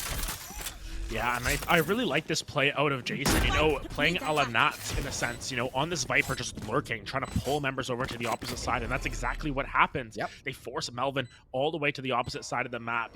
They're forcing both of the Demigods to just sort of respect them, and now playing completely off-site. Where are you going to try and stake your claim here? There's so much setup already put through here. T-Salad going to try and tap that defuse, but the bird going to come down multiple members. It's a great swing from Melvin, but an even better one from Azalite, and Soup going to be able to clear that one out. The attackers strike first, and UCR are trying to defy our expectations. Well, I guess Split's attack sided. That's it. That's all the information that we need. But all jokes aside, it's always good to take that pistol on attack, especially when we have seen, because it's not an opinion thing. We have checked dozens and dozens of matches this Split. No pun intended. And Split by far highest ratio of winning rounds on defense, and it ain't even a close shot. So That's a great start for UCR. Try to get that ball rolling. Now you have the weapon advantage. You can try to take this early 2-0 lead. They're going double Bulldog. They are, maybe not. They're going to fully commit, though. Yeah, once again, they're going for this sort of 4-1 strategy with 4 full buys and 1 person saving up. Azlites did a great job of just sort of getting down and getting dirty and making sure that they can still find value on these, less efficient guns at that, but nonetheless, gonna be seeing what their play is. Already up into heaven. Andrew on site, on time. This bait shell's not quite gonna land. Actually, Amir gonna get a better one off. Vix has 1 HP, and there's no way the Sky can heal herself there, unfortunately. So it's going to just be a little bit of an advantage eked out by the side of Koki, though, taking a lot of damage on the outset. Melvin gonna be able to spray down. A nice little pinch over on the site. Koki, that is a huge kill. Now all on Soup. He does have the spike, but he is getting run down by the Viper. Morley catches wind of his location, puts one in the back of his head. Thrifty over for the side of the demigods, and that is not a moment too soon for you. I mean, on this defensive half, you need to try and get every single round that you can. You'll take a Thrifty if it's given to you on a silver platter. And UCR, they overplayed their hand a little bit there. It's exactly what we were talking about beforehand. You can overplay a little bit on some of these pistol rounds or on these anti-ecos where, you're just fighting into the pistols a little bit too much. And I think that's exactly what happened. Amir able to get some great paint shells down, doing so much damage to everyone. It felt like Andrew took a lot of damage, Vix took a lot of damage, and that ended up being the difference maker. But now, are they going to overplay on the opposite side here? Soup just sort of holding down mid here. Oh, Jason almost able to find one, but the heals from the Sky going to keep Melvin topped up. Yeah, and he's going to go run over to Vix and say, Sky, help me. More leaf. Double Bulldog shot. The Amir's going to be there for the swing. The spray to the smoke. Headshot for Amir. That's going to be Astra down. That's going to be a lot of that utility off the board early. Now Sky going to get the healing ready. Actually healed for a few seconds without the Viper in the radius there. There's the paint shells. Nice little throw towards Sewer. Going to back off UCR. Going to make them space out just a little bit here. This line of scrimmage still being held. And I love the aggression from Melvin to cut off that rotation as well. Yeah, but look at where Vix is posted up. I'm pretty sure that they're aware of exactly what's going on with Melvin pushing up all the way through A, even going into spawn now, potentially. They're just all grouped up mid. They're sort of caged in here, and they've got to be so careful. He's out looking for more blinds to come through. Might not quite find it, but now Melvin working up this flank. How soon will they get there? Yeah, it's all the bait and switch for the Raise Amir. That is a beautiful setup. 3 on the round. That is such a good setup. T-Solid says, One enemy come and try to get me. Spike down mid. Take him out. Peace out of Melvin. Finishing things off there. Jason gets a headshot while he goes down. Gonna be a second round to the demigods. Yeah, unexpected result as well. Yep. The anti-eco not going the opposite way, but now Melvin with the operator. That's going to provide a little bit more of a crux in the plan. The best buy for UCR. It's still pretty good for the bonus, but it's not. They invested enough early on where they're not going to get that full capacity what they were hoping. Yeah, at least not in terms of some of the util as well. There's no shield on Jason here, which is interesting. Okay, never mind. I was going to say that. Yeah, that was perplexing me a little bit. Yeah, I was going to say surely. But they have the Azalite, it's a Guardian picked up there as well, making sure that they've got all the util available, and now Melvin just staring down mid, seeing what they can find. No dice thus far, and a great Astra smoke to sort of get that away. But Melvin didn't move, just held their ground. Melvin not going to blink there, still holding that mid, but A-Stack looks like it's slowly coming to fruition there, upside ramp. Andrew and Azalite alongside, I believe it's Vix there, trying to get in here somehow. 4-leaf has the KG turret, prepping the snake bites. Jason gonna spot out Amir, blast pack to safety, nice safe disengage, trying to not get run down. Look at, once again though, like you said, it's that kind of like that Nats play, the lone Viper to lurk. We saw Soup doing it on the Astra too, to be fair, on Pearl. He was just lurking, being that one-man wrecking crew. Off-site, Melvin though, we know he's capable of a wrecking shot. Gets that kill with the off, has the blade from the back pocket. Yeah, now Andrew trying to get in onto site. They're going up into heaven, right in the face of Melvin, a face full of operator there, and now the kills start to fall. Soup once again, the last one left alive. Amir pushing up here. This double duelist comp has worked wonders thus far. Soup trying to hold every angle possible, but there's oh so many to clear out on split. Just catches a brief shoulder there.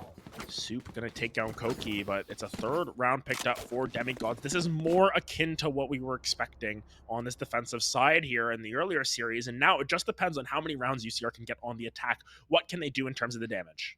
Yeah, it's only been 4 rounds, but now you can see that a combo of Amir and Melvin, that double duelist finally coming to fruition. 6-2 and 6-3 respectively. And we said, I mean, To be fair, Raze probably is one of those top 3 duelists on this map, but it's definitely harder, like, just intelligence-wise to play her on defense. Know when to use the paint shells, know what to peek with the blast packs, using it kind of like that pseudo jet dash to that neon slide, trying to take the space that you need necessary to win these rounds out.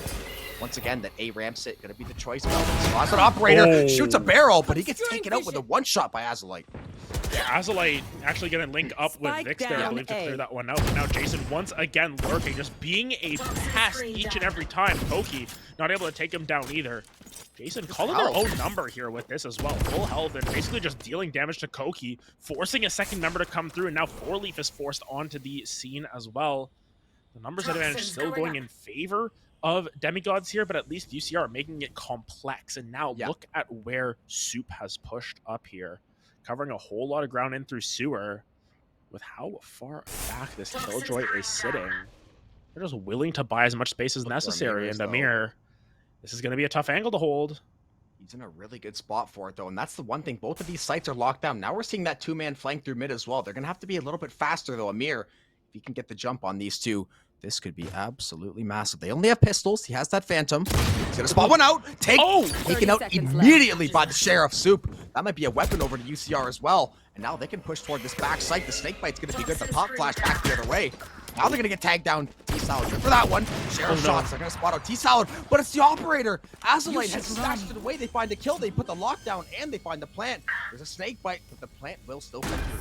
Yeah, and now swapping weapons, they trusting Jason more with this. But this lockdown, it's so difficult for 4leaf to push forward. They're getting everything set up. Jason's trying to hold down Heaven, but you've got to hold down an extra angle there. Just depends on if Azalite can do the damage for themselves. It's so challenging. You can see 4leaf just barely creeping up. It's so tight, and it's going to be Jason picking one up for themselves here once again. Last member left alive is going to be Koki. Oh, not a moment too soon. Is going to get popped out by that alarm bot. Might just try and back out. Azalite wants to make sure they don't get away with anything there. Azalite will clear out the round. It's a thrifty back the opposite way and against all odds. I mean, what other way than to have the most defense-sided map have a thrifty on round 5 on attack? Especially, they stole away the operator. Yes, Melvin is going to repurchase. Yes, the side of the Demigods are going to have a very strong buy, but they stole the op away. They're getting a little bit of money in that back pocket. Jason still has that op in his hands. He's been waiting to get one of those clips. And honestly, this is the time to do it. You know, you're lurking with this operator, and I don't mind it in this situation because you're playing the Viper. You know, you're basically on going attack solo anyways. Like, side. might as well go for some stuff because on defense, like realistically, they probably know they're going to be at a deficit come halftime. Obviously, they're probably not thinking that way, but if you try to steal away these rounds on attack, this is when you have to get creative on split and find ways to steal rounds away. Even if it's 1 out of 53 rounds on attack, you got to do what you can to steal these rounds away. And you can see how UCR just pushing up mid once again, making sure that they take control of this area of the map. And look at what Jason's doing. He's just chilling. Yeah. He's got the operator. He's willing to take his time. And now here come the cabbages. Here come the secrets from Vix. Oh, that was an op shot that just went through him somehow. 4leaf forced to shut this one down. Andrew with the movement plays. They're all coming up the ropes. They're flooding out like a bunch of flies here. Will they be able to shut it down? It's trades back and forth, but Amir is the one to hold the line. And even still, Jason has somehow crept their way up onto site. This wall is going to be the next major obstacle here. Soup and Jason just going to try and rotate out, though, and they might be able to do this silently behind the wall. They pull everyone over to A, and Soup now has a clear shot at Jason. Oh, gets shut down by the other operator, and now Soup needs to go. 30 seconds left. That's going to be a 1v3, and eventually, you know, Demigods are going to catch wind that this A site probably not going to happen with the solo Astra. They're going to wait maybe 5 more seconds here. Then they're going to get that audio cue. They're going to get that spike timer at the top. They're going to realize they have to make their way over. There's the plant. Should come in just a moment here. Now, 1v3 for Soup. They're trying to make his best. Honestly, if Soup can get 1 or 2 kills this round, this is a W. Yeah, it depends on where Soup gets these kills too, because Soup is pushing up pretty aggressively here. Are they going to go through spawn here? Oh, past the bird. There it goes. Oh, they saw it on the shoulder. And now how many people are going to come at it? Here comes the shorty as well. Soup running for the hills. They're all coming the same way. They're all chasing him. Soup, what can you do? Oh, they slipped the mine for a little bit, knocking him down with the star as well. Oh my goodness. Soup, what can you do? Oh, peeked into 3. don't think they were expecting that, but Demigods, they secure it. It was closer than expected. Hey, very nice time left on the clock there, but a much better play from the side of UCR. I mean, they got a couple kills there. You do get the plant, but Demigods do end up taking this one. I mean, being down 4-2 on attack, not the end of the world. I do like this timeout as well, because this is that time in split where the defense maybe starts to slowly get that lead. And though it's 4-2 right now, we know how quickly this map can slip away. It's like sliding down that icy hill. You just start gaining speed as you go faster and faster and faster. It can be a lot harder to stop. So they're going to stop this game right now, try to talk things over, get settled down, and see how they want to go about attacking these next two sites. And you can see all the pings coming out from Jason as well, just trying to call the shots there, make sure that they're aware of where this team is setting up, because I think they've sort of gotten a read as to how Demigods want to play this out. They like to send the Raze through mid here from Amir. They like to put the Viper and the Sky over on A site. You know, they're starting to get a read on where everyone is sort of clearing themselves out, and it all comes down to how they want to execute on it as well. We get a nice little tour of Split. It's been a while since we've been on this map. It's been a while since we've been able to get some of these cinematic shots as well, so very nice to get that done. But nonetheless, it is oh so competitive here. Map 5. You couldn't ask for a better storyline. Map 5 split, too. Map 5 split. Like, just in general, even with this series, you know, you get every single thing ticked off your card. You know, you get yourself triple overtime early on into the series. You get yourself a 2-0 series going back to map 5 somehow, some way. You know, every single thing that you could think of that would make a good series, this has delivered on. And we're going to have a lot to catch up on. We're going to have to go overtime on the script writing next weekend. Yeah, I mean, we're going to make sure we've got pick the right teams this time. But one thing I will say, I know I hate to be that negative guy always looking at the scoreboard, but if you're UCR, you're only down 2 rounds. Your duelist rates 0 kills, and actually, in fact, still 0. Yeah, so going to be able to pick one up on the opposite side through the snake bite. It is on a little bit of an eco as well, so not the worst case scenario. Vic's going to be healing up the homies as well. But these Seekers, they're not going to get as much value as I think they expected. And we're going to find Soup as well. Melvin finds another one, but Jason able to pick up one for themselves. And that spike is down on ramps. Azalite, though, what can you do? This is an interesting situation because, as you can see, Amir is staring right at you. Or where you're going to be, at least. He does have a rifle and the health advantage, so if he gets one stray bullet here, the crossfire not being held quite at this moment. The time, there it is. Down goes Amir, only going to take a bullet for his trouble, too. Now 1v2, very much manageable. However, the spike not going to be in the cards here. He's going to have to try to find these frags. Melvin, some turret damage there. All to distract, 30 it looks seconds like. left. Now Azalite going to work his way back around. This guy has been performing these last couple maps, but it's all but Melvin. This is the off shot. The re-swing, one down. Melvin, 18 seconds.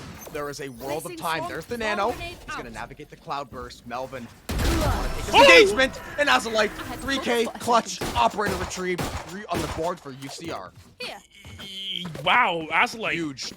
Absolutely massive. And we talked about how they were, you know, below the radar. Maps 1 and 2. And I don't think they're below the radar anymore. They are the radar operator. They are the ones. They are a big blip in the middle of the map saying, hey, I am here. I am here to show up.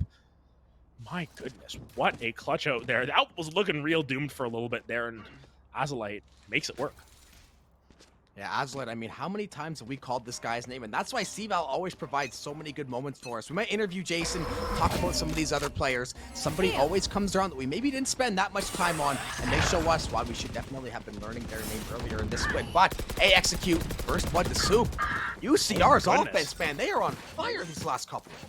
Yeah, they're making it work, and I mean, it's coming through from clutch plays, getting these picks around the map. There is the knives out from Melvin, going to be going in way too deep. Over the head of Jason!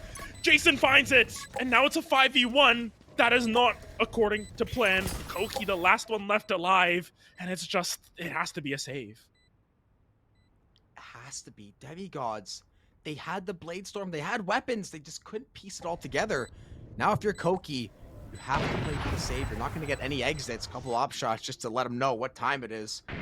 What time it is. It's going to be a tie game on split, on offense to kick things off to boot as well. A couple more seconds, this spike's going to go down. These players are going to retreat momentarily. Koki, happy to sit in his corner with his Vandal, reflecting. You just have to reflect on what has gone wrong as well, because now, all of a sudden, the economy for the side of Demigods Hey, it ain't so hot. You're gonna get that. Yeah, it's gonna be a timeout called by Amir, but it's gonna be the one Vandal coming into the next round. You've got some ultimates to play with. You've got the Viper ults on either side. It just comes down to when you want to use them, because UCR have been very conservative with their ultimates, and I think Melvin has been overly liberal with the use of his ultimate as well, just using it in rounds where maybe not the best case scenario. I'm just curious to see if potentially there's going to be an ultimate used here, maybe a couple, just to secure themselves some rounds. But you were on the ropes here if you were demigods.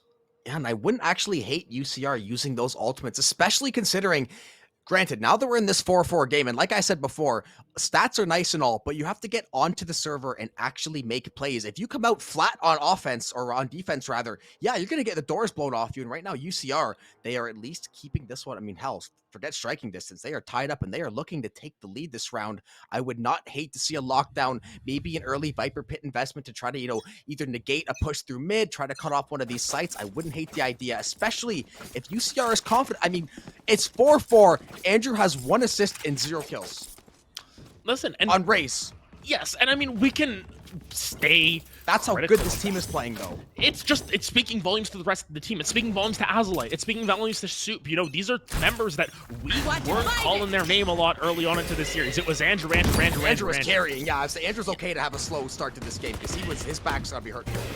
And I mean, now Jason steps up map 3. Andrew getting finally on the board here on map 5, but then it was, Azalite in map 4, and now just the monster. It is a machine working in perfect unison for the side of UCR, and this site is also dark. Jason on the operator on offense.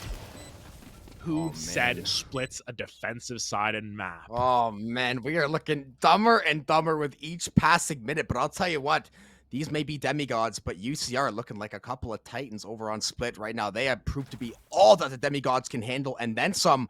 They have the lead on offense. Adam, if they take this 8-4 into the halftime, man, or something like that, like one more round, we're theoretically looking, look at the money they have to, like, these guys are hard chill until halftime.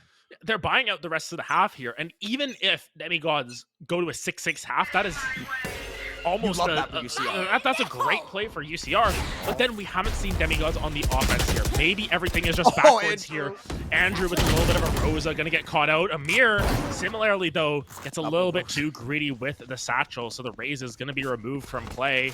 And now a different execute here, a B-site execute, but where is T-Salad? T-Salad just lurking in. Forley actually taken down. Oh my goodness. Oh my goodness. Melvin finds it in return. What's going on? I think he got a kill through the Seeker there. Not expecting that to land. That's going to be both Vipers and both Raises. Rather the Sky Outline. I was going to say we have mirror match for the rest of this round.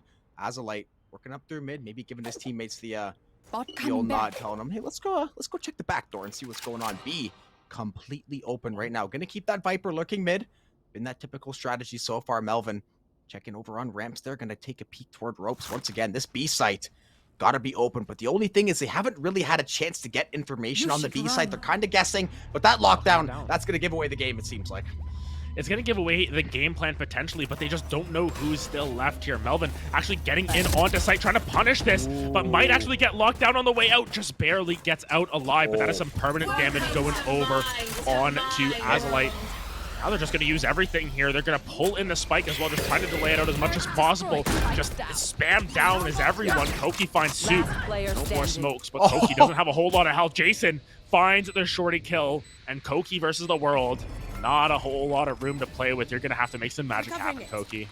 Yeah, I love the call on this Viper pit. Jason finds another one. I think that pit was so well timed. And like we said, who cares about trying to find the perfect time to use the ultimate? Just take, now they're guaranteeing a tie at half starting on the attacking side. They know they have the economic advantage. Why the hell not use the lockdown Viper pit? You're securing these rounds. And like you said with Melvin being maybe a little bit too loosey-goosey with these ultimates, waiting for Amir to get going on the showstopper, waiting for a couple other of these players to try to make that massive impact because they're finding kills, but they're not finding rounds. And that's what matters. We talked about UCR the other game. They were out fragging and still losing, and we're having that same thing happen yet again. Yeah, but 4Leaf might have the read here, but Andrew's already up into ramps here. Amir finds him once again, but on the other side of this wall is just a world of pain. Azalite finds Melvin. That X factor for Demigods has been taken off of the table here. Forleaf going to be hiding in the smoke here for a little bit. The Skybird's coming out. Forleaf finds another one. Vic's going to be victim to that one, and now 4v3 into the middle. Amir not going to find anyone with that. It's going to be a little bit of a Rosa ult, but look at this. They're just running back towards B. They know how many people are invested here, and they're going to try and get that spike down. Yeah, the only good thing is at least the Demigods are going to have time to get over there because the rotation was so far. Jason, he has been so dynamic with this exact strategy for so long. Can he find it? It's going to find one, looking to find two. Not going to find it. Koki finds the kill. 3v2 for the Demigods. Taking the guards here. What a cover for Koki. Koki covers his sky with that perfect pop flash Azulite. We've seen him work wonders before, but he's got a very tall order ahead of him. Yeah, and with that spike already down, you know, they're already flooding onto site. Azulite's going to have to find the angle behind this one. Has a little bit of health to work with here. Koki of note doesn't. It's going to be the swarms forced out. But do they know where the Killjoy is? Koki for sure doesn't. They're just going to hop right into the smoke potentially here. Trying to find the timing. That's going to be one. That's two for Azulite. Once again, the hero potentially finds it again. Oh my goodness. Azulite. Last round in the half. Goodness gracious, the Greek god of gunning down the Demigods. This guy is on an absolute warpath these last couple maps. He has been unstoppable on the breach, on the Killjoy. This guy not taking no for an answer. Just such a good job. It looks like it's dead and gone. 1v3, it looks like it's definitely not going to go his way. Demigods finally making a good stand on defense. And they're about to be down potentially 8-4, starting on defense on split. And they deciding that 5, in which they were up 0-2 in the series. And Andrew now starting to get in on it. They're just going to use a whole kitchen sink here, using that Astra wall, getting themselves onto site, looking for a quick plant. It's Azulite who's going to drop it and might have that lockdown available up soon as well. Might need one more for themselves here. This has been a masterful performance from the side of Azulite here. It's going to be another Astra wall here, but they haven't spotted out Vix quite yet. There's a couple members getting spotted out, though. These walls are just going to make the site a chaotic mess here. Forleaf going to find 2. Azulite finding 2 in return. Azulite finds 3. And Soup clears out the round. UCR defy expectations. They go up 8-4 on the attacking half, and now this is their chance to close it out. Go to CVAL finals. Guarantee themselves a spot there. They just need 5 rounds on defense. And Jobin, by God, what has gone on today? We know nothing. We know nothing. These teams are just far superior. 17 kills, 3 deaths in the first half with Killjoy. This is where Valorant's at right now. I'm here for Azulite. Azulite in general, to be fair, cracked, but it's just insane. The setups playing off of each other so well. I mean, listen, these guys, this does not look like a team that was down 0-2, that basically threw Haven. I don't want to say through because Demigods outplayed them, but they kind of let that game get away from them. But I'll tell you what, man, they are back, they are ready, and they are feeling good. And meanwhile, Demigods, they're not going to waste any time. They'll look at this, taking Heaven by storm. They are mad. They want to get everything possible, and they're already pushed right up onto site here. But where's the spike? Forleaf and Koki are doing everything to get that down. And now Andrew, one of the last ones left here. Melvin going to be able to trade it out.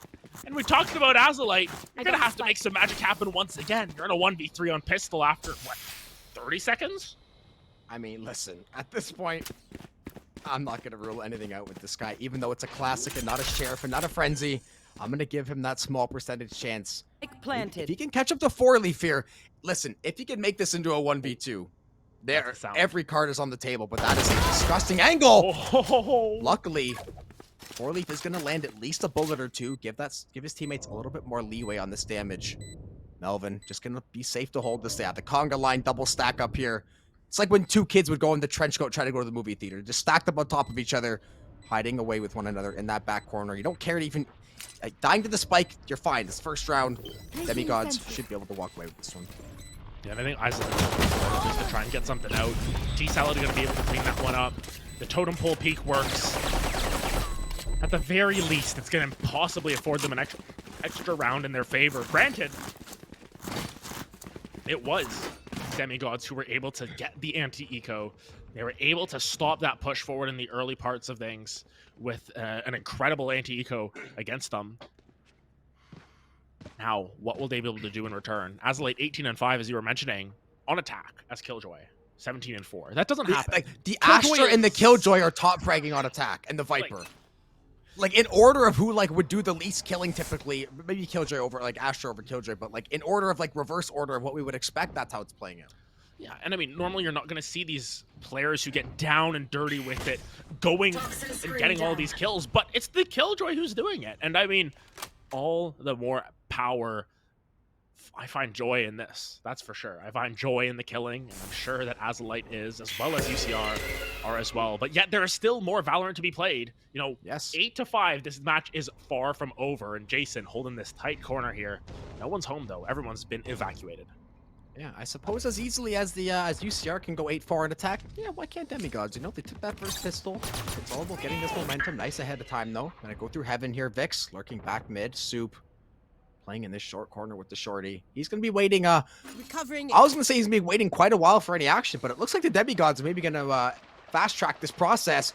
Oh, Vix. He hears a whole lot of wet footsteps, but he's gonna catch a Vandal bullet between the eyes. He's in trouble. He's gonna go down. Jason, bad timing for him. Melvin finds that one. Yeah, and I think that is just going to keep continuing to go down and down 30 and down seconds from left. here. Demigods should be able to secure this one up for themselves. Oh, Soup, never mind. Soup says no. Andrew finds another one as well. They're shorties. Excuse me, and now Andrew all of a sudden has a pretty good gun in their Last pocket. player Soup here standing. as well, behind enemy lines, but Amir finds one, finds two, and Demigods are going to continue to try and hold this series in some sort of control for themselves. Yeah, they're definitely still in striking distance, and this is one of those pivotal rounds now. They're going to have, I was going to call it an okay buy. I'll call it a fair buy, a passable buy for the Demigods. UCR going to be a little bit more put together. They're going to see at least 5 rifles. Light armor probably to make way for that utility to get purchased through. If you're the Demigods, though, this is definitely a round you want to have. Yes, it's not the end of the world considering you don't have that full buy, but when the scoreline is going to be this close, you know, we're getting in that's the latter stages of this game and the latter stages of the weekend. Can't really afford to let anything go to the wayside. Melvin taking early pressure, and Vix taking his life. Yeah, Amir actually going to be able to get up into heaven as well. But now it's Jason in the front line, able to find one. Last player They're finding standing. another one there. T-Salad. Strike down A. He was caught out there. He just was caught playing with the dog. Unfortunately, patting the dog there, not the best case scenario. Azalite holding down the Coming backside, back. and wow, Calling my bot. Relief was able to push forward so aggressively. Oh, They're look at in Toxins going deep up. doo-doo here. How are you going to get to this spike when you have to fight for so many members? Soup turns him into that. Nice scoreline.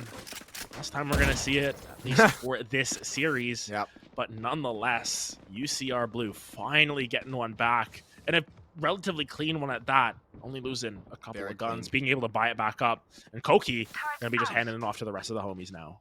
Yeah, and Demigods not going to be able to have that 5th rifle, and they don't have that thing. They don't have the Blade Storm. They don't have the Showstopper, so they don't have that kind of, you know, economically friendly ultimate. They're going to have to make do with what they have. Granted, 4 rifles, no slouch. Koki, you can find value with that Sheriff, especially playing that controller. You're sitting back most of the round anyways. You're trying to play those long-range picks. But I'll tell you what, man, UCR, I think they could smell blood in the water, and these next 2 rounds, if they can walk away, I think we might see a completely different team these last 2 rounds, and they might just take this game over. It all comes down to if they can truly handle the defensive stalwart that is Split. And I mean, we saw Demigods unable to do so. They fell down 8-4 at the half. They were able to find a couple rounds on attack as well. Soup, though, coming around the corner. Koki, that one member who did not have the gun, has fallen. Yeah. And that's the only shining light in all of that, is that the member that you lost did not have a gun for themselves. But look at this exploration of the rest of the map. Andrew, so patient here. There's so many angles to hold. It is so patient from the side of Demigods as well as from UCR. And now here comes the signal. Corley all the way up, finds the kill into Andrew. That's a great pick. But Soup, will you be able to find anyone? Oh, caught him blind. Soup. They're both blinded up. What is going on? Soup finds it. It's another blind coming down. Soup almost finds another one. T-Sal is going to be able to secure it up. And it's now it's a 2v2 on site. 2 Skies, a Viper, and a Jet here. One enemy That remaining. lineup not going to land. Melvin. Okay. Melvin trying to get loose. Yeah, trying to get loose here. Gonna get that heal up, that little top off. Jason. Still has 6 armor. Jason, though. Oh my goodness, there is absolutely no chance he plays Ring Around the Rosie. He wins. Oh, he fires pre. Lets him know. Little spike tap. Little Husky for the jump there. Jason, he's gonna find one. Melvin luckily gonna find the third, but very, very close round. Demigods playing with fire, and I understand that Astra having the Sheriff, you don't really care if you lose that gun, but I'm not going to send my Astra in to be the entry. I'm going to have her play back and play those stars. Yeah. Demigods made that a lot more stressful than it had to be. Like, maybe they're trying to play for the orb, but why would you ever send Astra at first anywhere for any reason? You're basically shutting off an entire, I mean, it's your main controller. Yes, Viper is one of those controllers. Astra is your main site opener. It's your main controller, and you sent her basically to die out there with that Sheriff. Luckily, Rifle's back across the board now, but only going to be light armor on a couple of members. And I mean, on the flip side there, it's a save for the side of UCR. They are not buying up here. They are using whatever they got with their credits and trying to make it work. The boombot not quite going to land. Melvin, Amir, pushing aggressively here up into heaven. Azalite is hiding behind here, but that Stinger is oh so deadly as well. The consistent spray on it just makes it so predictable, but Melvin goes up into the sky, not quite going to get caught by this paint shells either, and now just going to heal on the way out. They find their pick, and they get the hell out. Yeah, that's the beauty of that sky, being basically that AoE stage. You can top up all those teammates. Has a pretty decent length on it too. 5v4 for the Demigods now. This is the advantage they were looking for. Andrew with that Bucky. I've got your That trail. short corner does have the showstopper, so if he smells blood, I would not be surprised to maybe see that thing go flying. Oh, the flick shot though. Down goes Amir. Melvin answers. Orleaf answers back on Azalite. 4v2 for the Demigods. Two members of VCR left standing. The snake bite the flash. The plant will go down. Planted. And somehow Vix got out of there One without enemy falling remaining. either. Forley finally going to take him down there. And now it is just Soup. What can they do? Oh my, look at that. They just know there's just so many shots going down. Soup's going to find one onto Melvin at the very least to make that economy hurt a little bit more. But Demigods here. 9-8. Pushing forward on the attack. What is going on? Like, we're not crazy. The stats definitively say Split's defense sided. Every metric everywhere listed on every single news source, Split is defense sided. I do not care. I know what I read. These teams do not seem to agree. these teams don't agree. Apparently, nothing is real anymore. Stats are a lie. They are just there to mess with our brains. That is what it seems to be at this point, but I mean, the score doesn't lie either. UCR Blue, despite having an 8-4 lead at the half, are now only up 9-8. The Snakebite's going to try and get some value as well, but Jason is trying to hold down mid as well. They've done a great job of doing it thus far this game, but you gotta continue to do so. And Melvin with the Bladestorm active, what can Melvin cook? Will they let Melvin cook is the question. Yeah, does Melvin have the Gordon Ramsay cookbook, or is he going to be stuck trying to make something on that George Foreman? He's going to work his way toward heaven here. Still has that full set of blades. Every single one of these ultimates, we are so close to the end of the game. You're not sure how many more of these ultimates you're going to get a piece. You have to make sure you maximize each value. Still that slow play. You can tell they don't want to give away too much early. Andrew prepping that page shell for the backside. Has the showstopper. Could pull it out if he wants to. Melvin. They're going to back away towards sewer. A hasn't been cleared yet. The KJ util is there on the front side of A. They're going to have to fight their way through that. But the one good thing about Jet is you can dash right through that util, try to create that backside chaos. Looks like the Seekers are going to go live as well for the side of UCR. So they're going to try to step out this info and get ready for this A hit. And the one thing is that they know how many Seekers are went towards A site and how many went elsewhere. Melvin already all the way on site here. Amir pushed incredibly far up. Azalite forced to try and hold these angles. And it's even going to be the Viper's ult invested here. It is everything used for They have to Demigods win this. here. They have to win this, but they also need to make sure UCR don't win this. Yeah, if Demigods were to blow this round, there's the divide as well. So they're going to put everything into this round.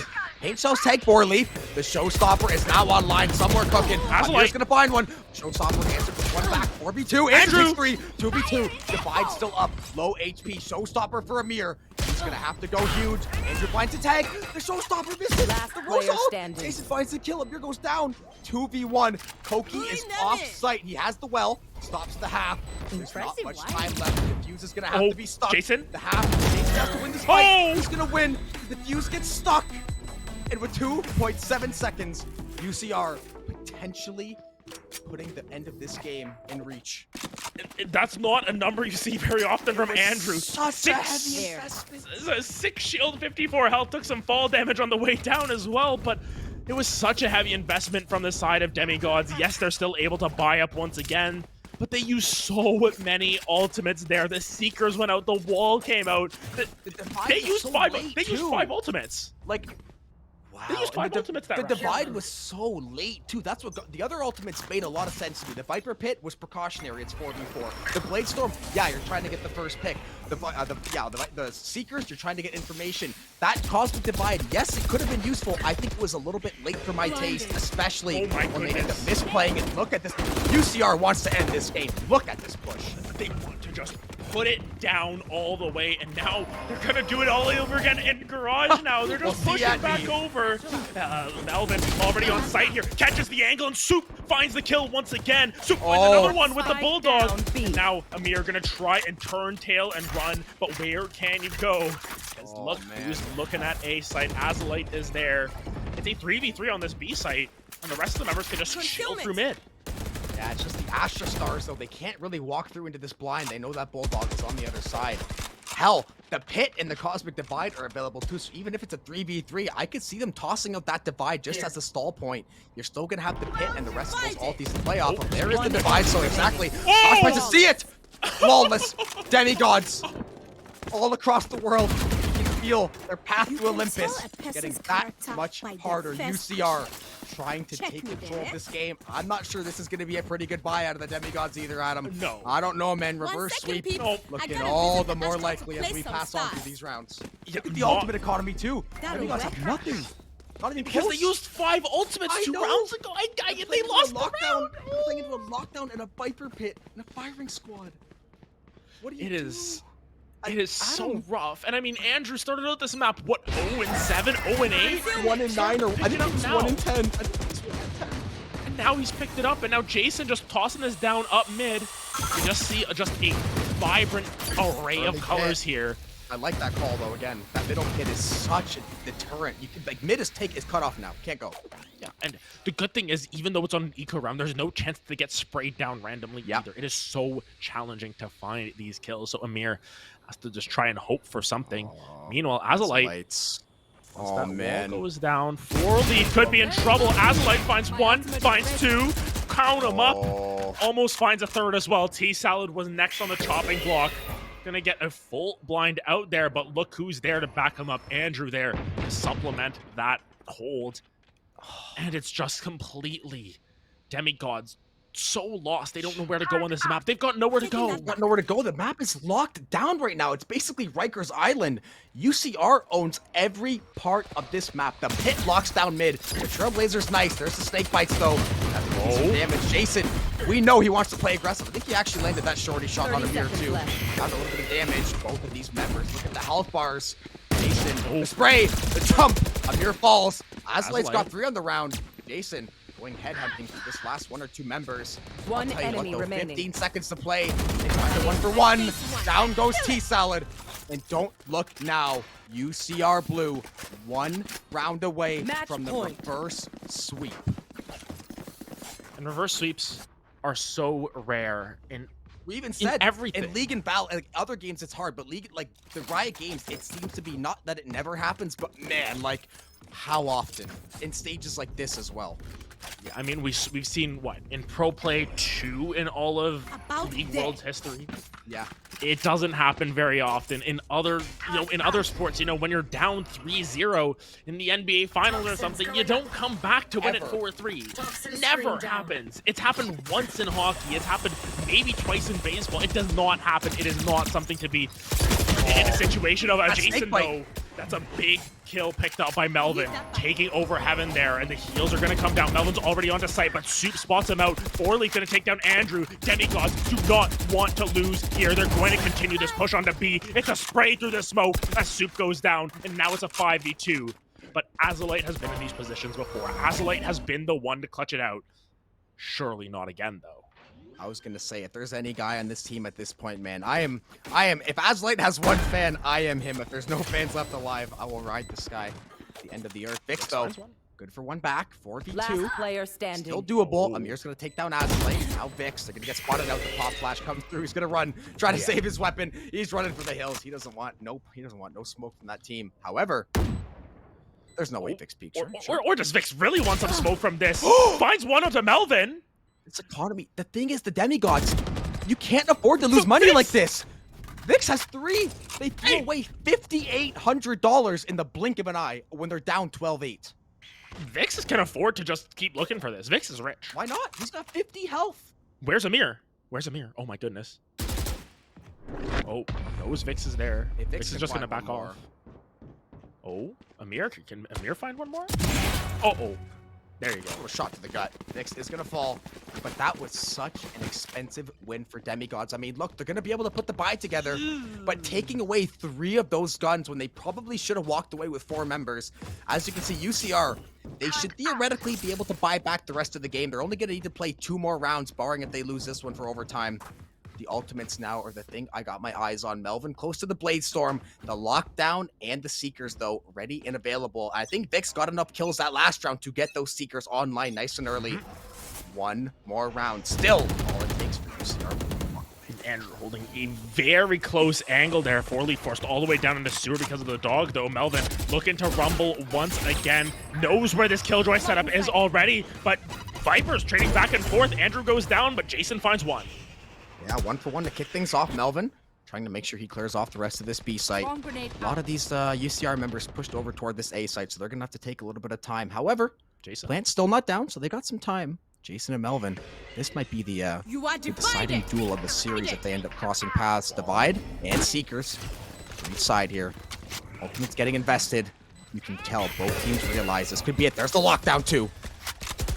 This is an incredible lockdown. Oh, Melvin goes down. Jason's found it. They still have the lockdown too. They still have the lockdown. They need to just buy themselves a little bit of time. They know that they're not getting peeked on here. Great snake fight gonna stop them. One detains up there. That's on site. Koki's down. Absolutely gonna find one. Jason find the third. And that's gonna be it. University of California Riverside Blue from 2-0 down in this series. Oh my God, Adam. They pull it out somehow, some way, and UCR, they're going to LA. They're going to CVAL finals. Ain't no way we just saw that reverse sweep happen. And in the fashion that we saw it too, once UCR took advantage early in this series, I'm going to be honest, I do not think, besides that 3-1 deficit they had last map, I think they played with the lead for like 40 straight rounds. No joke. They played ahead the entire game and looked like a totally different team in the process.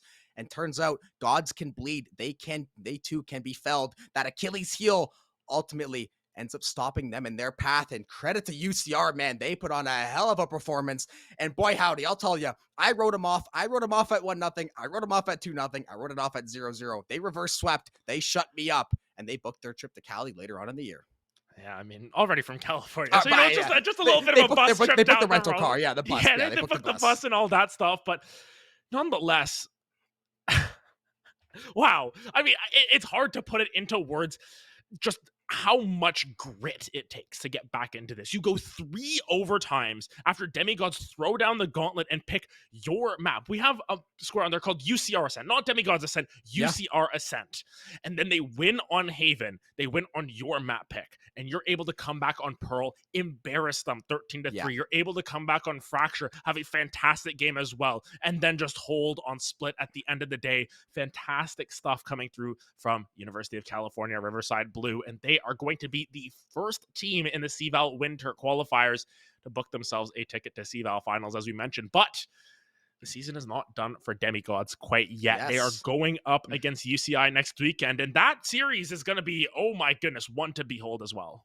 Listen, every single series that we projected could possibly happen was bound to deliver. And I mean, today's games, I'm not sure we've ever had a better day of games. The last split we had, the games were great, but the series weren't as competitive. Yes, there were some close games, but today, overtime, reverse sweep, 4-man detains yesterday. This weekend, man, it had something for everybody, whether it was clips, the crazy matches. West is truly best, and man, credit to UCR again. And I am so happy, though, we are going to get to see more of the Demigods, man. I need some more of those guys in my life. Yeah, and I believe we are going to head to a quick break here before we break down the rest of this day. But my goodness, what a day at games it was. We'll wrap it up after this break.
And no way we could have predicted that. No way we could have predicted that. You could not write it better. But after all is said and done, UCR Blue come away with a 3-2 in a reverse sweep over Demigods. And honestly, just a fantastic day of games, a fantastic weekend of games. Yeah. And honestly, we got to take a look at some of the other stuff that we've got going on. Got to first look at the bingo card, Yes. realistically, because we had a couple of those that we didn't expect to fill out. And oh my goodness, there we go. Okay, we got the Percy Jackson. We definitely made sure to slide 1 or 2 in there, but the rest of these didn't end up hitting. UCR Jason, however, we are going to see UCR at least play one more time, so we're going to get a chance there. We still have yet to butcher the California names. Let's hopefully keep that under our belt for now. UCR Ascent, like we said, they're going to have another chance at that one. We still have a chance at the Melvin Ace. All of these still have the possibility, and I think we saw, no joke, like 6 1v3 clutches, just didn't quite get that 1v4 yet. Yeah, and honestly, that one was one of the ones where I was like, might be a little bit too much of a stretch. It's been close, man. I'll tell you what, closer than I thought. It's been really close, and I mean, some of these plays, I mean, Azalite, a couple 4Ks just coming through there, if we just put, getting multiple 4Ks in a map, that would have been gone already, but that card's starting to fill out. Of course, credit to our friend over at Riot, Tyza, for setting everything up and making it happen, and of course for giving us the rights to his face to be our marker for that. But nonetheless, my goodness, we have to take a look at what is to come next weekend, because if you can believe it, this was not the end. This is simply the beginning here, and we've got 2 matchups next weekend as well. UCR Blue, of course, moving on to those winners finals. We will see them again on Sunday to try and hold their crown, but on Saturday, 3 p.m. PST, Demigods versus UC Irvine. And honestly, I've got to say, Demigods looked really good in the first couple of maps. UC Irvine, they needed a little while to wake up as well, but they got it going. That's going to be a pretty competitive series, but I can't see why Demigods wouldn't just... They've got that revenge story now. The only thing is, right, UC Irvine did take down ASU Maroon. If I'm Demigods, though, and especially the way they lost that series, even split toward the end, it was a 9-8 game at one point. That was such a winnable game. They had got that momentum back after that 6-6 half. They really started to make a good run. Unfortunately, they just fell a little bit short. But I tell you what, that revenge tour, UC Irvine, you better bring your lunch next week. We know the Demigods are going to be ready, but the way UC Irvine played, seeing some of their attacking executes on multiple maps, this team is going to be ready. They're going to be coordinated, and man, West is truly best. We checked the other brackets. The West Coast, you could take the top 8 teams, and they would wash 80% of the other conferences. And we looked at that in a lot of ways as well, where we looked at some of these other conferences, and we are the only bracket there where our only CVAL representative that we know of was clinched today. Everyone else already knew, already had, Northwood was already winning there. So, whoever was in winners finals was going to make it. There was people who were just making their runs through lower brackets. All that was already set up. We would not have known UBC if they did make it into those losers finals, then we would guarantee these 2 teams moving on. But UBC dropped to ASU. So, this region just does not have any predictions possible, because each and every time we try, we are going to ruin them. So we should just start anti-predicting at this point. We should just say, you know what? I know it's not going to happen. I think this team is not going to win. And then we're just going to say, okay, yeah, this works perfectly. And something like that. And who knows? For all we know, we're going to curse them anyways, and they're going to win the whole damn thing. But nonetheless, want to give one last shout out before actually we go away here. Registration for CVAL Spring ends tomorrow. Get your teams signed up there, 11:59 p.m. PST. I believe they are going to close. So make sure you get your team signed up for CVAL Spring, because the season is right around the corner. But other than that, Jobin, we just got to thank our production crew here. Huge shout out to our observers, Ejinx, XT, Spectre at the back, doing God's work, making sure everything looks absolutely beautiful for you on stream. Huge shout out to Optimize as well, our technical director behind the mics, but in our ears the entire time, just making sure everything works out. And of course, thank you so much to Face It Duran here for making everything work, from getting us on the screen to making sure the stream runs as normal. And of course, Royal Ames and Team Money with the socials and the interviews as well. Absolutely fantastic stuff across the board. Huge shout out to everyone involved. But Jobin, once again, I'll give it to you to sign us off.